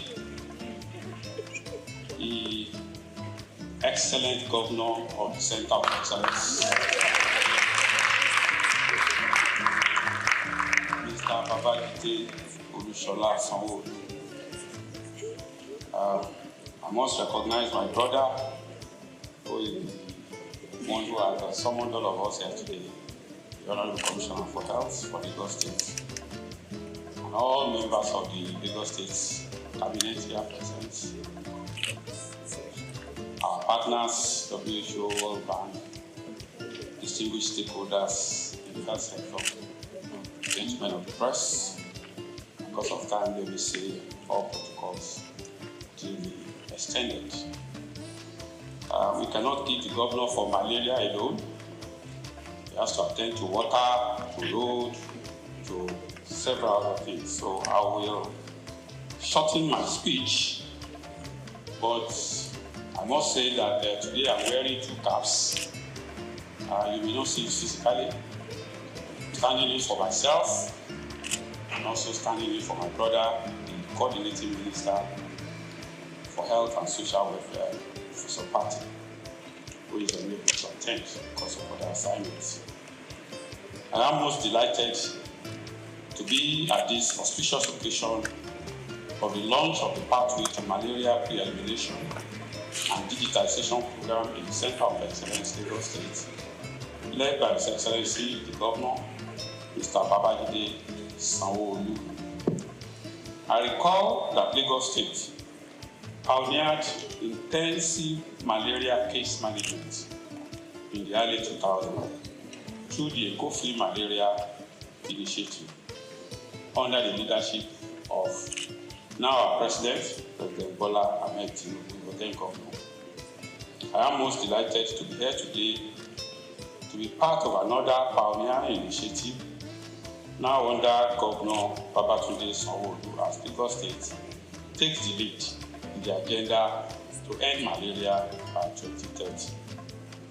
Your Excellency, the Federal Ministry of Health and Social Welfare is elated with this giant stride, which aims to improve malaria diagnosis, case management, and accurate tracking of cases through the integration of digital health solutions in the form of real-time electronic reporting systems, all targeted at further reduction in the burden of malaria and its eventual elimination from our land. This momentous project will not only set a track for malaria elimination in Lagos State, but in Nigeria at large, thereby once again making Lagos State a trailblazer. I want to emphasize that this project is in line with the renewed hope agenda of President Bola Ahmed Tinubu and the renewed vigor for the Federal Ministry of Health and Social Welfare on the rethinking malaria concept that was launched in April 2024 and is aimed at fast-tracking the malaria elimination goal through strategic shifts. We have continued to make progress in this regard, and the inauguration of the advisory on malaria elimination in Nigeria, Amen, the development of pragmatic, costed plan of action, the expansion of permanent healthcare facilities, training of frontline health workers, and the initiation of domestication of affordable medicine facilities for malaria to make malaria treatment more affordable are all testament to the progress we are making. Your Excellency, distinguished ladies and gentlemen, the Ministry is taking these steps in order to reverse the undesirable trend of being the highest burden malaria endemic country globally, accounting for 37% and 31% of cases and deaths respectively. I am confident that Lagos State possesses the needed attributes that can help drive Nigeria to malaria elimination through such case-setting initiatives like this program. Furthermore, Lagos has been consistently the lowest malaria prevalence state in Nigeria, as evidenced from all the malaria indicator survey conducted in the country, with the most recent result in 2021 showing 2% prevalence, hence indicating a tendency of attaining pre-elimination when concerted and consolidated efforts are put in place. I wish to report that the challenge of let me use this opportunity to call on all stakeholders not to relent on their support towards this impactful intervention, which will contribute significantly to the drive at eliminating malaria from the world. Nigeria is ever committed to this drive and we will continue to toe the path of global best practices. I wish to assure all Nigerians and our partners that the change in the policy of the United States government with respect to global health funding will not adversely affect our malaria elimination programs and other public health initiatives, as President Bola Ahmed Tinubu GCFR has approved a robust mechanism to ensure adequate and cost-effective funding for our public health programs. I call on all state governments to join hands with the federal government to ensure that our country becomes self-sustaining in the funding of our public health programs. Before I end this address, let me commend once again and appreciate His Excellency, the Governor of Lagos State, Mr. Babajide Sanwo-Olu, and his health team, led by Professor Akin Abayomi, for initiating and executing this laudable innovative project. I wish to also sincerely appreciate all the partners, World Bank, WHO, all the implementers, especially for providing the needed human resources, technical support, and the funding for the implementation of this initiative. I wish all of us a successful launch of this impactful project as a springboard for the elimination of malaria from our country.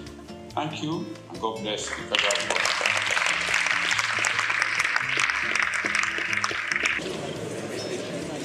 Distinguished invited guests, Your Excellencies, Honorable Minister of State, have your results.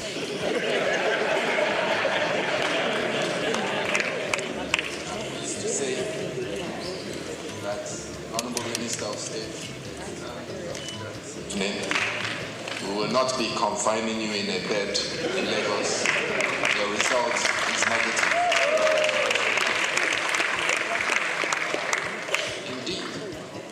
When patients go to clinics and the doctors tell you that they've performed a test, it is your responsibility as a patient to see the test.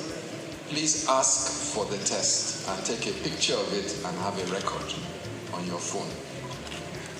My governor, the Excellency of Lagos State, I'm pleased to tell you that you may continue with your duties. Congratulations, sir.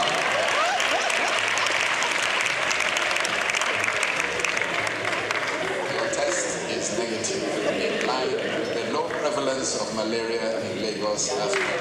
Chart a course to pre-elimination. Thank you very much for your support, both the Honorable Minister and our Governor and members of the Lagos State Executive Council.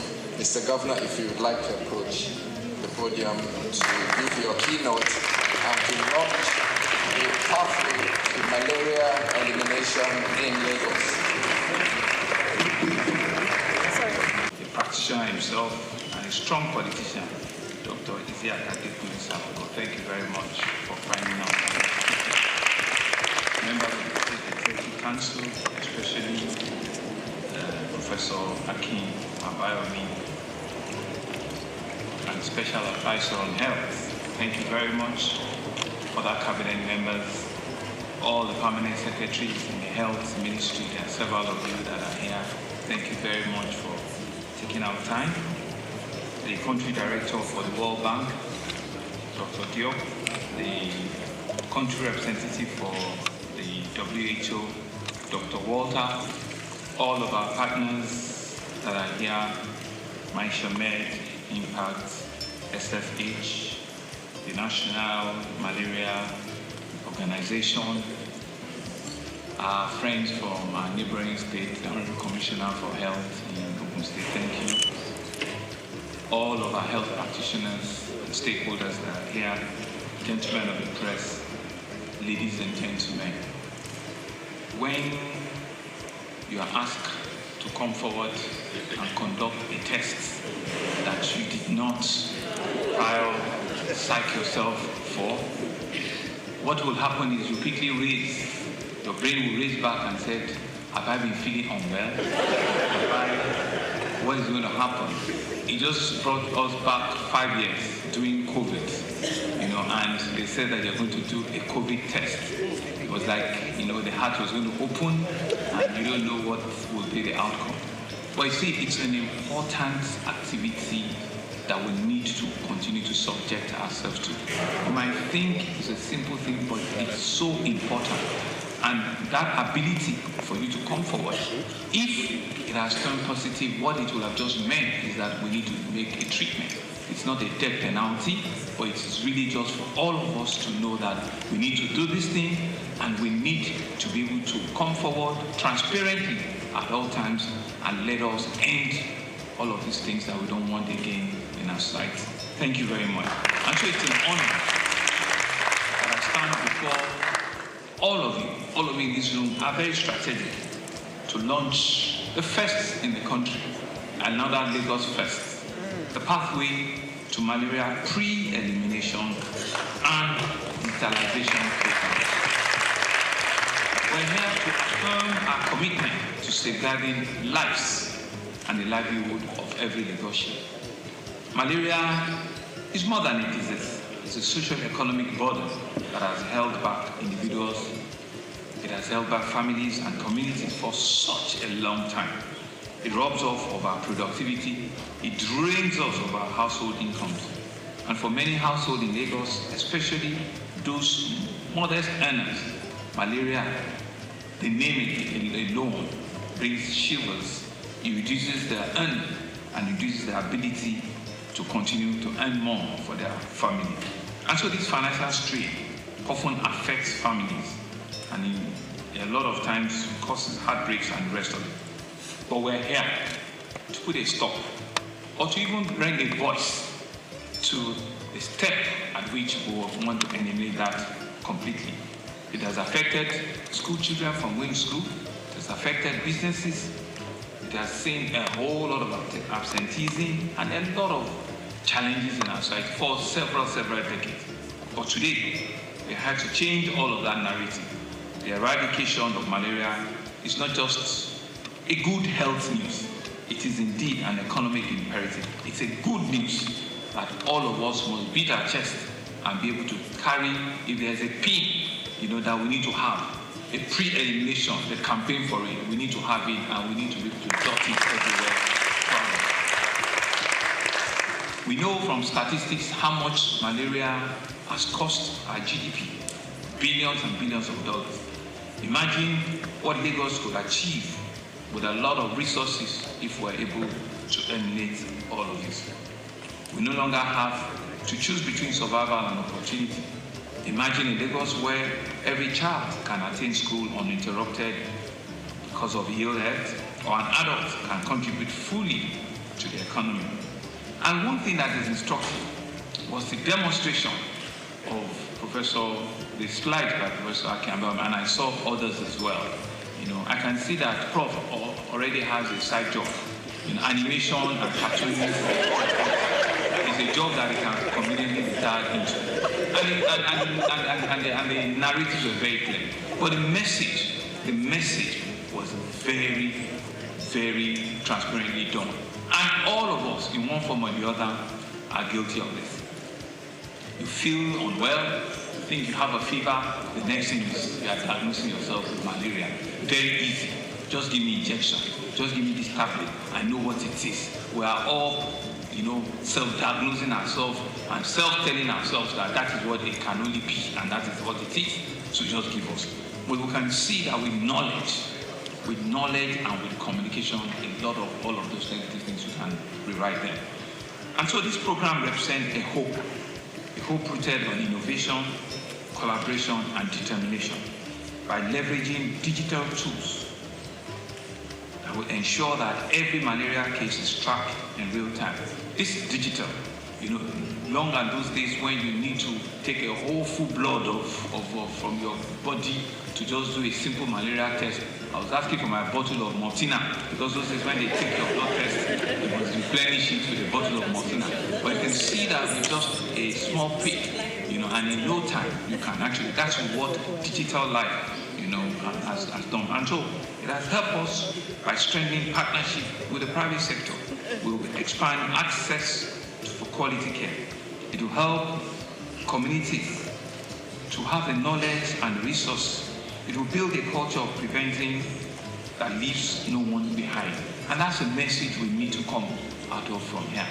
All of us sitting in this room must immediately turn ourselves into an advocate, into a cheerleader, to be able to carry this message forward, to be able to tell everybody that needs to know.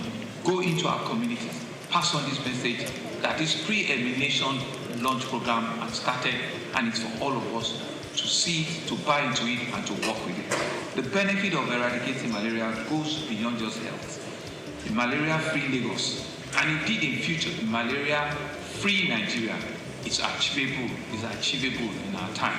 And we've all put our minds to it, something that could be done. We believe that if we can eliminate it, it will increase productivity, it will improve educational outcomes from our children, it will reduce considerably our health costs. It would also enhance quality of life. All of these points speaks to a better livability standards, in all indices. And so this vision, though ambitious, I believe is achievable. It requires, therefore, all of us, government agencies, healthcare practitioners, healthcare providers, community leaders, development partners, and indeed all citizens, to work together with an unwavering resolve. Success will not come overnight, but will be sustained effort and collaborative action. We will prevail. You saw the slides that a farmer and the lady on malaria and the lady on immunization. You saw the statistics between January and February, what the run rate should be. Yes, we could say that, this is just March, but we need to be able to double those numbers. We need to push those numbers to be able to achieve the 2025 target.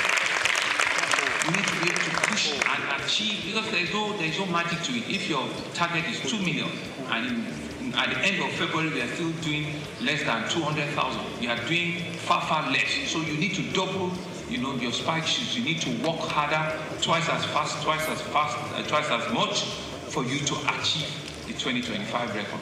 And doctor told us, Prof told us from WHO that it's 2025. They are going to close the envelope. Hello? Yes, they said they are going to close it. And there's a 20, where is it? I thought it was. They're going to close it. Our target is that we have to take that $20 million. We have to do everything to make sure that we take it.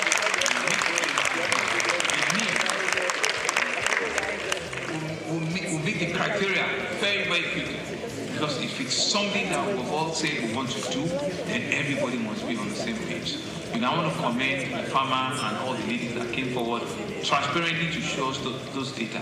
And what we need to do is we don't need to wait in October before we now cry. We need to be able to track this thing on a month-on-month basis. So I want to thank all of you. I want to thank our partners, the World Health Organization, the World Bank, the National Malaria Elimination Program. Our community pharmacists are here. All of our pharmaceutical associations are here. Thank you very much. Our various private and public hospitals, and all of you that are here for your valuable support and making this initiative positive. Of course, permit me to thank in absentia our very hardworking Honorable Minister of Health and Social Welfare, Professor Mohammed Al-Pate. Our best regards and our best wishes to him. We know all of the things that he has brought about in his tenure as the Honorable Minister of Health. We wish him well. We are also tracking and monitoring, all of his deliverables so that we can say at the end of the day, in your time, you did all of this. And to also thank the Honorable Minister of State for cooperating and operations with the Honorable Minister. We believe that if you do all of these things and you do them well, your time, your time in that ministry will be written in gold, and Nigerians will forever be grateful because we know that you are pushing everything to ensure that we save over 1 million lives, and you're doing so many things, so many big health initiatives. I want to wish you well. To Dr. Diop, our country director for the World Bank, thank you for your invaluable support at all times, funding your technical assistance. We believe it will continue to catalyze our health initiative. To our country director on the Bill and Melinda Gates Foundation, Mr. Uche, whose organization's investment has been pivotal to malaria control. We say a big thank you. Dr. Walter, our WHO country representative, we believe that your expertise and your advocacy capacity has helped also to push this forward. Thank you very much. To all of our partners, Marshall, Mets, who I met last week, I did promise, I said I'll be here in person. And to all of our other partners, please, let's see this as a start to work. It's only when we achieve what we have set for ourselves that we have done the job. They don't pay people for attempts, they pay people for results. And it's the result that is important. It's the result that takes us to that final praising point in which we all can say that yes, we've done our best, we've contributed what we've needed, and we've seen the results. I believe that we have everything to make it work. We believe we have all it takes to eliminate malaria completely in Lagos State. I want to congratulate our own Ministry of Health. Congratulating ourselves is telling you that you have a lot more to do, Prof, and all of you. But I will be watching, and I will do everything to continue to encourage you. And as a demonstration of that encouragement, I was whispering to Prof that I will also do something different. I will be promoting Dr. Idu as a permanent secretary.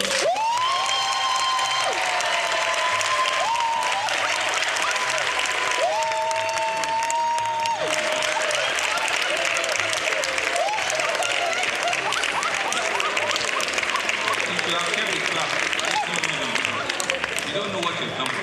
By clapping means that she's going to work twice as much.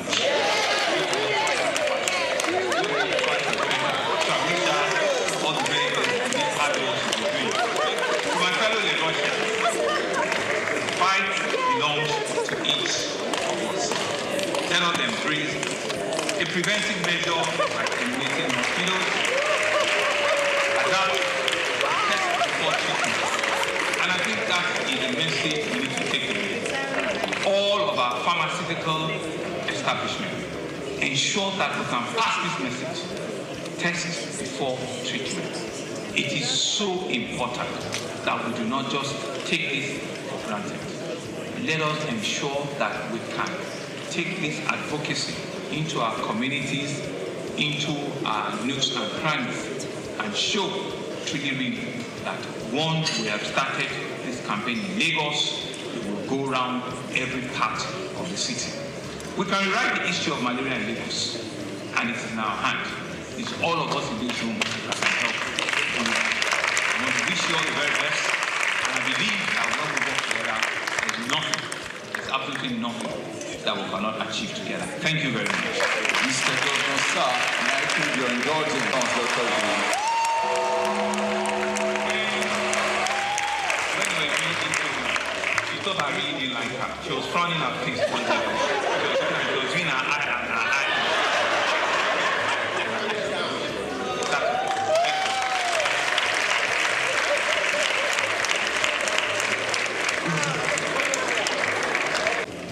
This pre-elimination launch of malaria from Lagos State.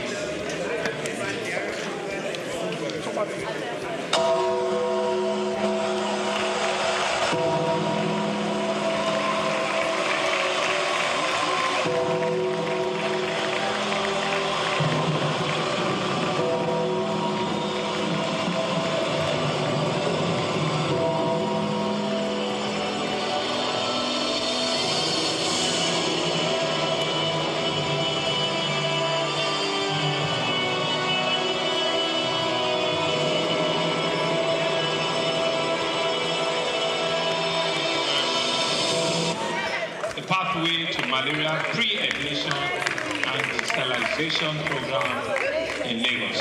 Thank you very much. Thank you. Mr. Governor Souq, may I crave your indulgence to quickly invite this Honorable Commissioner for Health, Special Advisor on Health and Permanent Secretary, Ministry of Health, to join you for the first photo op.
And as soon as we are done, so we are inviting all the permanent secretaries in Lagos State to join the executive governor, actors from the Federal Ministry of Health, all the directors that have accompanied the Minister of State for Health, all the directors in the Federal Ministry.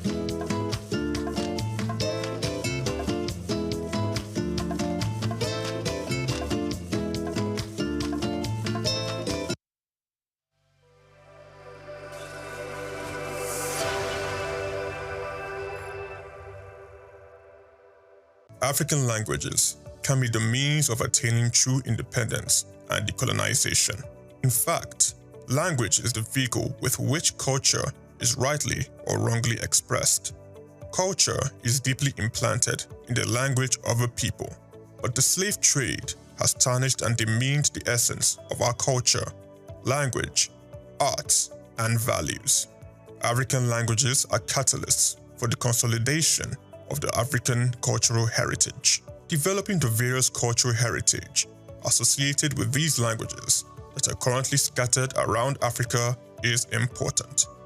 Less than 20% of African languages have written forms, thereby making their learning practically impossible.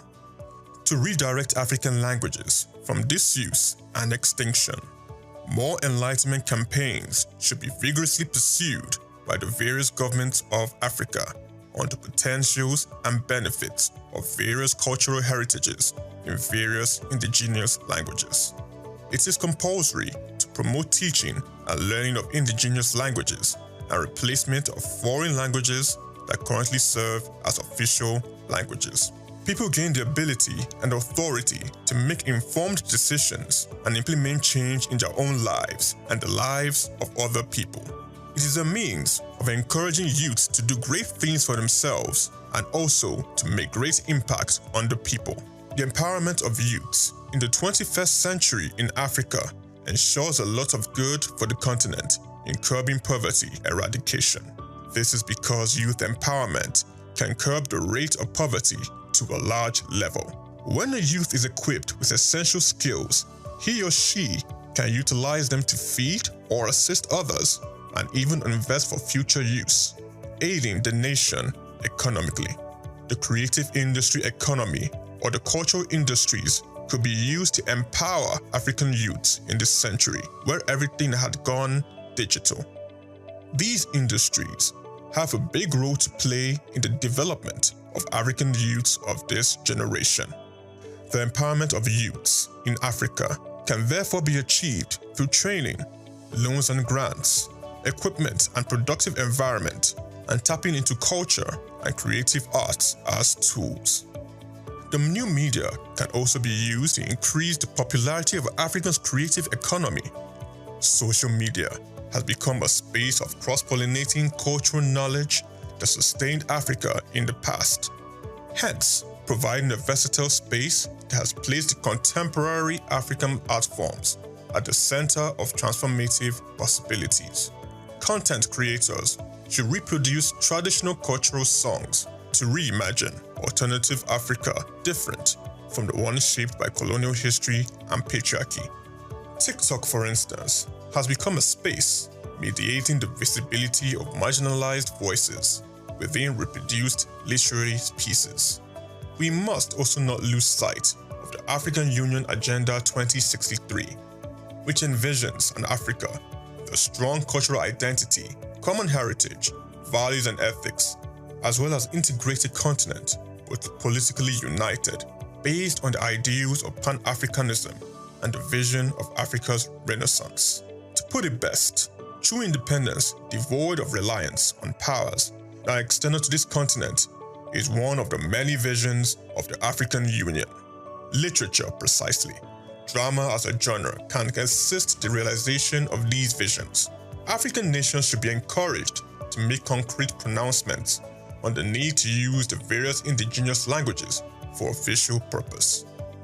In addition, governments at the various levels in Africa should set aside funds that can be used for research purposes by educational and cultural institutions within the African continent. With this research, more of this cultural heritage will be developed.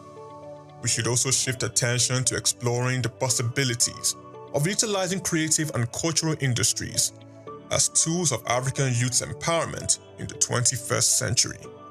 The choice of the youth is premised on the statistical fact that the youth form the bulk of Africa's active population, who disturbingly are largely unemployed and could be misdirected to participate in violent conflict. The youth can be aggregated as a period of human development which occurs between childhood and adulthood. Adopting the creative industry as empowerment The onus is for policy implementation experts, non-governmental organizations, governmental agencies and regional and continental bodies to reference academic resources to policies that will frog-lift African cultural endowments to global reckoning. For a revival, and for the Africa we want on Agenda 2063 to be realized, relevant mental conditioning, taking responsibility of actions, the development of brilliant insights, and anchoring a psychology of winning are essential. Chike Okolo, reporting for Souq News.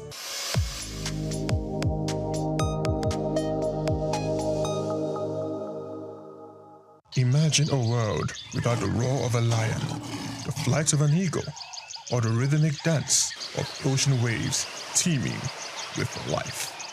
Wildlife is more than just the animals, their natural habitat. It is the lifeblood of our ecosystems, shaping the environment and maintaining nature's delicate balance. Yet, with each passing year, human activities threaten this balance. Deforestation, habitat destruction, pollution, and climate change are pushing many species to the brink of extinction. That is why World Wildlife Day is marked on every March 3rd, a global call to action to protect and preserve the rich biodiversity that sustains life on Earth. It is a reminder that wildlife is not just about the animals, it is about us, our survival, our food, our medicine, our future. Wildlife Conservation Finance, investing in people and planet, shines on a spotlight the urgent need for sustainable funding to protect ecosystems. It highlights the role of financial investment in safeguarding both wildlife and human livelihoods, because when we invest in nature, we invest in ourselves. From individuals to policymakers, businesses to conservationists, every tree saved, every habitat protected, and every species conserved is a step towards securing a healthier planet for future generations. As humans, let's act before it's too late.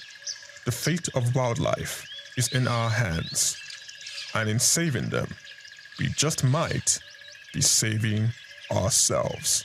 Chike Okolo, Souq News Television.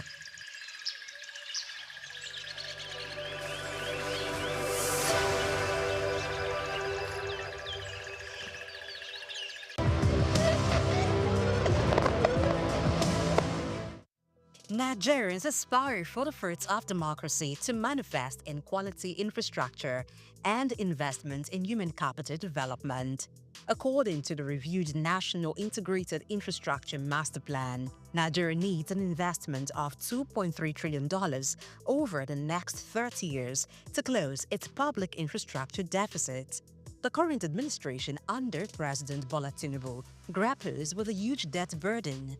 Nigeria's public debt stock, which includes external and domestic debt, stood at 121.67 trillion naira in first quarter of 2024. Driven by the need to fulfill citizens' desires, the federal government focuses on enhancing revenue generation by creating a conducive environment for business growth. Against this backdrop, examining the tax reform bills, also known as the new tax bill, becomes necessary. In an endeavor to establish a cohesive fiscal framework governing taxation in Nigeria, President Bola Tinubu introduced and presented the tax reform bills to the National Assembly in October 2024, an amalgamation of 4 distinct bills. The tax reform bills consisting of the Joint Revenue Board of Nigeria Bill 2024, Nigeria Revenue Service Bill 2024, Nigeria Tax Administration Bill 2024, and Nigeria Tax Bill 2024, currently have passed the second reading stage in the Senate. This is aimed at overhauling the country's fiscal policies. The reform focuses on value-added tax, VAT adjustments, corporate tax restructuring, a tax tribunal with statutory responsibilities to settle disputes, and targeted incentives for medium and small-size enterprises, technology, and manufacturing. The goal is clear: to simplify the tax system, increase government revenue, and stimulate growth. Many of the laws that we have in Nigeria today around taxation we inherited from our colonial masters. For example, the stamp duty law is a law of 1939. In 1939, the world had not envisaged that there would be the internet. Trying to apply a law of 1939 in 2024 does not show that we are people that are ready for the next generation. Because of this, we decided that instead of amending our old laws that we inherited from the colonial masters, why don't we write new ones for ourselves? And this has been done in many countries across the world. This is what led to us trying to harmonize so many taxes that we have in Nigeria into few high revenue yielding, broad-based taxes, and eliminate those taxes that impose burden on our poorest people and small businesses so they can have the opportunity to thrive. It is when our people are prosperous that they have the ability to pay taxes. We do not want to tax capital anymore. We do not want to tax investments. We do not want to tax poverty. Of course, we do not want to tax seed. We will wait and tax the fruits when people have invested and they are making prosperity. Let's briefly delve into the provisions of the new tax reform bills. The bills propose a change to the distribution of value-added tax, VAT. It recommends 10% for the federal government, 55% for state, and 35% for local government councils. It also increases the derivation reflected in the allocation distribution among states and local governments from 20% to 60% in the spirit of fairness. The reform bills advocate zero VAT on exports and essentials such as food, education, healthcare, renewable energy, rent, and public transportation. Addressing the needs of Nigerian workers, the bill provides an exemption from personal income tax for employees earning 800,000 naira and below annually. Other beneficiaries of this exemption include low-income households. To make the business climate more favorable, particularly for small businesses, the bill proposes a tax exemption of 50 million naira annual turnover for small businesses, doubling the 25 million naira turnover earlier recommended by the Taiwo Oyedele-led Presidential Committee for Fiscal Policy and Tax Reforms. This section of the bill also grants tax relief to small businesses with total assets of 250 million naira, broadening the scope of beneficiaries. This serves as an economic stimulus for vital economic sectors and enables growth. To tackle the issue of multiple taxation, the bill proposes a reduction in the current company income tax to be implemented in two phases: 27.5% in 2025 and 25% in 2026. Furthermore, the bill introduces a 4% development levy payable until 2029. Subsequently, by 2030, the development levy will decrease to 2%, designated solely for the Nigerian Education Loan Fund.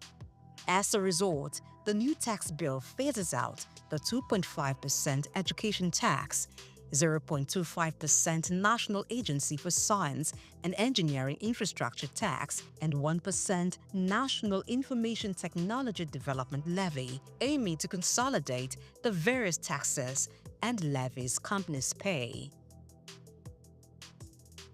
The new tax bill emphasizes the importance of registering and utilizing tax identification number TIN to improve tax compliance and data collection. The bill serves as an update to tax laws reflecting current developments.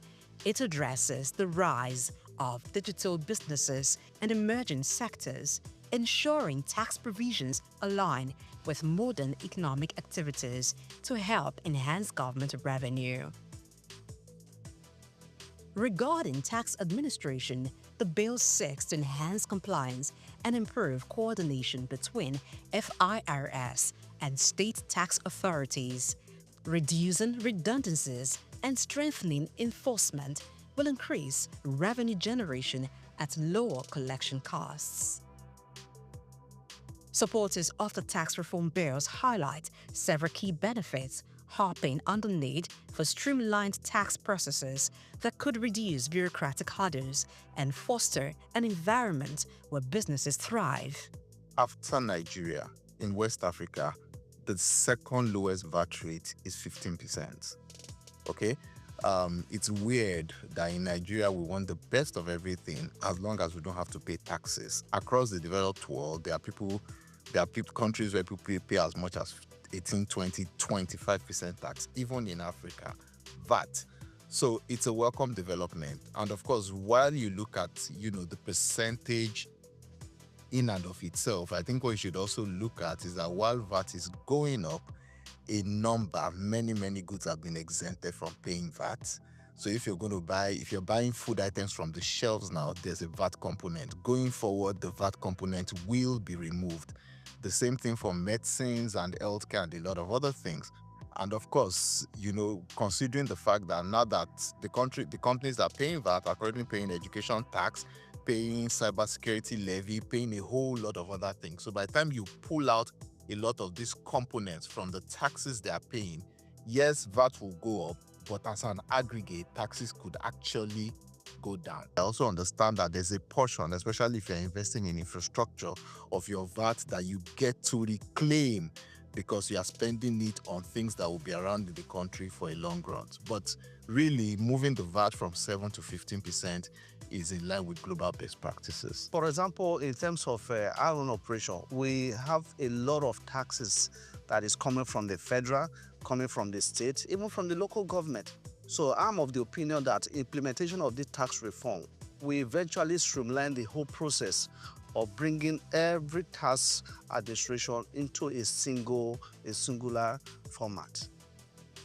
And also imagine that you are having all different manners of taxations. People coming to our company today, they are from local government, other people are from state, then from federal. So if we have a uniform tax administration, I think it's only just natural that seamless process we definitely address a whole lot of issues. So for me, the time of me attending to someone from local government, attending to someone from the state, someone from the federal government would have actually be diverted into a more productive activity within my operations. Despite their potential benefits, the reforms have sparked heated debates. Some critics of the tax reform bills cite inadequate consultation with critical stakeholders as a reason for their opposition. Other challengers argued that the bills have the tendency to create fiscal crisis in some states and further impoverish Nigerians. A major contentious part of the bill is the section dealing with VAT distribution. Governors of the 19 northern states, traditional rulers and stakeholders from the region have voiced concerns about the distribution of VAT based on derivation. VAT could be addressed in two ways. Okay, the first way affect everybody. And then the second way is what the leaders in the north are complaining about. The first way is on the increase in the VAT rate. We have never had a situation whereby progressive increase will be brought to VAT rate in any country in the world. From my region, I have never experienced it. So those that are attaching the bill, one, they are doing that in view of the formula they discovered, which may not be, will not augur well for them on the VAT allocation. And then secondly, they may be having the feeling that this law was just designed to favor Lagos State in the course of its own effort to become a state that has special status. Okay? It says so that will make it to be seen as if it is a country of its own, even though it's not up to the level of country, but it is higher than all other states in the country. Probably this may be the reason why they are agitating. The one that you can see clearly is on this issue of VAT. And then they have other suspicion. So that is another worry that I have. The issue of trust. Trust, what do some experts call trust deficit. Yes, will be promoted greatly by this if corrective measures are not taken. Borno State Governor Professor Babagana Zulum expressed that VAT provisions in the bill would only benefit Lagos and River states. Zulum advised the federal government to take a pause and expunge some of the clauses which it claims are inimical to the North. Responding to Northern Governor's opposition to the proposed VAT sharing formula, Chairman of the Presidential Committee on Fiscal Policy and Tax Reforms, Mr. Taiwo Oyedele, says the misconception about the proposal to increase VAT shared to states from 20% to 60% is based on the erroneous understanding that the proposed 60% would be based on the current remittance model of derivation with the headquarters effect. He clarified that the proposal is 60% based on the consumption model of derivation. There's a whole lot of politics around the conversation on what VAT should be. The Northern elders and leaders are well aware that this reform is good for the national interest. And I think what people really should have focused on is not to argue about the current state of things. People should be focused on going forward. How is the Northern state going to industrialize in the face of the challenge that the economy generally or globally is facing? Why is this suspicion? The suspicion is because Lagos is industrialized. Lagos is industrialized because they have created an ecosystem for businesses to prosper. And this is what should be replicated in all the states of the Federation, so there should be no fear. Now, we are not changing the revenue allocation formula for the consolidated revenue account. That's not changing. It's only VAT, which is just supplementary to the normal sharing formula. I think everybody should really be consoled. For us, it's a progressive move, and I think Nigeria need this. We've talked about, people talk about how to redefine our federation for too long. But I think these are the definite moves that actually will portray us as federation and not a unitary state. So many people have actually been clamoring for adjustments and changes in the tax system because the basis for which these existing tax structures were formed, Nigeria has actually moved beyond those levels and beyond those stages. So they are no longer favorable to the present economic situation of the country. You can imagine someone that earns a minimum salary of about 800,000 per annum is still paying about 80-something thousand, which we may say a kind of minimum tax to a personal person, not even talking about company now. And even with the present tax system, a company that does not make profit is even paying tax. I totally agree with the new reform that is actually ongoing. So the fiscal policy of the government, which is based on this reform, is to, in a way, address it. Let me give you an instance. The income tax relief for low earners. So, like the existing one, if you are earning 800K as your minimum, you are paying 1% on that. But with this new reform, 800 and below, you are not paying tax, you are exempted. Is that not a relief? In the same vein, Oyedele says there is a need for urgency in the passage of the tax reform bills to provide relief for businesses and Nigerians who are experiencing multi-dimensional poverty. stating that the Finance Act will become null and void once the tax reform is enacted. The draft of the tax reform bill was framed by a team led by Taiwo Oyedele, chairman of the Presidential Committee on Fiscal Policy and Tax Reforms. President Tinubu inaugurated the committee in August 2023 and tasked it with improving fiscal governance, simplifying the tax system, and enhancing economic growth. According to the leader of the 10th Senate, Senator Opeyemi Bamidele, the new tax bill reflects the present administration's commitment to equity, efficiency, and sustainable development. The tax reform bill has scaled second reading at the National Assembly and is now before the Senate Committee on Finance for more stakeholder engagement. Ultimately, it is hoped that what is right for Nigeria's fiscal future and economy prevails.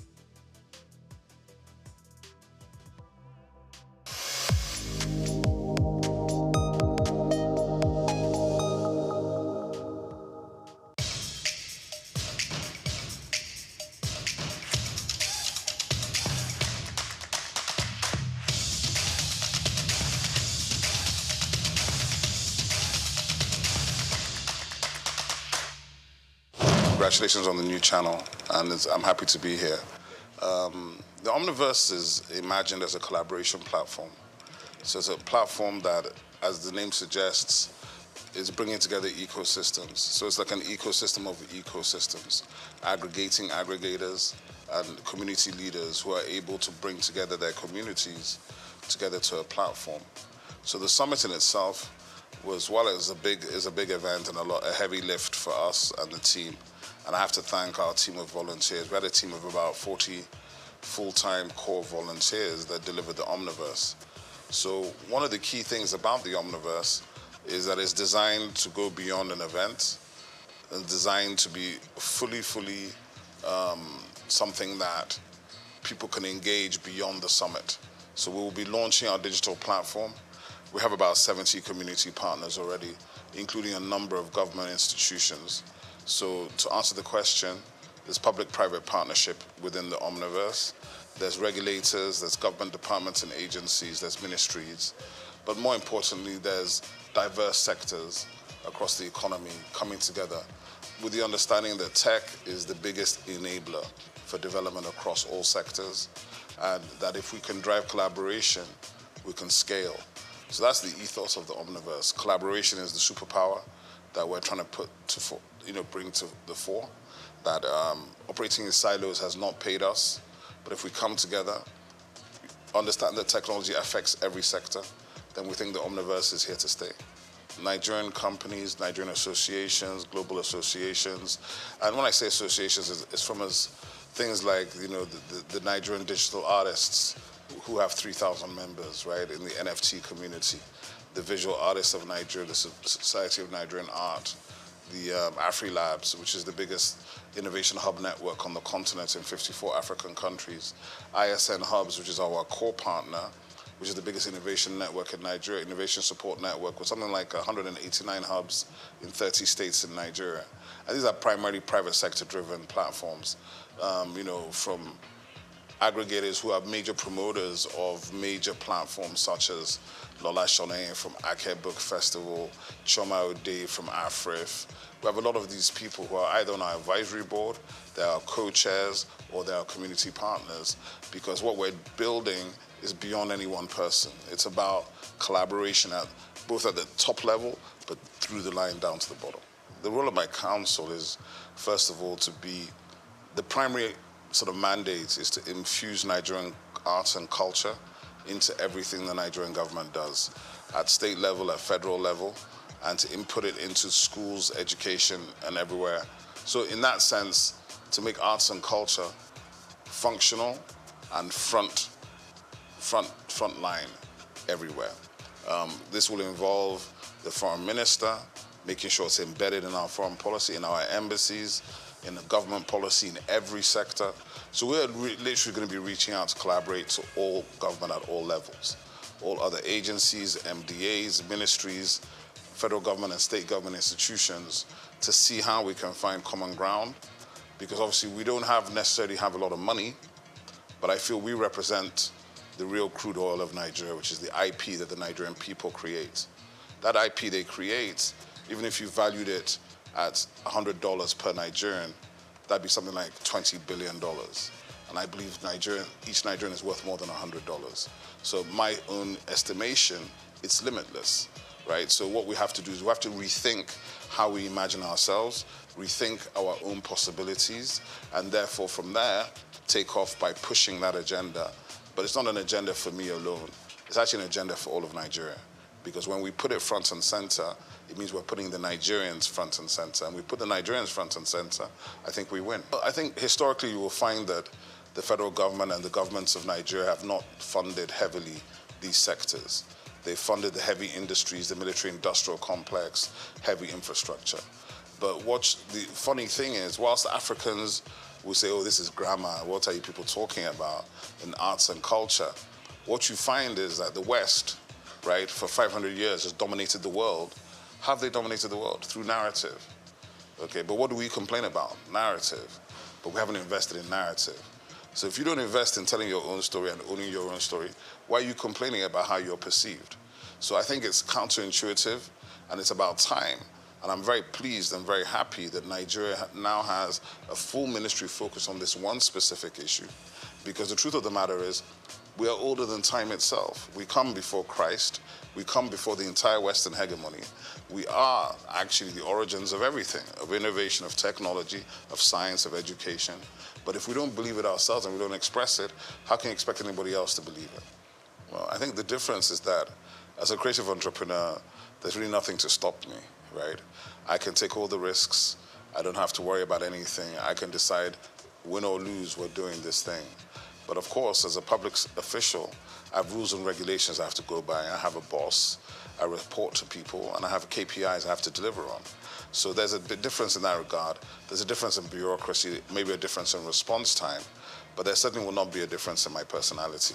So I think it's really about how you perceive what these things are.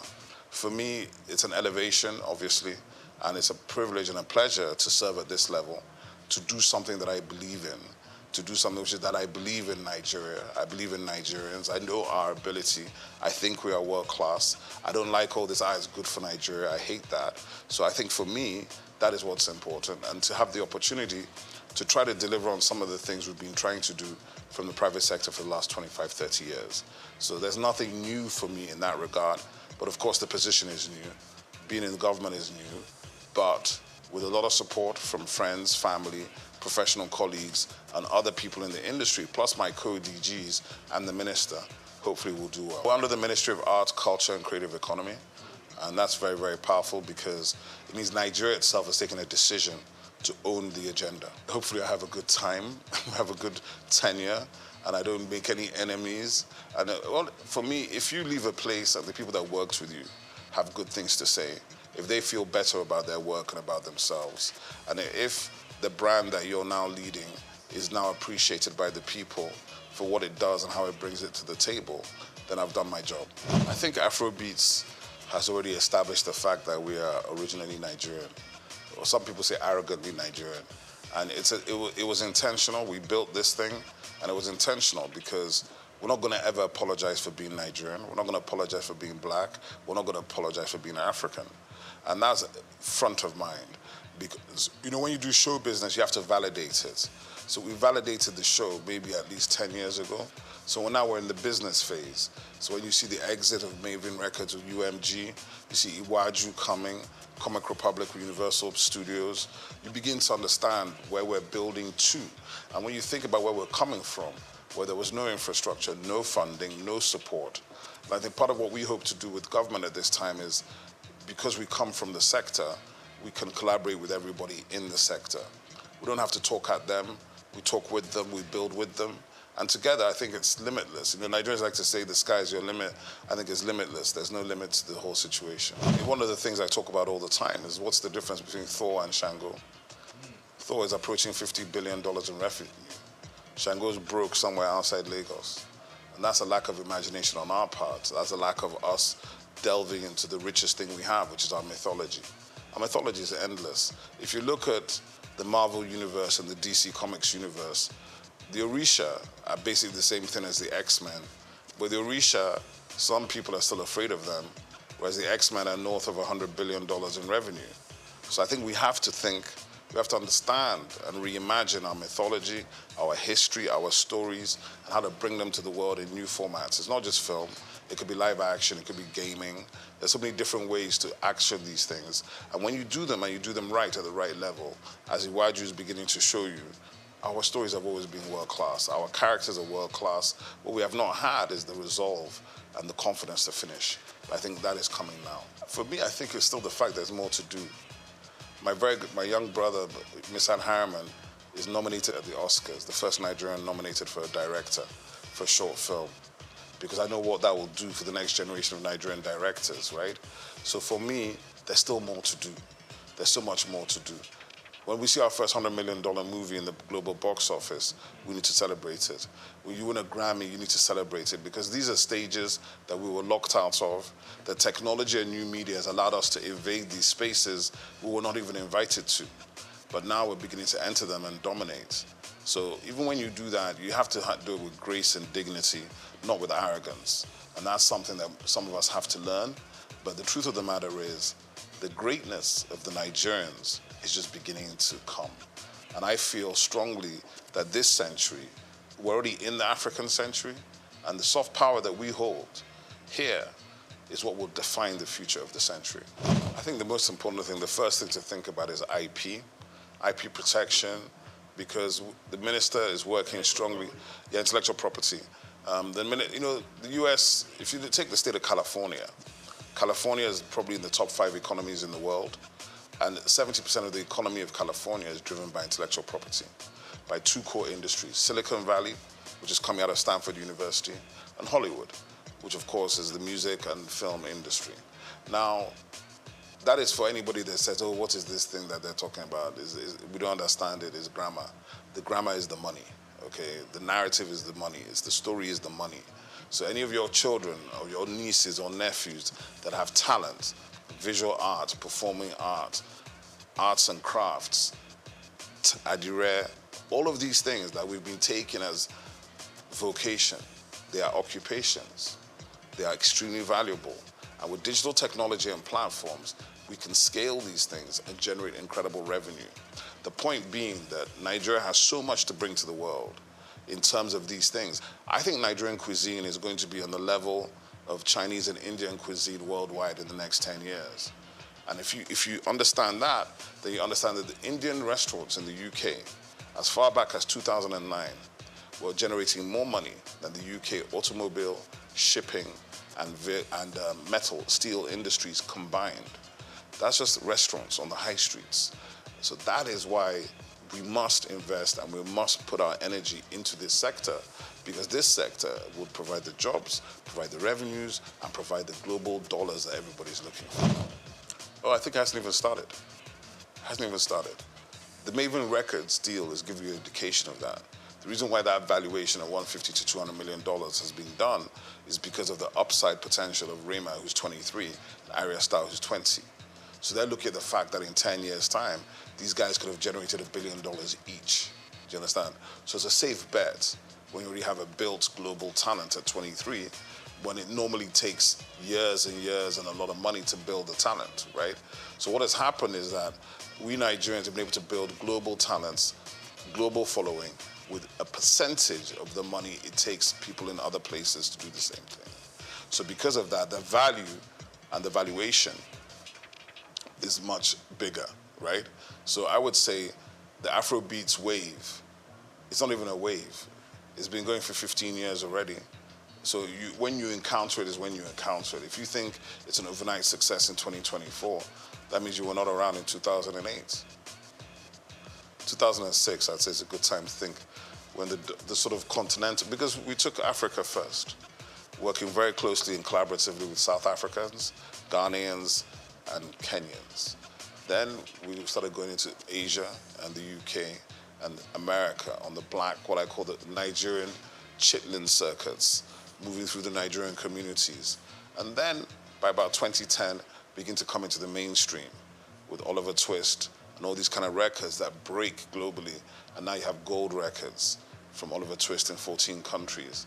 And now, in a situation now where an artist like Ashake can come out of Lagos, speaking a language that is not known to most of these people, and generating, selling out arenas. To become an arena artist, let me tell you, there are only 4 or 5 arena artists from Africa, and they're all Nigerian. Don't take it for granted.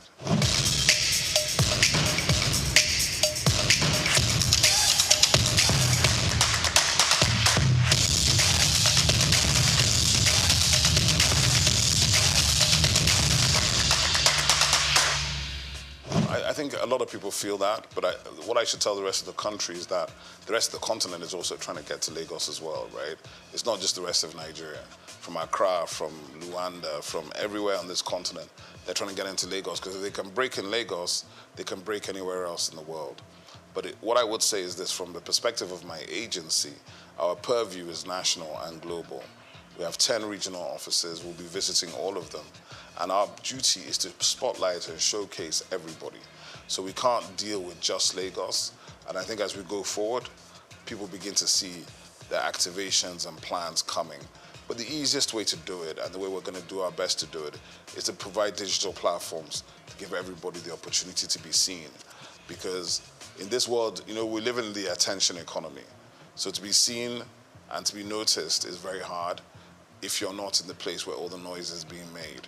But I know for a fact there's significant talent in all parts of Nigeria. I was watching last week, a gentleman called Ehi Benite was showing me all this content from Jos with these guys rapping, serious stuff. They're rapping in Hausa, they were doing ciphers.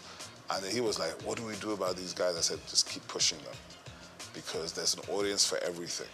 There's an audience for everything. Don't be worried about that. There's an audience for every single thing, including the thing that you may be doing in your bedroom, but you think is not important. Somebody's interested in it. My label was a hip-hop label. I even refused to sign singers. There's almost every singer you could name was trying to get us to sign them. And I used to do it based on, can you rap? If you can't drop a freestyle, don't bother, right? It was that simple. And we helped all the other singers get signed to labels that we thought could help them and develop them in that direction. Hip-hop has changed, and obviously it's generational, right? So hip-hop has changed, and you know, everybody approaches music from their own generation. Like, oh, I like this kind of hip-hop or that kind of hip-hop. What I feel is that Afrobeats became overwhelming and overwhelmed every other genre here. So the hip-hop guys had to fight for relevance, but the best ones always rise to the top. That's just the simple truth. So I don't worry about that. And I've heard enough guys. I even saw, there was a whole Instagram series some guy was doing about a year ago, where he was just bringing out fresh rappers every day, from Enugu, from Jos, from Kaduna, from Kano, from Benin. I love it. I think there are incredible MCs in Nigeria. A lot of times they need to focus on doing better songs, right? Not just being a freestyle rapper. If you want to get paid to rap, you've got to do better songs. You can't just do the freestyles. And that's something they've got to think about. You've got to balance the commercial side of it with the business side of it. And what has happened is, to a large extent, the commercial side has won because you've got to pay bills. But hip-hop, it never dies. I think, first of all, obviously from the perspective I'm sitting in government, so I'm not in a position to tell government what to do or what not to do.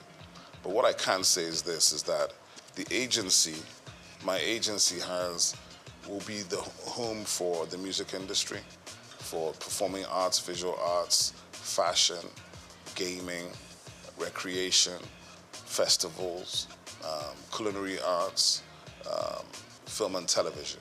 We're kind of a convening agency for the ministry. So we have a lot of work to do, a lot of places to touch, but we're also going to collaborate with all the other MDAs in the ministry and heavily with the private sector and the developmental sector. Because to answer the question, I've worked in all these spaces for, it's not quite 40 years, but it's a long time. I've worked in all these spaces for a long time. It's interesting, we have positive relationships to bring to the table to change the approach and to change the destination of where we hope to go. What I will say as well is that the reality of it is we're just beginning the journey. And there are no magic wands. I'm not going to wave a wand and everything's going to be fixed overnight, and neither is anybody else. But we will be bringing fresh energy, fresh ideas, a fresh engagement, and we're obviously open to collaboration. And that's really important for me to say that, because people feel there are gatekeepers, but in my agency, there are no gatekeepers, right? We're not interested in whether you have the biggest reputation or the smallest reputation. We're interested in the value you're bringing to the table. Because the truth of the matter is Nigeria is massive. There's a lot of stuff going on in Nigeria. We're going to try to aggregate those things and bring them into one platform so that even as Nigerians, we can know what we're doing. Because to be honest, if you don't know and you don't follow, there's no way you can know 90% of what is happening, even in Lagos, before you talk about the rest of the 36 states in the FCT. So for me, from my perspective, the journey continues. The objective remains the same. We want to see Nigeria win. But in order to do it this time, I don't think government should ever be disinterested in the nature of the industries in which it is operating. But we also don't need to be owning the space. We want to enable, partner, collaborate, and see how we can push people to do more. Because there are already people doing a lot, and maybe they haven't been recognized, they haven't been brought out, they haven't been celebrated. All these kind of things we can help to do, help to get news stories and people to bring these things to the fore, right? Like I said today, a Nigerian who was nominated for an Oscar as a director, the first Nigerian. It's up tonight at the Oscars. It's not news in Nigeria. That's a problem. We have to be able to tell the stories that are of greatness of our people, because if you don't do that, you can't inspire anybody.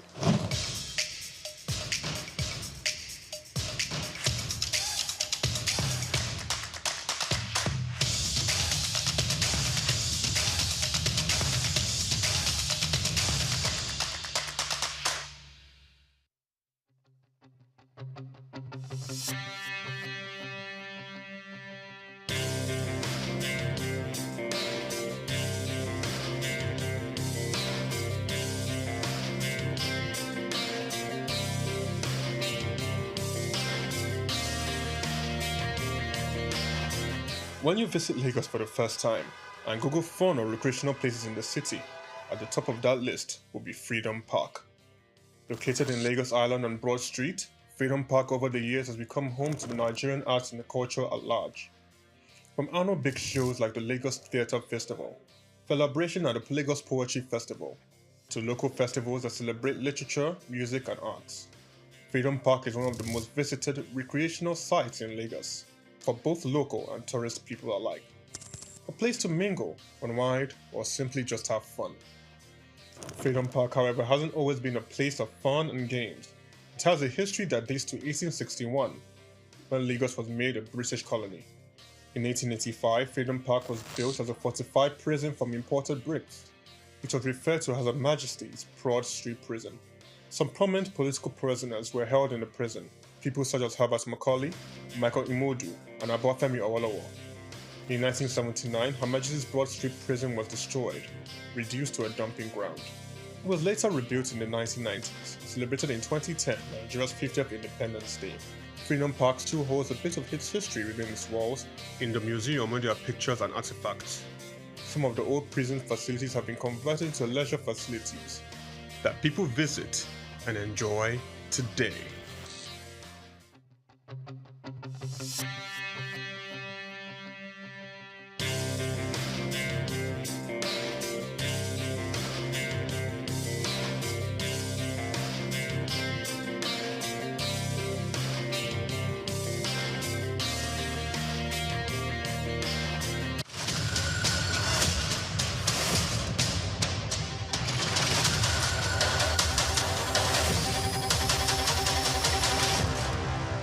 We've got just what you need right here at Femi Wash Media.